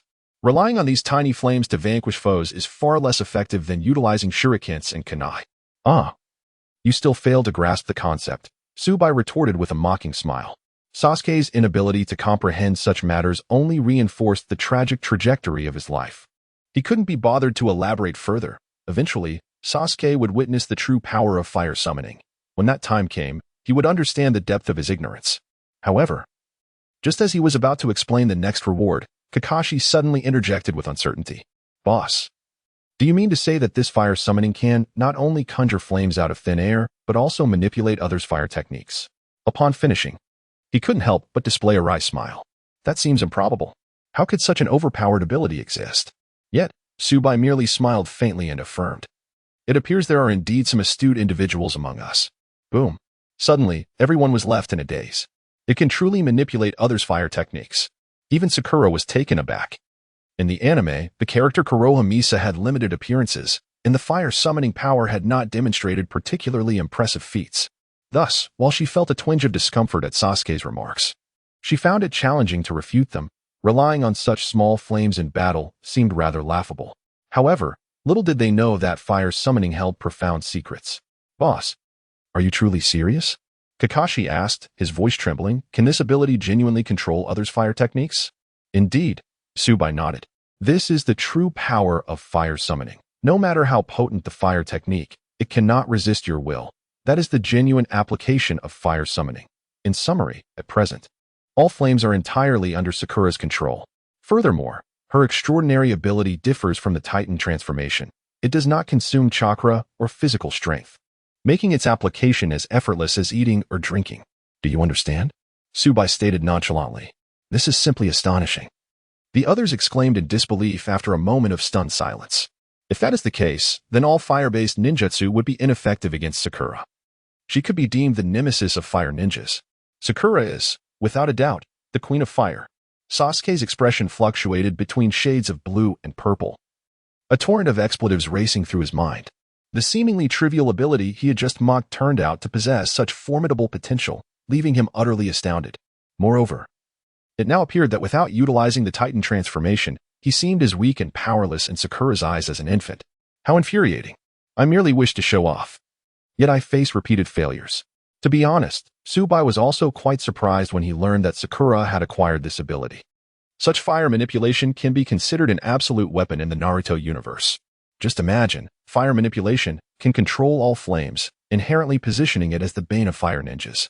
Among those in the Naruto universe, the most adept at fire techniques are undoubtedly the Uchiha clan, particularly Itachi and Madara. Itachi's Manjiki Sharingan can summon black flames, Amaterasu, infamously known for incinerating everything within sight, and it will never extinguish until its target is completely obliterated. Although no one has ever been killed by this technique, its potency is undeniable. Then there's Madara, who elevated a C-rank fireball technique to an S-rank ninjutsu. Truly a master of pyrotechnics. However, these two are at a disadvantage in terms of their narrative setup. No matter how powerful their fire techniques may be, they cannot defeat Sakura. Without employing other means, they might even find themselves at her mercy. Thus, Su Bai asserted that while fire manipulation may not have many opportunities to shine in Charlotte, it is certainly remarkable within the Naruto realm. He could hardly wait to witness the bewildered expression on Madara's face as he faced the ninjutsu Sakura unleashed upon him. Perhaps he would even exclaim in astonishment. I understand. Boss, I will make the best use of this ability. Hope shimmered in Sakura's eyes. This superpower was undeniably potent. Hee, my luck is truly remarkable. Boss, does this fire manipulation possess no weaknesses? Kakashi inquired with curiosity. Weakness? Su Bai pondered for a moment before replying. Isn't it quite simple? Just employ other ninjutsu to attack Sakura. Kakashi offered a wry smile. While your observation is indeed correct, this NM Sakura's skill set has fundamentally changed. An uninformed opponent attempting to confront her might very well end up conceding first blood. Furthermore, If fire ninjutsu cannot contend with Sakura, she has nearly surpassed 20 of the ninja world. At this moment, Kakashi has selectively forgotten that the giant-sized Sakura has surpassed 90% of the ninja world. Fear not. For every form of power inevitably harbors its weaknesses, perfection and ability is a mere illusion, Su Bai stated with an air of profound mystery, instantly earning the admiration and respect of all present. Although Sakura, with her ignition, can counter nearly all fire-wielding masters, there remain a few exceptions, albeit none have yet surfaced. Truth be told, Su Bai sensed the existence of a power that seemed to counter Sakura's current abilities, leaving the balance of strength ambiguous. Only when such a power manifests will clarity be achieved. Well, the rewards you have received this time are rather abundant, so let us hasten to examine them. Allowing Kakashi and the others to settle in for their viewing, Su Bai declared, "Abundant." Upon hearing this, everyone became intrigued and fell silent. Next, Su Bai scanned the crowd, finally fixing his gaze on Shino, stating, "Let us first present Shino's reward." "What?" Kiba exclaimed in astonishment. "Shino actually has a reward. And yet he did not inform me. Woe is me. This friendship is now in jeopardy." "No, Shino, when did you earn a reward? Why was I not aware?" Kiba questioned, unwilling to accept the situation. They had trained together, shared meals, rested side by side, and enjoyed their time together. Now, suddenly, that bond felt severed, leaving Kiba with the sensation of being abandoned. Su Bai exclaimed in surprise, discreetly pulling out some sunflower seeds. Truly, in the world of Naruto, comrades are abundant. He had discovered another hidden pairing. Should he perhaps explore this further? Shino maintained his composure, adjusting his glasses slightly, and replied coolly, "When I previously explained the reasons to you, the rationale for my silence was too many balls in the bag." Kiba quickly interjected, halting Shino's continued explanation. I understand. You may continue to enjoy your reward." After narrowly escaping a bind, he had no desire to entangle himself further. "Shino," Su Bai smiled faintly, stowing away the seeds. To speak frankly, Shino's reward is particularly intriguing. It is thus far the most fascinating item to emerge from the films. Really? Is it true? Kiba's eyes sparkled with excitement. "Shino, what reward did you receive?" "A fascinating reward. Could it be that, like Naruto and the others, you two have transformed into a giant?" Yuhi Kurenai speculated. "Oh, so you are also watching Attack on Titan, I see. In that case, we shall become the Giant Guard Squad, each delivering a kick to a troublemaker, striking the Konoha Senior Center and kicking the Konoha Kindergarten." "Haha," Naruto exclaimed, suddenly enlightened, slapping his palm in realization, and began to envision a bright future. After all, every student harbors such a dream, to obliterate the oppressive institution of school, contributing their own efforts for the benefit of future generations. As for the Senior Center, it was merely a playful rhyme. However, Shino, what Titan's ability have you acquired? It can't possibly be one of those mindless giants, can it? Naruto suddenly inquired. Instantly, Sasuke felt a chill run down his spine. He could never forget the horrifying sight of those mindless giants devouring humans.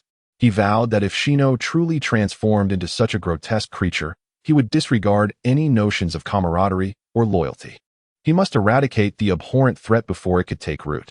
All eyes turned toward Shino, and for the first time, he experienced the thrill of being the center of attention, which inexplicably delighted him. A smirk crept across his lips, though he remained silent. Su Bai chuckled, surprised to discover that Shino was also a man of hidden depths. This revelation was exhilarating. He wondered if Shino could withstand the pressure, but judging by his demeanor, it seemed likely. For a moment, Su Bai felt that Shino was the true embodiment of masculinity, eclipsing even the likes of Hashirama Senju, Madara Uchiha, Naruto Uzumaki, and Sasuke Uchiha. Indeed, he felt a twinge of inadequacy in comparison. He glanced at Kiba and subtly shook his head, warning him that if he did not exert himself, opportunities may slip away. "All right, I shall not keep you in suspense any longer," Su Bai said with a mischievous smile. He then snapped his fingers and promptly donned sunglasses. The crowd responded with confusion. "Why are you wearing sunglasses?" Before they could process the situation, a radiant light descended from the void, illuminating Shino and nearly blinding everyone present. The brilliance was akin to a legendary treasure, and the intensity forced the onlookers to shield their eyes. "Wow, that light is blinding," Kiba exclaimed. "No wonder the boss brought sunglasses. He truly is astute." "I suppose I am still too young to comprehend," Kakashi sighed. Naruto and Sasuke exchanged incredulous glances. "Kakashi-sensei, could you please tone it down?" They retorted. "Honestly, Shino, what on earth is this? You must tell us." Yet, Shino merely smiled, his grin widening. Suddenly, the blinding light dissipated, revealing an enormous insect before them. Its body was a kaleidoscope of colors, towering at a height of approximately 165 meters. Lying on the ground with its enormous eyes fixed intently upon the group, unblinking. Ah! Sakura screamed, stumbling backward and inadvertently falling to the ground. Hinata fainted from sheer shock, while Kurenai's face went pale with astonishment. Even Kakashi and Naruto, along with the other boys, paled, swallowing hard as a wave of dread washed over them. What in the world is that? It's terrifying. How can there be such a massive insect? Is this a reward? This is utterly unbelievable. Does such a creature exist in Attack on Titan? How have I never encountered it before? Shino, what on earth did you draw out? Get rid of that thing at once. The group shouted in unison, retreating collectively. Meanwhile, Kakashi and Sasuke had already formed hand seals, prepared to unleash their techniques if the colossal insect dared to approach them. A rather enormous insect lay before them, provoking an unsettling discomfort. And its grotesque appearance was far from the aesthetic charm of the digital creatures they were accustomed to. It could easily be described as hideously repulsive. To Kakashi and the others, it appeared monstrous, particularly upon realizing it was a creature from Attack on Titan. Sasuke had already activated his Sharingan, bracing himself for any eventuality. Who knew whether this insect might feast upon human flesh? It certainly looked as though it could. I still have much life left to live. Meanwhile, Shino paid no heed to the anxious crowd and approached the colossal insect, reaching out to caress it, a smile nearly splitting his face. Clearly, he was exceedingly pleased with this reward. Su Bai chuckled coldly. Ah, men, fear not, everyone, Su Bai declared, removing his sunglasses and diverting his gaze from the insect's astonishing ugliness. This creature is lifeless. Lifeless? The crowd paused momentarily in confusion. No, it is alive, Shino suddenly interjected. Though it lacks breath, thought, flesh, a name, emotion, and sensation, to me, it is alive. The group was left utterly bewildered. Su Bai's expression darkened. For heaven's sake, be quiet. He then turned to the others, elucidating, indeed, this creature is dead. It is merely the reward Shino drew, an inflatable insect. Inflatable insect? What is that? Yato inquired, is it a unique toy from Attack on Titan? Well, if you wish to think of it that way, you are not mistaken, Su Bai replied with a grin. It is indeed a rather intriguing toy for certain individuals. His gaze shifted to the utterly enthralled Shino. I never imagined you were this kind of person. Boss, stop being cryptic. What exactly is the purpose of this inflatable insect? Kurenai urged. Ha ha ha, it is simply a peculiar toy that mimics the anatomical structures of various insects. Crafted from silicone or plastic. Once inflated, it reaches nearly the size of an adult, becoming soft and elastic. It can be cleaned and reused after deflation. Su Bai spoke with the flair of a salesman. However, such toys require stringent sanitation and should not be shared among multiple users, lest one risk contracting some peculiar illness. He added with a mischievous smile. The group exchanged perplexed glances. The description seemed hauntingly familiar, as if they had encountered it before. Kakashi stroked his chin, and after a moment of realization, cautiously asked, is it ACHNGQWW? Well, one could say that, Su Bai pondered before nodding seriously. It's more detailed than that. Instantly, Kurenai and the others turned crimson. How embarrassing for Shino to have drawn such a reward. Oh my.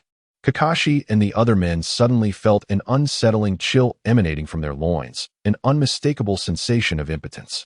In an instant, their faces paled, cold sweat pouring down. What on earth? Can this thing malfunction at will? Who was the wretched soul that invented such a contraption? I shall cleave this beast with my 40-meter blade. I must eradicate this pest for my fellow compatriots. Everyone was filled with indignation, especially Kakashi, who suddenly found that the latest issue of Intimate Paradise no longer held any allure. Every time he recalled the content, he could only think of this enormous insect. This inflatable bug had utterly tainted his beliefs. What a disgrace. How could this be? Who in their right mind would be drawn to such a thing? Sasuke, clutching his groin, felt his eyes turn a deeper crimson as he gritted his teeth and spoke. Last night, he sensed that his manhood seemed to have diminished slightly. And now this? Who among the unrefined would wish to harm Uchiha? As soon as he voiced his thoughts, he saw Shino affectionately embrace that large insect. The crowd collectively gasped. Shino, how could you be this kind of person? I was so mistaken about you. Moreover, this taste is utterly repugnant. This bug is even more exquisite than Tsukahara. Instantly, the crowd's gaze toward Shino turned apprehensive. Could it be that the Aburame clan shares his peculiar fondness for insects? No, They genuinely adore them. A chilling realization set in. How did Shino come to be? Could it be that insects are the true love, and the opposite sex merely serves the purpose of reproduction? Suddenly, their expressions towards Shino became rather nuanced. Sasuke, what are you planning to do? Damn it. Naruto, let go of me. I must eliminate this fool today. Sasuke grasped a kunai, his eyes ablaze with fury. Naruto clung tightly to Sasuke, urgently urging, Hey, don't do anything rash. Shino is a comrade from our village. The moment he drew that thing, he was no longer my comrade, Sasuke retorted angrily. Naruto, let go. Sasuke, calm down. Kiba held on to Sasuke's other arm, desperately trying to restrain him while shouting at Shino. Shino, you should release that thing. Shino, with a look of reluctant affection, finally deflated the inflatable insect. He carefully folded it, gingerly placed it into his ninja tool pouch, and delicately patted it. With each careful action, Sasuke nearly lost his temper again. Were it not for Naruto and Kiba holding him back, he might have truly fought Shino to the bitter end. Hiss. This seems rather intriguing. Sasuke, having activated his second tomo, was openly recognized as the top graduate of this year's Ninja Academy. And Shino, who had never faced defeat until the end of the Hokage saga, who among them was truly stronger? Su Bai genuinely wished to know. However, this was likely an unattainable question. Shaking his head, Su Bai dispelled such unrealistic thoughts. Boss, this reward is quite splendid. I truly appreciate it. Zeno's lips curled into a grin as she addressed Su Bai. Well, you certainly are a big-headed ghost. Hinata was utterly frightened into unconsciousness by your inflatable insect. The crowd erupted in silent uproar within their minds. Su Bai chuckled lightly, as long as you're happy. Now, let us behold Hinata's reward. He declared decisively, Is Hinata still not awake? Yuki Kurenai, cradling Hinata, wore a wry smile. It seems this child was greatly startled. It appears she won't regain consciousness anytime soon. In that case, why not take a look at my reward first? Inuzuka Kiba chimed in eagerly, brimming with anticipation. Su Bai shot him a cold smile. Are you not aware of whether or not you deserve a reward? It was the first time he had witnessed someone who had watched an entire film without receiving any reward. Kiba's luck was indeed unparalleled in its misfortune. To be frank, he had squandered his chances. No worries, allow me. Ignoring Kiba, Su Bai turned to Kurenai and offered a warm smile. With a single wave of his hand, silvery light streamed forth, swiftly enveloping Hinata's being. In an instant, she awakened. Oh, what a surprise. Hinata had regained consciousness remarkably quickly. The boss is incredible. The boss is amazing. The crowd exclaimed in awe, captivated by Su Bai's prowess. Kurenai and Kakashi were equally astonished. The proprietor of this establishment was not only a master of spatial ninjutsu, but also an exceptionally skilled medical ninja. This technique seemed to surpass even that of Lady Tsunade. They resolved to report this matter to the third Hokage later. They exchanged glances, both coming to a mutual decision.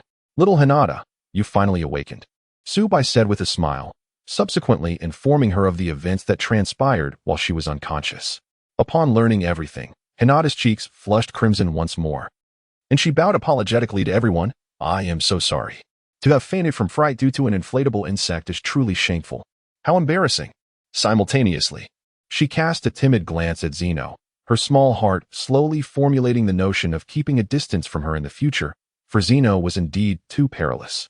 Poor Zeno, after being inadvertently overlooked by everyone, would now endure the pain of being deliberately ignored. 3 years later, when pain descended upon Konoha, the two would seem to find a kindred spirit in one another, engaging in profound debates reminiscent of, how many floors can a bag of rice carry? Zeno, it was quite sudden, to be honest. Now, let us examine your reward, Su Bai said kindly, for no matter how many times one gazed upon Hinata, her presence always invoked a sense of protective instinct. Hi, Hinata shyly replied. Without further ado, Su Bai pointed, and a radiant light merged into Hinata's being, emanating a brilliant golden glow. In that moment, Hinata appeared majestic, bathed in golden light, resembling an enlightened monk. Yet, she remained adorably naive, prompting Su Bai to silently marvel. Truly, a cute girl would forever embody her charm. Soon, the radiant light began to fade. In Hinata's mind, a sudden wave of wondrous ideas surged forth. Following the instinctive guidance of her thoughts, she envisioned Sakura's earlier movements and curiously grasped with both hands. Whoosh! In an instant, a brilliant radiance enveloped her, coalescing in her palms. The next moment, a resplendent golden staff materialized in Hinata's grip, imbuing her with an overwhelming sense of power. As if with this staff in hand, she could face any challenge without fear. Unable to contain herself, she rested the staff upon her shoulder, exuding an air of authority that seemed to challenge the heavens themselves. Su Bai stood in astonishment, his mind racing. This design, it felt oddly familiar. Suddenly, it struck him. Wasn't this reminiscent of the Monkey King? The great sage Sun Wukong. My fate is determined by me, not by the heavens. Whether demon or immortal, it is my choice. Oh wait, wrong scene. It should be, here, take a stick from your old Sunday. The resemblance was uncanny. Perhaps Hinata was not suited for gentle fists after all. Perhaps wielding a staff was her true calling. Su Bai mused quietly. Your reward is gold. A superpower akin to the fire manipulation that Sakura received. You can conjure gold from thin air, yet you lack the ability to manipulate existing gold. With Sakura's prior experience in mind, Su Bai felt it best to elucidate this to the group, lest they remain oblivious to the correct use of their newfound abilities. Well, conjuring gold from nothing? Naruto exclaimed, his eyes widening as he scrutinized the staff in Hinata's hands. Goodness, this stick is genuinely made of gold. Hinata can truly summon gold at will. How incredible. If she could produce an endless supply of gold, wouldn't that mean limitless wealth? Naruto thought enviously, imagining a life spent in the video hall, swiftly ascending to the position of Hokage. Ah, Hinata's luck is truly remarkable. Congratulations, Hinata. With this, you will undoubtedly become the wealthiest lady in Konoha. Those suitors of yours might end up queuing from the back mountains all the way to the village gate. Teased Kurenai Yuhi. Suitors? Hinata gasped, her cheeks flushing crimson as she furtively glanced at Naruto, her thoughts a whirlwind. Kurenai, being seasoned in the ways of hearts, quickly discerned Hinata's feelings, stifling a laugh. It seemed the girl had already found someone special. This revelation called for some playful teasing. Indeed, Hinata, you are now truly a white, rich, and beautiful maiden. Whoever marries you could save themselves 500 years of toil, she said, casting a sly glance at Naruto. Hinata, upon hearing this, felt herself nearly transform into a cloud of steam again. If not for her dwindling willpower, she might have fainted once more. Meanwhile, Naruto wore a perplexed expression. Why are both Kurenai-sensei and Hinata looking at me? The crowd chuckled, for indeed, Naruto's emotional intelligence was almost akin to that of a block of wood. It seemed utterly implausible that he could ever discern Hinata's affections in this lifetime. Su Bai smirked coldly as he cast a glance towards Yuhi Kurenai. How could one overlook such an adorable girl like Hinata? Instead of fostering a union, she seemed intent on pushing her away. This was intolerable. Humph. A strict lesson would undoubtedly be in order, one that would make her comprehend the gravity of her missteps. Truly, Su Bai was characteristically domineering, on merely their first encounter. He had already unilaterally designated Kurenai, without granting her a moment's reprieve. At that instant, Kurenai inexplicably felt a chill run down her spine, as if she were being stalked by a ferocious beast. However, suddenly, Kiba interjected, from this perspective, gold doesn't appear to be particularly formidable, does it? In comparison to Sakura's fire manipulation, it pales significantly. Fire manipulation not only conjures flames out of thin air, but also allows for their control. Even the fire techniques of others can be deftly manipulated by Sakura. It is essentially a counter to all fire techniques, a veritable bug skill. This ability proves exceedingly effective in combat, boasting immense offensive power, while the summoned flames can appear unpredictably, leaving opponents vulnerable to defeat with a mere misstep. In contrast, Hinata's gold, although capable of generating gold from nothing, seemed to hold little value in battle. Upon reflection, the others agreed. Was she expected to wield this stick to strike others? Please, while Hinata's role is indeed that of a warrior, her skill set does not align with such a notion. She ought to employ her Byakugan in conjunction with gentle fist techniques. If she were to indiscriminately swing this stick, it would render her ineffective. Consequently, the group perceived this gold ability as somewhat superfluous for Hinata. Yet, one mustn't dismiss it entirely. After all, such a skill could prove invaluable for the economic development of Konoha. Upon hearing this, Hinata's once joyful expression gradually morphed into one of disappointment. Initially, upon discovering that gold was a superpower, she had felt elated, believing she could finally assist everyone. However, after the group's analysis, she abruptly realized that she was still incapable of contributing anything meaningful. Her fragile heart sank deeper into self-doubt. I truly am incapable of anything. Su Bai chuckled softly. It's not as you perceive. You must understand, there exists no worthless superpower in this world, only inept users. When wielded to its fullest potential, gold can indeed be a formidable ability. Su Bai reassured her. Is that so? The others remained somewhat skeptical, with even Hinata herself finding it difficult to believe. She simply could not envision how to employ gold in combat. Su Bai shook his head with a bemused smile. This exemplified the limitations of the ninja world. All ninjas seemed fixated solely on the 5 elemental ninjutsu, physical techniques, and genjutsu. Anything beyond this comprehension fell within the realm of their blind spots. Their imaginative faculties were, regrettably, severely constrained. Thus, in the world of Naruto, the astonishing and unprecedented jutsu, which could be deemed miraculous, continuously reshaped their understanding of reality. Techniques such as Orochimaru's impure world reincarnation, Pain's almighty push and planetary devastation, Uchiha Madara's heavenly pulsation, and Kagaya Otsutsuki's infinite Tsukuyomi emerged time and again, leaving them utterly bewildered. Indeed, Su Bai remarked with a gentle smile, continuing to reassure Hinata, the ability of gold is an exceptionally formidable superpower. While it does not grant you control over other forms of gold, it can transform your physical essence into gold itself. What? The crowd gasped in astonishment. Transforming one's body into gold? How is that possible? How could a living, breathing person become metal? This is a fundamental alteration of human anatomy. Suddenly, Kakashi's heart skipped a beat as he exclaimed, could it be that this is akin to the Hozuki clan's ability to liquefy their bodies? Hozuki clan, liquefaction technique. Kakashi-sensei, what are you talking about? Naruto inquired, his brow furrowed in confusion. Even Kurenai, equally perplexed, asked, yes, Kakashi, what is so special about the Hozuki clan and their liquefaction technique? In response, Kakashi explained, Kurenai, having just been promoted to Jonin. There are still some matters you may not fully grasp. The Hozuki clan hails from the Hidden Mist Village. You must have heard of them. The second Mizukage, Hozuki Mangetsu, was a member of that clan. Their liquefaction technique is a secret ninjutsu passed down through generations, enabling the user to transform their physical form into liquid, rendering them immune to physical attacks. This technique not only allows for easy evasion of melee strikes, but also facilitates infiltration into structures and makes surprise attacks possible while in a liquefied state, offering remarkable versatility. However, it does have a clear weakness. It is vulnerable to lightning techniques. Should the user encounter a lightning attack, they would be reduced to a gelatinous form. Oh, incredible! The young ninjas exclaimed in unison. The prospect of being immune to physical attacks was nothing short of exhilarating. From now on, my mother will no longer need to worry about me being struck by shurikens. Such a powerful ninjutsu exists. Kurenai's eyes widened in admiration. Despite the vulnerability to lightnings, the technique's capabilities overshadowed this flaw significantly. I want it. Naruto and Kiba shouted in unison. For individuals like them, who were prone to reckless charges, the notion of immunity to physical attacks was utterly enticing, even though they understood it was a secret technique belonging to others. Well, Kakashi is correct. There are indeed some similarities, Su Bai interjected with a smile. However, the liquefaction technique cannot possibly compare to Hinata's golden transformation. What? Kakashi gasped in disbelief. Are you suggesting that the ability of gold surpasses that of the liquefaction technique? One must remember that the liquefaction technique is immune to physical attacks, with virtually no weaknesses aside from lightning techniques, rendering even gentle fist ineffective.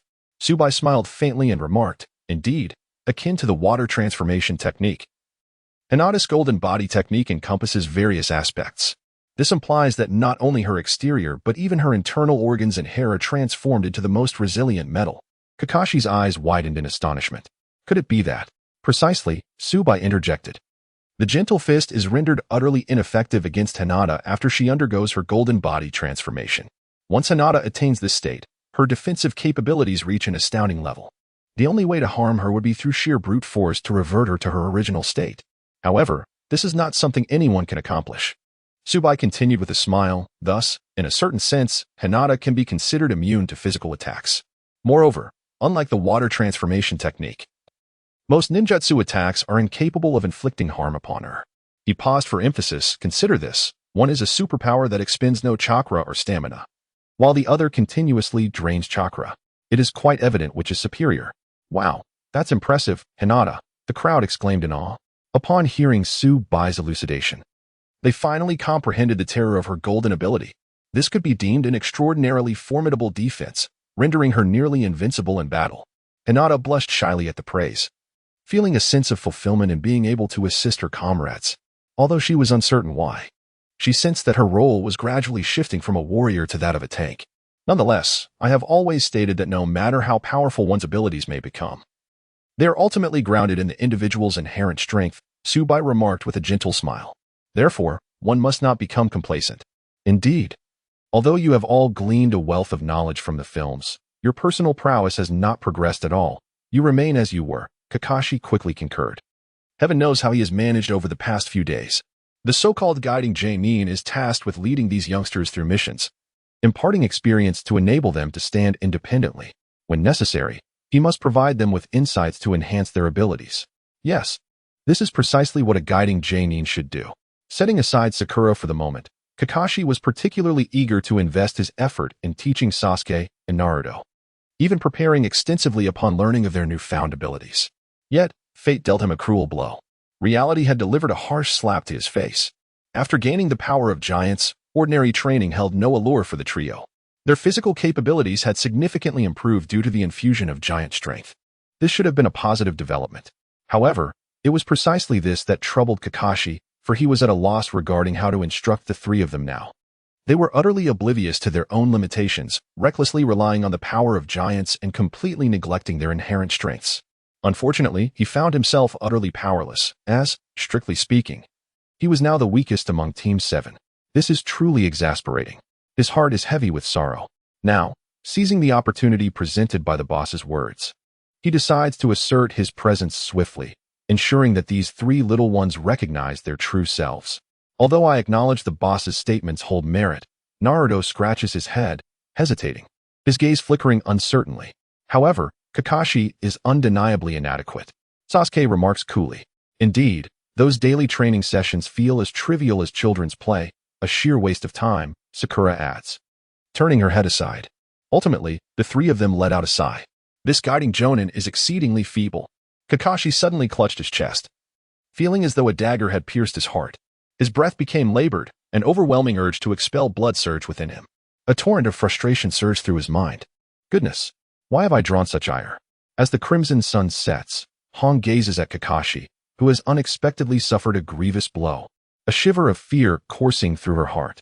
Thankfully, she is accompanied by her students, and they have received commendable rewards. Otherwise, she too would likely have endured such harm. How infuriating. Once I receive the formidable reward from the film, the first thing I shall do is to firmly press you three brats into the ground, imparting a lesson on how to conduct yourselves as individuals. Kakashi seethed with indignation, having already sentenced these three ungrateful students to a figurative demise.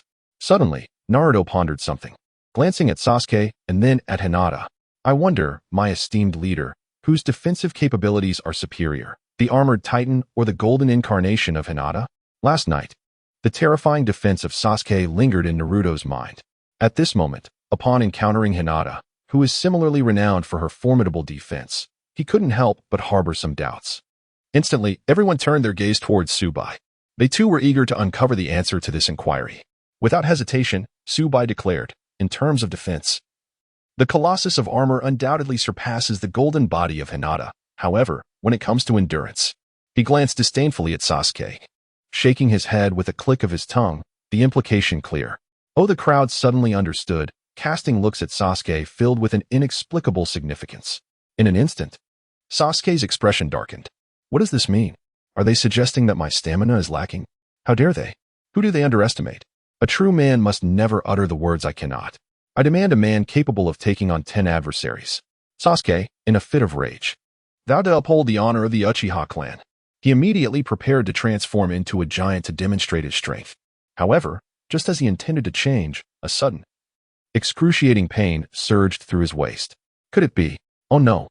His complexion instantly turned pale as the agony in his lower back gradually spread to his abdomen and back. The pain was so intense that he grimaced, beads of cold sweat trickling down his face. The onlookers were momentarily taken aback.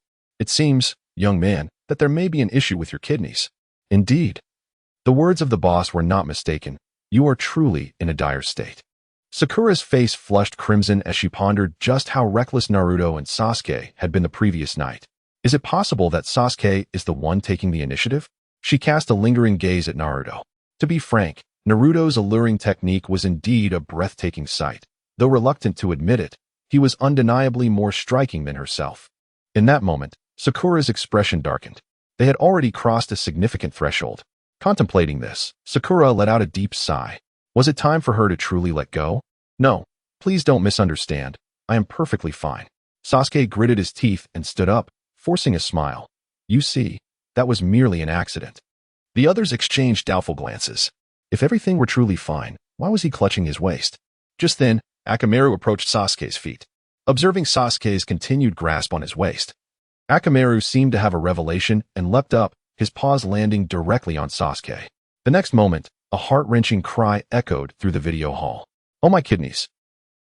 Meanwhile, in the Hokage's office in Konoha, a multitude of high-ranking officials had gathered.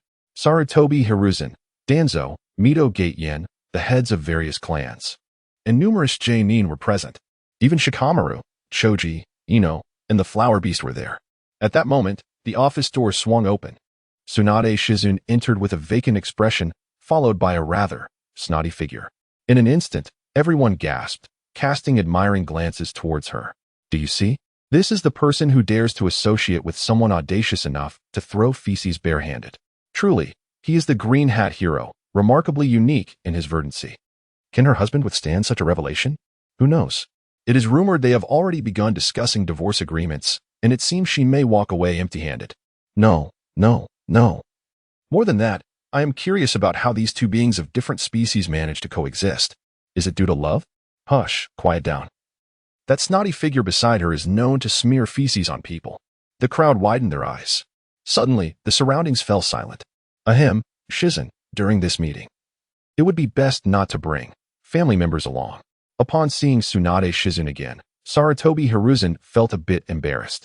After all, he had encountered her twice already, facepalm. He had thought they would return after their rendezvous, but who would have guessed these two spent the night in the back mountain? In response, Sarutobi could only think, you old folks certainly know how to have fun. Tsunade halted her steps. Family? Is that what you consider family? A wave of indignation surged within her. Were it not for the inappropriateness of the occasion and her lack of enthusiasm, she would have gladly helped Hiruzen stretch his muscles. Ahem, let us move on. Hiruzen, since everyone is mostly gathered, let us begin promptly. Perhaps feeling the awkwardness, Danzō could no longer bear it and spoke up. Well, all right then. Hiruzen nodded, disregarding Kakashi and Yuhi Kurenai, his expression growing serious. It is well known that a video hall has recently emerged in the village. Within this establishment, one has the opportunity to obtain items featured in the films simply by watching them. As Sarutobi Hiruzen spoke, he gestured towards Shikamaru and Ino, then nodded towards Danzō and Mito Minyin, ultimately focusing on Tsunade Koharu. After a moment of contemplation, he lowered his hand. Without further elaboration, it was evident to all that these individuals had been recipients of rewards from the video hall. Rewards of an eclectic nature, ranging from living creatures to remarkably advanced technological artifacts, and even abilities portrayed within the films. However, the acquisition and quality of these rewards hinged solely on individual fortune. With a cheerful demeanor, Sarutobi Hiruzen commented, the rewards received by the daughter of the mountain clan are particularly commendable. The crowd turned their gaze towards the adorably captivating flower fairy beast, who was linked arm in arm with Ino, and an uncontrollable nosebleed erupted, prompting vigorous nods of agreement. Indeed, it was quite impressive. Of course, there were those less fortunate as well. Before Sarutobi Hiruzen could finish his thought, the group instinctively glanced at Tsunade Koharu, only to be met with the sight of the snot beast, causing an involuntary shiver and a moment of clarity. Goodness gracious, they exclaimed. First, it enhances alertness. Second, it ensures unyielding stamina. Third, the individual is utterly lost. It was terrifying, simply terrifying. Tsunade Koharu's expression darkened. Damn it, have I become a cautionary tale? This is absurd. I should not have come here today. In that moment, she felt utterly discontented. Yet, there were also exceedingly formidable rewards. Sarutobi Hiruzen's demeanor turned grave. That would be the power of the giants. Currently known recipients of this titanic strength include Uchiha Sasuke, Uzumaki Naruto, and Haruno Sakura. Indeed, all are members of Kakashi's Team 7. Sarutobi Hiruzen exchanged a meaningful glance with Danzō and continued, according to Kakashi's descriptions and our corroborative evidence, the abilities of the giants are immensely powerful. Approaching the level of a Hokage, Danzō nodded in agreement, interjecting, absolutely, and the regenerative capabilities of the giants are extraordinarily potent. Even if limbs are severed or heads crushed, they can swiftly regenerate. Their healing prowess is akin to, no, it surpasses that of the first Hokage. Instantly, a wave of astonishment swept through the crowd. The power nearing Hokage level, and even surpassing the regenerative abilities of the first Hokage. Could such formidable entities truly exist within the video hall? This was utterly inconceivable. Ino and her companions exchanged bewildered glances, astounded to learn that Naruto and the others had acquired such remarkable rewards, necessitating a special assembly for the entire village of Kanahagakure. Their luck was truly extraordinary. However, none were as fortunate as Ino.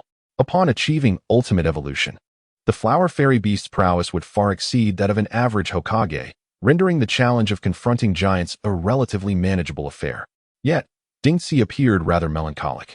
It was evident that Naruto and his companions were engrossed in Attack on Titan. Alas, this was the very film that had captured his interest at first glance. He had been drawn to it on the very first day, yet to this moment, he had not indulged in its viewing. How perplexing. Could it be that those titans possess no vulnerabilities? At this juncture, someone inquired. Sarutobi Hiruzen chuckled lightly. In the past, there were none, but now there are. Today, I am here to reveal this matter to you. Curiosity piqued among the crowd. What weaknesses could such formidable titans possibly have? Sarutobi Hiruzen responded with a grin. This morning, as you may have witnessed, I ventured to the back mountain with the Umbu. In an instant, all eyes turned towards Izumi Kamachi, whose expression darkened. What the hell? Am I being implicated while merely sitting here?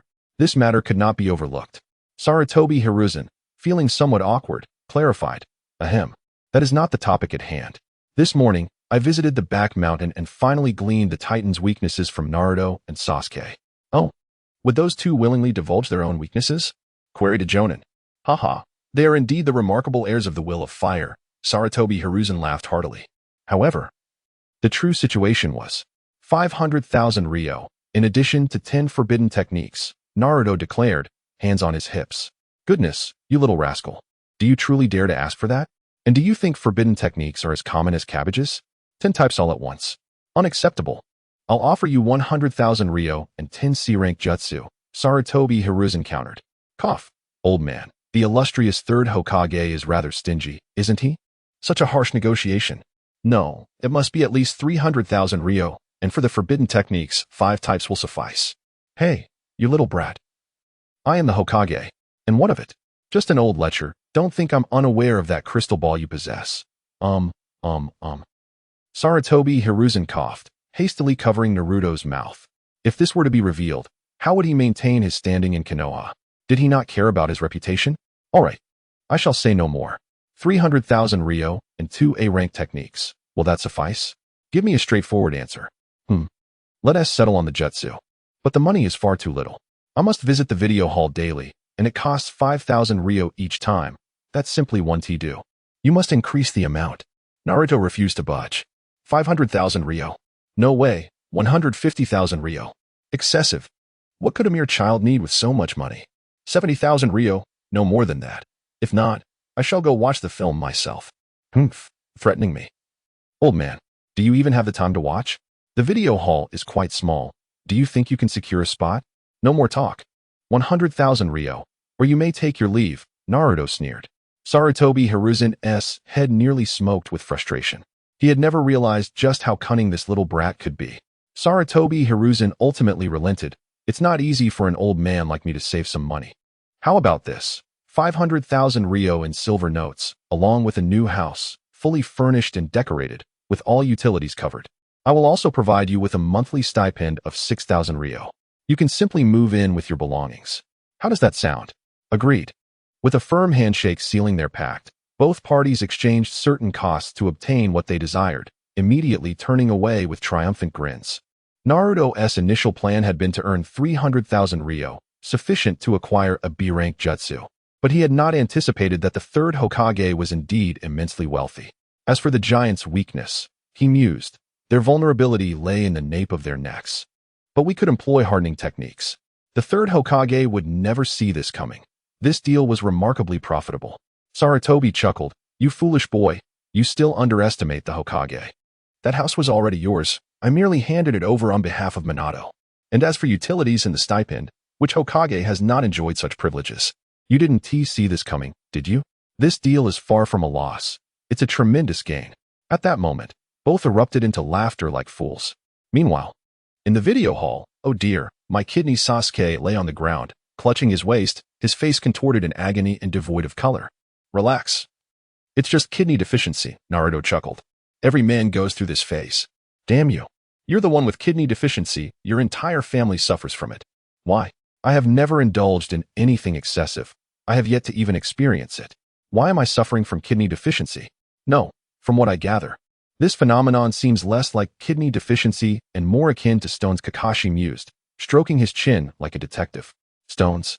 Kidney stones? Sasuke's eyes widened in disbelief. Oh, in the past, I was fortunate enough to witness a similar condition in Ebisu, Kakashi reminisced. Back then, he was a hefty 300 pounds. But due to a sudden bout of kidney stones, he spent 3 days in the hospital. When he emerged, he had transformed into a mere 110-pound figure. I recall him weeping bitterly, for while kidney stones may seem trivial, the pain is truly excruciating. A collective gasp filled the room as everyone turned to stare at Sasuke in shock. To have kidney stones at such a young age, child, you might be in serious trouble.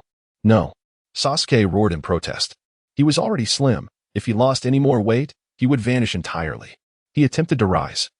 But as he straightened his back, a sharp pain shot through his waist. Oh dear, my kidneys. Stop whining, Sasuke. It's merely stones, nothing to fret over. Naruto retorted dismissively. Easier said than done. Why don't you try it? Sasuke's eyes were ablaze with anger. Su Bai watched in astonishment. Indeed. These kidney stones were formidable. Sasuke was in such agony that he had activated his Sharingan. TCH, serves you right for your irregular lifestyle, Naruto shot back. Who claims that my daily life is irregular? Sasuke bellowed.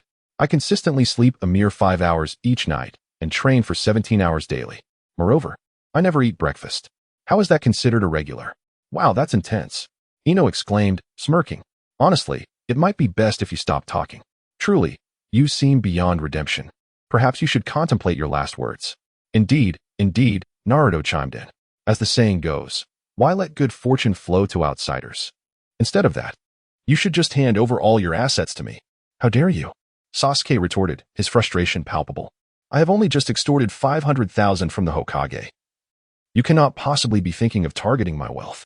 If looks could kill, Naruto would have met his demise several times over. By the way, Kakashi-sensei, how does one treat kidney stones? Naruto inquired. Despite the jesting, he genuinely cared for Sasuke's well-being. After all, the bond between them was unbreakable. Well, I didn't actually go inside, and Hibi doesn't wish to discuss it. Kakashi admitted, somewhat sheepishly. So you know nothing. Then, the group thought in unison. Suddenly, a wave of dread washed over Sasuke as he contemplated the uncertainty of his fate. Haha, now it's my turn to step in, Su Bai declared, bursting forth from behind the counter with an air of confidence. Wait, boss, do you actually treat kidney stones? Ino asked, astonished. Su Bai chuckled, to be candid. I graduated from medical school. I am quite adept at handling such matters. Medical school, you say?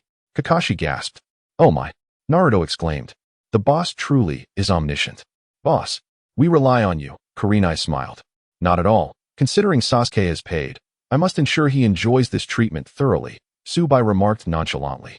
The crowd gasped in admiration. So, boss, what is your plan? They inquired, eager to observe the process in case it proved useful in the future. Watch closely, Su Bai grinned.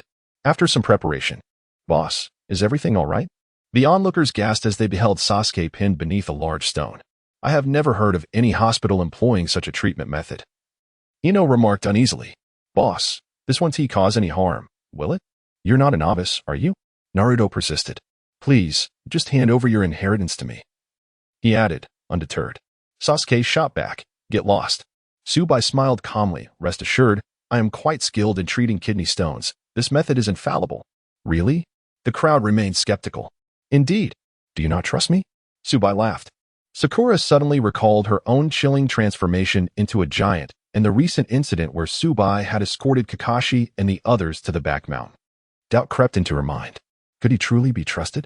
Ignoring their apprehensions, Su Bai produced a hefty 1-meter-long hammer seemingly from nowhere, crafted from alloy. This, he declared, was a minimally invasive lithotripsy procedure. Shaking the hammer playfully, he explained, this method is the most effective for treating kidney stones. Minimally invasive? Boss, are you certain? Kakashi gawked at the gleaming hammer, which seemed capable of reducing a person to a pulp with a single blow. He instinctively swallowed hard, overwhelmed by fear.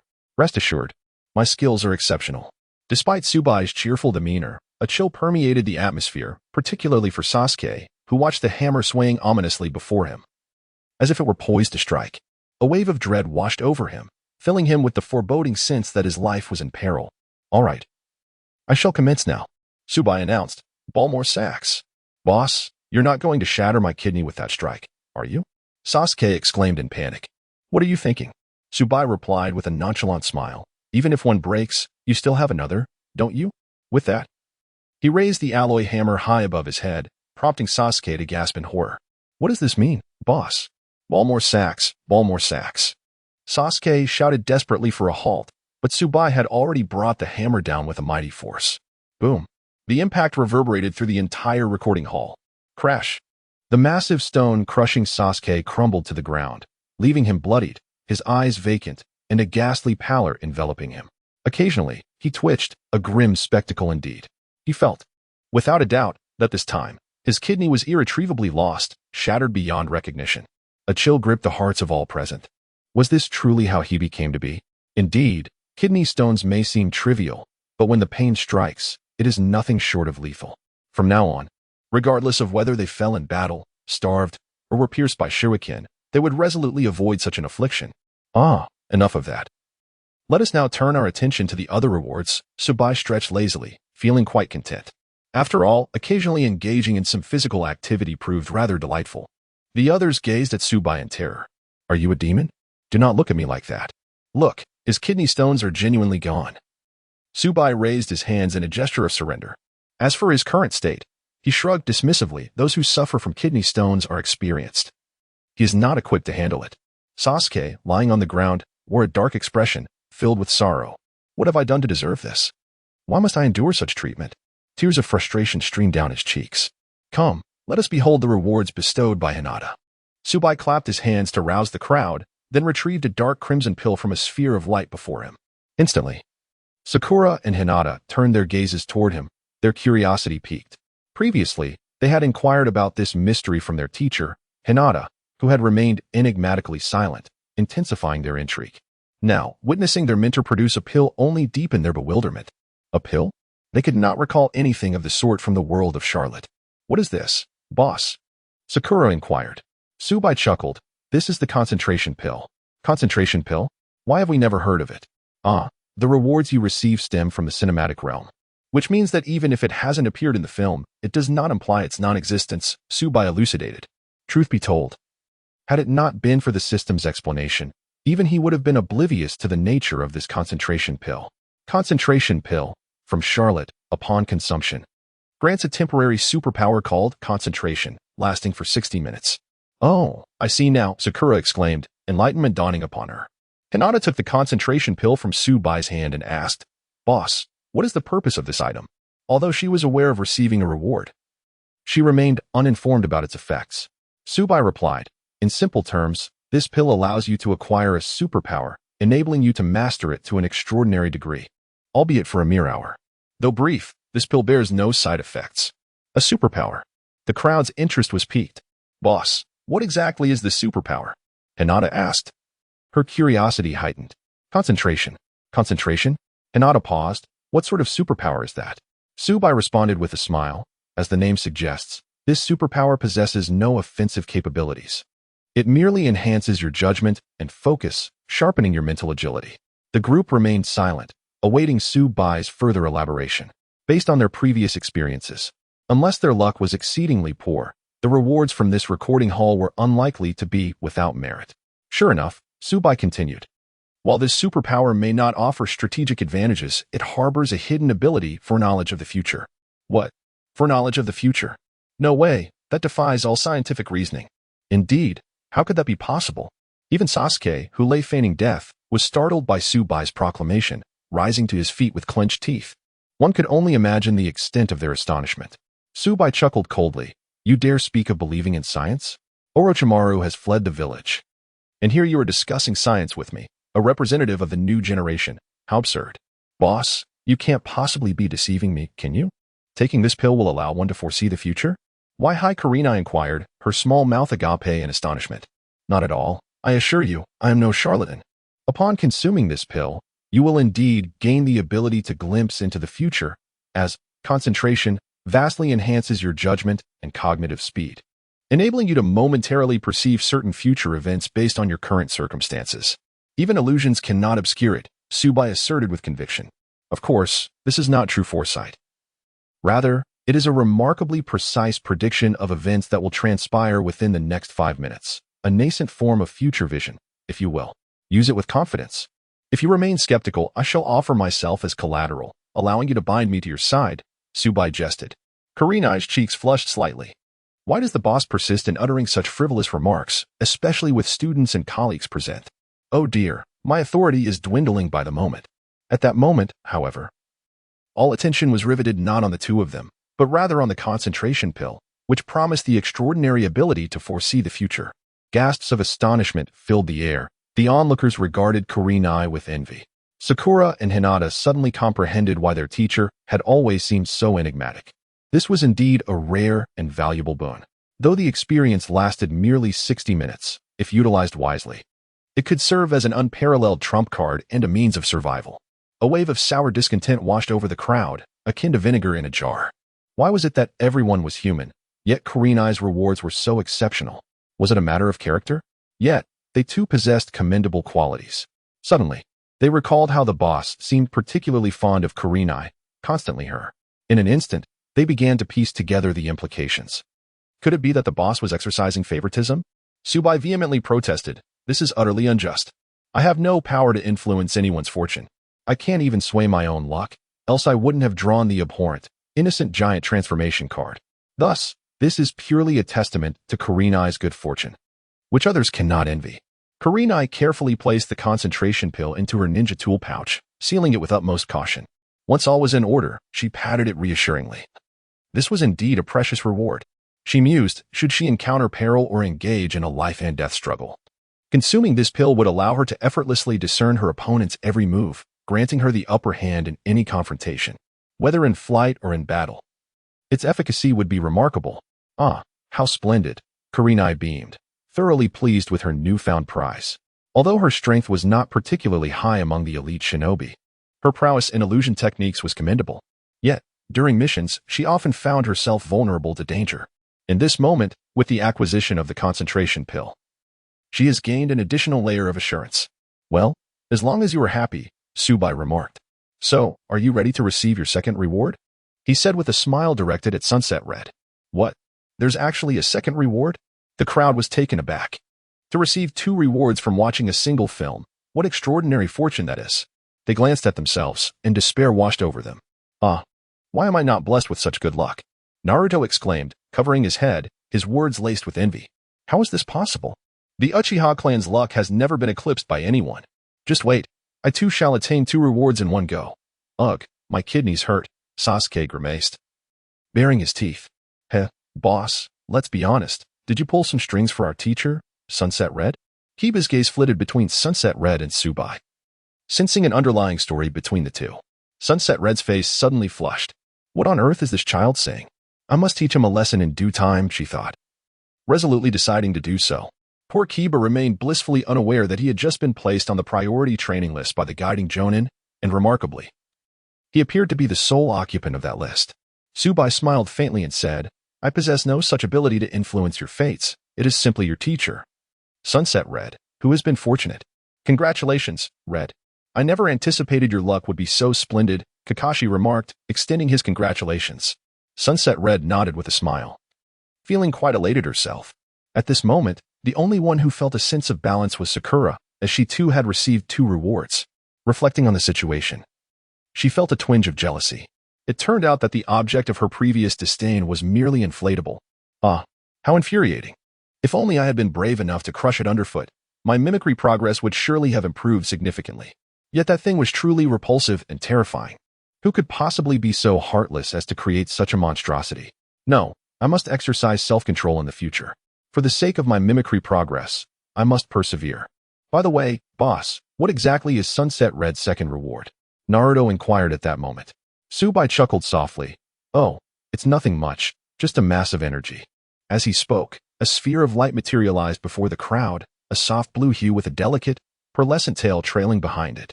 An energy body? The crowd was puzzled. What in the world is this? They pressed, looking at Su Bai and Sunset Red expectantly. Sunset Red smiled and explained. This is an energy body formed from the remnants of Comet Charlotte. What? It's that thing. Sakura and Hinata exclaimed in astonishment. Teacher Sunset Red, your luck is simply astounding. Sakura marveled. Indeed, it is quite remarkable, Hinata chimed in, unable to contain her admiration. A comet? What is that? Hinata, Sakura, the boss, and Irika-sensei. Please elucidate this matter for us. Indeed, I am utterly perplexed at this moment. What are you discussing? I beseech you for clarification. Apart from Sakura and Hinata, the others are left with a multitude of questions in their minds. The technological level in the world of Naruto is exceedingly primitive. They are utterly unaware of what a comet is.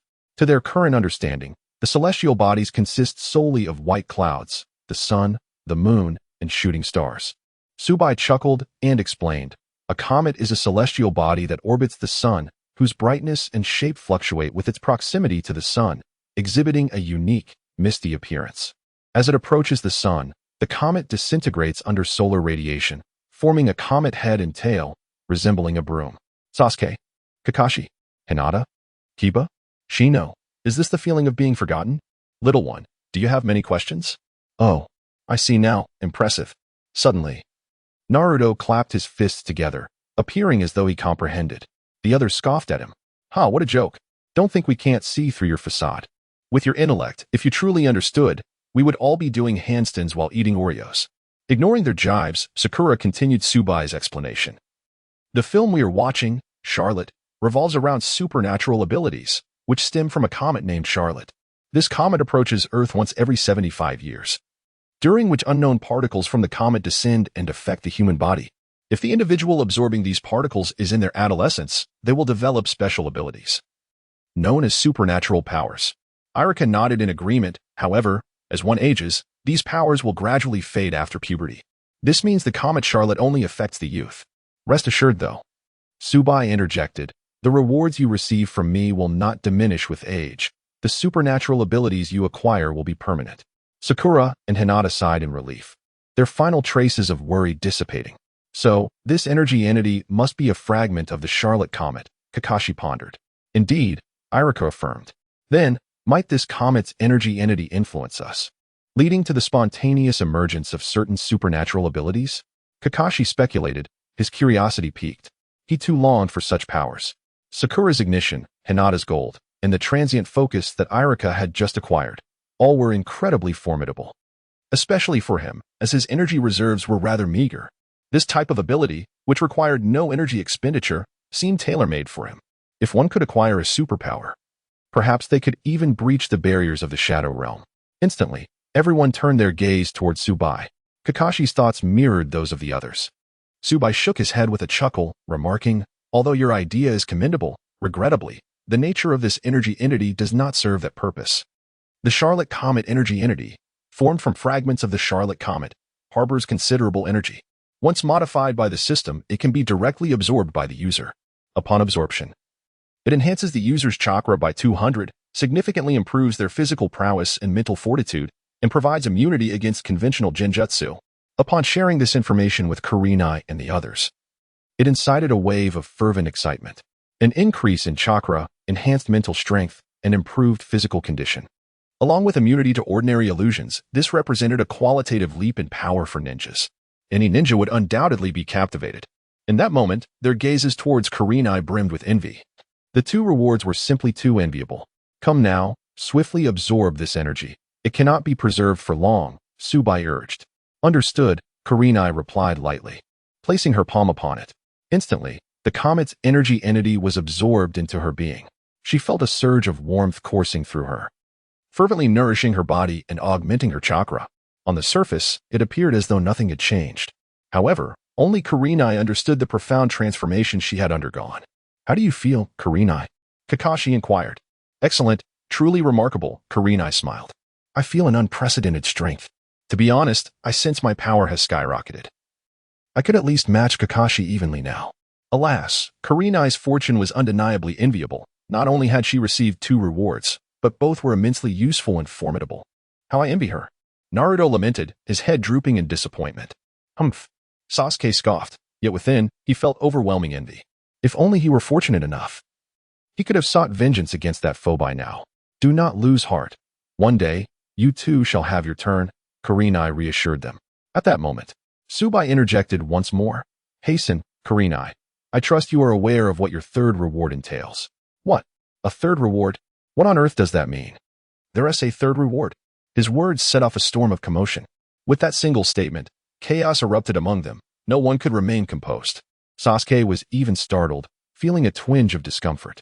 Oh no, now it seems my other leg is also in pain. It feels as though I might be shrinking. Sasuke's expression grew dark. Is this really happening? Am I destined to undergo such a transformation? How outrageous. I am still but a child. With the honor of the Uchiha clan at stake, I am determined to extract you from this predicament. What on earth has transpired? In utter astonishment, exclaimed. To receive a single reward is fortunate. To obtain 2 is a rarity, but to acquire 3, that is truly beyond the realm of chance. Boss, did you really not grant our teacher any favors? Inquired once more. No, replied with unwavering certainty. To be candid, he too was astonished by the sheer luck of who had managed to secure 3 rewards in one instance. Such fortune transcends mere coincidence. Even the most fortunate among us would pale in comparison. However, it appeared that the others were not convinced by his words, firmly believing that had indeed extended a helping hand to. They could not help but lament. Ah, men, this video hall indeed deceives the young. Perhaps it is best to continue frequenting it nonetheless. What choice did they have? They too were filled with despair. This establishment was owned by someone else, and thus the rules were dictated by them. What could they possibly say? At least by attending. They might still have an opportunity to receive rewards. Otherwise, they would be left to wallow in obscurity while others attained extraordinary powers, leaving them far behind in solitude. Ah, the bane of monopolistic practices. Ignoring the howls of discontent, continued, let us proceed swiftly. Suddenly addressed by the affectionate nickname, felt her cheeks flush. How peculiar for the boss to act so familiar when they had only known each other for a day. Blushing, she stepped forward to. He raised his hand, and a radiant light enveloped her being. Just as within, this reward is one you are already familiar with. No further introduction is necessary, chuckled. Then turned to the others. Now, the next one is. At that moment, abruptly called for a halt. Boss, you haven't revealed what reward received. Indeed. We are still in the dark, echoed. Surely, we deserve to witness it. Exchanging a knowing glance with, smiled and said, in truth, received a reward akin to a form of superpower. However, this particular ability is auxiliary in nature and holds limited utility in combat. Well, one cannot say it is entirely useless, at the very least. In a 1v1 duel, this superpower proves to be quite formidable, though its effectiveness diminishes in chaotic group battles, elucidated. What? A tremendous asset in one-on-one confrontations, yet ineffective in skirmishes? What kind of ability could this possibly be? Scratched his head, racking his brain without success. Indeed. What power is suited to solitary combat? A chorus of speculation arose among the group. Suddenly, and exchanged a glance, their eyes alight with astonishment. Could it be? Offered a slight smile, turning to and said, please, demonstrate for them. With a smile, nodded, and in the next instant, where'd it go? Kakashi was suddenly taken aback, his expression shifting to one of alarm as the living figure that had just been before him vanished from his sight. In a panic, he swiftly raised his forehead protector, revealing his crimson Sharingan. However, even with his nearly blinded Sharingan, he could not discern the whereabouts of Yugao, leaving him utterly bewildered. Hey, Kakashi-sensei, what are you doing? Naruto inquired with curiosity.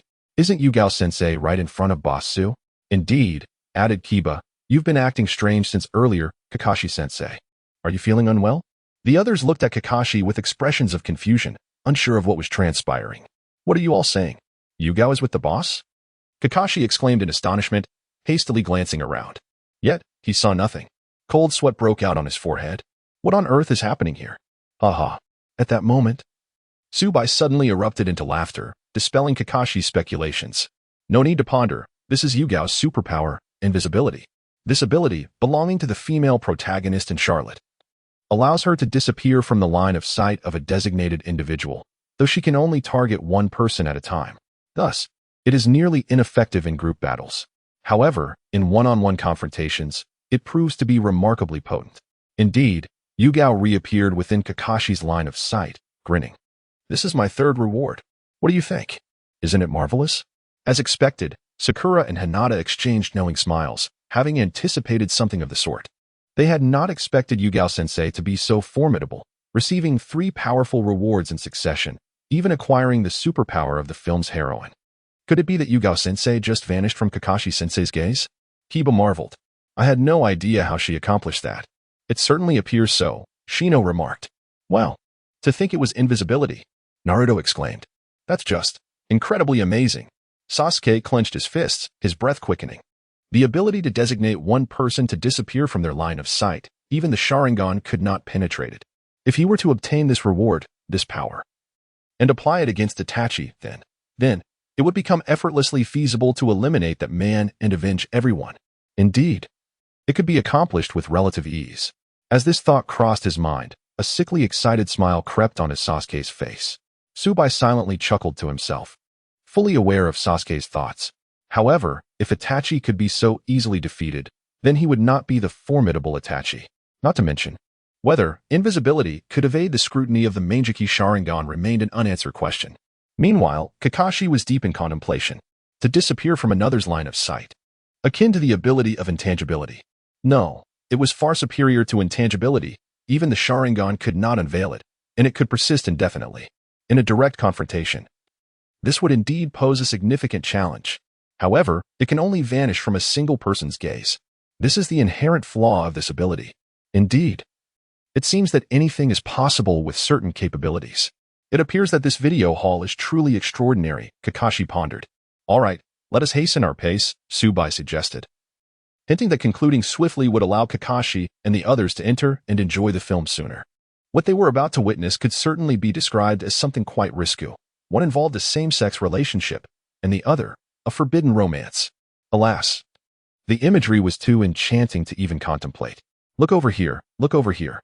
This is the final reward for your viewing experience, Su Bai announced, as another orb of light materialized before him. No way, there's more, exclaimed Naruto. Such incredible luck for Teacher Tsunade, it's somewhat excessive, he added. Foolish Naruto. Have you not realized? This is undoubtedly the handiwork of the boss, said Kiba, smirking. The connection between the boss and Teacher Tsunade is now confirmed. Oh, the insidiousness of ulterior motives. Upon overhearing the children's discussions and witnessing their curious glances, Tsunade's face flushed crimson. She found herself at a loss for a rebuttal. Upon reflection, her good fortune indeed seemed excessive, receiving so many rewards at once, all of which were remarkably beneficial. Even she felt a twinge of unease. Could it be that the boss was orchestrating this behind the scenes? But what could be his motive? In that moment, Tsunade contemplated numerous possibilities. Utterly unsure of how to confront Su Bai. What are you all thinking? Su Bai chuckled, exasperated. This is not a reward for Tsunade. Huh? It isn't Teacher Tsunade's reward? Naruto scratched his head with a laugh, finding the situation rather awkward.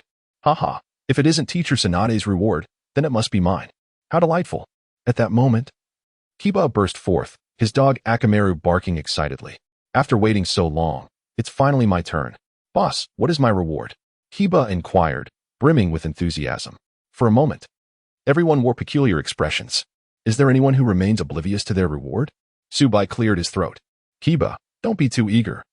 Perhaps this reward is not meant for you. Shino seemed to have an epiphany and advised him. Ha ha ha. Shino, what are you talking about? Kiba laughed heartily, hands on his hips. I am the only one left without a reward. Who else could it possibly belong to? Come on, boss, let them see my reward. Kiba waved his hand dramatically, both anxious and expectant, continually whispering to himself, please, do not let it be something like Shino's reward. I cannot handle that. Even if it's an inflatable doll, at least make it a decent one. Spirits of the earth and sky, may the progenitor of chakra reveal themselves. Su Bai's lips twitched slightly as he remained silent. With a wave of his hand, the orb of light surged towards Kiba, subsequently merging into Akamaru's body. Kiba? What on earth just happened? How did my reward end up within Chiwan? Can anyone explain this to me? Su Bai smiled faintly and remarked, Little one, do you perhaps have many questions? Boss, what is going on? Why has my reward gone to Chiwan? You stammered, his voice trembling in disbelief. Su Bai maintained a serene expression, casually nibbling on some sunflower seeds he had produced from an unknown source. 5 spice flavor, he said nonchalantly. Who told you this was your reward? He cast a sidelong glance at you. Did I not mention that dogs can also receive rewards? Honestly, do you not have any awareness of whether you have received a reward? Do you think that Chuan's 5,000 taels of silver were given for free? Boom. It felt as if a thunderclap had struck. You stood there, stunned. Wait a moment. Are we really in a situation where dogs fare better than humans? Chuan's 5,000 taels were not given for nothing. Does that mean mine could be? I can't handle this. His composure crumbled. I would prefer a reward akin to that of Yoshino. At least it would provide some consolation. Suddenly, there was a commotion as Chiwan absorbed the light orb. Undergoing a dramatic transformation, it appeared as though he donned armor, encased in iron fragments, with 2 long blades clasped in his paws. He looked imposing and incredibly dashing. What is this? Naruto exclaimed in astonishment. Indeed, this is the omnidirectional mobility gear from Attack on Titan, Su Bai explained. Omnidirectional mobility gear, one of the equipment used by the human army in Attack on Titan, designed to enable those accustomed to 2-dimensional movement to transition to 3-dimensional motion. With this apparatus, the human army can effectively strike at the nape of the Titans by pressing the trigger on the blade handle. A stabilizer is launched from the waist-mounted device, utilizing gas to drive a fan that retracts the stabilizer's cable, allowing for rapid movement. The gear's harness distributes the user's weight across their body, enhancing agility. Users can manipulate the straps on their waist, legs, and feet to adjust their posture in midair. Furthermore, the gear allows for gliding and swinging through trees and buildings, significantly enhancing the user's mobility and destructive capability in various environments. However, using the gear on flat ground is highly perilous. Under system modifications, the gear can self-repair, and the wielder can retract it into their body, summoning it at will. Moreover, it passively increases the wielder's lethality against Titans by 30. After conveying this information to the crowd, another wave of astonishment ensued. While the omnidirectional mobility gear may not seem as impressive compared to previous rewards, it stands as the most effective weapon against Titans, surpassing even numerous ninjutsu techniques in efficacy. Moreover, envisioning Akamara deftly maneuvering this apparatus, soaring through the forests of Konoha or beyond. With a blade in hand, he slices through wires. Sparks flying in a dazzling display. The scene appears exhilarating. Woof woof woof. Akamara joyfully barked a couple of times, clearly enamored with this reward, unable to part with it. After a considerable time, he reluctantly retracted the 3-dimensional maneuvering device into his being, contemplating when he too could exhibit such grandeur. He yearned for the opportunity to demonstrate the prowess of us canines to those humans. However, prior to that, diligent practice was essential. It would be ideal to master the device with the same finesse as the Survey Corps. Akamara grinned widely. He declared, from this day forth, he would become the foremost canine in the ninja world, wielding weapons and independently achieving the rank of Jonin. Lost in thought, he fiercely ground his teeth. His eyes filled with disdain. Does he not possess even a modicum of self-awareness? Do you still covet my cherished possession? Are you unaware that among us, it is the dog that takes precedence? It seems you've gotten a bit carried away. I've made up my mind. From now on, I shall embark on my endeavors alone. You can venture forth by yourself. In an instant, the expression on Kiba's face darkened further. The onlookers were delighted, unable to contain their laughter. Naruto even approached, patting Kiba on the shoulder. Kiba, do you have anything to say? Yat raised his head to the heavens, letting out a deep sigh, lamenting, it feels as if I've lost my senses. I can barely perceive my own breath. The crowd erupted into laughter. Thank you, boss. Your establishment is truly delightful, said Xiaohong, her cheeks flushed. Indeed, Xiaohong was living up to her name. Su Bai chuckled. If you truly wish to express your gratitude, then do visit more often. I would be most pleased to welcome you. Yes, yes. Fearing that Su Bai might utter something peculiar before her students, Xiaohong hastily led the members of Class 8 away. By the time they departed, her face resembled a ripe tomato. She simply could not withstand Su Bai's advances. Su Bai stifled a laugh. I shall take my leave as well, said Sakura, addressing Kakashi and the others after Xiaohong's group had exited. Ah, but do arrive early tomorrow. The same goes for Sasuke and Naruto. Do not be late, Kakashi advised.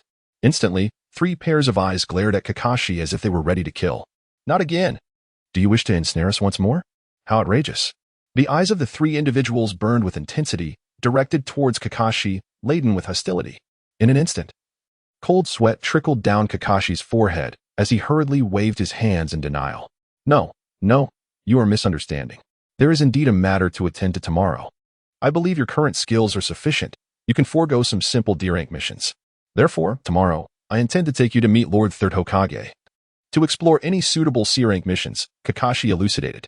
This, too, was the will of the Hokage. He also wishes to use these C-rank missions to gauge the extent of your current capabilities. Therefore, I cannot afford to be late tomorrow. Do you understand? Kakashi stated. Oh, are we finally going on a mission outside the village? That's fantastic. I have been waiting for this day for so long. Naruto exclaimed, filled with anticipation. Humph. I too am curious about the difficulty of C-rank missions. Please do not disappoint me, Sasuke remarked coolly. Well, C-rank missions will not involve other ninjas, so you will not be in any life-threatening danger. However, since we will be leaving the village, it will be several days before we return. Thus, you should prepare well tonight.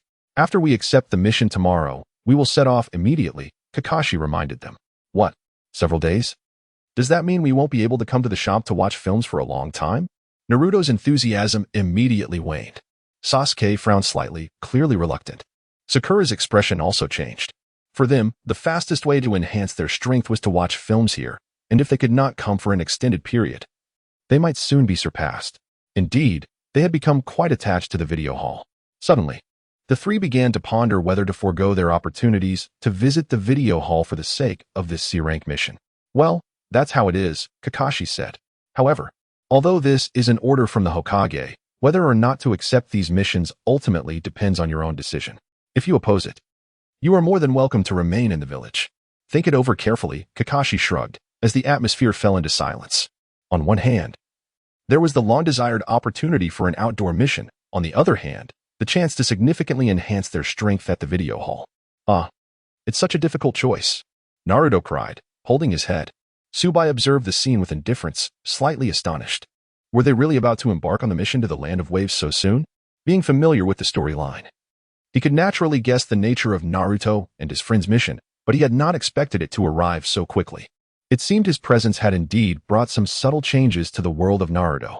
While he wished for Naruto and the others to frequent the video hall for rewards, the plot still needed to unfold. Thus, Su Bai spoke up. What is there to hesitate about? You seek greater power for this very day, to showcase yourselves and prove your worth. Now that this day has arrived, why are you hesitating? What use is this power if you do not seize the opportunity? His words awakened them from their reverie. Indeed, they had pursued strength for this moment. This was the first step towards realizing their dreams. How could they possibly retreat? If one were to remain in the village indefinitely, even if they could acquire formidable power from the video hall, they would ultimately stagnate and fail to evolve. Such a fate would be contrary to their ninja way. Upon realizing this, Naruto and his companions began to prepare eagerly, looking forward to the tasks that awaited them the following day. Fear not, boss. It's merely a C-rank mission.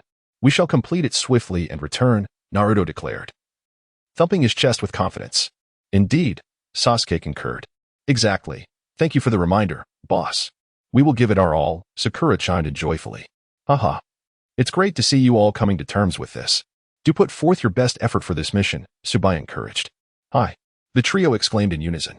Kakashi observed the scene with a sense of satisfaction. Although they had the right to decline, he genuinely hoped they would accept, for these three possessed immense power. Routine tasks rarely revealed their shortcomings, and thus their skills would remain stagnant.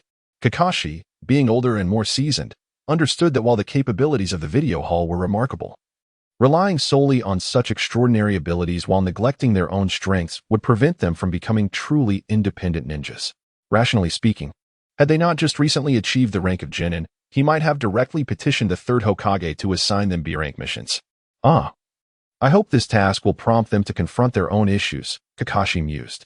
In that case, everyone must ensure they are not late tomorrow, he added with a smile. Let's gather just beneath the Hokage building. Instantly, the three shot him disdainful looks. TCH, we would be grateful if you simply managed to arrive on time. Well then, I shall return to prepare, Sakura announced. Goodbye, boss. After bidding farewell to Su Bai, she departed the video hall. All right, dear guests, you may now enter. However, before you do, feel free to reconsider your film choices, Su Bai informed Kakashi and the others. You must envy the extraordinary abilities of Red and her companions, right? There's still time to change your selection. Kakashi and his team fell into silence. Indeed, when compared to the unknown films, Charlotte was undoubtedly the most reliable choice. Any of those superpowers could significantly enhance their combat prowess. Nevertheless, forget it, boss. I shall watch you on Ji Kong, Kakashi asserted resolutely. For him, The allure of beautiful women was an opportunity he could not afford to miss, not for any other reason but the responsibility that came with being a gentleman. Indeed, as a man, one must never disregard the beauty of the world. Furthermore, with a task looming the next day, how could he fail to unwind and reward himself today? Hiki, a knowing smile crept across Kakashi's face. Ah, so be it. You may enter, Su Bai gestured, a smile plastered on his face, while internally cursing. How outrageous. Kakashi, you are utterly useless. However, Kakashi remained blissfully unaware of the unfolding drama, his excitement propelling him eagerly towards the private room. Lord Jiraiya's inspiration for intimate paradise, fifth step, relies on me. Su Bai turned to Naruto and Sasuke, questioning, are you two truly intent on continuing to watch that homosexual film? How bizarre is that? Yet, upon reflection, it appeared that Naruto and Sasuke seemed surprisingly unperturbed. Sasuke, of course, was contemplating a second chance at Charlotte. The allure of the invisibility ability was undeniably captivating to him. No one had ever stated that each reward could only be drawn once. The astute Sasuke had already recognized this possibility. What if, by some divine favor from the progenitor of chakra, he were to draw invisibility? Wouldn't that enable him to exact vengeance on Itachi? Sasuke mused innocently. However, Naruto seized Sasuke's arm, his large, expressive eyes fixed intently on him. Hasaji. That love stage seems quite interesting. Let us watch that first. I am dying to see how the relationship between Izumi and Ryoma unfolds, he exclaimed excitedly. Sasuke frowned. But that film seems devoid of any combat strength. Watching it appears to serve no purpose for us. Well, I've heard from Sakura and the others that Charlotte has a short episode count. We can finish it quickly. Besides, we have a mission tomorrow. So we should take a break and relax today, he added. Su Bai inhaled sharply. Two boys, watching love stage, while claiming to unwind. I seem to have stumbled upon something remarkable, he thought, observing Naruto's unusually captivating gaze. Sasuke's heart raced uncontrollably. In an unexpected turn, he found himself nodding. Well, if that is the case, I shall reluctantly accompany you, he said, his demeanor a blend of shyness and pride. Ha ha ha Hasaji, I adore you. Naruto cheered, eliciting laughter from Sasuke. Su Bai was momentarily taken aback by the boldness of Naruto's words. Truth be told, he felt that had he not been present, Naruto might have dared to kiss him. How chillingly profound, he contemplated. Truly, Naruto was remarkable. Bibaka, what are you saying? Sasuke's cheeks flushed as he clutched his waist, nearly fleeing into another private room. Naruto hurriedly followed. Su Bai watched their retreating figures, nodding to himself. Indeed, Sakura's affection was but a fleeting whim. The bond between Naruto and Sasuke was the true love story here. This pair was undeniably solidified. However, who exactly is the mother? Sasuke's kidney aches. So it must be Naruto. Yet, Sasuke blushes, suggesting that Sakura is also a possibility. Or perhaps. Su Bai's eyes widened, contemplating the exchange between the two. Goodness. This is quite remarkable. Never mind, let us cast aside these unhealthy thoughts. Su Bai turned his attention to his lottery opportunities. Attack on Titan, 5 chances. Digimon, 3 chances. Charlotte, 5 chances. So many have accumulated. His hands itched with anticipation. He wanted to give it a try. Thus, he decided to act. Heavenly spirits, earthly spirits. Su Bai recited a spell in silence. System, attack on Titan, 5 consecutive draws, let us go. Ding. Reward extraction in progress. Su Bai's heart raced, nearly leaping to his throat. Ding. Lottery successful. Congratulations to the host for obtaining a brick. Brick. A brick once grasped by the beast Titan, Zeke, in the world of Attack on Titan, which, after enduring significant abuse, still remained intact. A relief for this brick indeed. What the hell? What use is this? How absurd. I've never seen such a repulsive reward. It's only slightly better than a snot beast. Konoha, I feel offended. Glancing at the brick that had materialized in his hand, Su Bai, infuriated, dashed to the store entrance and hurled it into the distance with all his might. Go as far away as you can. Whoosh. Instantly, a streak of light soared into the sky, disappearing from view. Phew, surely, a bit of bad luck has been expended. The next reward should be better, right? It can't possibly be worse than a brick. Su Bai mused silently. Just then, the system's voice resounded once more. Su Bai focused intently, filled with anticipation. What could it be? Ding. Lottery successful. Congratulations to the host for obtaining a reward. Ding. Lottery successful. Congratulations to the host for obtaining another brick. Another brick. In the world of Attack on Titan, this brick was smashed down from a stone tower by the beast Titan Zeke using the previous brick. losing nearly half of its mass, yet one can still discern the rough craftsmanship of the tower from its degraded state. A flash of light revealed a brick, missing a small portion, now in Su Bai's hand. So filthy. Lime covered it. There were even faint bloodstains. It was clear that this brick had seen contact with others. What the hell? System, are you toying with me? This thing is utterly useless. Su Bai's expression darkened ominously, suppressing the urge to smash the system with a brick. He strode to the store entrance. Soar into the sky, brick.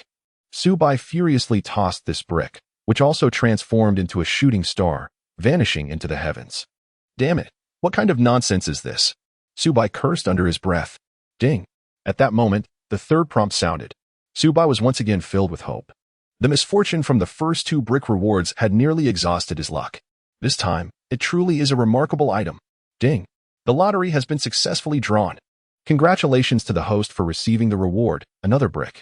Another brick. In the world of Attack on Titan, after Lord Rice transforms into a 120-meter giant. Due to a prolonged period of crawling with his face pressed against the ground, he loses the ability to close his mouth. He is ultimately blown to pieces by a massive barrel of explosives wielded by Aaron's Titan form. These fragments rain down upon the town, shattering numerous buildings, leaving only this one brick intact amidst the rubble. This singular brick has distinguished itself among its many siblings, surviving against all odds.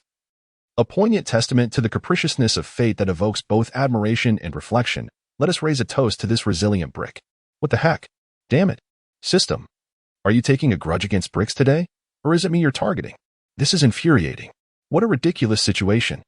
The rewards in Attack on Titan should be the 9 Titans, or Annie's mimicry card, at the very least something like the maneuvering gear. Shino. I feel like I've been forgotten again. Why is it that when it comes to him, all he gets are these damn bricks? Or perhaps a card for the pure Titan transformation. What in the world are these items? Su Bai was so incensed he could hardly find the words. Grasping the brick in hand, he hurled it into the sky with all his might. This is your fate, brick. With a whoosh, the brick transformed into a meteor, soaring into the heavens, vanishing from sight. Ding. At that moment, the 4th notification sounded. Su Bai's expression darkened, and he approached the counter, grabbing a handful of sunflower seeds to casually crack. Come on, let me see what other bizarre monstrosities you can offer me. Ding. Lottery successful. Congratulations to the host for receiving yet another brick. Yet another brick. In the world of Attack on Titan, Annie Leonhardt transforms into the female Titan and E. Before the system could finish its explanation this time, Su Bai, without hesitation, made a motion as if to throw a shot put. Go forth. Brick Beast. Immediately, the 4th meteor ascended into the sky. Damn it. Su Bai continued to crack seeds, standing at the shop's entrance. Having lost all hope in the rewards from the Attack on Titan universe, he realized that this world and he were simply incompatible, no matter how fortunate one might be. It all meant nothing here.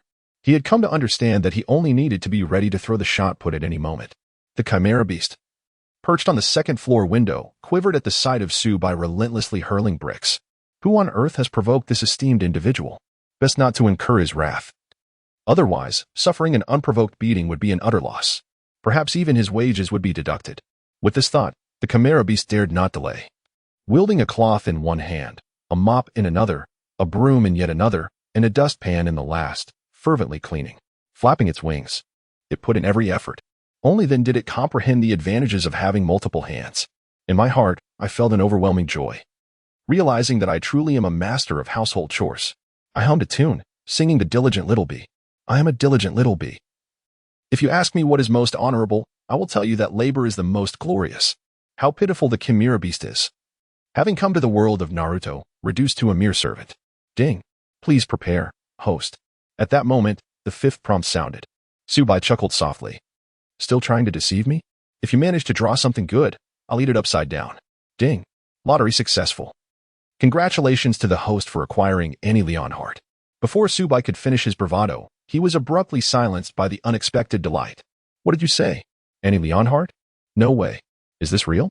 Su Bai's eyes widened in disbelief. Could someone as unlucky as himself, who usually drew nothing but bricks, actually obtain such a grand prize? However, gazing at the slowly opening portal to another dimension before him, he confirmed multiple times that he had not misheard. And his heart swelled with joy. Annie Leonhardt, with alabaster skin, golden hair, and azure eyes, she is the ice-cold beauty among the training soldiers in Attack on Titan. Hailing from the same town as Rainer Braun and Berthold Hoover, her true identity being the female Titan. Her demeanor is calm and composed, a facade of strength concealing her gentleness, often speaking little. She possesses extraordinary combat skills and formidable fighting prowess, exuding a strong, spirited presence. Born to a Marleyan mother and an Eldian father, she was abandoned by her biological parents upon being discovered as a mixed blood in a blood test, later adopted by Mr. Reinhardt. In battle, she prefers to act independently and holds great respect for those who resist the tides of society, harboring a deep disdain for unjust treatment. Note: under the system's influence, Annie Leonhardt's affinity for the host is at 100. Haha. I always knew I could do it. It was exactly as I expected. I actually drew Annie. What incredible luck. After a brief moment of astonishment, Su Bai burst into laughter. I told you. My love for Attack on Titan is genuine. How could it possibly be incompatible? Indeed. All those previous draws of bricks and mindless Titan transformation cards were mere accidents. This Annie is the true prize, the genuine reward. To obtain Annie with just 5 attempts is an absolute steal.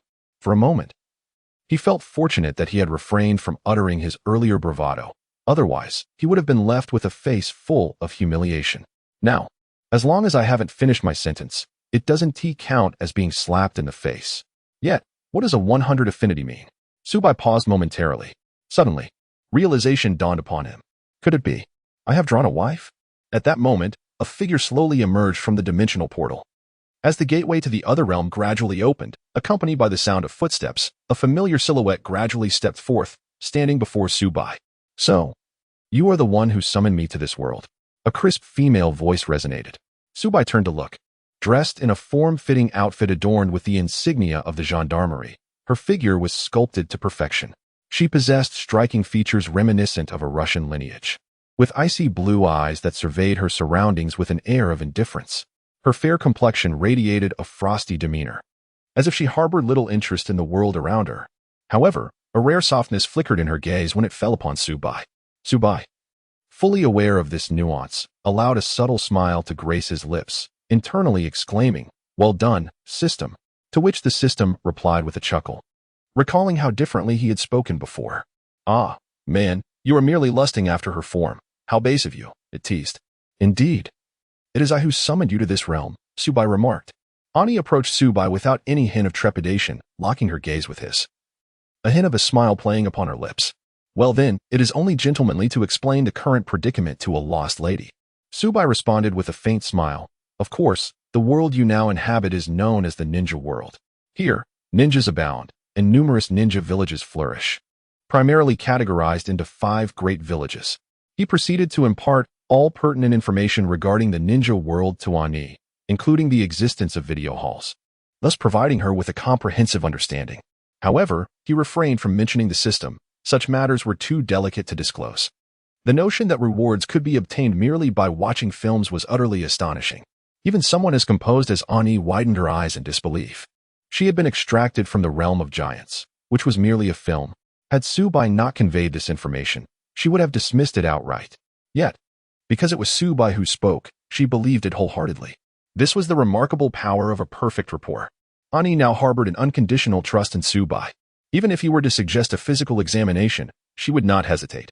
Nevertheless, it was important to note that their world, in a relative sense, did indeed exist.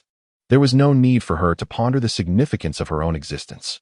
Observing Ani lost in thought, Su Bai feared she might begin to question her own reality. After all, he was well-read and had encountered such melodramatic scenarios before. Some individuals, upon learning the truth, would deny their existence, spiraling into despair. Those fortunate enough might turn dark, while others could simply cease to be. Such troubles were not uncommon. Wishing to avert any unnecessary complications, he hastily clarified. "Huh? What are you saying? My psychological endurance is not so fragile." Annie spoke softly. "Such things cannot compel me to deny my own existence. Regardless, I currently feel very much alive." With that, she smiled. "Moreover, haven't you already brought me into existence?" Su Bai sighed in relief. "It is for the best that you can think this way. I have paved the way for you, so even if you transform into a giant, few will find it peculiar, as long as no one is harmed." Annie nodded, recalling what Su Bai had mentioned earlier. 3 individuals had already acquired the power of giants: Aaron with the attack on Titan, Reiner with the armored Titan, and a pink-haired girl who had obtained the power of the female Titan. Not only that, she had also received her imitation card. By mimicking herself, she could unlock her combat abilities. Currently, that girl was transforming herself into her own image. This piqued Annie's curiosity. It seemed she shared a profound connection with this girl, almost as if she had drawn from her essence entirely. They must meet someday to discuss their experiences. Although Sakura had attained the power of the female titan, it would not affect Annie in the slightest. She could still wield the power of the female titan without any hindrance. By the way, Su Bai, can those like me, who have been summoned, receive rewards by watching films? Annie inquired hesitantly. It would not only refine her spirit, but also enhance her strength. Such an opportunity was too good to pass up. There is no prohibition. As long as you pay, you can watch as you please, Su Bai replied earnestly. The system did not stipulate who could view the films. Thus, as long as payment was made, even characters from the world of Naruto or creatures like Akamaru could partake. Pay. Annie's eyes initially sparkled, but upon hearing the requirement for payment, her enthusiasm waned instantly. She had no money in this world, after all. Indeed, she was utterly broke. 5,000 silver notes. How long will it take to gather that amount? Su Bai, can I, owe you for now? I currently have no money, but rest assured, I will strive to earn it back. Annie's face flushed crimson. She never imagined she would experience a day of financial embarrassment.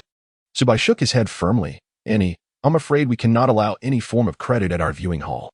If you lack funds, then even I cannot permit you entry. We cannot disregard the rules. He said this with a smile, and he pursed her lips at a loss for words. Su Bai was right. Yet, she desperately wished to see those films. Perhaps she could undertake an A-rank mission instead. After hearing Su Bai's words, Annie felt that an A-rank mission was as simple as tidying a room. A brief outing would suffice. It seemed easy, and the rewards were substantial at the very least. One could earn 150,000 silver notes. If fortune smiles upon you, you might directly acquire 1,000,000 taels in silver notes. Henceforth, the prospect of watching films would no longer be a source of worry. However, Su Bai had previously mentioned that, in this world, one must first become a ninja to undertake tasks. This posed a considerable challenge for her. The bureaucratic procedures felt excessively cumbersome. At that moment, Annie found herself in a state of turmoil, feeling overwhelmed by her circumstances. Meanwhile, Su Bai wore a subtle smile, having anticipated this moment. With Annie now drawn to him and her affection for him at a perfect 100, he resolved to act decisively. He chuckled softly and slowly approached Annie. Annie, if you wish to earn money swiftly, I have a proposition for you, he said, inching closer. Really? What is your plan? Annie replied, her excitement evident as she lifted her gaze, only to find Su Bai less than 10 centimeters away. Instantly, the atmosphere shifted to an awkward tension. As she stared at Su Bai, her fair complexion flushed crimson, warmth spreading through her, leaving her flustered and uncertain. Annie, are you not eager to earn money quickly? It's quite simple, Su Bai remarked with a calm smile, closing the distance further, compelling Annie to retreat. What is your plan? Annie stammered, her thoughts scattered. Her gaze averted as she nervously fiddled with her fingers, head bowed in shyness. Her mind was a chaotic whirlwind, nearly devoid of rational thought. This was the power of a 100 approval rating. In the face of such overwhelming affection, Annie could not confront Su Bai directly. The usually composed individual felt as restless as an ant on a hot pan. Suddenly, Su Bai pressed her against the wall, leaving Annie with no escape. Observing the flustered demeanor of the ice-cold beauty, Su Bai felt a sense of accomplishment. He leaned closer and said, You could work for me. Meals and accommodation are provided, with a full suite of benefits. Your salary would be settled monthly, without delay. The work is easy, simply assist me in the video hall by attending to customers. I assure you ample private time and space. What do you say? Are you intrigued? If so, please accept. In that instant, Annie's eyes widened in disbelief. Her azure gaze fixated on Su Bai. Why you want me to work for you? Is that a problem? Su Bai replied nonchalantly. Annie, you must understand. In this new world, survival without money is impossible. At my video hall, not only will you have your meals and lodging taken care of, but I can also guarantee your personal safety. Moreover, being close to the source means you'll have easy access to films in the future. Thus, my establishment is truly your best option. Annie paused, momentarily taken aback by his logic. His reasoning was compelling, leaving her momentarily speechless. Yet, was his walling her in merely a means to this end? Was he truly seeking her to work for him? Suddenly, Annie found herself engulfed in a mix of hope and uncertainty.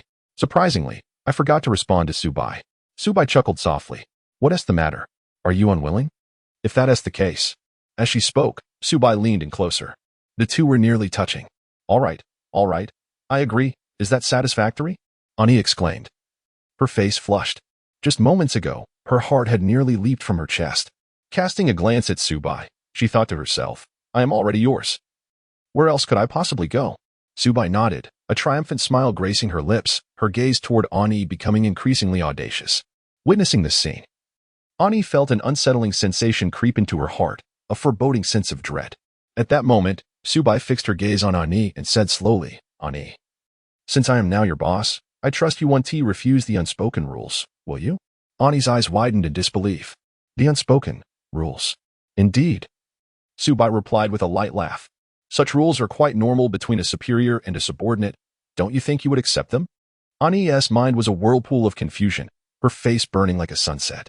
Isn't this a bit too fast? I'm still just a 16-year-old child.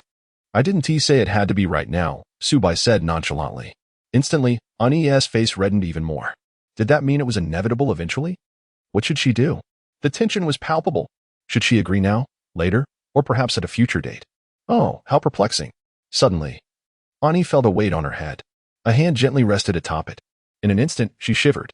Realizing what had just happened, she was struck with astonishment. Was this the legendary charm offensive? The head pat. This technique was subtle, merely a gentle caress to the head that could dismantle one's psychological defenses, rendering them compliant and willing. It was a 5-star difficulty maneuver. How remarkable that Su Bai had mastered it on her own. Ani mused silently. Yet knowing and pondering were two separate matters. The outcome was a different story altogether. Under the influence of the head pat, Ani had surrendered her resistance. Adopting an attitude of whatever makes you happy. Sigh, Ani exhaled softly. What could she do? For the sake of her salary and the opportunity to watch films, she had no choice but to acquiesce to Su Bai's unspoken terms. After all, she was a weak woman, incapable of resistance. With a gentle smile, Su Bai naturally wrapped her arm around Ani's shoulders and called out to the second floor, Chimera Beast, come down. Ani looked at Su Bai in confusion. Su Bai explained. Before you, I summoned a creature from another world. A creature, male or female?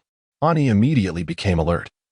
Being the one whom Su Bai had already intended to involve in her unspoken arrangements, she felt an obligation to assist Su Bai in discerning the intentions of others.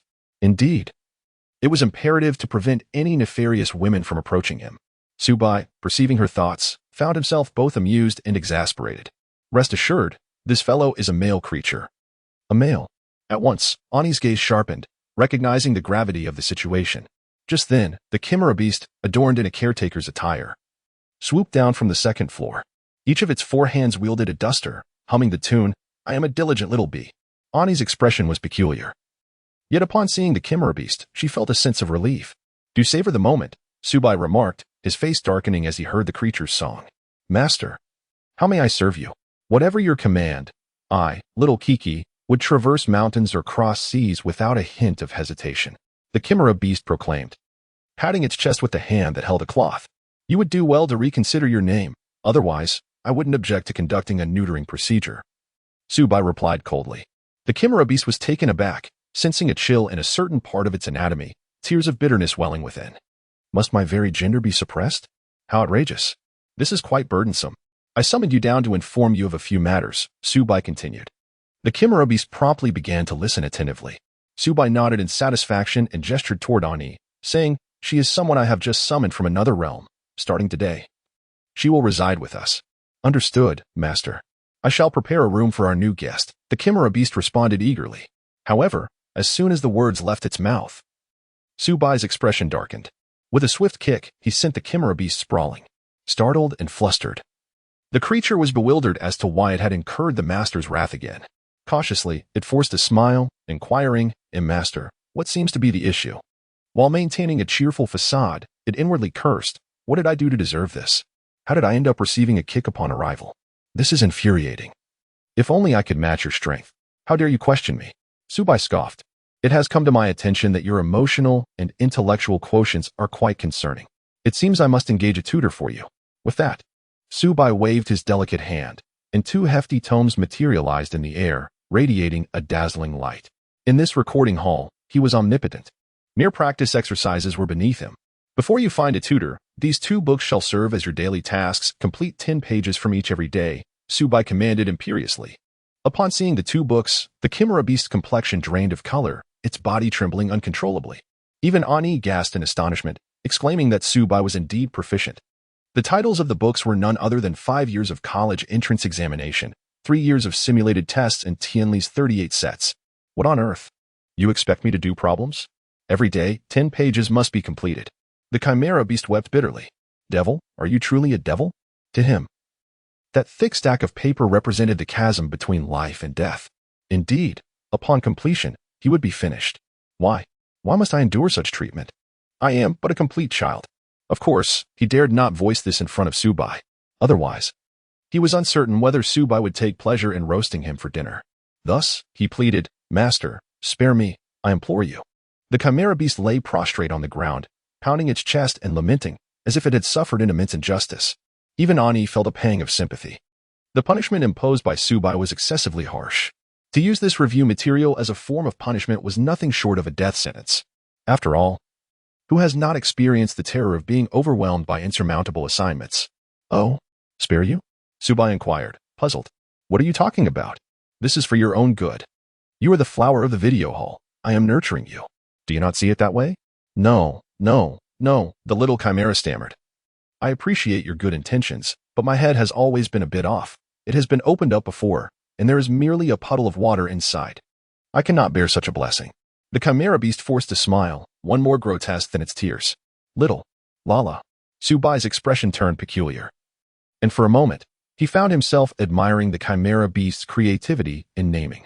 Truly a genius at nomenclature, whether it be bromance or Yuri, it was simply brilliant. Su Bai, being a compassionate individual, felt a twinge of remorse upon seeing the Chimera beast in such distress. With kindness, he said, All right. If you do not wish to complete these exercises, then tell me what you just got wrong. If you answer correctly, I shall rescind my order. If you answer incorrectly, you will complete 20 pages from each book daily. Should you fail to respond, I shall assign you yet another new book on top of the previous ones. Su Bai smiled as he spoke. The Chimera beast was momentarily taken aback. How am I supposed to know what I got wrong? Wasn't it you who kicked me for no reason? I see it now. You are merely toying with me. You wish to torment me, to drown me in the ocean of knowledge. Curse this wretched elitism, he thought. TSK, even failing to recognize such a mistake. It seems your intelligence and emotional quotient are indeed worrisome, Su Bai scoffed. With a wave of his hand, yet another book landed before the Chimera beast. Upon closer inspection, it was none other than 300 Tang poems. Su Bai continued, This book can effectively cultivate your character and enhance your emotional intelligence. Memorize 10 poems daily. As for the previous 2 books, you understand, 20 pages each. Boom. It felt like a thunderbolt. The Chimera beast was left in a daze, its eyes dimmed. This is insufferable. 20 pages daily means 40 pages total. He must memorize 10 ancient poems. Is this a task fit for a human? How profound is my sorrow and despair? He stared intently at the 3 books before him, unable to regain his composure for a long while. Regardless of whether your mind is muddled, once you complete this. If your emotional and intellectual quotients remain as low as ever, fret not. I have ample materials awaiting you, Su Bai remarked with a laugh. Before him, an overwhelming multitude of books materialized, titles such as Essential Exam Questions, Comprehensive Guide to Perfect Essays, Compilation of Foreign Language Knowledge, and Complete Sudoku Problems. From nursery to doctoral studies. Everything was encompassed here, spanning various fields. Oh my goodness! How ruthless! Chimera beast gaped, his gaze vacant, having lost all confidence in the future. No. He had lost all hope of survival. There were even more materials? Ani too felt a jolt of fear. Resolutely, he decided to ensure Su Bai's happiness henceforth. Avoiding any provocation. Whatever Su Bai wished, he would comply. Otherwise, the consequences were too terrifying, a dread governed by endless exercises. Master, what wrong have I just committed? Please. Enlighten me, Chimera beast pleaded, desperate to escape this inexplicable grievance. Tears, as small as red beans, threatened to spill from his eyes. It was too dreadful. Those materials were truly fearsome. He would rather confront the apocalypse beast than face such horrors. You still fail to recognize your mistakes, Su Bai sneered. Chimera beast. You are hopeless. Such matters can only be understood intuitively. You must grasp it yourself. With a dismissive wave, he indicated that Chimera beast should reflect on his situation. Instantly, Chimera beast's head drooped in dismay as he gazed at the books that would accompany him into the future, perhaps countless volumes. Tears of resentment welled in his eyes. Heaven. Allow me to return to the digital world. I promise to reform and become a better Digimon. I beg you, let me go back. Su Bai observed the despondent Chimera beast with a cold smile. You dared to suggest that Ani and I sleep separately. Such treachery deserves punishment. You are truly a disappointment. I shall not let this go unaddressed. This is merely a minor reprimand. Should there be a next time, I will have you study computer coding tutorial. I will not rest until your mind is thoroughly challenged, Su Bai thought menacingly. Suddenly, a thought struck him. Ah, there is one more thing. What more could there possibly be? Chimera beast lamented in despair. Ani, too, trembled inwardly, pondering the unfortunate fate that had befallen this poor creature. Su Bai chuckled and shook his head. No, this time it is actually good news. On the bustling streets of Konoha, Conan walked dejectedly, clutching a large red certificate. Upon closer inspection, oh my, it was a divorce certificate. Indeed. She had just exited the Civil Affairs Bureau. Now, she is truly a solitary figure, the kind who leaves with nothing in hand, all due to her infidelity. The legal proceedings reflect the same grim reality. Why must I always be the one to suffer? What have I done wrong? Turning to the small spring, tears threatened to spill. The entire debacle commenced with that loathsome creature. How could I have been so foolish as to watch Digimon? Meanwhile, that creature strides enthusiastically behind her, reveling in its own devious delight. How wonderful! The beautiful woman is divorced, thus I can rightfully pursue her. As these thoughts swirl, the creature's smile becomes increasingly grotesque.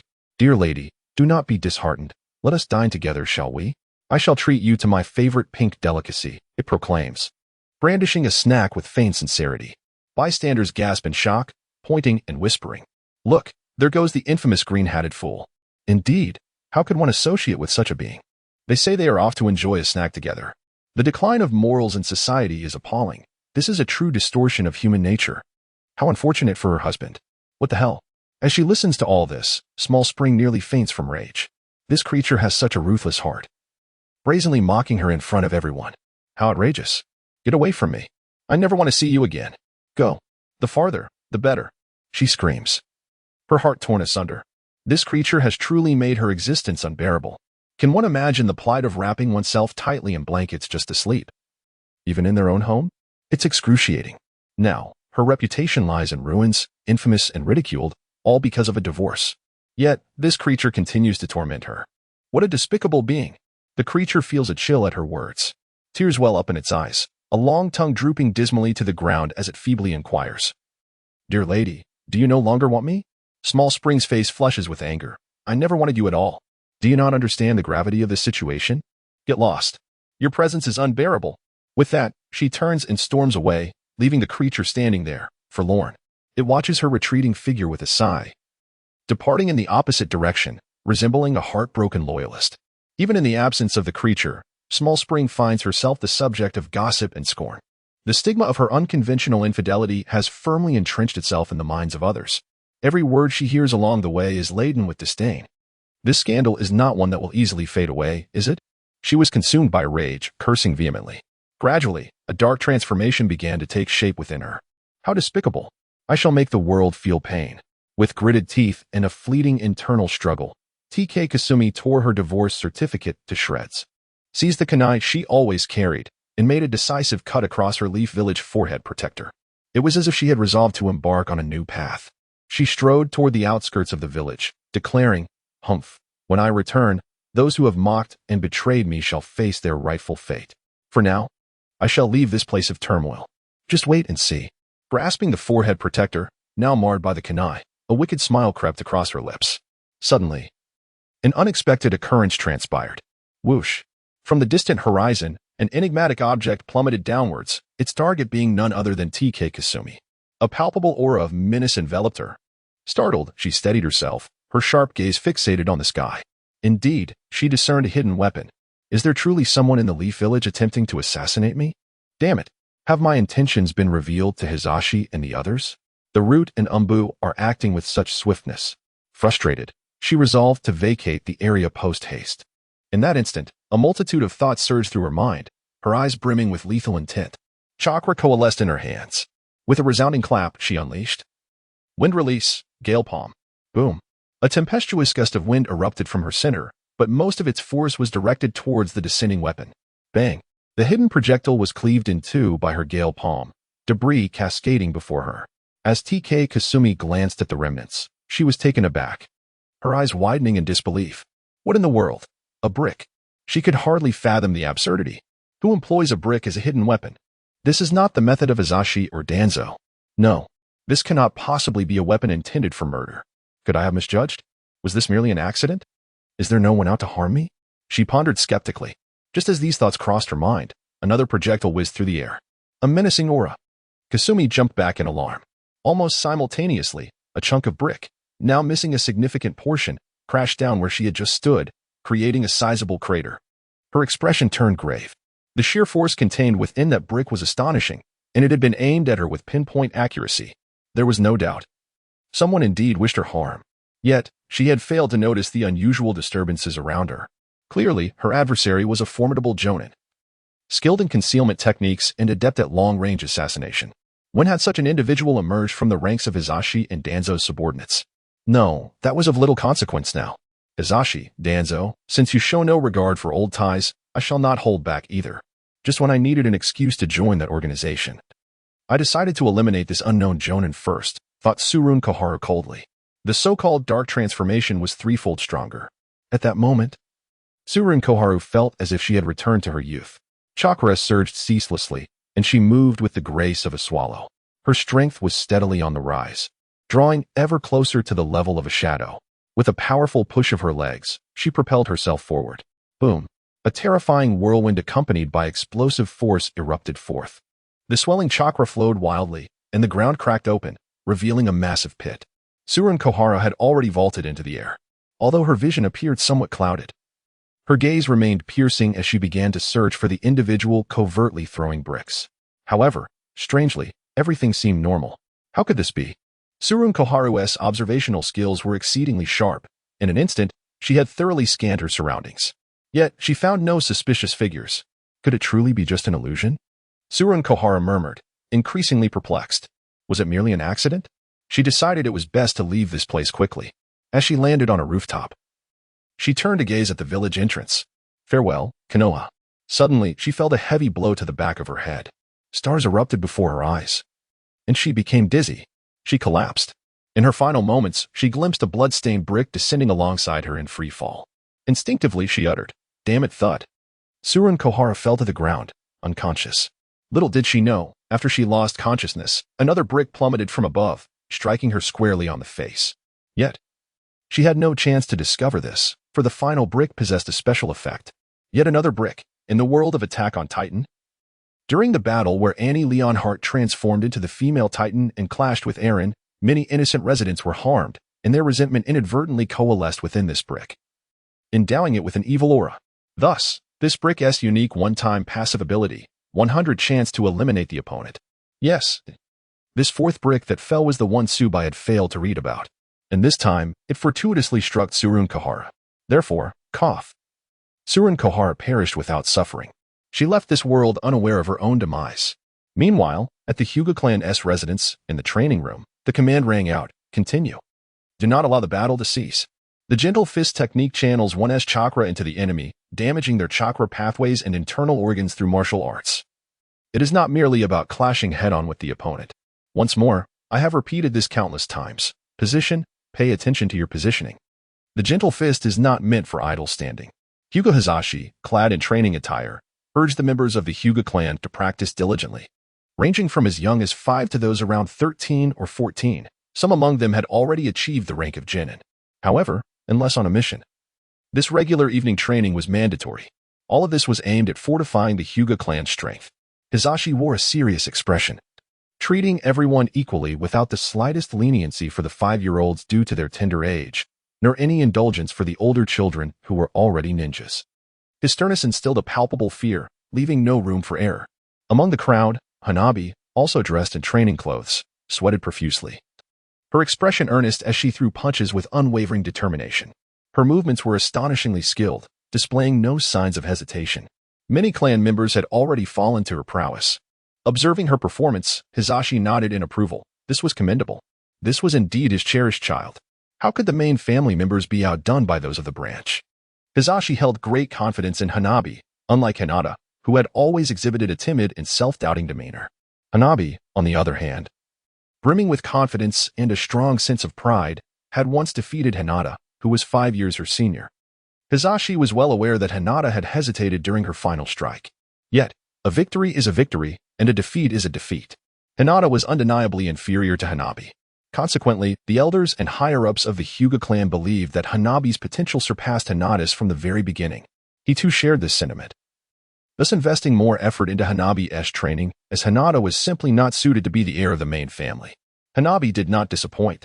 At merely 7 years of age, she had already made significant strides in mastering the Byakugan and the Gentle Fist, her potential rivaling that of Niji. But what of Hinata? Her task for the day should have concluded by now, Hisashi inquired. The others exchanged glances, unsure of Hinata's whereabouts. Just then, the door to the training hall was pushed open. "I'm sorry for being late." Hinata entered cautiously, her head bowed. "Humph. You know to return, do you? If you cannot even manage the basics of punctuality, how do you expect to improve?" Hisashi spoke coldly. "Do not think that becoming a genin grants you the right to relax. On the contrary, you must strive even harder to elevate yourself. Remember, this is merely the starting point of your journey as a ninja. The challenges ahead will be far greater than you can imagine." Hisashi's voice softened slightly. "If you are not strong enough, you will be nothing more than cannon fodder on missions, and any future task could cost you your life. Do you understand?" "Why, yes, I understand," Hinata stammered in a fluster. Sighing, Hisashi relented. "Come in." Although he harbored doubts about Hinata, she was, after all, his daughter. His sternness is merely an attempt to ensure the safety of his children in the future. He hopes that they may wield control over their destinies, unlike himself, who could not even save his own brother and was left helplessly watching him take his own life. Having endured such an experience, he understands the profound anguish it brings. He yearns for his children to be spared from such trials. "Yes, thank you, father," Hinata nodded, secretly relieved, as she entered the changing room to don her training attire. She approached Hanabi, her sole training partner, alongside Niji and Hinata Hisashi. "Sister, are you ready?" Hanabi inquired. "Yes, ready. Wait." Just as Hinata was about to spar with Hanabi, Hisashi suddenly called out to her, taking a stance and calmly stating, "Hinata, today I shall be your opponent. Allow me to witness your progress." Hinata was taken aback, yet she nodded in agreement and assumed her stance. "Are you prepared?" "Let us begin," Hisashi declared. "Yes, please." "Feel free to attack," Hinata replied, her gaze flickering with hesitation. Hisashi sighed softly, realizing that there seemed to be no notable improvement. Without further ado, he charged forward. Chakra coalescing in his hands, a single finger extended. His movements were swift, akin to a shadow, and he appeared before Hinata in an instant. By the time Hinata reacted, Hisashi's fingertip had already struck her right shoulder. She stifled a groan. Even such a minor assault left her with no room for resistance as she was sent flying. Upon rising, she discovered that the flow of chakra in her right arm had been entirely obstructed, accompanied by a piercing pain that paled her complexion. She attempted several times to strike at her chakra points to restore the flow, but her efforts were in vain. Hisashi, even among elite shinobi, was a formidable ninja. Even without exerting full strength, he found it effortless to subdue a recent graduate like Hinata. However, Hisashi was taken aback to find that Hinata could not even perceive her own movements, incapacitated in a single blow, lacking even the most basic reflexes for self-defense. Frowning, Hisashi pondered the disheartening reality of Hinata's abilities. How could he possibly entrust her with missions outside the village under these circumstances? Perhaps, he mused, Hinata truly was ill-suited to be a ninja. Yet, at that moment, Hinata resolutely approached him once more, re-establishing her combat stance. Without uttering a word, her eyes averted. Yet her determination was palpable. "Do you wish to continue?" Hisashi asked. "Sister, please stop. The chakra in your right arm has already been blocked. Continuing is futile. Do you intend to fight father with your non-dominant left hand?" Hanabi exclaimed anxiously. As the situation escalated, it became evident that my sister would inevitably end up injured once more. Little Hanabi was truly reluctant to witness her sister in pain. Even the other members of the branch family halted their skirmishes, turning their gazes towards Hinata. They were perplexed. Why had the typically gentle Hinata suddenly transformed? Boldly challenging the clan leader? The outcome seemed predetermined. Even if she sought the clan leader's acknowledgement, such a feat appeared unattainable under the current circumstances. Nevertheless, Hinata remained unfazed, enduring the sweat trickling down her forehead as she earnestly focused on Hyuga Hisashi. After watching Charlotte, she was deeply moved, particularly by the scene where the protagonist, Yusaka Ru, was powerless to save his sister. Despite possessing extraordinary abilities, he could only kneel helplessly amidst the ruins, weeping. This resonated profoundly with her. What if one day her father and sister found themselves in peril and she lacked the ability to assist them? What then? In that moment, she yearned desperately for strength. It was then that she comprehended that possessing power was not solely for combat. Rather, it was primarily for protection. Thus, she resolved not to shy away any longer. She would transform herself. You seem to have made up your mind, Hisashi remarked, assuming a fighting stance. Without further ado, his gaze sharpened, and he strode forward to stand before Hinata. With a finger poised like a sword, he aimed directly at her left arm, intent on rendering her incapable of further combat. It would be the end. However, at that moment, an unexpected change occurred. Hinata let out a soft exclamation, and in an instant, she was enveloped in a golden light. Her entire form transformed into a radiant gold, accompanied by the faint sound of iron striking iron. Hisashi, feeling a surge of alertness, instinctively retreated. As the golden light gradually dissipated, Hinata had entirely metamorphosed into a golden figure, her pure white eyes appearing exceptionally otherworldly. All present could not help but widen their eyes in astonishment. What was this technique that allowed Lady Hinata to force the clan leader to retreat? The clan leader was among the elite of the Jainin, and to compel him to withdraw indicated that Hinata's move indeed posed a genuine threat. This was not the gentle fist. It resembled the physical conditioning techniques of those brutish warriors from the Hidden Cloud Village. It seems you've learned some new martial arts over the past few days, Hisashi commented. Do unleash them fully for me to witness. Please, feel free to attack. Hinata replied earnestly. Hisashi nodded, let out a sharp command, and struck the ground with his palm. Hinata activated her Byakugan, veins bulging at her temples as she finally detected Hisashi's movement. With all her might, she swung her golden hand towards him. Hisashi's heart raced in shock. How dared this girl engage me head-on? What was she thinking? Even if they both practiced the gentle fist, the disparity in their strength was immense. Hinata's power was simply no match for his. What does she truly desire? Without allowing Hinata Hyuga a moment to ponder, their palms collided with a resounding impact. Instantly, a terrifying gust of energy erupted, sending shockwaves through the air, accompanied by a series of explosive sounds. To his astonishment, Hinata managed to withstand this forceful strike. Hyuga Hisashi was left in disbelief. There was no mistaking it. It was indeed reminiscent of the taijutsu employed by those from the Hidden Cloud Village. Though Hinata's chakra reserves were far inferior to his own, the strength emanating from her body compensated for this deficit. The agony endured to cultivate such a formidable physique was unimaginable, and yet, Hinata had achieved this level of prowess, surpassing nearly 90 of the ninjas from the Hidden Cloud Village. Hisashi felt a swell of pride, but questions plagued him. Where did she acquire this taijutsu? When did she begin her training?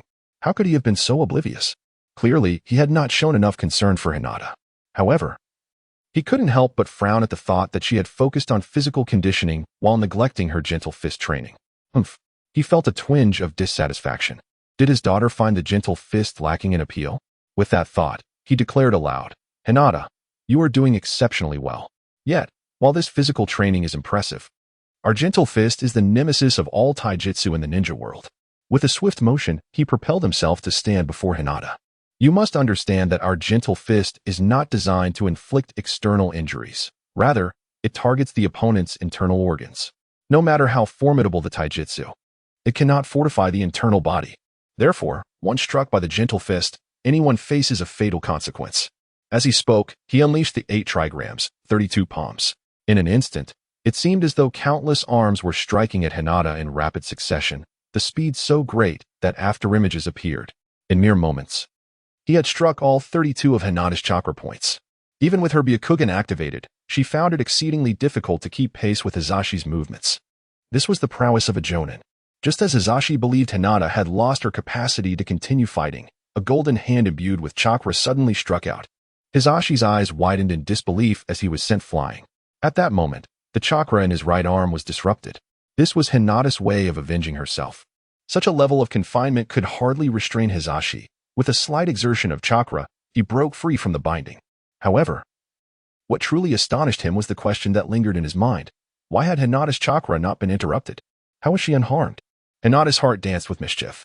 Little brother, do you have a plethora of questions? Hisashi was taken aback, utterly flabbergasted. This scene defied all logic. How could the gentle fist fail? Not only he, but even the onlookers, their eyes widened in disbelief, had activated their Byakugan, certain of what they were witnessing. The patriarch's attack landed squarely on Lady Hinata. Yet not only was her chakra flow unaffected, but even her internal organs remained unscathed. Thus, the patriarch's assault proved entirely ineffectual against her. However, what could possibly be the explanation for this? At this moment, Hyuga Hayashi cast aside any semblance of carelessness and activated his Byakugan, gazing intently at Hinata. Hinata, I shall be earnest. Please instruct me, he declared, now regarding her as a true adversary. This was no mere training session, but a genuine contest of skill. Yes, father, Hinata replied. Hyuga Hayashi nodded, summoning all his strength. The ground beneath him cracked as he unleashed his chakra. With a resounding crash, the two collided once more. Their chakra flickered like a candle flame in the wind, dancing and swaying, akin to will-o'-the-wisps, while gusts of energy surged forth, creating waves of pressure. Hinata's gaze grew increasingly resolute, her mastery of the gentle fist technique becoming ever more adept. The power of her strikes, enhanced by her transformation into the golden form, was unparalleled. Fierce and unyielding, she exhibited an overwhelming dominance that saw her combat prowess ascending to new heights. Meanwhile, Hyuga Hayashi was struck by an inexplicable shock. What sort of martial art was this? Hinata's agility was nowhere near his own, and her experience in battle paled in comparison. In a typical sparring scenario, she would have been defeated countless times over. Yet, despite appearing to have the upper hand, he realized he was the one at a disadvantage. None of his techniques had any effect on her. To call his attacks mere tickles would be an overstatement. Conversely, if Hinata managed to land a single blow, he would certainly feel its impact. This battle left him utterly exasperated. Hinata's technique was the bane of the gentle fist, regardless of his prowess. He was no match for her. At the same time, a sense of pride welled within him. Hinata had finally matured. This formidable martial art surpassed even the techniques practiced by the rugged warriors of the hidden cloud village. He never imagined she would master such an ability. After being pushed back once again by Hinata, Hyuga Hayashi raised his hand and declared, "Enough, cease your strikes." A smile graced his face as he said, "Hinata, you are an exceptional ninja." Her strength had undergone a qualitative leap, leaving him at a loss. Particularly that powerful technique, which even rendered the gentle fist ineffective, filled him with pride and admiration for his daughter's transformation. Hinata's face brightened with joy. This was the first time her father had praised her. Hanabi watched in awe, exclaiming, "Sister, you're amazing." Others joined in applause, acknowledging Hinata's prowess. From this moment forward, she truly qualified to be the heir of the main family, having earned the respect of all through her abilities. At this juncture, Hyuga Hayashi, with a grave expression, inquired, "Hinata, where did you learn this martial art? It is astonishing that even the gentle fist cannot harm you." Hinata's face flushed as she suddenly remembered that she had not yet deactivated her golden form. In a timid voice, she said, "Father, this is not a technique." "Not a technique?" "Indeed, this is a reward I received at a video hall, known as the Golden Superpower. In this state, my entire body, both skin and internal organs, transforms into an extraordinarily hard gold. Gentle punches, no, any attack is futile against me," she explained. As she spoke, she picked up a shuriken from the side and, under the bewildered gazes of those present, thrust it directly into her heart. With a resounding crunch, Hinata remained unscathed, not even a scratch left behind, while the shuriken shattered into pieces. The crowd gasped in astonishment. "How extraordinary!" Hinata smiled shyly. "This is indeed a remarkable superpower." "It truly is impressive," Hayashi Hyuga remarked. The mention of the video hall reminded him of the meeting earlier that morning, leaving him both astonished and intrigued. Though he had some understanding, hearing his daughter speak of it made him marvel internally. "In that case, I shall visit it tomorrow," Hayashi declared, feeling a sense of anticipation. He wondered what he might gain from watching those films. Hearing this, Hanabi quickly raised her hand and exclaimed, "I want to go too. I want to go." "All right then, we shall all go together," Hayashi confirmed decisively. Meanwhile, at the video hall, Ani was filled with confusion. "Good things?" "Yes, good things," Su Bai replied mysteriously. "You will undoubtedly be very happy." "What good things?" Ani inquired. Su Bai chuckled and pulled out a thick stack of silver notes from the counter, handing them to Chimura Beast and Ani. "This is your salary. You must continue to work hard," he said. "Salary? But I just started," Ani questioned, puzzled. Chimura Beast was equally bewildered, having only recently arrived. "Salaries are distributed monthly. You cannot escape it," Su Bai chuckled.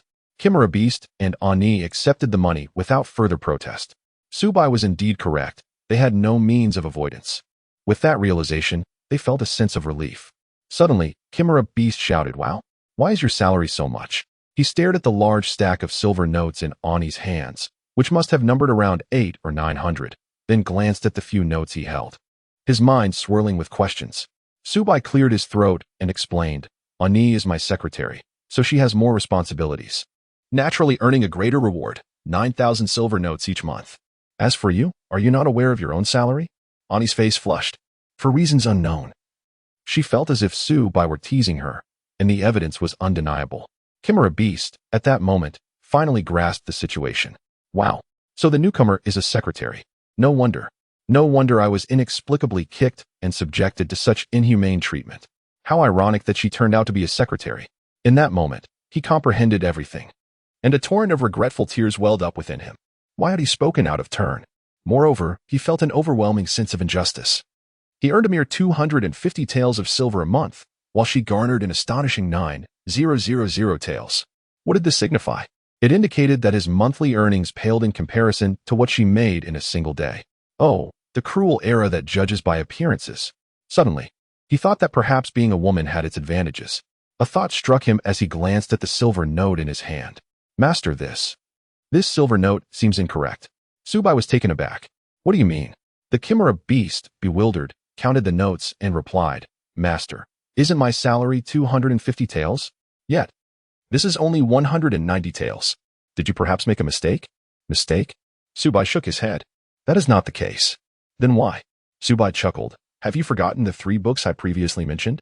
Each was 20 taels, a fixed price, deducted from your salary." The Chimura Beast stood there in shock. What the heck? Meanwhile, in Kakashi's private booth, intermittent bursts of laughter echoed, his eyes wide with astonishment. Indeed, this Yuan Ji Kong had not failed to meet his expectations. The car windows were welded shut at an astonishing pace. No, even the car doors were sealed tight. Inside, he could only let out a roar of excitement. At that moment, with the progression of the storyline, the very plot he had longed for lay ahead of him. Blood began to flow from both nostrils, transforming his minor issue into a more serious matter. He instinctively glanced around, realizing he was alone, and discreetly wiped away the blood. Although the story had yet to commence, it did not hinder his flights of fancy. Well done. Accompanied by a peculiar laughter, he retrieved several bags of milk and a few dozen sausages from his pocket, devouring them with glee, relishing every bite. These were all to replenish his strength. However, just as everything seemed to unfold according to his script, a brilliant light illuminated the ground ahead. It was the light of righteousness. Kakashi was momentarily taken aback, only to erupt in a furious tirade. "How dare you?" he cursed. "To use such a thing to obstruct my pursuit of knowledge is unforgivable." In a fit of rage, Kakashi felt heat rising within him. Normally, the appearance of such an obstacle would be inconsequential, but this Yuan Ji Kong was the treasure he had dreamed of. This time, it was unacceptable. In his fury, steam billowed from his nostrils, and he pulled up his ninja headband, revealing his Sharingan. "Damn you, Holy Knight, perish." With that, the power of his Sharingan surged forth, aimed directly at the Holy Knight. The scarlet radiance resembled a sword, poised to pierce through the barriers erected by the Holy Knight. Yet, could such a revered knight be merely a name without substance? To this day, it has thwarted the advancement of countless scholars, perhaps even billions. Its prowess is extraordinary. And under the scrutiny of the Sharingan, the brilliant lights remained steadfast. Astonishingly, they repelled the gaze of the Sharingan. Kakashi was taken aback. How could the Sharingan fail to perceive this? As the crucial moment of this drama approached, Kakashi felt a surge of urgency. His body trembled with rage, gritting his teeth in frustration. How dare they think they could best him? As long as the holy light endures, the holy war shall not cease. With a resonant declaration, a torrent of chakra surged through his veins and converged in his eyes. In that instant, the Sharingan began to transform, manifesting a pattern reminiscent of 3 sides, intertwining in a mesmerizing dance. To discern the intricacies, Kakashi resorted to his Manjiki Sharingan. The moment it appeared, he was imbued with an overwhelming sense of power, feeling as if he could accomplish anything. This holy knight Sfade shall be dismantled by me, Ataki Kakashi. As he uttered these words, an unparalleled ocular force illuminated the holy light. In an instant, the brilliance began to tremble violently, as if beset by a tremendous quake. Yet, it stubbornly held its ground. How infuriating. This holy light is remarkably resilient. Even the Sharingan in such a state proves ineffective? Kakashi felt an urgent desperation rising within him. His chakra diminished at an alarming rate, and due to the strain on his eyes, tears of blood trickled down his cheeks. However, the holy light remained tenacious, unyielding. Damn it! Am I destined never to witness those details? No. I, Hatake Kakashi, cannot succumb to such a demon. Before he could complete his thought, Kakashi collapsed to the ground, unconscious. Clearly, he had exhausted his chakra reserves. He fell into a slumber. One couldn't help but lament. This fellow truly is a waste. Simultaneously, the holy light on the screen seemed to mock him, intensifying in brilliance. Gradually, the sounds of detail began to emerge. The unconscious Kakashi not only failed to see but also did not hear the unfolding events. Truly a splendid performance. One wonders what exactly he missed. Shortly after his fall, a notification echoed in his mind. Customer lacking chakra. Bah, Hatake Kakashi has viewed Clannad, earning rewards. In another box, Naruto and Sasuke observed everything on the screen, gasping in astonishment, each too stunned to breathe. Even if you are a boy, I adore you. I shall never again do anything to displease you. On the screen, the heartfelt confession from the spring water to Ryoma conveyed a profound sense of genuine emotion. Every day, Longma sends in emails to Quanchue, meticulously reporting his daily schedule in exquisite detail, a heartfelt gesture that is palpable to anyone. Despite his busy life as a star, Longma always sets aside his commitments to be by Chuanshue's side whenever he is needed. As the deadline for Chuanshue's comic approaches, Longma dedicates himself wholeheartedly to assist him, demonstrating unwavering diligence and precision, not just in this matter, but in all aspects of life. When Chuanshue's dreams shatter and he sinks into melancholy, Longma, disregarding his packed schedule, goes to great lengths to seek out teachers to provide Quanchue with encouragement and critique. Upon realizing Longma's feelings, Quanchue finds himself perplexed. Striving to maintain their relationship at the level of ordinary friends, unwilling to accept Longma's deeper affections. Yet, he ultimately finds himself moved by Longma's sincerity, and his own feelings begin to transform. In that moment, it truly feels inexplicably awkward. Naruto and Sasuke exchange glances, feeling the tension, and Naruto exclaims that they must change the subject to lighten the mood.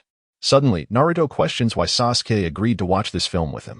Sasuke, equally puzzled, wonders why Naruto insists on dragging him along. Unconsciously, their eyes meet, and they gasp in surprise. Kakashi interjects, exclaiming that he is still very much alive. In the video hall, Su Bai sits at the counter, while Ani, her face aflame, strives to maintain an icy demeanor, a torment for her. According to Su Bai, there are no extra seats available, which adds to the discomfort. He casts a mischievous glance at Ani, who rolls her eyes but remains silent, knowing he is her boss and she is merely his secretary. As the saying goes, one must endure for the sake of duty. Having earned the 9,000 taels of silver notes, she resolves to fulfill her responsibilities diligently, even if it means enduring discomfort for her future. Suddenly, the door to the private room swings open, causing Ani's expression to shift as she blushes and hastily steps aside, not wanting anyone but Su Bai to witness her flustered demeanor.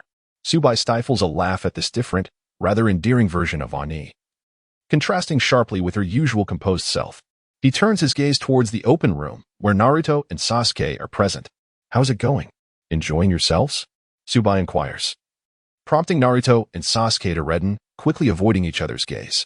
One shoves his hands into his pockets, his eyes darting around, while the other looks up at the ceiling, whistling.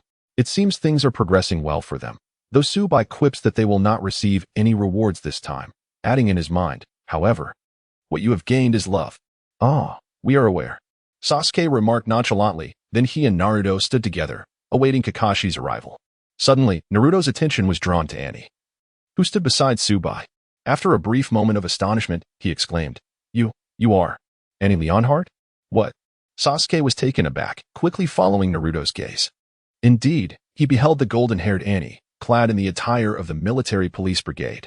Instantly, both he and Naruto widened their eyes in disbelief. Ani Leonhardt? How could she be here? Was she not a character from the film? With expressions of confusion, the two turned to Su Bai. Su Bai chuckled lightly. Relax, relax. Ani has been summoned from the world of giants. She is now my secretary. What? She was summoned by the boss? Naruto found it astonishing. However, Sasuke was startled. This boss possessed the formidable power to summon characters directly from the cinematic realm. Such an ability was indeed terrifying. If this boss were to summon those giants, the entire ninja world would surely tremble. At that moment, his respect for Su Bai escalated further. Oh? Are they the ones who have acquired the powers of the Armored Titan and the Attack Titan? Annie inquired, glancing at Su Bai. Indeed, Su Bai affirmed. After her question, Annie offered no further commentary. Her inquiry had stemmed merely from curiosity, a desire for confirmation. However, it appeared that the physical prowess of these two individuals was not particularly remarkable, at least without considering the chakra within them. In her eyes, despite having obtained the power of the Titans, they still fell significantly short in terms of strength. Although she was uncertain of the true potency of their ninjutsu, she held confidence that, should either of them transform into a Titan, they would not stand a chance against her. Nonetheless, she found no inclination to elaborate further on the matter. She was disinterested in engaging in discussions that bore no benefit for her unless prompted by Su Bai. She maintained an air of an icy beauty, unaware that this demeanor was precisely what captivated Su Bai the most. Thus, the group waited in silence. However, Su Bai found the situation quite intriguing, for Naruto and Sasuke were rather entertaining. It felt as though they were harboring mutual affections yet had not expressed them. Watching them made Su Bai want to play the role of a benevolent mediator. Before long, Kakashi emerged. After all, the episodes of Clannad were comparable in number to Love Stage. However, when Kakashi appeared, his complexion was pallid, as if he were suffering from severe fatigue. His steps were unsteady, causing concern among all present. What on earth is wrong, Kakashi-sensei? Naruto wept as he embraced Kakashi tightly. Woo-woo, Kakashi-sensei. We have only just met a few days ago. I never expected that today a blonde would send off a white-haired one. Coughing, Kakashi retorted, Damn it. I'm not dead yet. Let go of me, or I might truly lose my composure. Humph, so you're fine after all. I thought I might inherit your legacy. Naruto scoffed, turning away with a disdainful expression, leaving Kakashi in stunned silence. Oh dear, it's infuriating enough to make my liver ache. How did I end up with such a student? Hey Kakashi, what's wrong with you? You look pale, Sasuke inquired, frowning. Kakashi, seemingly struck by a thought, broke into a wide grin and gave a thumbs up. To be honest, while I can't eliminate the Holy Knight, it's not a problem overall. Su Wang's expression darkened as he coldly remarked, Kakashi, if I discover anything unsavory left in my recording room, do you believe I would not go to your home and break your third leg? Kakashi smiled nonchalantly, presenting a delicate gesture. Boss, don't worry. I understand the rules. I'm always prepared. Su Wang exclaimed, What the? All right, here is your reward. With a wave of his hand, a glowing orb floated before Kakashi. A reward. I actually have a reward. Kakashi was momentarily taken aback, then filled with joy. Without hesitation, he reached out, and a shiny DVD appeared in his hand. One side green and the other yellow. Boss, what is this? Kakashi held the disc, confusion evident on his face. It's a DVD. You don't even know that? Su Wang responded. No, I meant to ask what S on the disc. Kakashi scratched his head. Su Wang was momentarily stunned. You don't know what your reward is? Kakashi awkwardly smiled. To be honest, I fainted in the booth just now. Su Wang inhaled sharply, astonished that Kakashi had managed to faint from watching Yuan Jikong. What level of intensity had he experienced? It was nothing short of a miracle that he was still alive. Let us not say anything more. In terms of watching films, I, Su Wang, shall proclaim you the strongest. Boss, please tell me, what is on this disc? Kakashi asked, feeling embarrassed. Clearing his throat, Su Wang spoke mysteriously to Kakashi. Hee, Kakashi. On this disc. With a teasing tone, Su Wang continued, it contains material that boys of Naruto's age wish to see but cannot. Afterward, Su Wang added, it's very abundant. Naruto's thoughts raced. Could it be?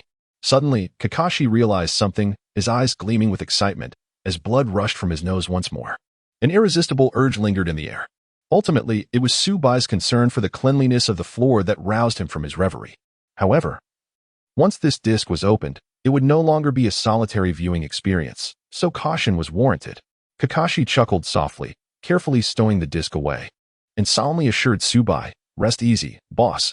I shall safeguard this disc with the utmost diligence, ensuring that these little rascals remain untainted. Su Bai nodded nonchalantly, indeed. After all, they are the future of the ninja world, and such content is somewhat premature for them. Absolutely, Kakashi concurred. Hey, Kakashi, what exactly is it? Sasuke inquired. Yeah, Kakashi-sensei, do enlighten us, Naruto chimed in. Their conversation had piqued Naruto and Sasuke's curiosity about the disc, leaving them eager to uncover its secrets. Humph. You're all just daydreaming, Kakashi scoffed. Well then, boss, we'll take our leave. We have a mission tomorrow. Ah, don't stay out too late. Su Bai advised amicably. Understood, understood, Kakashi replied with a knowing smile, his demeanor radiant as he strode forward, seemingly impatient to return home. In contrast, Naruto and Sasuke stealthily plotted something. Thus, the trio gradually made their exit from the video hall. Once they departed, Ani resumed her seat upon Su Bai's lap. Oh, quite the obedient one, aren't you? Su Bai remarked with a smile. Ani shot him a sidelong glance, exasperatedly shrugging. What can I do? I'm someone's secretary, after all. If I accept certain requests, even if they are excessive, I have no choice but to acquiesce. Su Bai chuckled, thoroughly pleased with Ani's response. By the way, Su Bai, what exactly is on that disc? Ani asked, her curiosity piqued. Haven't you already guessed? Su Bai countered, it's that kind of content. TCH, don't try to deceive me. I'm not as naive as them, Ani replied with a light laugh. It's obvious you're intentionally stirring their curiosity, hoping they'll vie for that disc. The contents can't possibly be what they think, right? Su Bai smiled indifferently. You're quite astute, but this time, you might be mistaken. What? Ani's face flushed in surprise. Are you saying what you gave them is truly?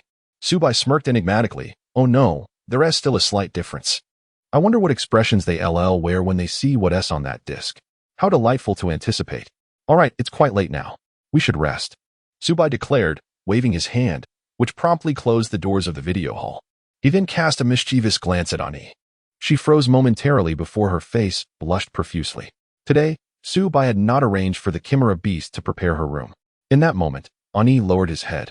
Rest assured, I'm not that impatient, Su Bai chuckled. However, everyone must adapt. With that, Su Bai led Ani upstairs. Meanwhile, Kakashi and Naruto had parted ways on the street. Observing Kakashi's departing figure, Naruto and Sasuke fell into contemplation. Sasuke, based on my years of experience, that disc certainly holds something extraordinary. It might even contain a powerful secret technique, Naruto exclaimed with enthusiasm. That's obvious. I already knew that without you saying it, Sasuke replied coolly. Aside from formidable techniques, Sasuke couldn't fathom anything else that would pique their interest. Perhaps it's even more formidable than the 2 A-rank jutsu I received from the 3rd Hokage, Naruto mused. A broad grin spreading across his face. This is only natural. After all, it was personally acknowledged by the boss. Sasuke clenched his fist, excitement glimmering in his eyes. Su Bai, bewildered, thought to himself, what on earth did I just say? Well, if that's the case, you know what you must do. Naruto raised an eyebrow, revealing a mischievous smile. Of course I understand, but you better not hold me back, Sasuke retorted before turning to leave. Being around Naruto often triggered inexplicable thoughts in his mind, leaving him restless and uneasy, especially on such a moonless, windy night with few people around. It would be wise to slip away early. Naruto shared the same sentiment.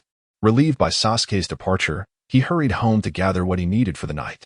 Shortly thereafter, Naruto, prepared, held a bottle of red flower oil in one hand and a bottle of essential oil in the other, his smile growing increasingly sinister. Hehehe, Kakashi-sensei. Don't blame us. If anyone is to blame, it should be you for acquiring something you shouldn't have. He laughed heartily. At that moment, Sasuke, carrying a large syringe over a meter tall, gripped a sizable bucket of chili sauce with both hands as he rushed towards Kakashi's home. Meanwhile, completely oblivious to the impending mischief, Kakashi leisurely shopped for the necessary items for that evening at the supermarket. 50 sausages, 2 boxes of milk, 30 eels, 10 ginseng roots, 3 large buckets of goji berries, 7 boxes of longan 8 treasure porridge, and 18 tiger bones, totaling $79.53. 3 taels of silver notes. You can pay 7,953 taels. The cashier remarked, astonished by Kakashi's selection. Is this ninja really going to consume all of this? Thank you for your assistance, Kakashi replied, promptly handing the cashier 8,000 taels of silver notes. His generosity stemmed solely from his joy that day. The cashier, delighted by the tip, hurriedly packaged the items and handed them over to Kakashi, who staggered slightly under the weight of the numerous bags. In brief, my legs felt weak. After merely taking 2 steps, I found myself kneeling on one knee. What a predicament! I had just finished exercising and had not yet recovered. How on earth was I to return home? Kakashi stood there, momentarily stunned. At that moment, a considerate supermarket attendant approached and inquired, Dear customer, do you require assistance from our staff? It's complimentary. The attendant, ever so thoughtful, offered help. After all, he was a ninja dedicated to the village, and he had just received a generous tip. Yet, for some inexplicable reason, this ninja found himself with trembling legs. Out of both compassion and reason, We ought to extend our assistance. However, Kakashi replied with a wry smile. No, I'm fine. I'm merely exhausted. In the face of the attendant's astonished gaze, Kakashi seemed to be imbued with divine strength, effortlessly hoisting all the bags onto his shoulders and slowly making his way outside. As a ninja, how could he afford to lose face in front of the villagers? Even if he had to crawl, he would return on his own accord. Watching Kakashi depart, his legs wobbling unsteadily, the attendant felt a genuine admiration. But could this ninja truly manage? He-ho! He-ho! Kakashi, you must persevere. Kakashi, you are a Jonin of Konoha. Kakashi. Victory lies ahead. Kakashi, once you return, endless nourishment for the spirit awaits you. Keep going. Kakashi, you have inherited the will of Obito, Rin, your master, and his wife. How could you falter here? Rin, Minato, Kushina, is this truly the legacy we entrusted to you? We sincerely thank you and your ancestors for this. Obito, hey, I'm still very much alive. At long last, Kakashi arrived at his doorstep, panting heavily. Finally, I've made it. I felt as though I might perish on the way. Utterly fatigued, Kakashi gently pushed the door, only for it to swing open unexpectedly. He was taken aback. How curious. He had locked the room before leaving. Before he could process this, two figures suddenly sprang from the shadows. One executed a shadow clone technique, instantly opening two vials of liquid, charging towards Kakashi. The other, wielding a large syringe, bore the eyes of the Sharingan with its tomo spinning, lunged at him from behind. Kakashi caught a glimpse. It was Naruto and Sasuke. Wait, what is that red substance in the syringe? It certainly cannot be anything good. Kakashi attempted to evade, thinking to himself, hey, two fools, a Jonin is not so easily ambushed. However, before he could finish his thought, his legs gave way beneath him. After several rounds of exertion and carrying all those bags, he was utterly drained. Even standing was a challenge. Thus, thud, several shadow clones ensnared Kakashi. And Naruto grinned widely, pouring red flower oil and wind oil directly into Kakashi's mouth.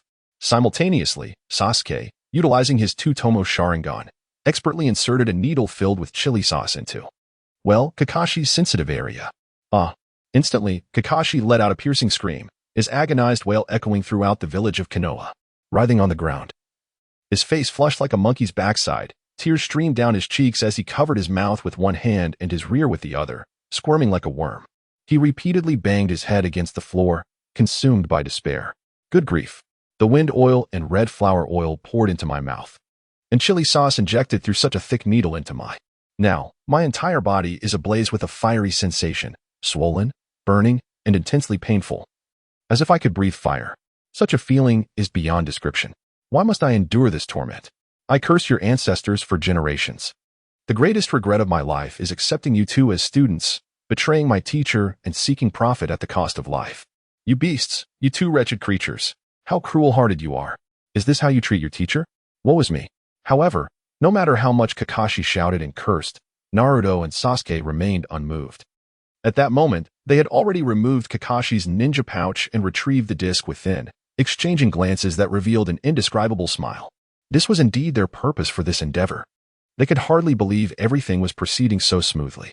Wait, Naruto, did we forget something? Sasuke inquired. Impossible. Our plan is meticulously crafted, with no room for error. Next, we simply need to play this disc to learn. Naruto began, but suddenly halted, looking at Sasuke. Sasuke returned his gaze. Oh no, the disc. No one except Kakashi can operate this disc. It seems they had emerged too soon. Casting a glance at Kakashi, who lay twitching on the ground, they exchanged wide-eyed looks. What should we do now? Sasuke asked, bewildered. No worries, follow my lead. We'll do this and that. Naruto retorted with a cold grin. Today, no one shall prevent him from watching this disc, not even the progenitor of chakra. Very well, then. They nodded in agreement. Picking up the large syringe that had fallen on the floor, along with the remaining chili sauce, red flower oil, and wind oil. With sinister expressions, they approached Kakashi. Kakashi, filled with dread, turned his head to look at the advancing duo. For the first time, fear gripped his heart. In his eyes, Naruto and Sasuke appeared as demons cloaked in human skin, resorting to such despicable tactics with red flower oil. Devils, two devils. Are you not ninjas? If you possess the ability, why not seize the disc from my hands openly? Sneaking in with chili oil for a surprise attack is nothing short of despicable and unreasonable. Naruto chuckled. Kakashi-sensei, is this not what you taught us? A ninja must do whatever it takes to emerge victorious. Indeed, Kakashi, acting with transparency, is a fool's errand. One might as well aspire to be a samurai. Sasuke added with a sardonic smile. What are you planning to do? Kakashi asked, alarmed. Oh, nothing much. We merely wish for you to assist us in opening this disc, Naruto said, waving the disc in his hand.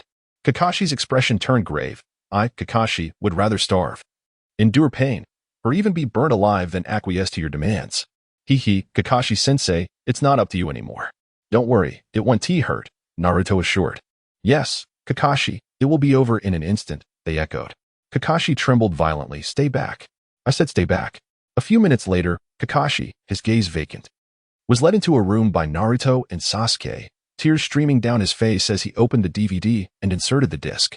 Instantly, the screen flickered to life, revealing a blurry image of a secluded cabin filled with an odd atmosphere and bizarre props scattered about. Something feels off about this film, Sasuke remarked. At that moment, two men entered, beginning to change costumes. Soon, the scene became intensely uncomfortable, sending chills down the spines of the trio as countless crows flew overhead. By now, dawn had broken. In the Hokage's office, Sarutobi Hiruzen had just assigned a mission to Kakashi and his team, preparing to delve into the intricacies of his duties, when a member of the Umbu suddenly appeared and whispered something in his ear. Instantly, Hiruzen's expression shifted dramatically. What did you say? Konohamaru is dead, he exclaimed, rising from his chair in shock. Yes, and the Umbu member hesitated. And what?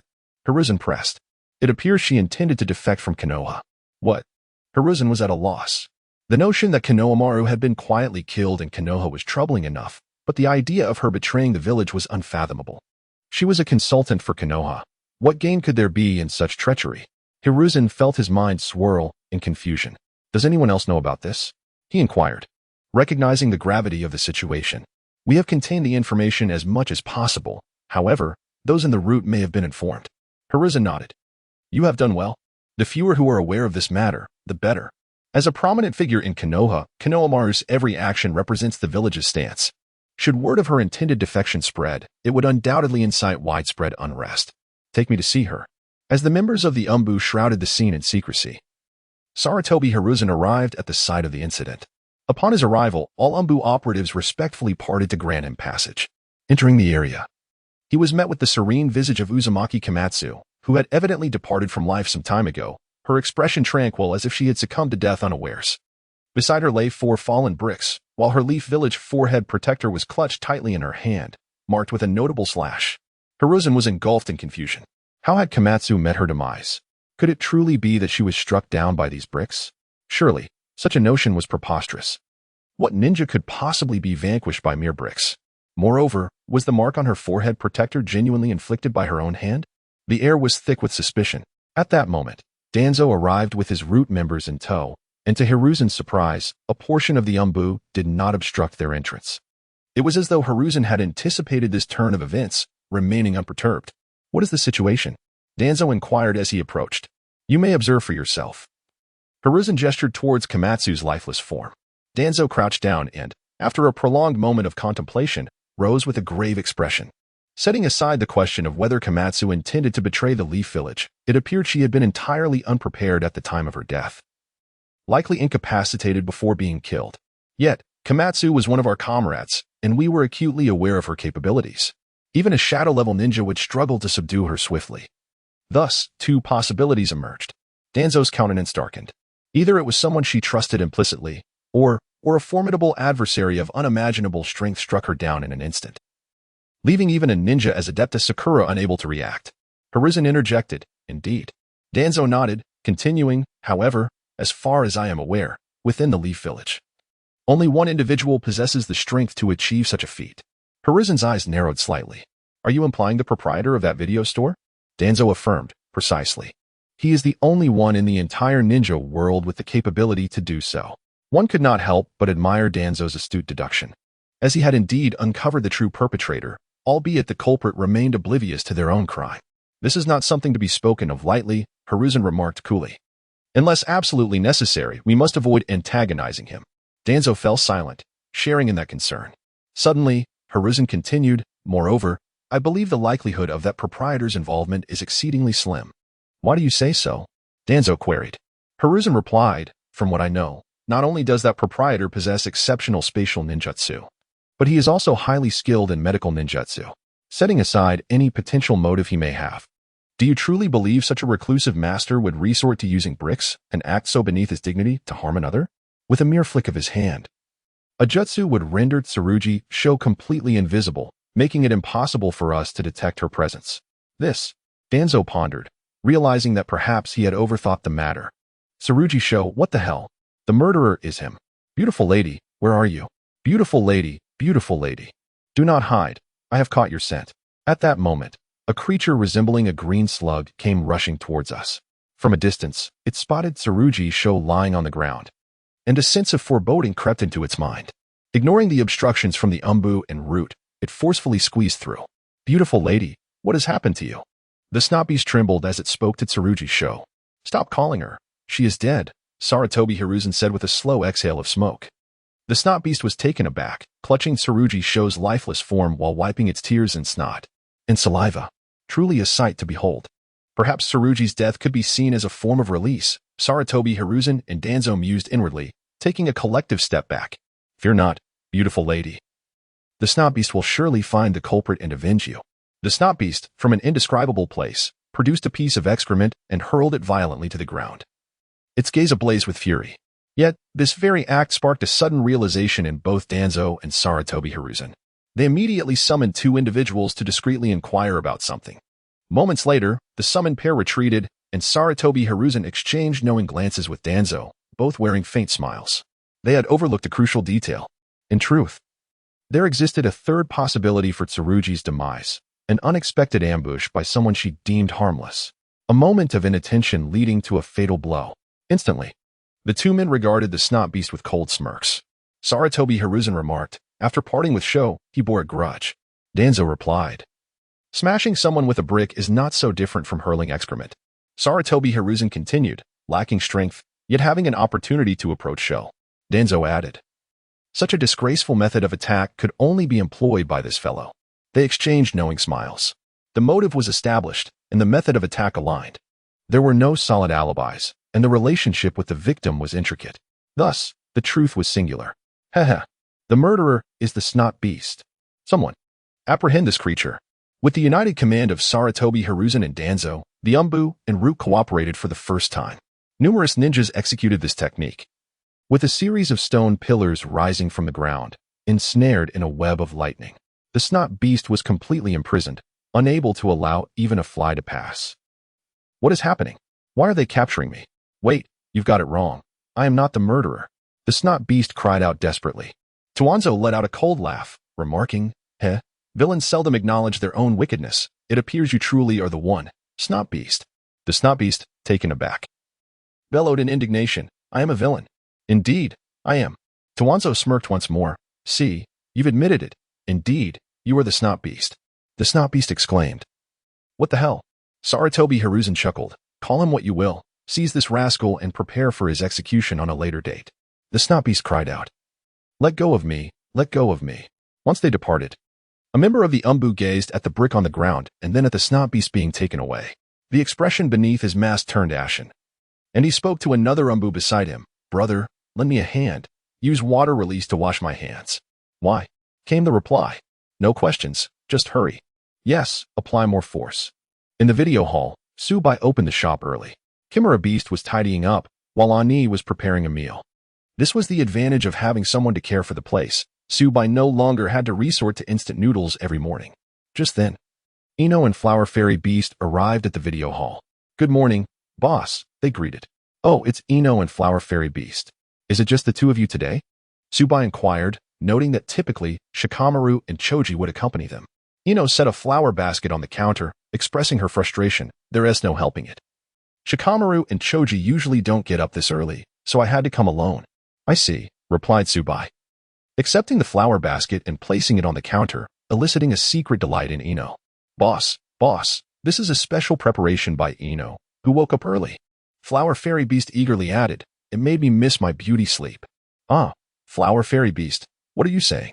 Ino blushed, playfully swatting at Flower Fairy Beast. Su Bai observed the scene, opting to remain uninvolved lest it lead to further complications. Do you wish to watch something today? Yes, Ino responded eagerly. We just received 3 new films yesterday. You can choose for yourselves. Really? Then we'll go pick. Ino exclaimed joyfully, bouncing off with Flower Fairy Beast. At that moment, Ani and Chimera Beast descended from the 2nd floor. Su Bai, it's time to eat, Ani announced, carrying a plate. Upon hearing this, Su Bai promptly kicked Chimera Beast, saying, have some awareness next time, understand? Chimera Beast looked on with a pitiful expression. I feel wronged, but I want to say it. Boss, who are they? Ino asked curiously. They are characters I summoned from another world, Su Bai explained nonchalantly. Another world? Ino exclaimed, eyes sparkling with longing. When will I ever get to travel to another world? She then gazed at the most eye-catching figure. Mini Chimera Beast. Hey, this little thing is quite adorable. The little monster bears a striking resemblance to the mechanical Tyrannoman from the Digital Monster series. Its wings are reminiscent of Angeman's, and its legs too. Inoue marveled. Chimera Beast scoffed. Humph. Insignificant human, you are merely the raw material for my existence. There is no comparison between us. Alas, it's a pity that it's so small. It must be rather weak, Inoue suddenly jabbed, piercing Chimera Beast's pride. Must you focus on that? Is it my fault I have been transformed in such a way? Chimera retorted, bemused. He was summoned from the digital monster world, and indeed, he is rather feeble, of little use except to help me tidy up the video hall. Su Bai chuckled. He then introduced, however, this companion beside me hails from the world of giants, and is quite capable. In an instant, Ani blushed. She couldn't shake the feeling that Su Bai was hinting at something more, and the evidence was compelling. After a brief exchange of greetings, Inoue and the Flower Fairy made their way to the private room. This time, they were going to watch Charlotte, drawn by the allure of superpowers. A mere 10,000 silver notes was hardly a concern, for she was indeed the little princess of the Yamaguchi clan. Moreover, it wasn't just them, even Ani accompanied them, eager to experience the film herself. With anticipation, she promptly handed Su Bai 5,000 silver notes. This highlighted Su Bai's cunning. He would give Ani and Chimera Beast extra funds, only for them to return it to him, while they would feel grateful to him, essentially working for him for free. Ah, how delightful. Chimera Beast gazed enviously at Ani entering the private room. When will it be my turn to watch a film? Just as Su Bai returned to the counter, preparing to dine, Hinata Hayashi and the father-daughter duo, Hanabi and Hinata, entered. Hello, Boss Hinata greeted in a soft, sweet voice. Hanabi, akin to a child at an amusement park, eagerly surveyed the video hall. Wow, is this the video hall? It's my first time here. I'm so excited. Oh, I've never seen this little monster before. Boss, what is this? Chimera Beast, you're the little one. Your whole family is small. Ahem. Hinata Hayashi cleared his throat and said calmly, mind your manners. You are the face of the Hyuga clan. After all, must you be so boisterous? Oh, Hanabi replied, her head drooping in disappointment. Su Bai offered, would you like to watch a film? There happens to be one room left, sufficient for the 3 of you. I see. It seems we arrived just in time today, Hinata Hayashi remarked nonchalantly.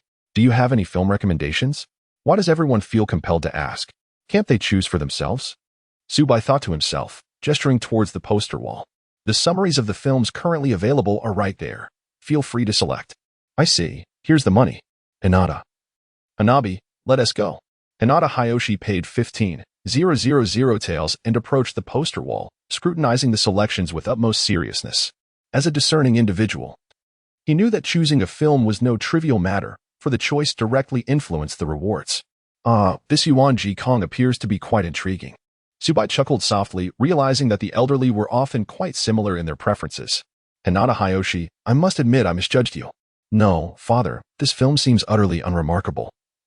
Shall we watch the one that Sister Hinata enjoyed? Hanabi remarked with evident disdain, though she was unaware of the plot of Yuan Ji Kong. Her instincts led her to instinctively reject the film. Perhaps this was indeed what they referred to as a woman's sixth sense. Well, very well. Hinata Hayashi reluctantly turned away from the Yuan Ji Kong poster, glancing back multiple times, as his instincts told him he would surely not regret watching it. Yet, as a devoted father, he could not disregard his precious daughter's feelings. I apologize, but another room is currently screening Charlotte, so you cannot view this film at the moment. Su Bai gestured apologetically. Someone has already claimed it. Hanabi lowered her head in disappointment, puffing out her cheeks. Humph. It's all your fault, father. For insisting on morning exercises, leading to this predicament. The Hyuga family cannot afford to be lax simply because of a film, as heirs of the main family. You must lead by example, Hinata Hayashi admonished sternly, maintaining his authority. Inside, however, he chuckled, realizing he now had no choice but to endure Yuan Jikong. This was not his original intent. It was an unavoidable circumstance. Approaching the counter, Hinata Hayoshi declared, "Heh, proprietor, we have made our decision. We have decided to watch Go Youth, Part 1 instead." Suddenly, Hanabi exclaimed, pointing at the poster of Jiang Luer, addressing Su Bai loudly. "Sister, what do you think?" Hanabi blushed as she looked towards Hinata. I have no objections," Hinata replied, affectionately ruffling Hanabi's hair with a smile. "Nanny? Wait, father, I have not yet." "All right then, it is settled." Su Bai disregarded Hinata Hayoshi's protests, decisively ushering the three into the private room and starting the projector. "Humph, you old rascal are quite cunning." Hinata Hayoshi lamented internally, feeling a mix of exasperation and amusement. Soon, the screen lit up, and enchanting music began to play. The Go Youth, having endured trials, tasted the bitterness of life, persevered through the long nights. The Go Youth, determined to forge ahead, debates on the board, their spirit intertwined with the cosmos. Through trials, the depths of the game are unfathomable, the heart boundless. Through trials, seeking the righteous path, forsaking evil thoughts. Within the black and white, there are no boundaries. Harmony. As the nation flourishes, so does the game. The cycle of heaven and earth gives rise to heroes. Harmony. Striving through life without seeking fame, becoming one with the harmony of the world. Suddenly, the three of them were captivated by the melodious singing. Su Bai smiled faintly and stepped out of the private room. Outside the hidden leaf village, there lay a dense and towering forest, rumored to have been created by the first Hokage using wood-release techniques. Tall trees intertwined like a vast web, reaching for the heavens. "Come on, Kakashi-sensei, hurry up. I'm eager to return and watch some films," Naruto exclaimed, carelessly dragging along the nearly fainting mission target. As he swiftly navigated through the woodland, faced with the endless expanse of trees, Naruto, venturing out of the village for the first time, was filled with excitement. However, his eagerness was overshadowed by urgency. While leaving the village was thrilling, nothing compared to the comfort of watching films back home. Their mission was to escort a renowned bridge-building expert, Tazuna, to the land of waves. "Damn it, what a bunch of worthless scoundrels," Kakashi lamented, chasing after Naruto while nursing his painfully sore backside, his swollen mouth making him appear quite comical in his mask. If he were to remove the mask, the sight would be even more amusing, for his mouth resembled that of Zhang Wei after a feast of crayfish, albeit he could still articulate clearly. "There was something I've long wished to inquire, Kakashi-sensei." "You seem a bit off," Sakura pondered, her curiosity piqued. "What happened after we left last night?" "Don't even mention it," Kakashi replied, valiantly stifling his tears. The agony he endured last night was still vivid in his mind. The burning sensation within him had yet to fade. After experiencing such inhumane treatment, he had hoped to indulge in some comforting films, only to discover that the protagonists were entirely unlike what he had envisioned. They were two men. He couldn't help but wonder what Naruto and Sasuke thought of it. Regardless, he felt a tightness in his chest. His wariness towards the same sex had unexpectedly intensified. Truly absurd. If given the chance, he would make sure to thoroughly rub Sasuke and Naruto into the ground, as a form of retribution for the torment he had suffered the night before. And that video rental store owner, what a scammer. He had caused considerable distress. Was a C-rank mission so simple that it lacked even the most basic of obstacles? Sasuke, arms crossed, coolly leaped among the trees, his face a portrait of disappointment. He had expected this C-rank mission to present some challenge. It seemed he had overestimated the situation. "Obstacles? What are you talking about?" Kakashi replied, exasperated. "C-rank missions do not involve ninja. Even if there were obstacles, they would merely be ordinary warriors. Though these warriors may appear formidable to civilians, to us ninjas, they are but mere jesters. Even you, freshly graduated, would easily defeat them." Kakashi rubbed his rear, his face pale as he remarked, "Even those warriors understand such matters. Do you think they would recklessly rush towards us, seeking their demise? Therefore, even if there were any obstacles, they would have long fled in terror." Naruto, suddenly devoid of motivation, dejectedly responded, "Why is there not even a single ninja for a C-rank mission?" Kakashi glanced at the young ones with a look of exasperation. It was the first time he had encountered such a reckless desire for danger.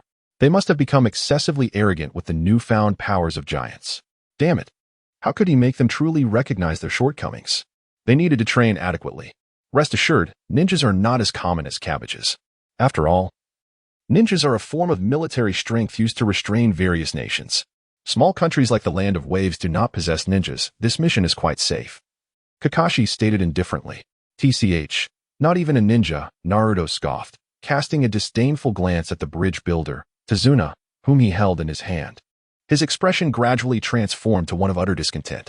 When it comes to ninjas, only the 5 great nations are truly renowned. Kakashi suddenly interjected. The reason these 5 nations are called the 5 great nations is closely tied to the ninjas within their borders, as these ninjas are exceptionally powerful. Particularly the Kage of each village, representing the pinnacle of all ninjas in the ninja world. Pinnacle. Naruto chuckled at Kakashi. Not to mention anything else. The 3rd Hokage is just a lecher. I've seen him faint from a nosebleed several times during inspections. He hardly seems like a representative of the ninja's pinnacle. You will understand in due time, Kakashi replied calmly. At that moment, a puddle suddenly appeared before them. The 4 halted their steps. Kakashi, of course, was not surprised. He had seen through the foolish disguises long ago. The dry ground had unexpectedly formed a pool of water. It seemed the ambushers were not the brightest. As for Naruto and the others, having gained the strength of giants, their senses had sharpened somewhat. They found the puddle strange, yet could not quite pinpoint why. Just a trick of the mind, they thought, as they chose to ignore it and walked straight past. Kakashi, however, lagged at the back, still nursing his discomfort. Whoosh! Just as they passed the puddle, 2 mist ninjas suddenly leaped up from it, brandishing chains aimed towards Kakashi. He sneered coldly. As he had been harboring some pent-up frustration from the previous night. Just when he was wondering where to unleash it, these 2 unfortunate souls presented themselves. He would not hold back. A wicked smile spread across Kakashi's face.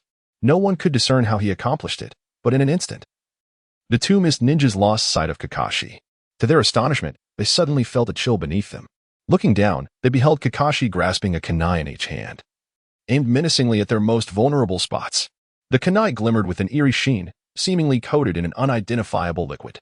It was the advanced version of Konoha's taijutsu secret technique, kunai 1,000 years of pain. Kakashi smirked wickedly and swiftly thrust forward. Ah! A scream erupted, accompanied by 2 agonized howls. The 2 mist ninjas collapsed to the ground, blood trickling from their behinds. They clutched their injuries, their expressions betraying a profound sense of despair, repeatedly banging their heads against the earth. Suddenly, an uncomfortable itch surged within them, and they stared in horror at Kakashi. What? What did you apply on those kunai? With a nonchalant smile, Kakashi replied, Oh, it's nothing much, just a dab of safflower oil, medicated oil, and some chili sauce. Good heavens! Everyone gasped in horror. This was beyond cruel. Merely witnessing it sent chills coursing up from their feet. You actually smeared safflower oil, medicated oil, and chili sauce on your kunai. Are you a devil? The 2 mist ninjas quivered. Hige, I merely wish for others to empathize with my plight. No need for thanks. Remember, I am Hatake Kakashi, a paragon of virtue. Kakashi chuckled, approaching the 2 with his kunai in hand. After enduring such a torturous fate, they had lost all capacity for resistance. In a swift motion, Kakashi dispatched them with a flick of his wrist. Oh. It seems this mission is poised to become quite entertaining. Releasing the pent-up frustration within, Kakashi smiled with satisfaction, encountering a ninja on such a task. He understood all too well that this was a result of Dazuna's deceit regarding the mission's difficulty. Typically, they would have walked away from such a situation. However, perhaps this was an opportunity, a chance for Naruto and the others to truly recognize their own capabilities. This was a dream come true for Kakashi. As for safety concerns, please. He was currently the weakest in Team 7. The thought of it made him feel quite vexed. Hopefully, the opponents would prove formidable enough. He certainly did not wish to be dispatched by Naruto with a mere slap. Relying solely on abilities acquired from video games would never forge a true warrior, Kakashi mused. Humph. The 3 turned their heads away, feeling a tinge of embarrassment. They prided themselves on being the strongest, yet they had failed to detect such a minor ambush. Truly shameful. Just wait.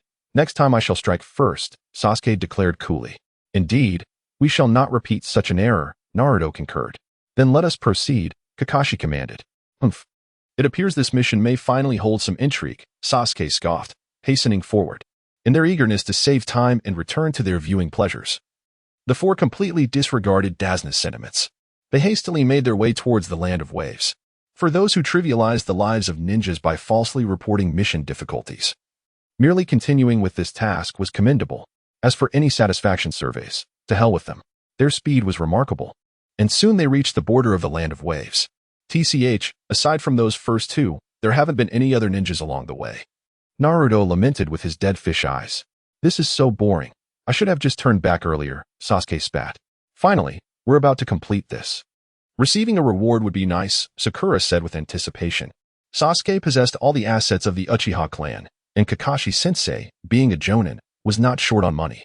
Even Naruto had extorted 500,000 Ryo from the third Hokage. Only she was still relying on the meager savings she had accumulated over the years, which were nearly depleted. She needed to take on missions more frequently in the future. Let us move quickly, Sasuke said, his face showing impatience. To him, this mission felt little different from traveling. Rather than wasting time on this dull journey, he would prefer to hurry back to the video hall and watch films, striving to acquire an invisibility ability to eliminate Itachi. As they walked, a thick fog suddenly enveloped them. Kakashi-sensei, what is this? Naruto inquired cautiously. Oh, don't be alarmed. This is typical for the Land of Waves, Kakashi replied. However, at that moment, a large blade suddenly whirled out from the nearby thicket. With a thud, it embedded itself into a nearby tree. The next instant, a shadow darted past. A man with dark skin and bandages wrapped around his head stood atop the tree, sneering coldly. It's you, Hatake Kakashi. I have heard much of your reputation. I never expected you would take on such trivial tasks. The man exuded a chilling aura, a presence forged from countless acts of slaughter. His eyes were devoid of warmth, indifferent to everything, and merely standing there sent an icy shiver down everyone's spine.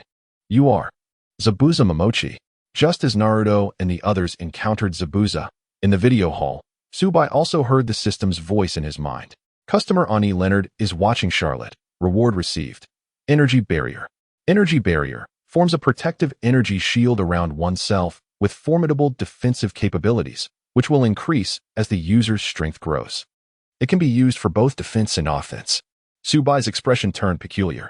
This superpower had garnered significant attention in the anime. Yotsuka had used it to deflect countless intense attacks. Moreover, the energy barrier could expand at the user's will, achieving offensive effects.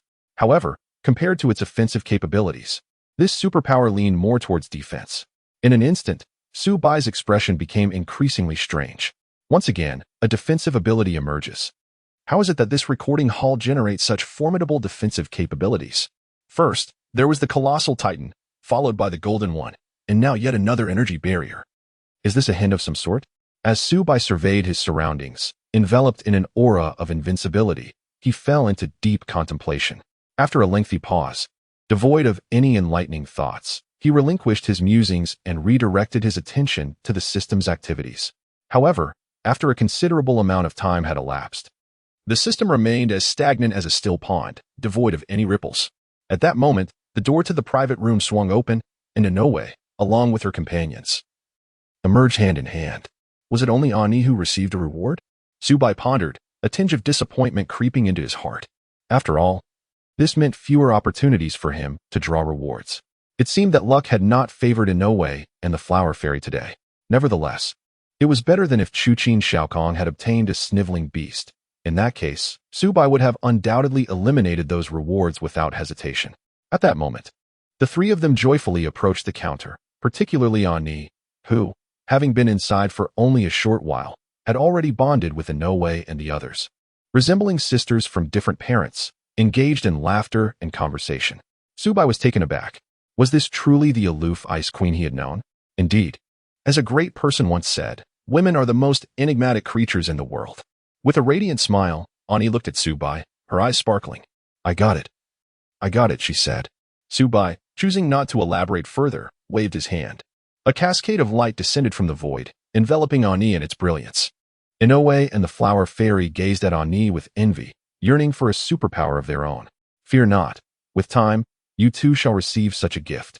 It's merely a matter of a few thousand silver notes, Su Bai remarked, wearing a warm, inviting smile that felt like a gentle spring breeze. Inoue and the Flower Fairy were deeply touched, exclaiming that their boss was indeed a good person. Not only was he understanding and warm-hearted, but he also set the ticket price for viewing films so low, merely 5,000 silver notes per person, truly a testament to his integrity. With such a wonderful boss, they resolved to frequent his establishment more often. Su Bai, satisfied, continued to reassure them. Remember to bring more money next time. At this, a spark of inspiration flashed in Inoue's mind. She rummaged through her waist pouch and produced another 10,000 silver notes, presenting them to Su Bai. Boss Su Bai, we wish to watch it again. Again? Su Bai queried. Indeed, we want to rewatch Charlotte, Inoue affirmed confidently. No one ever stipulated that one could only view one film per day. How had she not thought of this before? I truly am a genius, Inoue joyfully mused. Very well, you two may continue watching, Su Bai replied, accepting the money. Thank you, boss, Inoue exclaimed as she hurriedly pulled the flower fairy back into the private room. In an instant, the brilliance dissipated. Annie clenched her fists, her expression one of astonishment. So this is what it means to possess supernatural abilities. With her extensive combat experience and knowledge, she quickly acclimated to the power of the energy barrier. With a mere thought, a shimmering blue shield enveloped her hand, appearing ethereal, capable of shifting its shape in accordance with her will. The sensation of wielding such a power was indeed remarkable, she mused. Such a small entity could withstand the relentless gunfire from those adversaries. Had she not witnessed it with her own eyes, she would have found it utterly unbelievable. Nevertheless, in her perception, the defensive capabilities of the armored Titan far surpassed that of this energy barrier, not to mention her hardening ability, which was incomparable even to the Titan's armor. This was merely a reflection of the female Titan's relatively lesser strength compared to other Titans, had she inherited a different Titan. Utilizing hardening to envelop her fists could easily shatter the armored Titan's defenses. Thus, the two forms of defense were not on the same level. With the power of the female Titan and her adeptness in hardening, she found no need for such a fragile barrier. However, the shield was not without its merits. After all, in her normal state, she could not achieve hardening. Furthermore, even when transformed into a Titan, the energy expenditure involved in using hardening was considerable, making it impractical for frequent use. Therefore, under ordinary circumstances, this supernatural ability would serve to deflect unnecessary attacks. Upon seeing Annie's expression, Su Bai discerned her thoughts but chose not to elaborate. Given Annie's intellect, she would soon grasp the true potential of the energy barrier. According to the system's description, the energy barrier had no limits. Theoretically, as long as Annie grew strong enough, she could survive even the cataclysmic explosions of the ninja world unscathed. However, the extent of strength required remained uncertain. Dispelling the energy barrier, Annie remarked to Su Bai, "This supernatural ability is indeed fascinating, but most abilities are merely supplementary. I prefer the destructive capabilities of the likes of Asaka Ayumi over this defensive power." Su Bai, upon hearing this, displayed a smile characteristic of a capitalist. Recognizing his intent, Annie's face flushed, and she hurriedly covered her face before darting up to the second floor. Just as Annie departed, an elderly man with stark white hair entered. Resembling a hedgehog, he wore wooden clogs, an old red coat, and a forehead protector emblazoned with a greasy emblem. Upon seeing the newcomer, Su Bai's gaze faltered. Jiraiya. Hey, boss, I heard that visiting this video hall comes with rewards. Is that true? Su Bai smiled politely. Dear guest, this question has been posed by many others before you. Whether it is true or not, do you still not know? Ha ha ha. Indeed. Jiraiya erupted into hearty laughter, then reluctantly retrieved the meager sum of 5,000 taels from his wallet, trembling as he extended the notes. His demeanor mirrored that of Naruto upon his first visit to this place. Could a powerhouse of such caliber truly be in want of funds? Su Bai chuckled softly, speculating that he must have frequented a multitude of establishments over the years. Yet, what sort of establishment could possibly deplete the savings of a shinobi of his stature? It is well known that even the simplest of missions undertaken by such elite warriors yield more than an ordinary person could earn in a lifetime. This question had lingered in Su Bai's mind for quite some time. It was indeed one of the unsolved mysteries of the shinobi world. On the poster wall nearby, films were already available, complete with descriptions below for patrons to peruse. You may select one and come to me to record your choice, Su Bai remarked nonchalantly. With Jiraiya's payment received, the number of guests had finally reached 20, allowing the video hall to be upgraded once more. Without a moment's hesitation, he snapped his fingers, and the entire hall began to tremble violently. The internal space expanded dramatically, filled with an inexplicable and wondrous energy. Even the second-floor accommodations shook, as all the furnishings underwent a swift transformation, becoming more exquisite and captivating, much to the astonishment of Kimura and Ani. Fortunately, Su Bai had already briefed them on these occurrences. Although they were taken aback, it did not strike them as particularly strange. Jiraiya, however, was a different story. Though he had heard of the proprietor's remarkable feats, witnessing such a transformation was utterly beyond reason. Indeed, it would not be an exaggeration to say that the video hall had undergone a complete metamorphosis. Everything rearranged itself autonomously, with some items seemingly appearing from thin air while others vanished without a trace. The floor beneath him had transitioned from a deep brown wooden surface to a natural wood hue. A new private room had sprouted from the ground, and the once stark walls were now adorned with vibrant murals, creating an ambience reminiscent of nature itself, imbued with a refreshing and pleasant essence. Strangely, Jiraiya remained oblivious to the very changes unfolding around him, which was rather unsettling.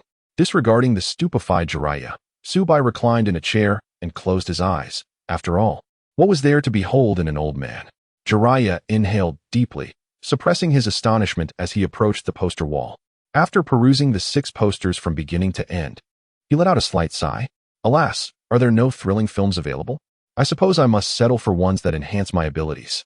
With that, he immersed himself in his research once more. Su Bai, lounging in his chair, felt his expression darken upon hearing Jiraiya's words. Seriously? You came here solely for the films? He thought incredulously, what a pervert. At that moment, 2 individuals entered from outside. Su Bai glanced over, slightly taken aback. What brings these 2 here together? He pondered. Ah, boss, living quite leisurely, are we? As the 2 individuals entered, they approached Su Bai. One of them greeted with a chuckle, Huh? How can I compete with your leisurely demeanor as Hokage? Indeed, the visitors were none other than Sarutobi, Hiruzen, and Danzō. Oh, old man, what brings you here? Jiraiya was momentarily taken aback upon seeing both Sarutobi and Danzō together. However, he quickly realized the foolishness of his question. Of course, they were here to watch a film, not to engage in philosophical discussions about life. Oh, Jiraiya, when did you return? Sarutobi inquired with a cheerful smile. Jiraiya felt a wave of frustration wash over him. How could Sarutobi not know he was back, when even Kakashi was aware? Who were they trying to fool? Boss, I hope I won't be at the back of the line this time, Sarutobi nervously asked Su Bai after a brief exchange with Jiraiya. Oh heavens! Can I please catch a break this time?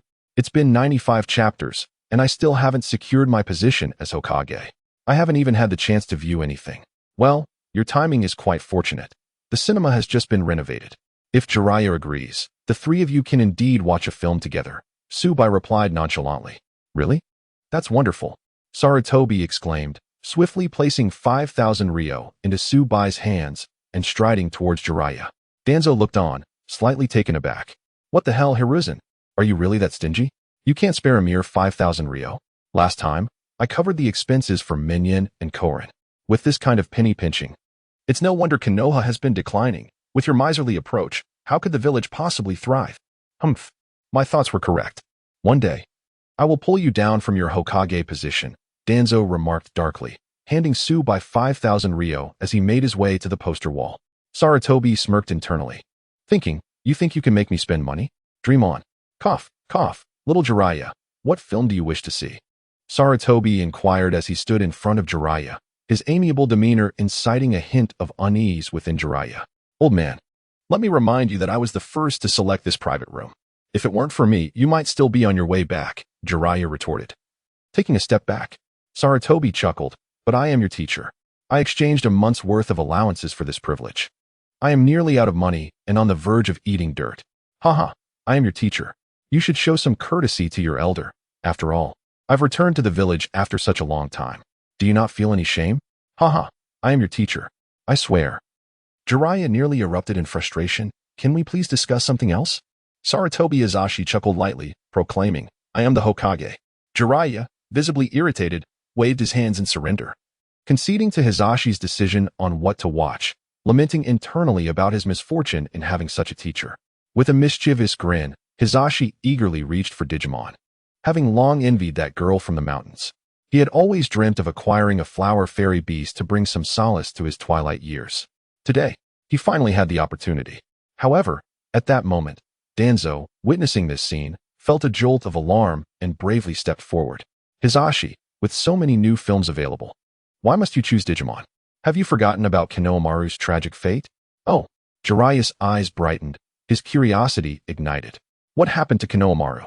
He inquired, just returning from his escapades and still oblivious to the events that had transpired in the village. Hizashi and Danzō exchanged glances, and finally, Danzō spoke somberly. Konohamaru. She has passed away. A chilling silence enveloped the atmosphere, an eerie breeze sweeping through, leaving everyone with a sense of foreboding. Eyes widened in disbelief. Even Su Bai was taken aback. Once again, this individual had dominated the headlines. Wait, how could she be dead? How could someone so seemingly vibrant suddenly? Was it perhaps due to overwhelming public pressure? Yet that seemed unlikely. Konohamaru, a student of Senju Tobarama and a former Umbu, although not as powerful as Hisashi or Danzō, possessed considerable knowledge and experience. How could someone so seasoned succumb to such trivialities? What on earth happened? Jiraiya asked. Hisashi glanced at Su Bai and continued. It all began with the reward Konohamaru received. Then, Hisashi recounted the entire saga in detail. Naturally, they omitted any mention of the possibility of Konohamaru defecting, believing it best that fewer individuals were aware of such matters. Through our extensive deductions, we have finally identified the perpetrator, the snot beast, Hisashi declared proudly. Indeed, Danzō affirmed. Every motive and method points directly to the snot beast, making it the undeniable culprit. Jiraiya inhaled sharply, astonished. Goodness, such a reward exists? It's one thing to be repugnant, and another to covet someone as form, but to use a reward to commit murder seems excessively cruel. It is a classic case of destroying what one cannot possess. How tragic that Konohamaru, a formidable expert, met her in beneath a mere brick. Moreover, she was subjected to that ghastly creature. How lamentable. Utterly lamentable. Instantly, his gaze upon Digimon transformed into one of horror as he pondered the potential consequences of his unfortunate choices. There may indeed be a peril to life. In an instant, Jiraiya lunged before Sarutobi Hiruzen, tears streaming down his face as he implored, "Old man, teacher, esteemed elder, I beseech you, let us change this. I have endured decades of bachelorhood. I have yet to live my life to the fullest. Have pity on me." His fear was palpable. Should he receive a creature akin to the sniveling beast, he would undoubtedly succumb to the overwhelming pressure. Danzō let out a deep sigh. Did he not wish to watch Digimon? The allure of those beings captivated him. He longed to draw formidable digital monsters. However, given the recent events, he harbored a sense of foreboding regarding his fortune. It would be prudent to wait until the storm had passed before indulging in such entertainment. Thus, he too joined the chorus of persuasion.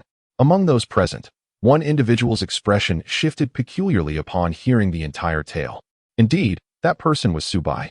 For bricks. Why did that sound so familiar? Could they possibly be the very ones he carelessly discarded yesterday? Yet, could those bricks truly cause a fatality? He had merely tossed them aside. If they were capable of killing Zhuangqin Xiaochun, then surely her luck was unfathomably poor. No, this must not concern him. It was merely a coincidence that the murder weapon resembled his discarded bricks. Yes, that must be it. Su Bai nodded to himself in silent agreement. Nevertheless, the notion that Zhuangqin Xiaochun could meet her end by 4 bricks, and no less, at the hands of the sniveling beast, was indeed pitiful. You need not say more.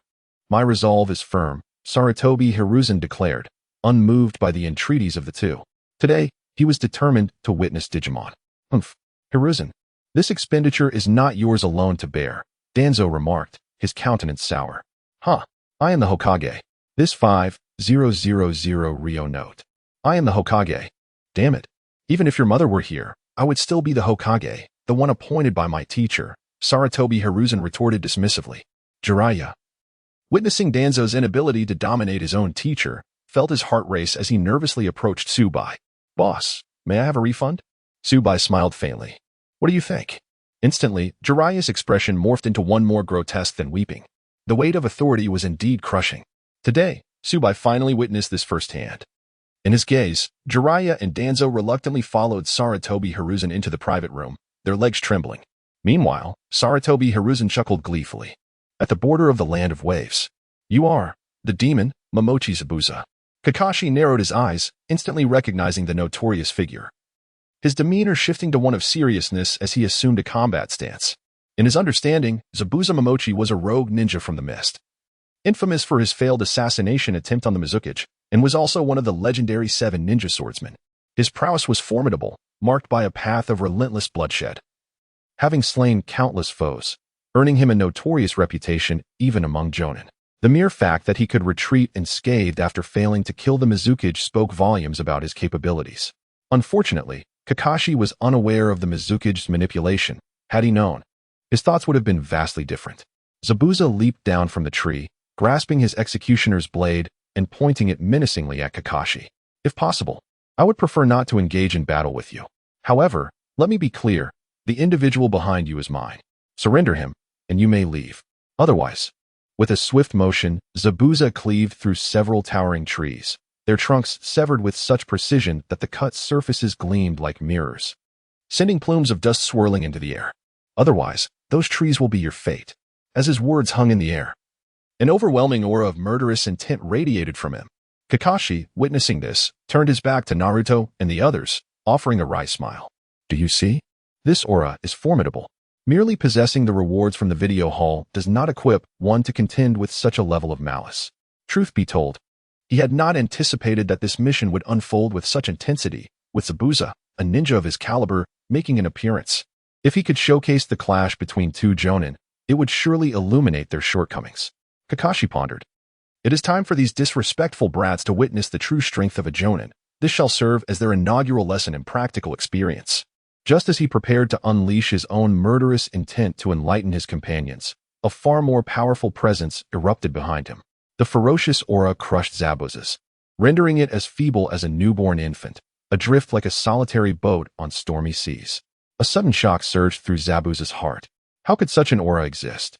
This is utterly preposterous.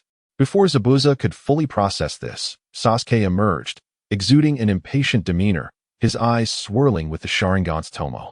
So, you're Zabuza. I care not whether you are a demon or a dead man. I have no time to waste on you. The earlier aura had emanated from Sasuke himself. A mere jonin's malice could hardly affect someone of Sasuke's immense power. With that, Sasuke withdrew a kunai from his ninja tool pouch and plunged it toward his own side. The audacity of his action left Zabuza momentarily stunned, as well as Naruto, Sakura, and Kakashi, all of whom watched in shock. Sasuke, why do you insist on harming yourself? If you desire a transformation, simply make a clean cut. Sasuke winced in pain, yet his expression bore a sinister grin. In the next moment, a bolt of lightning descended from the heavens, fierce and overwhelming, as if heralding the end of the world. A cascade of golden light erupted, illuminating the surroundings, while thunder rumbled with a deafening roar, echoing relentlessly. The terrifying gusts of wind swept through the area, causing everyone present to instinctively recoil in fear. A resounding roar pierced through the clamor, and amidst the golden electricity and swirling dust, a towering figure clad in armor slowly rose to its full height, its pale eyes coldly fixating on the utterly astonished Zabuza. With no superfluous words, Sasuke unleashed a devastating punch, the colossal armored fist crashing down towards Zabuza, leaving a crater in the ground large enough to accommodate dozens of corpses. I need to end this quickly. I have to return. Sasuke's frigid voice emanated from the armored giant. The sheer force of his towering presence and the horrifying destructive power sent a tremor of fear even through Zabuza, who prided himself on his worldly experiences, let alone the quaking old man, Tazuna, who had long since cowered behind a large boulder. Sasuke let out a disdainful chuckle, his eyes narrowing as he turned his gaze towards Zabuza, who had somehow found himself standing on the surface of the lake. Despite the suddenness of Sasuke's transformation into a giant, Zabuza, being a seasoned jonin, adeptly utilized the body flicker technique to evade the imminent danger, narrowly escaping disaster. Yet, as he beheld the armored giant, he instinctively swallowed hard. What on earth is that? The sheer magnitude of the figure made him feel like a mere ant, one that could be squashed with a single step. It was akin to confronting a humanoid-tailed beast. This had nothing to do with a disparity in strength. Rather, the sheer height of the giant was awe-inspiring. Humans possess an innate reverence for towering beings, and Zabuza was no exception. As he watched the fist, which was now several times larger than himself, descend, he felt his legs weaken. Who could withstand such a terrifying blow? Damn, that brat, the Sharingan, belonging to the Uchiha clan. But what is this? Is it a ninjutsu? Multiplication technique? No, he is an Uchiha. But what kind of ninjutsu is this? I've never even heard of it. Moreover, I can sense that the boy's chakra is pitifully low, merely 2 tomo, while not insignificant. It hardly qualifies him as a prodigy of the Uchiha clan. How can someone like him possess such an extraordinary ability? Zabuza's mind raced with thoughts. It is well known that all ninjutsu requires chakra to be activated, meaning that without sufficient chakra, mastering formidable techniques is impossible, and even if one does master them, executing them becomes exceedingly difficult. among the various techniques that enable one to enlarge their physical form. The most renowned is undoubtedly the art of multiplication practiced by the Akimichi clan. However, achieving such a height requires a considerable expenditure of chakra, even for a seasoned jonin. According to his estimation, the limit for this mere genin is likely to be around 8 or 9 applications of a C-rank jutsu. The chakra consumption is utterly disproportionate. While Zabuza was astounded by the colossal figure of the armored giant, Naruto, behind Sasuke, was incensed, nearly beside himself with frustration. How infuriating. Once again, this fellow has stolen the limelight. Can't he refrain from being so ostentatious? Casting a glance at Sakura, he noted her unwavering demeanor.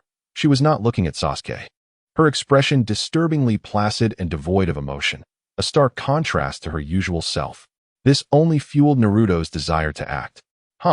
It seems Sasuke's indifference has led Sakura to abandon him. If I put in a little effort, then Sasuke will be... Sakura will be mine. With that thought, he was poised to retrieve his kunai and inflict a wound upon himself, but Kakashi intervened, restraining him. Hold on, Naruto, let Sasuke handle this one, Kakashi said, scratching his head. Why, Kakashi-sensei? Just watch, Kakashi replied. Damn it, you underestimate me. Zabuza, upon hearing that Kakashi would allow a mere genin to confront him, was instantly filled with rage, feeling his dignity had been insulted. He was, after all, Zabuza Momochi, the demon of the mist. A figure who had assassinated a Mizukage and taken countless lives. Did they really think a trivial child, wielding some unknown jutsu, could defeat him? It was utterly preposterous. In a fit of fury, he emanated a dark crimson aura, a palpable killing intent, far more intense than before. He was genuinely enraged. To him, the specifics of this Uchiha's jutsu were irrelevant. The chakra consumption required to maintain it must be unimaginably vast. Relying solely on such a technique was nothing more than a precarious survival tactic. Observing this, Kakashi adjusted his forehead protector, ever ready to assist Sasuke. His intentions were commendable. These youngsters had yet to experience true combat. Having gained powers beyond the ordinary, they had become somewhat arrogant. This was the perfect opportunity for Zabuza to temper their overconfidence. It is worth noting that Naruto and his companions had yet to master even the basics of chakra control. They could neither walk on water nor climb trees, and could only resort to mindlessly bashing their oversized forms. Could such behavior still be deemed that of a ninja? Enlisting Zabuza, a formidable yet manageable jonin, for their training was most appropriate. Sometimes, a judicious setback is necessary for growth.